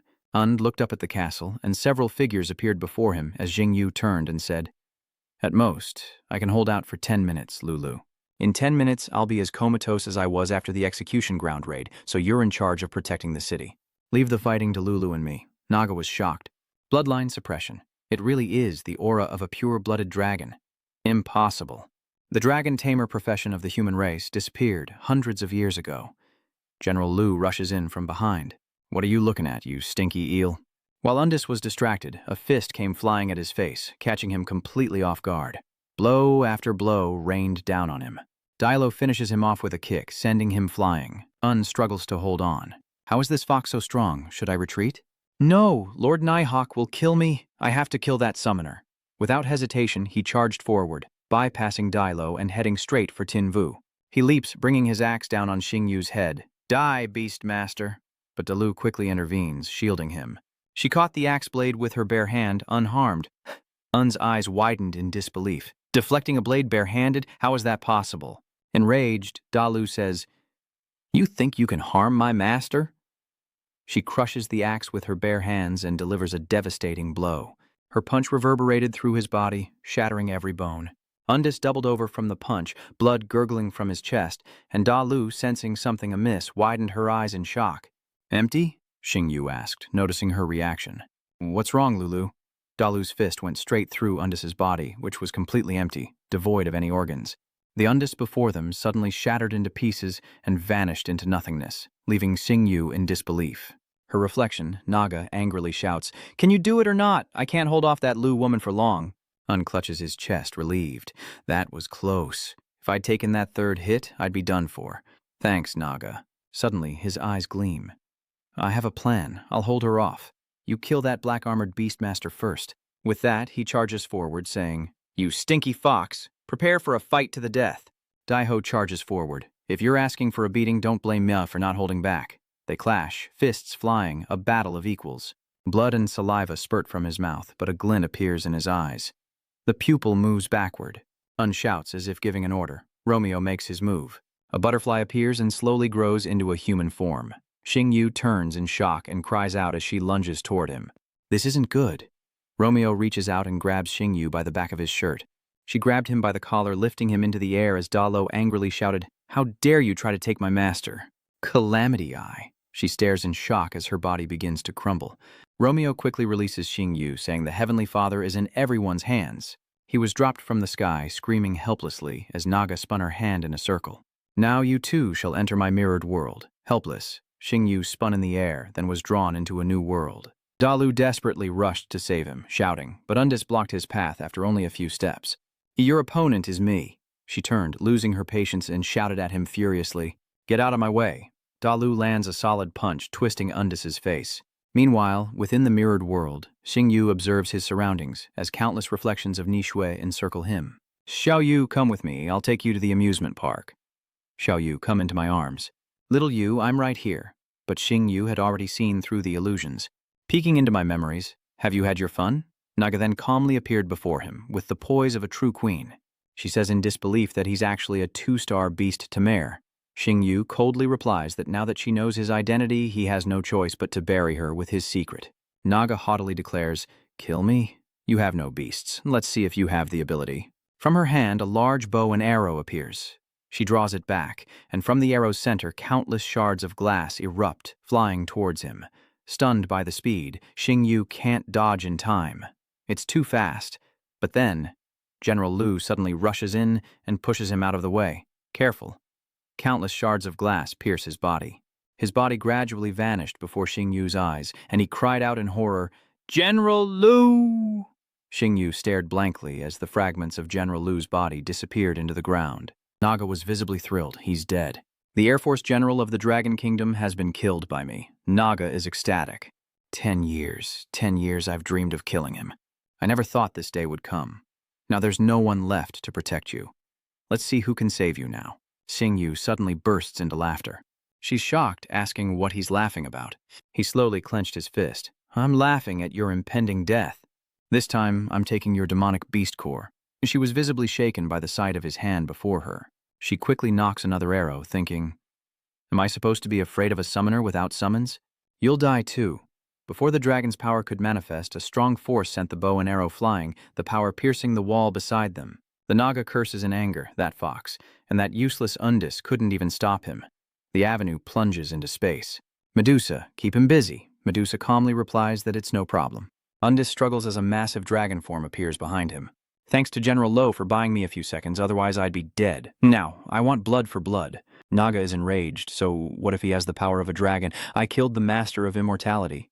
She was shocked to see the vermilion bird soaring freely in the sky, as was Xing Yu at its sudden appearance. She's shocked. The vermilion bird? Could that man still be alive? How is this possible? General Lo sneers. The immortal flame! Naga, you're a fool. Doesn't she know that a level 9 beastmaster can share skills with their beasts? Naga thought. How can I fight against 2 divine beasts? I have to retreat. She's too fast, already launching a new attack. A large glass wall appears, reflecting the Sea Road general standing before him. Fall back. Tin Vu is confident she can handle this. He takes his stance, ready for battle. Vermilion Bird Soul Fusion. A massive ring of fire swirls in the sky, forming a vortex, as an earth-shattering explosion erupts, sending debris flying in all directions. General Lu stands tall, his vermilion bird wings ablaze. He speaks, "Black Robe, let's charge together." Xing Wu replies, "Okay," inwardly marveling at the extravagant transformation, thinking, "I've learned something." Hun gloats, realizing she's failed as well. Naga urged, "Hurry, we can't beat these 2. 3 figures stepped forward, the general's voice booming with power. "Still trying to run?" Medusa taunts. "I won't let you go anywhere." And lost his composure. "Damn it, if I can't escape, then I'll fight you." Gravity anomaly. Naga joins the fray, staking everything on this move. Mirror of illusions. Together, they unleash a combined attack, creating a circle of power aimed at the trio. General Lo is as calm as if he's playing a game. "Black Robe, do you know how to play with fire?" Xing Yu is eager, and a crimson flame ignites in Dalu's hand. Of course. He quickly rushed forward and hurled the flame, while Dalu followed closely behind, attacking Longjitu's life force with the heavenly nirvana. 2 great flames chased each other forward relentlessly. 4 streams of power collided, creating a fierce stalemate. Celestial treasury. Triple might, twin pillar kinetic drop. General Lu poured in more power. Dragon and Phoenix returned to origin. Flame pillar calamity fire. A massive explosion throws everyone back as flames erupt and the surrounding earth and stone are blasted apart. Naga frantically feels the heat of the fire spreading across his body. Stunned, nearly burned alive, screams in terror as General Ro emerges from the flames, landing firmly on his feet. Smoke and ash fill the sky, carrying embers from the dying flames, leaving a desolate landscape and a massive crater in the earth. From the crater, 2 sparkling gemstones emerged, and the soldiers on the wall cheered with excitement. "Victory is ours. We have won." The young soldiers roared in disbelief. "We've defended the city!" "Air Force General, you're amazing, so mysterious." General Lu, still ablaze, turns and says, "Thank you for your help. I have nothing to offer you." "Take these 2 magical beast cores, if you insist," Xing Yu replied. "I won't refuse." He suddenly remembered and turned to ask, "By the way, did you find the scarf?" He replied, "I found it."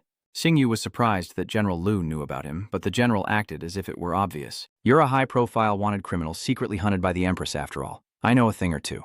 Xing Yu, slightly startled, asked tentatively, "Are you going to expose me?" As he spoke, General Lu suddenly collapsed, scaring him half to death, and began to complain. "Oh no, my spiritual energy is depleted. I'm so dizzy. Wanted criminals this, wanted criminals that. I can't catch them." "Is that Tin Vu throwing a tantrum?" Just then, Dalu and Medusa approached, asking what was wrong. He replies curtly, "Nothing, let's go."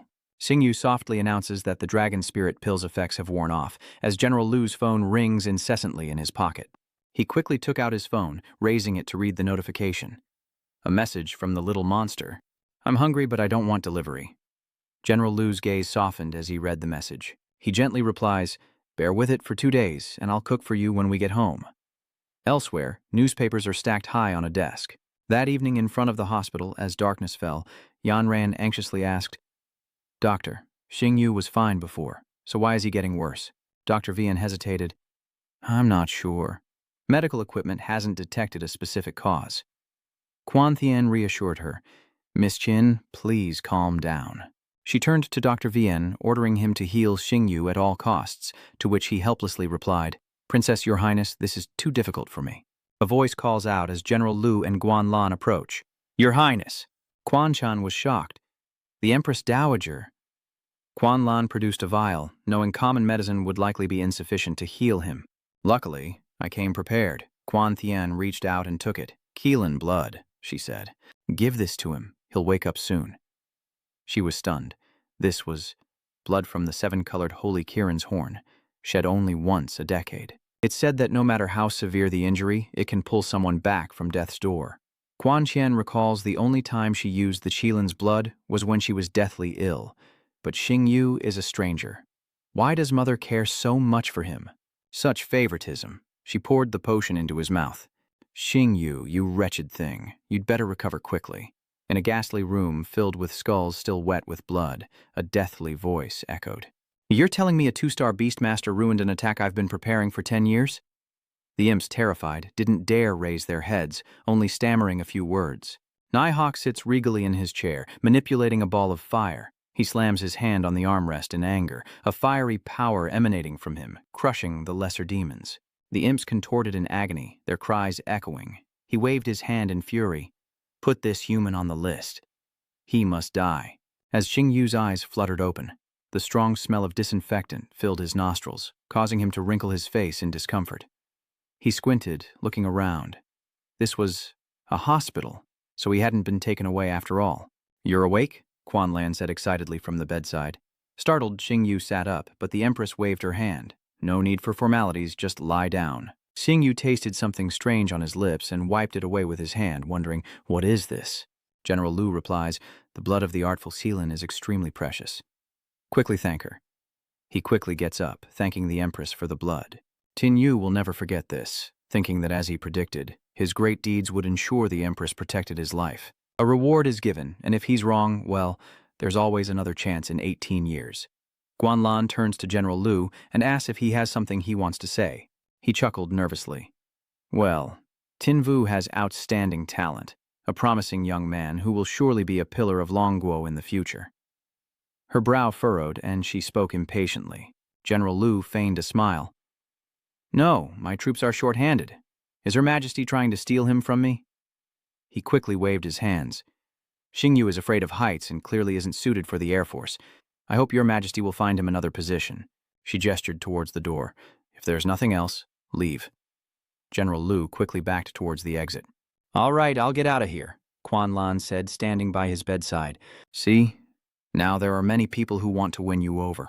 The path I offer is dangerous, but the rewards are unmatched. Betray me and think of your sister. Xing Yu sat up straight, eager to please. Your Majesty, I understand. She should rest and recover. I won't disturb her any longer. Xing Yu said with a smile, Farewell, Your Majesty, thinking to himself. Dare to threaten me? Sooner or later, they'll steal your thrones. Guanlan left the hospital room and saw General Lu leaning against the wall. Oh, what are you still doing here? He asked. To talk about the man in black, of course. She cuts to the chase. He whispers, The man in black feels familiar, like that man. Quan Lan was doubtful as General Lu hastily departed. Your Majesty, there's something I need to take care of regarding the aerial island.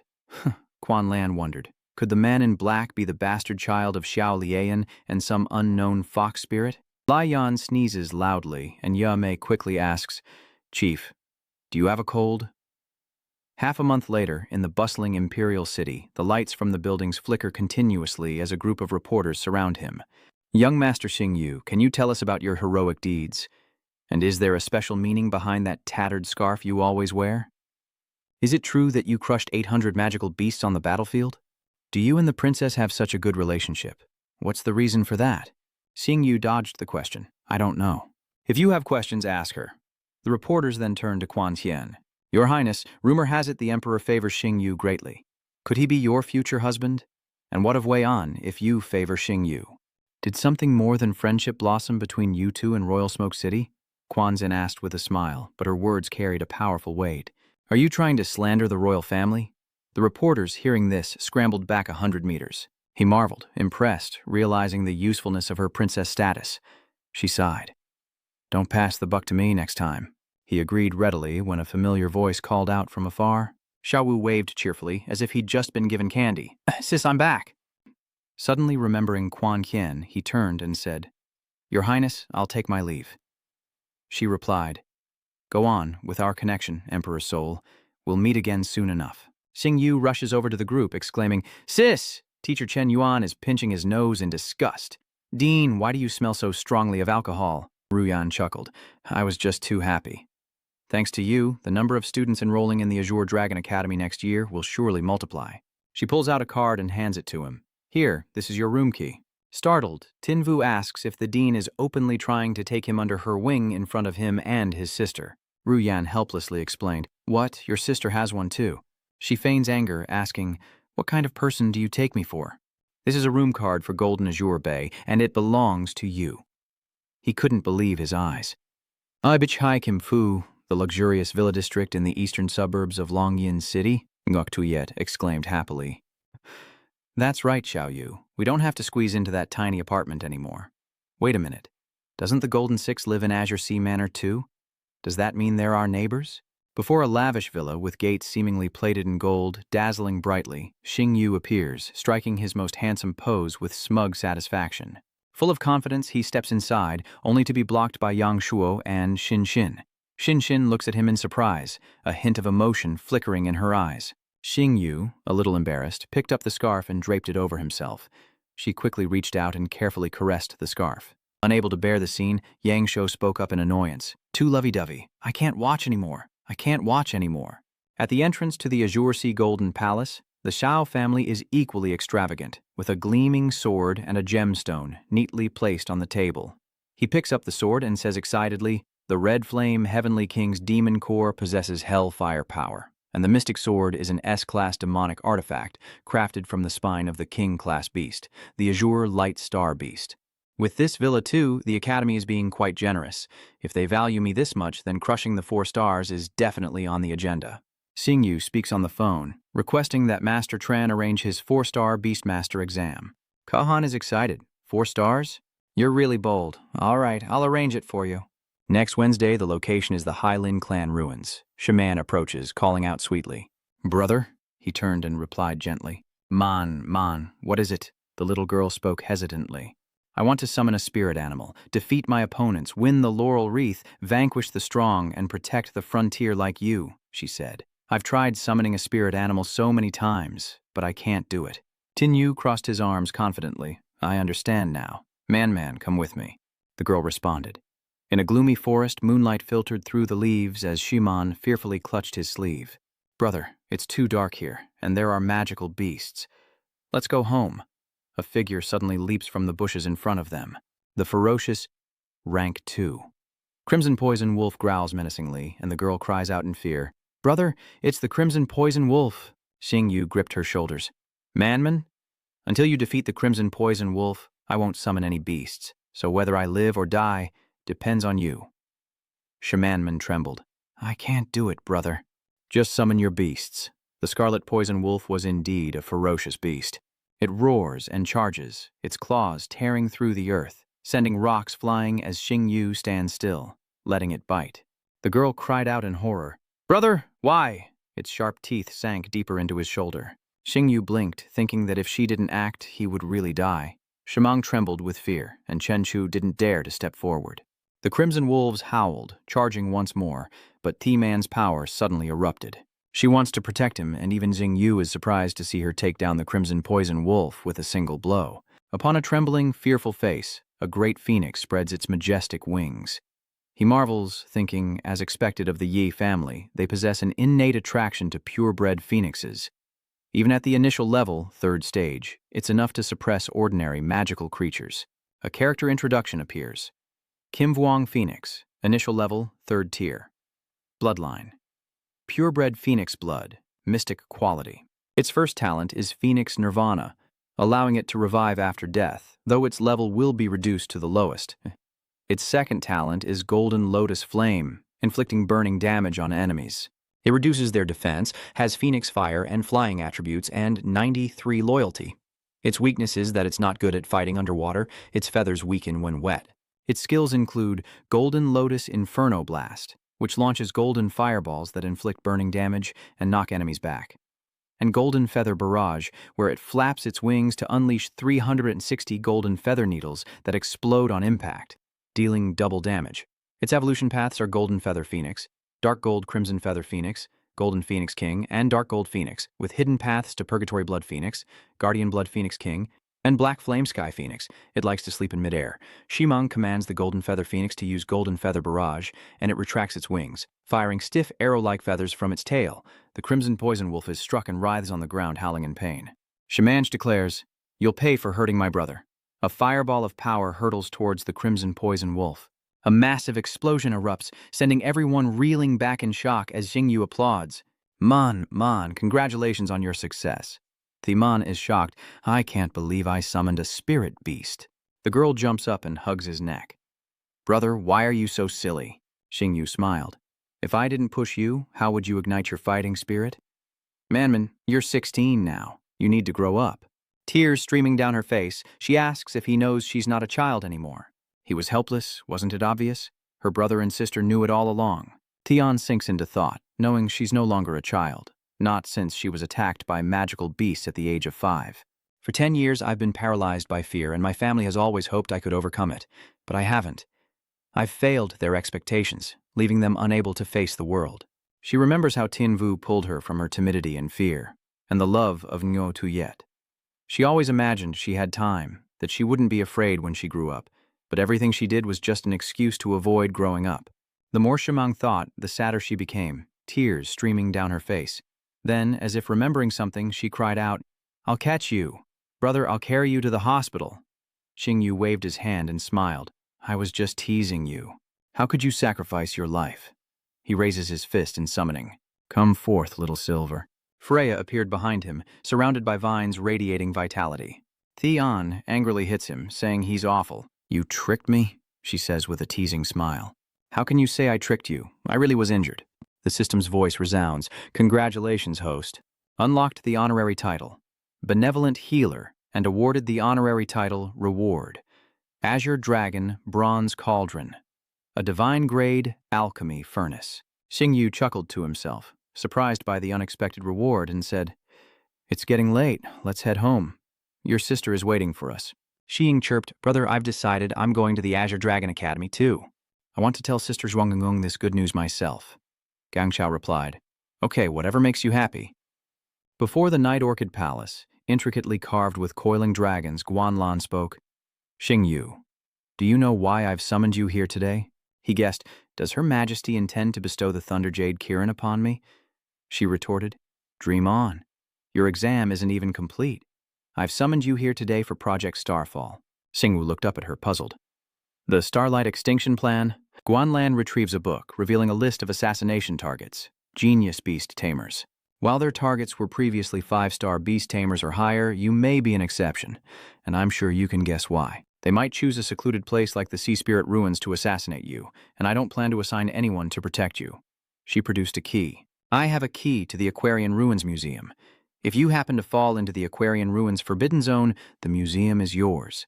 If you're scared, I could protect you, Zhou Quan, until you become a 5-star Beastmaster. But Xingyu is thrilled by the museum. The higher the risk, the greater the reward. Your Majesty, I'm willing to gamble. She tosses him the key, so he better make it count. You better come back alive. Overjoyed, he replies, This humble one guarantees his return. She descends from her throne and waves her hand. Step back! He responded, Yes. Xingyu turns and leaves, his eyes now sharp, while Guanlan watches him go, a hint of suspicion in her eyes. At the Sea Spirit Ruins, waves crash against the massive rocks as Chief Tran instructs the team to double-check everything before the examinees arrive for their trials tomorrow. Lulai excused herself. Team leader, I'm going to the restroom for a moment. He turned his head. Hurry back. Even through the screen, a strong fragrance wafts from the restroom door. She relaxes her tense body, narrowly escaping death. Suddenly, a strange noise echoed, Liu Li startled. Is there a leak in the bathroom? A lizard demon clung to the wall, crawling closer. A scream erupted from the bathroom, then abruptly silenced. Behind the bathroom door, a great change has occurred, and a pair of lifeless eyes peer out from the crack. Luli emerged, now somber, a stark contrast to her usual lively self, as machinery roared to life at the river docks. Xingwu asks excitedly, Uncle Murong, are you sure you want to use this to take me to the Sea Spirit Ruins? Rongjin replies, My conditions aren't good. I can't afford a yacht, only public transport. It's not fast, but please bear with it. He was shocked. Isn't this a bit too much? Won't the whole country know I'm using a warship to take the exam? He put his pipe in his mouth and said, Let's go. There aren't any other boats around here to take you to the Sea Spirit Ruins. He replied, Okay. Rongjin thought to himself, This future son-in-law is powerful, prestigious, and highly skilled in medical arts. If I don't flaunt him, someone else might steal him away. I want everyone to know that Xingyu belongs to the Murong family. Wang was furious. This Xingyu was arrogant, relying on his talent. All the other candidates had arrived hours ago, but he was nowhere to be seen. Master Huang pointed. Lao Wang, is that the Poseidon battleship? He was astonished. Holy crap, why is a warship here? Rong Jin stepped forward and patted his shoulder. Sorry, teacher, I brought my daughter's friend along. She's a little late. Hope she didn't miss the exam. Not at all, I think the child is right on time. Mr. Vuong was sweating bullets. I like examinees who are on time. Lu Yi announced the rules for the first test. San killed 20 black star snakes, 10 shadow demons, and a poisonous winged sulfur python. The second test is to cross the thorny swamp in the center of the ruins to find the exit. The third test is not to set foot in the forbidden area of the ruins or face the consequences. This assessment has no time limit, but participants can opt out at any time. He announced, I declare the assessment officially open. Yang Jin asks, so, feeling confident? Xingyu said arrogantly, don't worry, I'll definitely pass. The elder warned, don't speak too soon, kid, or you'll be embarrassed. The competition is observed through surveillance in the monitoring room, and Liu Li's eyes sharpen as she sees Xingyu on the screen. As she left, Chen Yang turned and asked, Liu Li, where are you going? Wen Xing was stunned. Why is my screen broken? Confused, Chen Yang says, me too. A picturesque landscape appears before Xingyu as she raises her hand, giving the order. Black Wind, use Hell's Roar. Black Wind growled, unleashing power from its mouth, striking down a black star serpent. The black star serpent turned into a blue gemstone, falling at his feet as Xingyu happily collected 20 black star serpents, 10 shadow demons, and 1 poisonous sulfur python. The first trial is complete, and it wasn't difficult at all. Suddenly, a strange noise comes from behind him, and he turns around cautiously to see Liu Li emerging from behind a tree. Xingyu, you're outstanding. You cleared the stage faster than I expected. He scratches his head, embarrassed. Is that so? Thanks for the compliment, teacher. Xingyu sensed the anomaly and deftly dodged the surprise attack. Liu Li waved her hand. To think you'd notice. I'm impressed. He scoffs. The exam isn't over, and no teacher would come here. It dawns on him. She's Dark Night Owl, Nihawk's confidant, a genuine beastman. Medusa reminds her that even though she's a pseudo-human type, her direct combat abilities aren't great. But with her strength, the Dark Wind Society can't take advantage of her. She asks Xingyu if her current body can still use the Dragon Spirit pill. Liu Li makes her move. Smart, but you can't escape. She summons thorny flowers like a wicked witch. The roses gradually take shape, resembling human figures as Xingyu braces for their attack. Liu Li taunts them, saying this human killed your hero, so kill him. Xingyu points and says, Haifeng, my life is in your hands. He commands it, and Black Wind unleashes hellfire. Out of nowhere, a fireball obliterates everything in its path, sending debris flying as the 3 Thon Ma poison ivy emerge, ready for battle. Black Wind tears one of the 3 poison ivy ghouls to shreds, sending the other 2 reeling, back in terror. They leap into the air, countering with sharp hands, unleashing thorny vines. Thorn arrows shot towards Tin Vu, who simply watched them approach.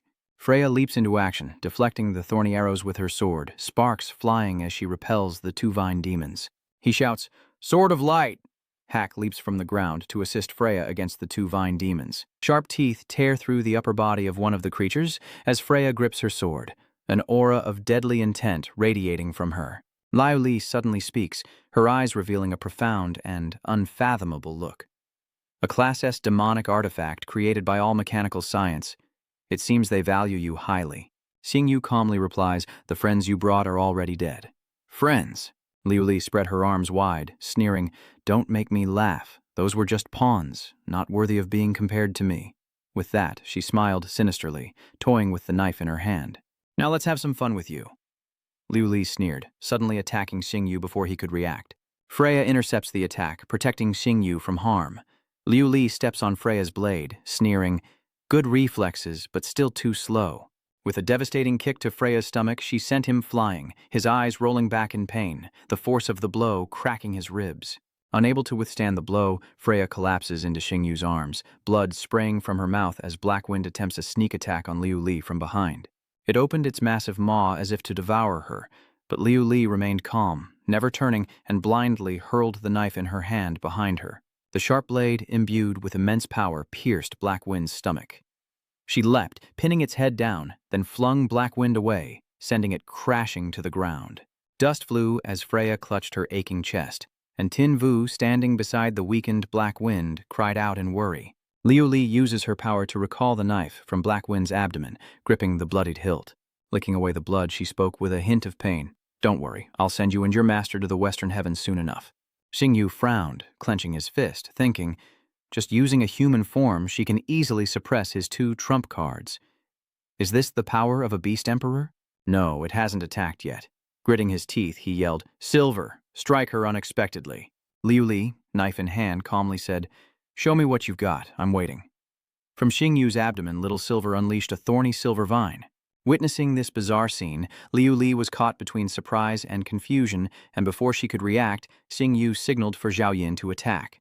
At that moment, Zhao Yin lashed out, ensnaring Liu Li's arm, leaving her stunned and speechless, and causing her knife to slip from her grasp. The knife flies away, embedding itself in the ground nearby, and a disbelieving Liu Li shouts, "My weapon slipped!" Xingyu points at Liu Li and shouts, "This is Zhao Yin's pre-awakened talent. Trapped in a human body, you can't escape Zhao Yin's control. Zhao Yin, use the essence of sun and moon to heal our allies." Blackwind and Freya attack the dark wild demonic phoenix, and a stat panel appears, showing Little Silver's level. Even as Little Silver constricts her, Liu Li calmly says, "Can't escape its control, huh? A mere 2-star beastmaster thinks they can control me? I'll break free from this silver vine and show you what I'm capable of." The immense pressure forces Freya and Black Wind to retreat. Liu Li tilts her head and winks playfully. This is round 2.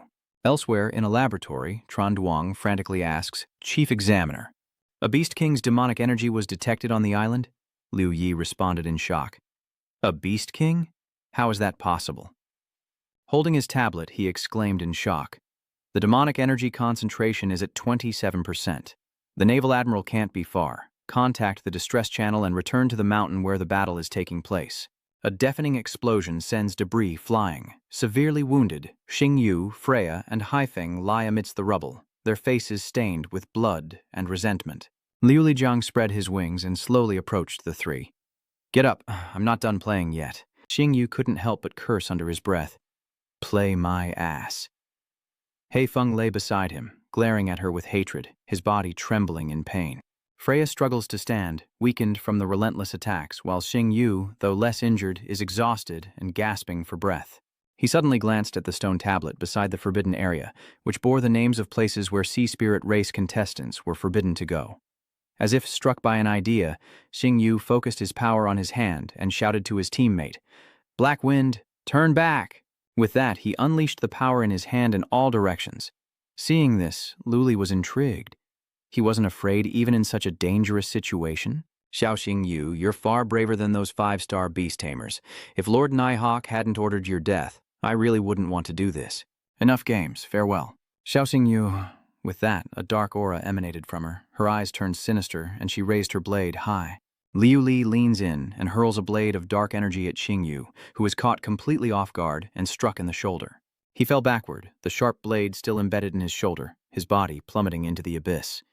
He screamed in terror. Liu Li watched it all from the cliff's edge, a sinister smile spreading across her face. Holding Xingyu's name tag, she laughed. Xiao Xingyu is dead. As night falls, the search party's cries echo through the land. Dongjin leads a team, searching for Xingyu through the night, calling out, "Xiao Xingyu, Xiao Xingyu." Finally, the group discovers something, but a look of horror washes over their faces. They found it. A blood-soaked stele marking the forbidden zone where Sea Spirit tribe candidates couldn't tread. Meanwhile, inside the Night Orchid Palace, Quan Thin frowned as he questioned his mother, Quan Lan. "Why didn't you include Xiao Xingyu in the star protection plan? You must have foreseen the Dark Night Sky Rock's arrival long ago, right?" Quan Lan frowned, replying, "Because he's not a 5-star beastmaster?" Shang Guanqian asked, annoyed, "Why do you value him so much then? Willing to feed him the Keelan's blood, even giving him the Emperor's soul token? Mother, were you trying to get Xiao Xingyu killed?" With a stern face and eyes like daggers, Quan Lan berated, "Shangguan Xian, don't forget your identity and mission. The imperial family is devoid of emotion." Guanchan stammered, "Your daughter understands." Quan Lan closed his eyes, turning away, not wanting to talk anymore. "I'm sleepy, leave me." Elsewhere, Yang Shua frowned as he watched Xin Xin staring intently at her phone. Xin Xin, he's gone. No matter how many messages you send, he won't. Still not looking at him, Ham Ham firmly replies, "He won't die." Hugging her pillow, she curls up, her voice filled with sorrow. He was fine after falling off the cliff last time, and he promised to take me to the movies. Suddenly, the phone screen lit up with a new message. Surprising, Han Han. She cried out with joy, tears still on her face.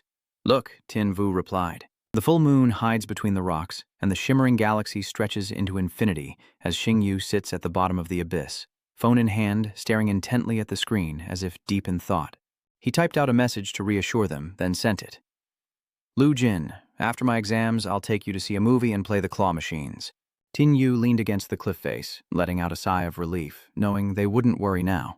He leaned against the cliff face, dragging his feet, groaning in pain. Revenge is a dish best served cold, and that bastard son will die by my hand one day.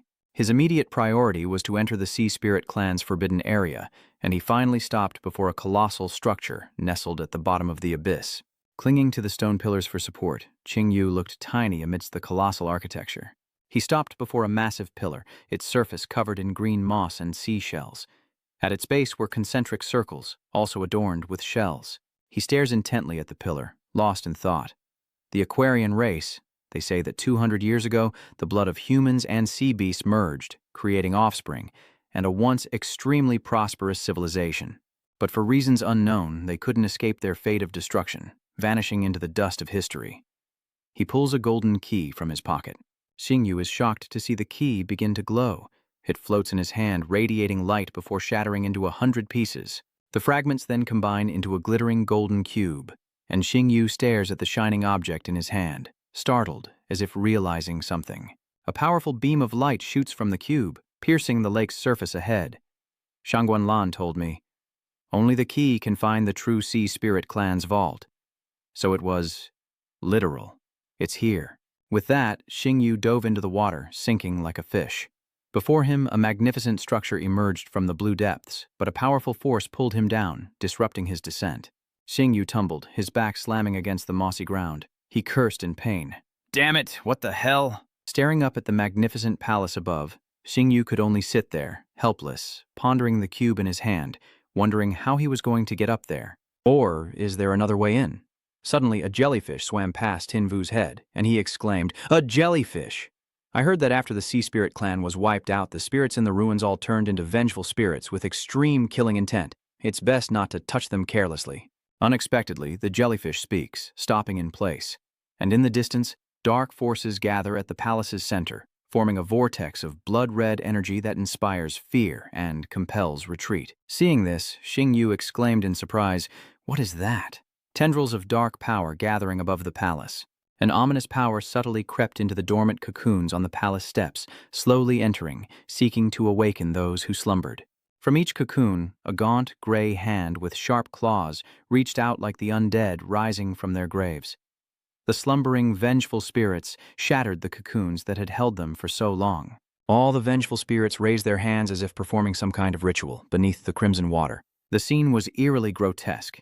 Seeing this, Xingyu pursed his lips and began to focus his power into his hands.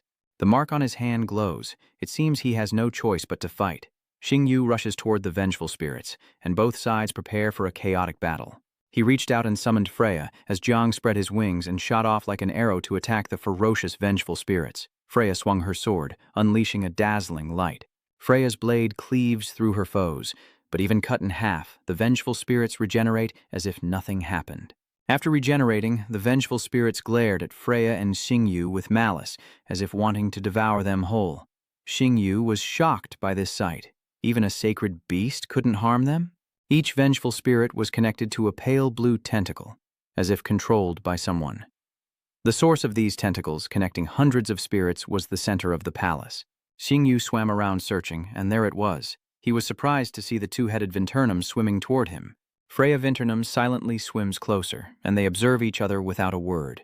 Tin Vu nods to Freya. Hold them off, I'll find a way out. From afar, vengeful spirits surged forth, their long, withered arms reaching for them both, as Freya swung her sword, cleaving one in two and relentlessly repelling the surrounding horde. Xingyu points at Vinternum, asking, "You don't want to hurt those vengeful spirits, so shouldn't you help me figure out how to survive?" Vinternum simply releases blue bubbles that float aimlessly. Staring at the floating bubbles, Xingyu asked in surprise, "What are these supposed to do?"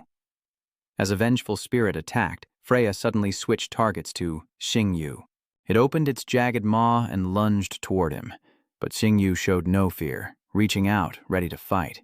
Suddenly, Vinterum enlarges her body, her tentacles undulating with the waves. Then, she used her massive body as a shield, blocking the Wraith's attack. The Wraith's jaws of sharp teeth halted before Vinterum's colossal form. Then it was trapped within a bubble she released, unable to escape. She controlled the bubble, trapping the vengeful spirit and dropping it far away from Xingyu, who watched in astonishment, realizing the bubbles could be used like that. He shouts, signaling Freya above, who uses her light speed to spin, stirring the sea and creating bubbles. Freya obeys, brandishing her sword as instructed, and a vortex of light engulfs her, ready to obliterate any obstacle. Vinternum also lends a hand, firing off hundreds of air bubbles that trap the enraged spirits. The bubbles carrying the vengeful spirits rained down like shooting stars, a strangely magnificent sight, and Xingyu clenched his fist in celebration. With the spirits dealt with, he smiled and turned to thank Vinternum. "Thank you for helping me deal with the Sea Spirit tribe's vengeful spirits." Xingyu gently touched Vinternum's fading body, frowning slightly. "Why are you fading? Is it from overexertion?" Xingyu clutches my body, his eyes widening in horror as a massive black dragon with razor-sharp teeth and blood-red eyes materializes. The vengeful spirits beneath the black dragon's jagged maw suddenly seemed insignificant, their cries turning into pathetic wails. "It's the Dragon of Despair! Everyone, run!" The crowd erupts into chaos, a desperate scramble for escape. "Save me, I don't want to die! Run, find the Sea King!" Despair's jagged maw gaped open, saliva flying like it hadn't eaten in ages. It roared, a sound that shook the heavens, its mouth wide enough to swallow the entire ship. Riding the waves, the sea spirit brandished his staff, enraged by Despair's arrogance, and hurled his trident of immense power. Xingyu recoils from Vinternum, his face a mask of panic as if waking from a nightmare, lost in thought. Is the black dragon so terrifying that it could be Shangguan? No, according to the records, the Sea Spirit clan disappeared over 200 years ago, and the Despair Dragon is Nihawk's alias. Tin Vu asked Vinternum sternly, "Do you know where the Sea Spirit King is? Did he defeat the black dragon then, or did he die?" Vinterum remained silent, and the two stared at each other. Xingyu crossed his arms, mocking himself. "Am I an idiot? Nihawk is still alive, but the sea spirits are gone. What's the point of asking? Never mind, I'll just find the treasure myself." An hour later, Xingyu and Freya stared upwards. There was no exit to be found, so was the only way out above. "Freya, fly me to that pillar of light."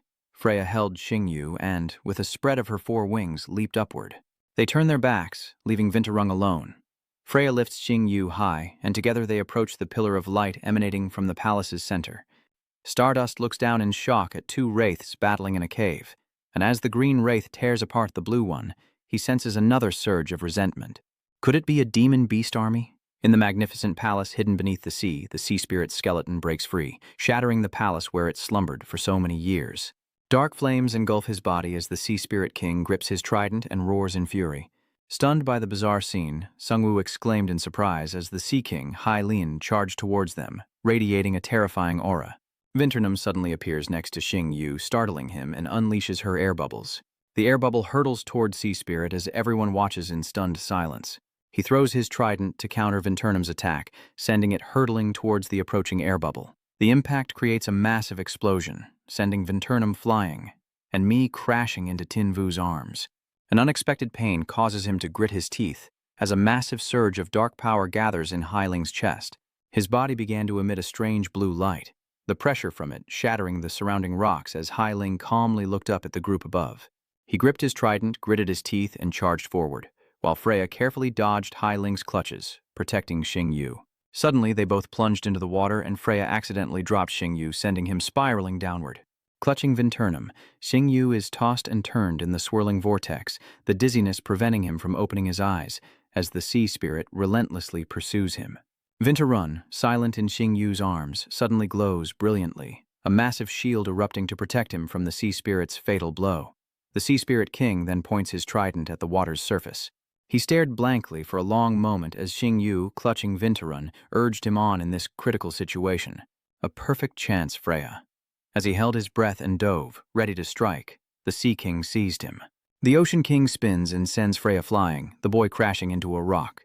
Seeing his opponent unconscious, the Sea King paused in silence, then summoned his inner power to create a whirlpool. He frantically signals for Freya to come back. As he spoke, both the summon and his attack struck the boy. But fortunately, Freya retreated in time. Seeing the Sea Spirit King rise, Xingyu realizes disaster is upon them, and frantically asks Vinternum, "Kid, do you have any backup plans? Otherwise, we're both going to die here." Just then, a streak of light appeared in the water. Seeing the control center activated, Xingyu desperately swam towards the ancient city, out of time to consider. It was all or nothing. Or he'd drown. He gritted his teeth and forced his way inside. Xingyu had now entered the city and surfaced, taking a deep, life-saving breath of air. Before him lay a ruined and desolate palace, and in the center, a mysterious figure sat regally upon a throne. Xingyu gently sets Vinternum down, then slowly approaches the petrified figure, asking, "Who is that?" Startled by this, he blurts out, "Did that jellyfish just talk?" Vinternum hesitates. "Forgive me, it's been so long since I've spoken. My vocal cords have deteriorated. I am Princess Vinny of the Sea Spirit clan." He sadly gestures. She's Griffin, a vanguard in the War of Nighthawk, and the ringleader who condemned the Sea Spirit tribe's souls to eternal unrest. Vinternum pleaded, "I've guarded this place for years, waiting for a hero. Please deal with her and bring peace to my people." Intrigued, Xingyu asked, "Peace? What will happen to you all?" She feigns pity, apologizes. "We're just wandering spirits in this world, and I want to be free." After a moment of thought, Xingyu decisively agrees. "I understand. I grant your request. Come forth." "Black Wind," he commanded powerfully. Hukpung unleashes the Hell Cannon, but just then, the Sea Spirit King emerges from the water. Enraged, he lunges forward, but the Sea Spirit King stands firm before the rock. He uses his trident to shatter the attack, the Sea Spirit King grunting as he struggles to endure. Seeing that stubbornness, Xingyu growled in annoyance. What a pain. In the heat of battle, an unexpected silence fell. It was then that he called out to Freya. Vinternum stoked the flames, and the noble Sea Spirit King was reduced to Griffin's puppet. "Father." Hearing this, Xingyu affirmed, "I will defeat him. She's taking advantage of the situation and pretending to be kind." "Hero, though I don't wish you to harm him, please defeat him." At that moment, Xingyu gave the order, and Black Wind prepared to use the Hellfire Blade, taking a deep breath as he glared at the Sea Spirit King. Just as Black Wind snarled, the Sea Spirit King charged, but it swiftly dodged the attack. Black Wind raked its lightning claws across the Sea Spirit King, who roared in agony and grabbed its leg. The Sea Spirit King slams Black Wind to the ground, advancing to deliver the final blow. But Starry Rain signals, and Black Wind creates a phantom clone. At the same moment, Freya seized the opportunity to strike, but the Sea Spirit King anticipated this and summoned wild spirits to attack. Caught off guard by their sudden appearance, Freya barely manages to block the attack, but still suffers some damage. Seeing Freya falter, Xingyu quickly commands her to cast Holy Light Protection on him, as he nears his destination. Luckily, he used a technique to block the Sea Spirit King's pressure, and Vinternum, losing patience, slyly suggested, "Brave one, my familiar, and I will hold my father back. You must destroy that red gem." Hearing this, Xingyu charges toward the stone statue. Seeing his daughter in danger, he mercilessly hurled his trident at her, shouting, "Die!" Vinternum, impaled, screamed out in agony, and Xingyu cried out in horror. Vinny feigns her last breath, urging him to hurry, or everything will be for naught. Hearing this, he slowly lifts the red orb from Griffin's hand. The Sea King panicked as soon as Xingyu touched the orb, disbelieving. Confused, he turned back to ask what she meant by, "Don't believe." However, Xingyu managed to take the orb from her, and then, startled, he dropped it. In the next instant, the orb shatters on the ground, and Xingyu turns, bewildered, asking what he means by unbelievable. At that moment, Vinternum suddenly turned red and laughed gleefully, stating that it meant exactly what it said.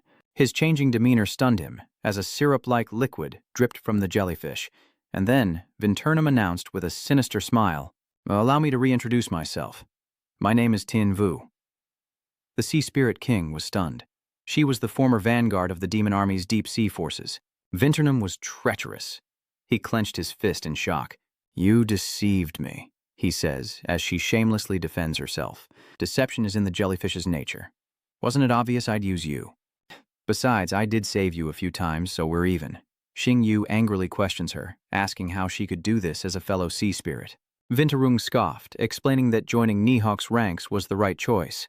For my own sake, what does it matter if the sea spirits are sacrificed? She bitterly recounts her injustices.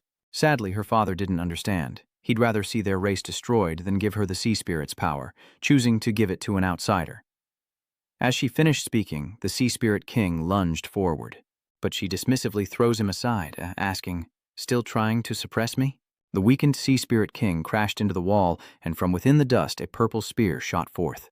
It pierced straight into Vinterum's abdomen, tearing into him with savage force. However, the more sinister Vinterum defeated him with his tentacles, and I furiously yelled, "Father, now that you're dead, just rest in peace and stop delaying me." Then, scheming Vinterum proposed, "Human, I'll give you a chance to cooperate. Join me in destroying my father, and I'll spare your life. I can even give you the chance to serve Lord Ni." He questioned if Han was cooperating with Ni, and Starfall immediately flipped him off in anger. "I'm already on Ni's assassination list. What's the point of cooperating?" Blackwind Freya attacks Vinterum, who scoffs in disdain. "So, the 5-star Beastmaster assassination list hinges on you?" Vinterum coldly states, "No matter. It's just a slight waste of time. I never intended to keep my promise anyway. Killing my father is killing. Killing you is killing. You all must die." She suddenly looked up to the sky and unleashed all the liquid in her body, acid that corroded everything it touched, splattering against the pillars and walls. In an instant, the liquid transformed into a stream of acid, and Xing Yu instinctively recoiled. With only the throne to rely on, a miraculous light suddenly emanates from its center, leaving Vinterung and the Sea Spirit King speechless. He turns his head in shock, spotting the key. And Xing Yu quickly deduces the truth. The key? Could the Sea Spirit treasure be on her? She screamed in fury. The power of the Sea Spirits. The tide's power. That wretch is still alive? Without another word, Vinterum furiously lunges forward to reclaim what was lost, demanding the return of the tide's power. Suddenly the key bursts with light and she charges forward like a wild beast. But to her surprise, the Oceanid King grabbed Vinter, using the last of his strength to hold her back. Enraged, she throws the Sea King aside, yelling at him not to interfere. He was countered, his body shattering, and his crown fell to the ground. Just then, Griffin suddenly shone in the void, and Vinterum desperately screamed not to return to the past. She questioned him with discontent. "Father, why would you give the power of the tides to an outsider?" "I am clearly your only heir," the Sea Spirit King coldly refutes. "I have not given the power of the tides to another, and you are not yet ready to wield it. Father, remember these words. Sooner or later I will make you pay."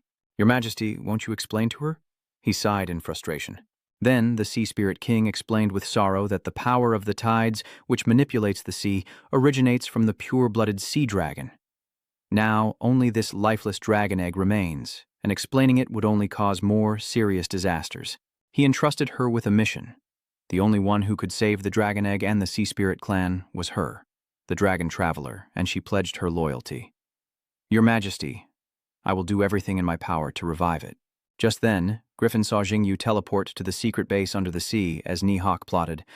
"The pure-blooded dragon controls the ocean. If I could absorb its power, perhaps I could control all marine life. But the Sea Spirit clan's base is heavily guarded. Who could attack it?" Just then, a spirit guard respectfully reported, "Lord Nihawk, there's a girl outside claiming to be a sea spirit, requesting an audience." He smirked, amused by the perfect timing, as he curiously approached Griffin. She regretfully explains that the Sea Spirit clan originated from dragons. "Because of him, even until the last moment of my life, I still couldn't fully hatch the dragon egg. Perhaps this is the fate of the Aquarian race," Xing Yu wondered. If what she said was true, then why does she possess the power of the tides? "Where is the dragon egg?" Arfin calmly reveals, "Because I and the dragon egg are one," becoming the new Sea Spirit King. In disbelief, he asks, "You're also a Sea Spirit King?" She confirms with a hint of sadness, "Yes, but I'm also dead." Confused by her strange behavior, Xing Yu hesitantly asks, "Why are you sniffing me?" Griffin smiled. "It's nothing. I just haven't smelled the scent of home and dragon in a long time." He was shocked, wondering if she could smell the dragon on him. Trusting Griffin bestows a gift, saying, "You feel like family to me. I'm also willing to believe you're not a bad person. Perhaps I can entrust the power of the tides to you. Please accept this gift." Xing Wu accepts the gift and expresses his gratitude. "Thank you." Before vanishing, she makes one last, heartfelt request. "My kin, please promise me one thing," Griffin says with deep longing. "When you leave this planet and return home, please witness the changes in our homeland for me." Seeing the debris around him, Xing Yu was puzzled. This planet? What does he mean?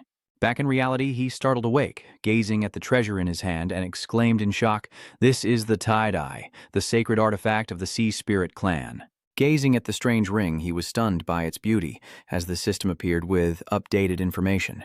Called the Tide Watcher, the sacred relic of the Sea Spirit race, a memento of the Sea Spirit King, it possesses the power to manipulate the seas, though its true power can only be unleashed in the sea or on rainy days on land. These three sacred forms can be interchanged, depending on the host needs. The first form, tie-dye, its original shape, provides a constant surge of spiritual power to its wearer, enhancing combat abilities at sea and unlocking the sea route. The second form, Azure Dragon Abyss, transforms the golden trident into a golden trident engraved with dragon patterns capable of controlling waves and tides. Unleashing devastating water-based attacks and creating earthquakes on uncharted seas. The third form, the Sea Spirit Beast, a long kren, condenses the power of the Sea Spirit race into the world. It summons an A-Long Quen, whose strength rivals a Beastmaster-level spirit beast, possessing the power of the ocean's curse. A gentle reminder, a Long Quen can level up as its master's strength increases. After reading the information, Xing Yu's eyes widened in disbelief. A beast emperor with the ability to grow an evolving sea dragon. Immediately, an explosive wave of pressure erupted. Bintaram and the Sea Spirit King staggered back as she hissed, "The power of the tides, in the hands of an outsider?" Vin taunted. "You want this?" Bintaram, enraged, charged forward. "Give it back." Xing Yu decisively used the divine artifact. The tie-dye transformed into its third form. In an instant, a colossal dragon appeared, and she exclaimed in shock, "What is that?" Once again, the system appeared, describing in detail the Sea Soul Beast, Forgotten Subdragon, Tier 1 Emperor Beast. It's a mutated sea spirit beast, a descendant of the ancient Azure Dragon and traditional dragons possessing legendary quality. Its innate ability triples all attributes in aquatic environments, granting it control over water and the power of a mutated dragon. It can suppress non-dragon bloodlines, self-destruct for massive damage, and heal allies. Its attributes are dragon, water, ghost, and dark, with 100% loyalty. Ocean barrier, surging waves, ultra-high-frequency dragon roar. The ultimate move, Sea God's Wrath. Mad dragon shatters the sea, hobbies unknown. Witnessing this horrifying scene, he muttered in astonishment as the Vinturnum dragon recklessly launched liquid at it. "I don't care what kind of dragon you are, you're going to die." He quickly gave the order. Glenn uses Water Dragon's Breath, unleashing a powerful torrent. Seeing her powers nullified, she angrily unleashed her venom, unwilling to accept that she, a former divine beast, was losing to a mere royal beast. Not stopping there, Gren continued to expel pure water while she venomously shouted her poison skill. Vinturnum then leaped into the pool she had summoned, immersing herself to regain her strength. Next, Vinturnum seizes the opportunity to pounce, but CE anticipates the attack and glances back. C quickly turns and unleashes a torrent of water, aiming it directly at her pool. Vinturnum retaliates ferociously, enlarging its body. She summons tentacles to surround him, as Tin Vu quickly calls out the super-frequency sonic wave technique. In the next moment, a sonic wave blasts out, stunning the jellyfish, but some latch onto Gren, attacking him relentlessly. Vinturnum excitedly declares, "I'll take your life while you're weak." But just as she's about to strike, she suddenly stops. Gren bravely stares directly at Vinturnum, standing tall and unafraid. But a second later, blood suddenly burst from its skin like rain, and Gren screamed in agony, his cries echoing through the air. It drools blood from its mouth and bows wearily as its wounds gush. "Ha, I see," he sneers smugly. "I wondered how strong your beast was, but isn't it critically injured by my poison? It won't be long before it succumbs." Hearing this, Tin Vu crossed his arms, raised an eyebrow, and retorted, "Really?" Without another word, he immediately gave the order. Cyan Dragon bit her. Without hesitation, the dragon seized Vinturnum, who warned him in a panic. "Are you crazy? I'm poisonous. You'll only hasten your beast's death." Ignoring Vinturnum's protests, Xing Yu decisively ordered Azure Dragon to unleash its mutated dragon power in an explosive burst. Seeing his persistence, she screamed in dismay. "What?" At that moment, Glen closed its wings, preparing to activate a technique that made Vinturnum panic and struggle. "No, let me go." Just then, a sudden explosion erupted with immense force. Debris flies everywhere, the power erupting without end. Tin Vu closes his eyes, shielding them from the flying fragments. As the dust settled, a haze filled the room, and Arda lay defeated on the floor, gasping for breath. He triumphantly recalled Glen into his ring, as a trembling Vinturnum struggled to sit up and complain. "I don't accept it. Why has the power of the tide always been in the hands of outsiders? You are unworthy because you would destroy your entire race for the power of the tides. You are indeed unworthy to possess this power. Vinternum laughs wildly, then asks in disbelief, "Why am I unworthy? Ah, I feebly lie on the ground, trying to justify myself. It's not the tide's power, I just can't accept this." After his final confession, Vinternum closed his eyes in anguish, leaving only silence in the cold room. Meanwhile, outside, dark streaks suddenly surrounded the Tower of Light. The souls dwelling within the castle gradually dissolved into sea foam. Noticing the Sea Spirit King still clutching his trident despite being beheaded, he blankly asked, "You don't mean to fight me still, do you?" Without a word, he approached Xing Yu, and upon reaching him, the Sea Spirit King bowed deeply in gratitude. He plunged his trident into the ground, causing it to crack, and as the Sea Spirit King faded away, he offered one last grateful word. "Thank you." He hesitated, then pleaded with the afterimage, "Please, lead them in my stead." In that instant, countless souls surged forth, scattering in every direction. They circled Griffin's head as the souls wept and sobbed in sorrow. Hearing this, he groaned with a headache. "Idiots, stop crying. Your king is free from torment, he won't be coming back." With unwavering resolve, Xing Yu declared that instead of protecting an empty throne, they should follow him. Raising the bracelet high, he proclaimed with unwavering faith, "I, Xing Yu of the human race, vow here to avenge the Sea Spirit clan." Hearing this, the mermaid spirits turned to the voice in astonishment, eager to rush toward him without hesitation, all willingly entering the bracelet. Then, the bracelet suddenly glowed after absorbing power from the merfolk. A system panel appeared, detailing the tidal dragon eye, a sacred artifact of the Sea Spirit race, a relic that controls the ocean, its true power only unleashed in the ocean or on rainy days on land. With 3 transformation modes, this sacred artifact can shift forms based on the user's needs. Mode 1. Primal Tide Dragon Eye. When worn, provides abundant spirit energy, enhances the user's combat abilities at sea, and can open a sea path. Mode 2. The Golden Beach Ba Long Uyan Trident transforms into a golden trident with dragon patterns, capable of controlling waves and tides, unleashing devastating water-based attacks and causing earthquakes in the deep sea. Form 3. The Sea Spirit Beast Glen condenses the power of the Sea Spirit race into World 20. It summons a Glen Along, a Beast Emperor-level entity with the Sea God's curse. A friendly reminder: Glen Along grows stronger as its master levels up.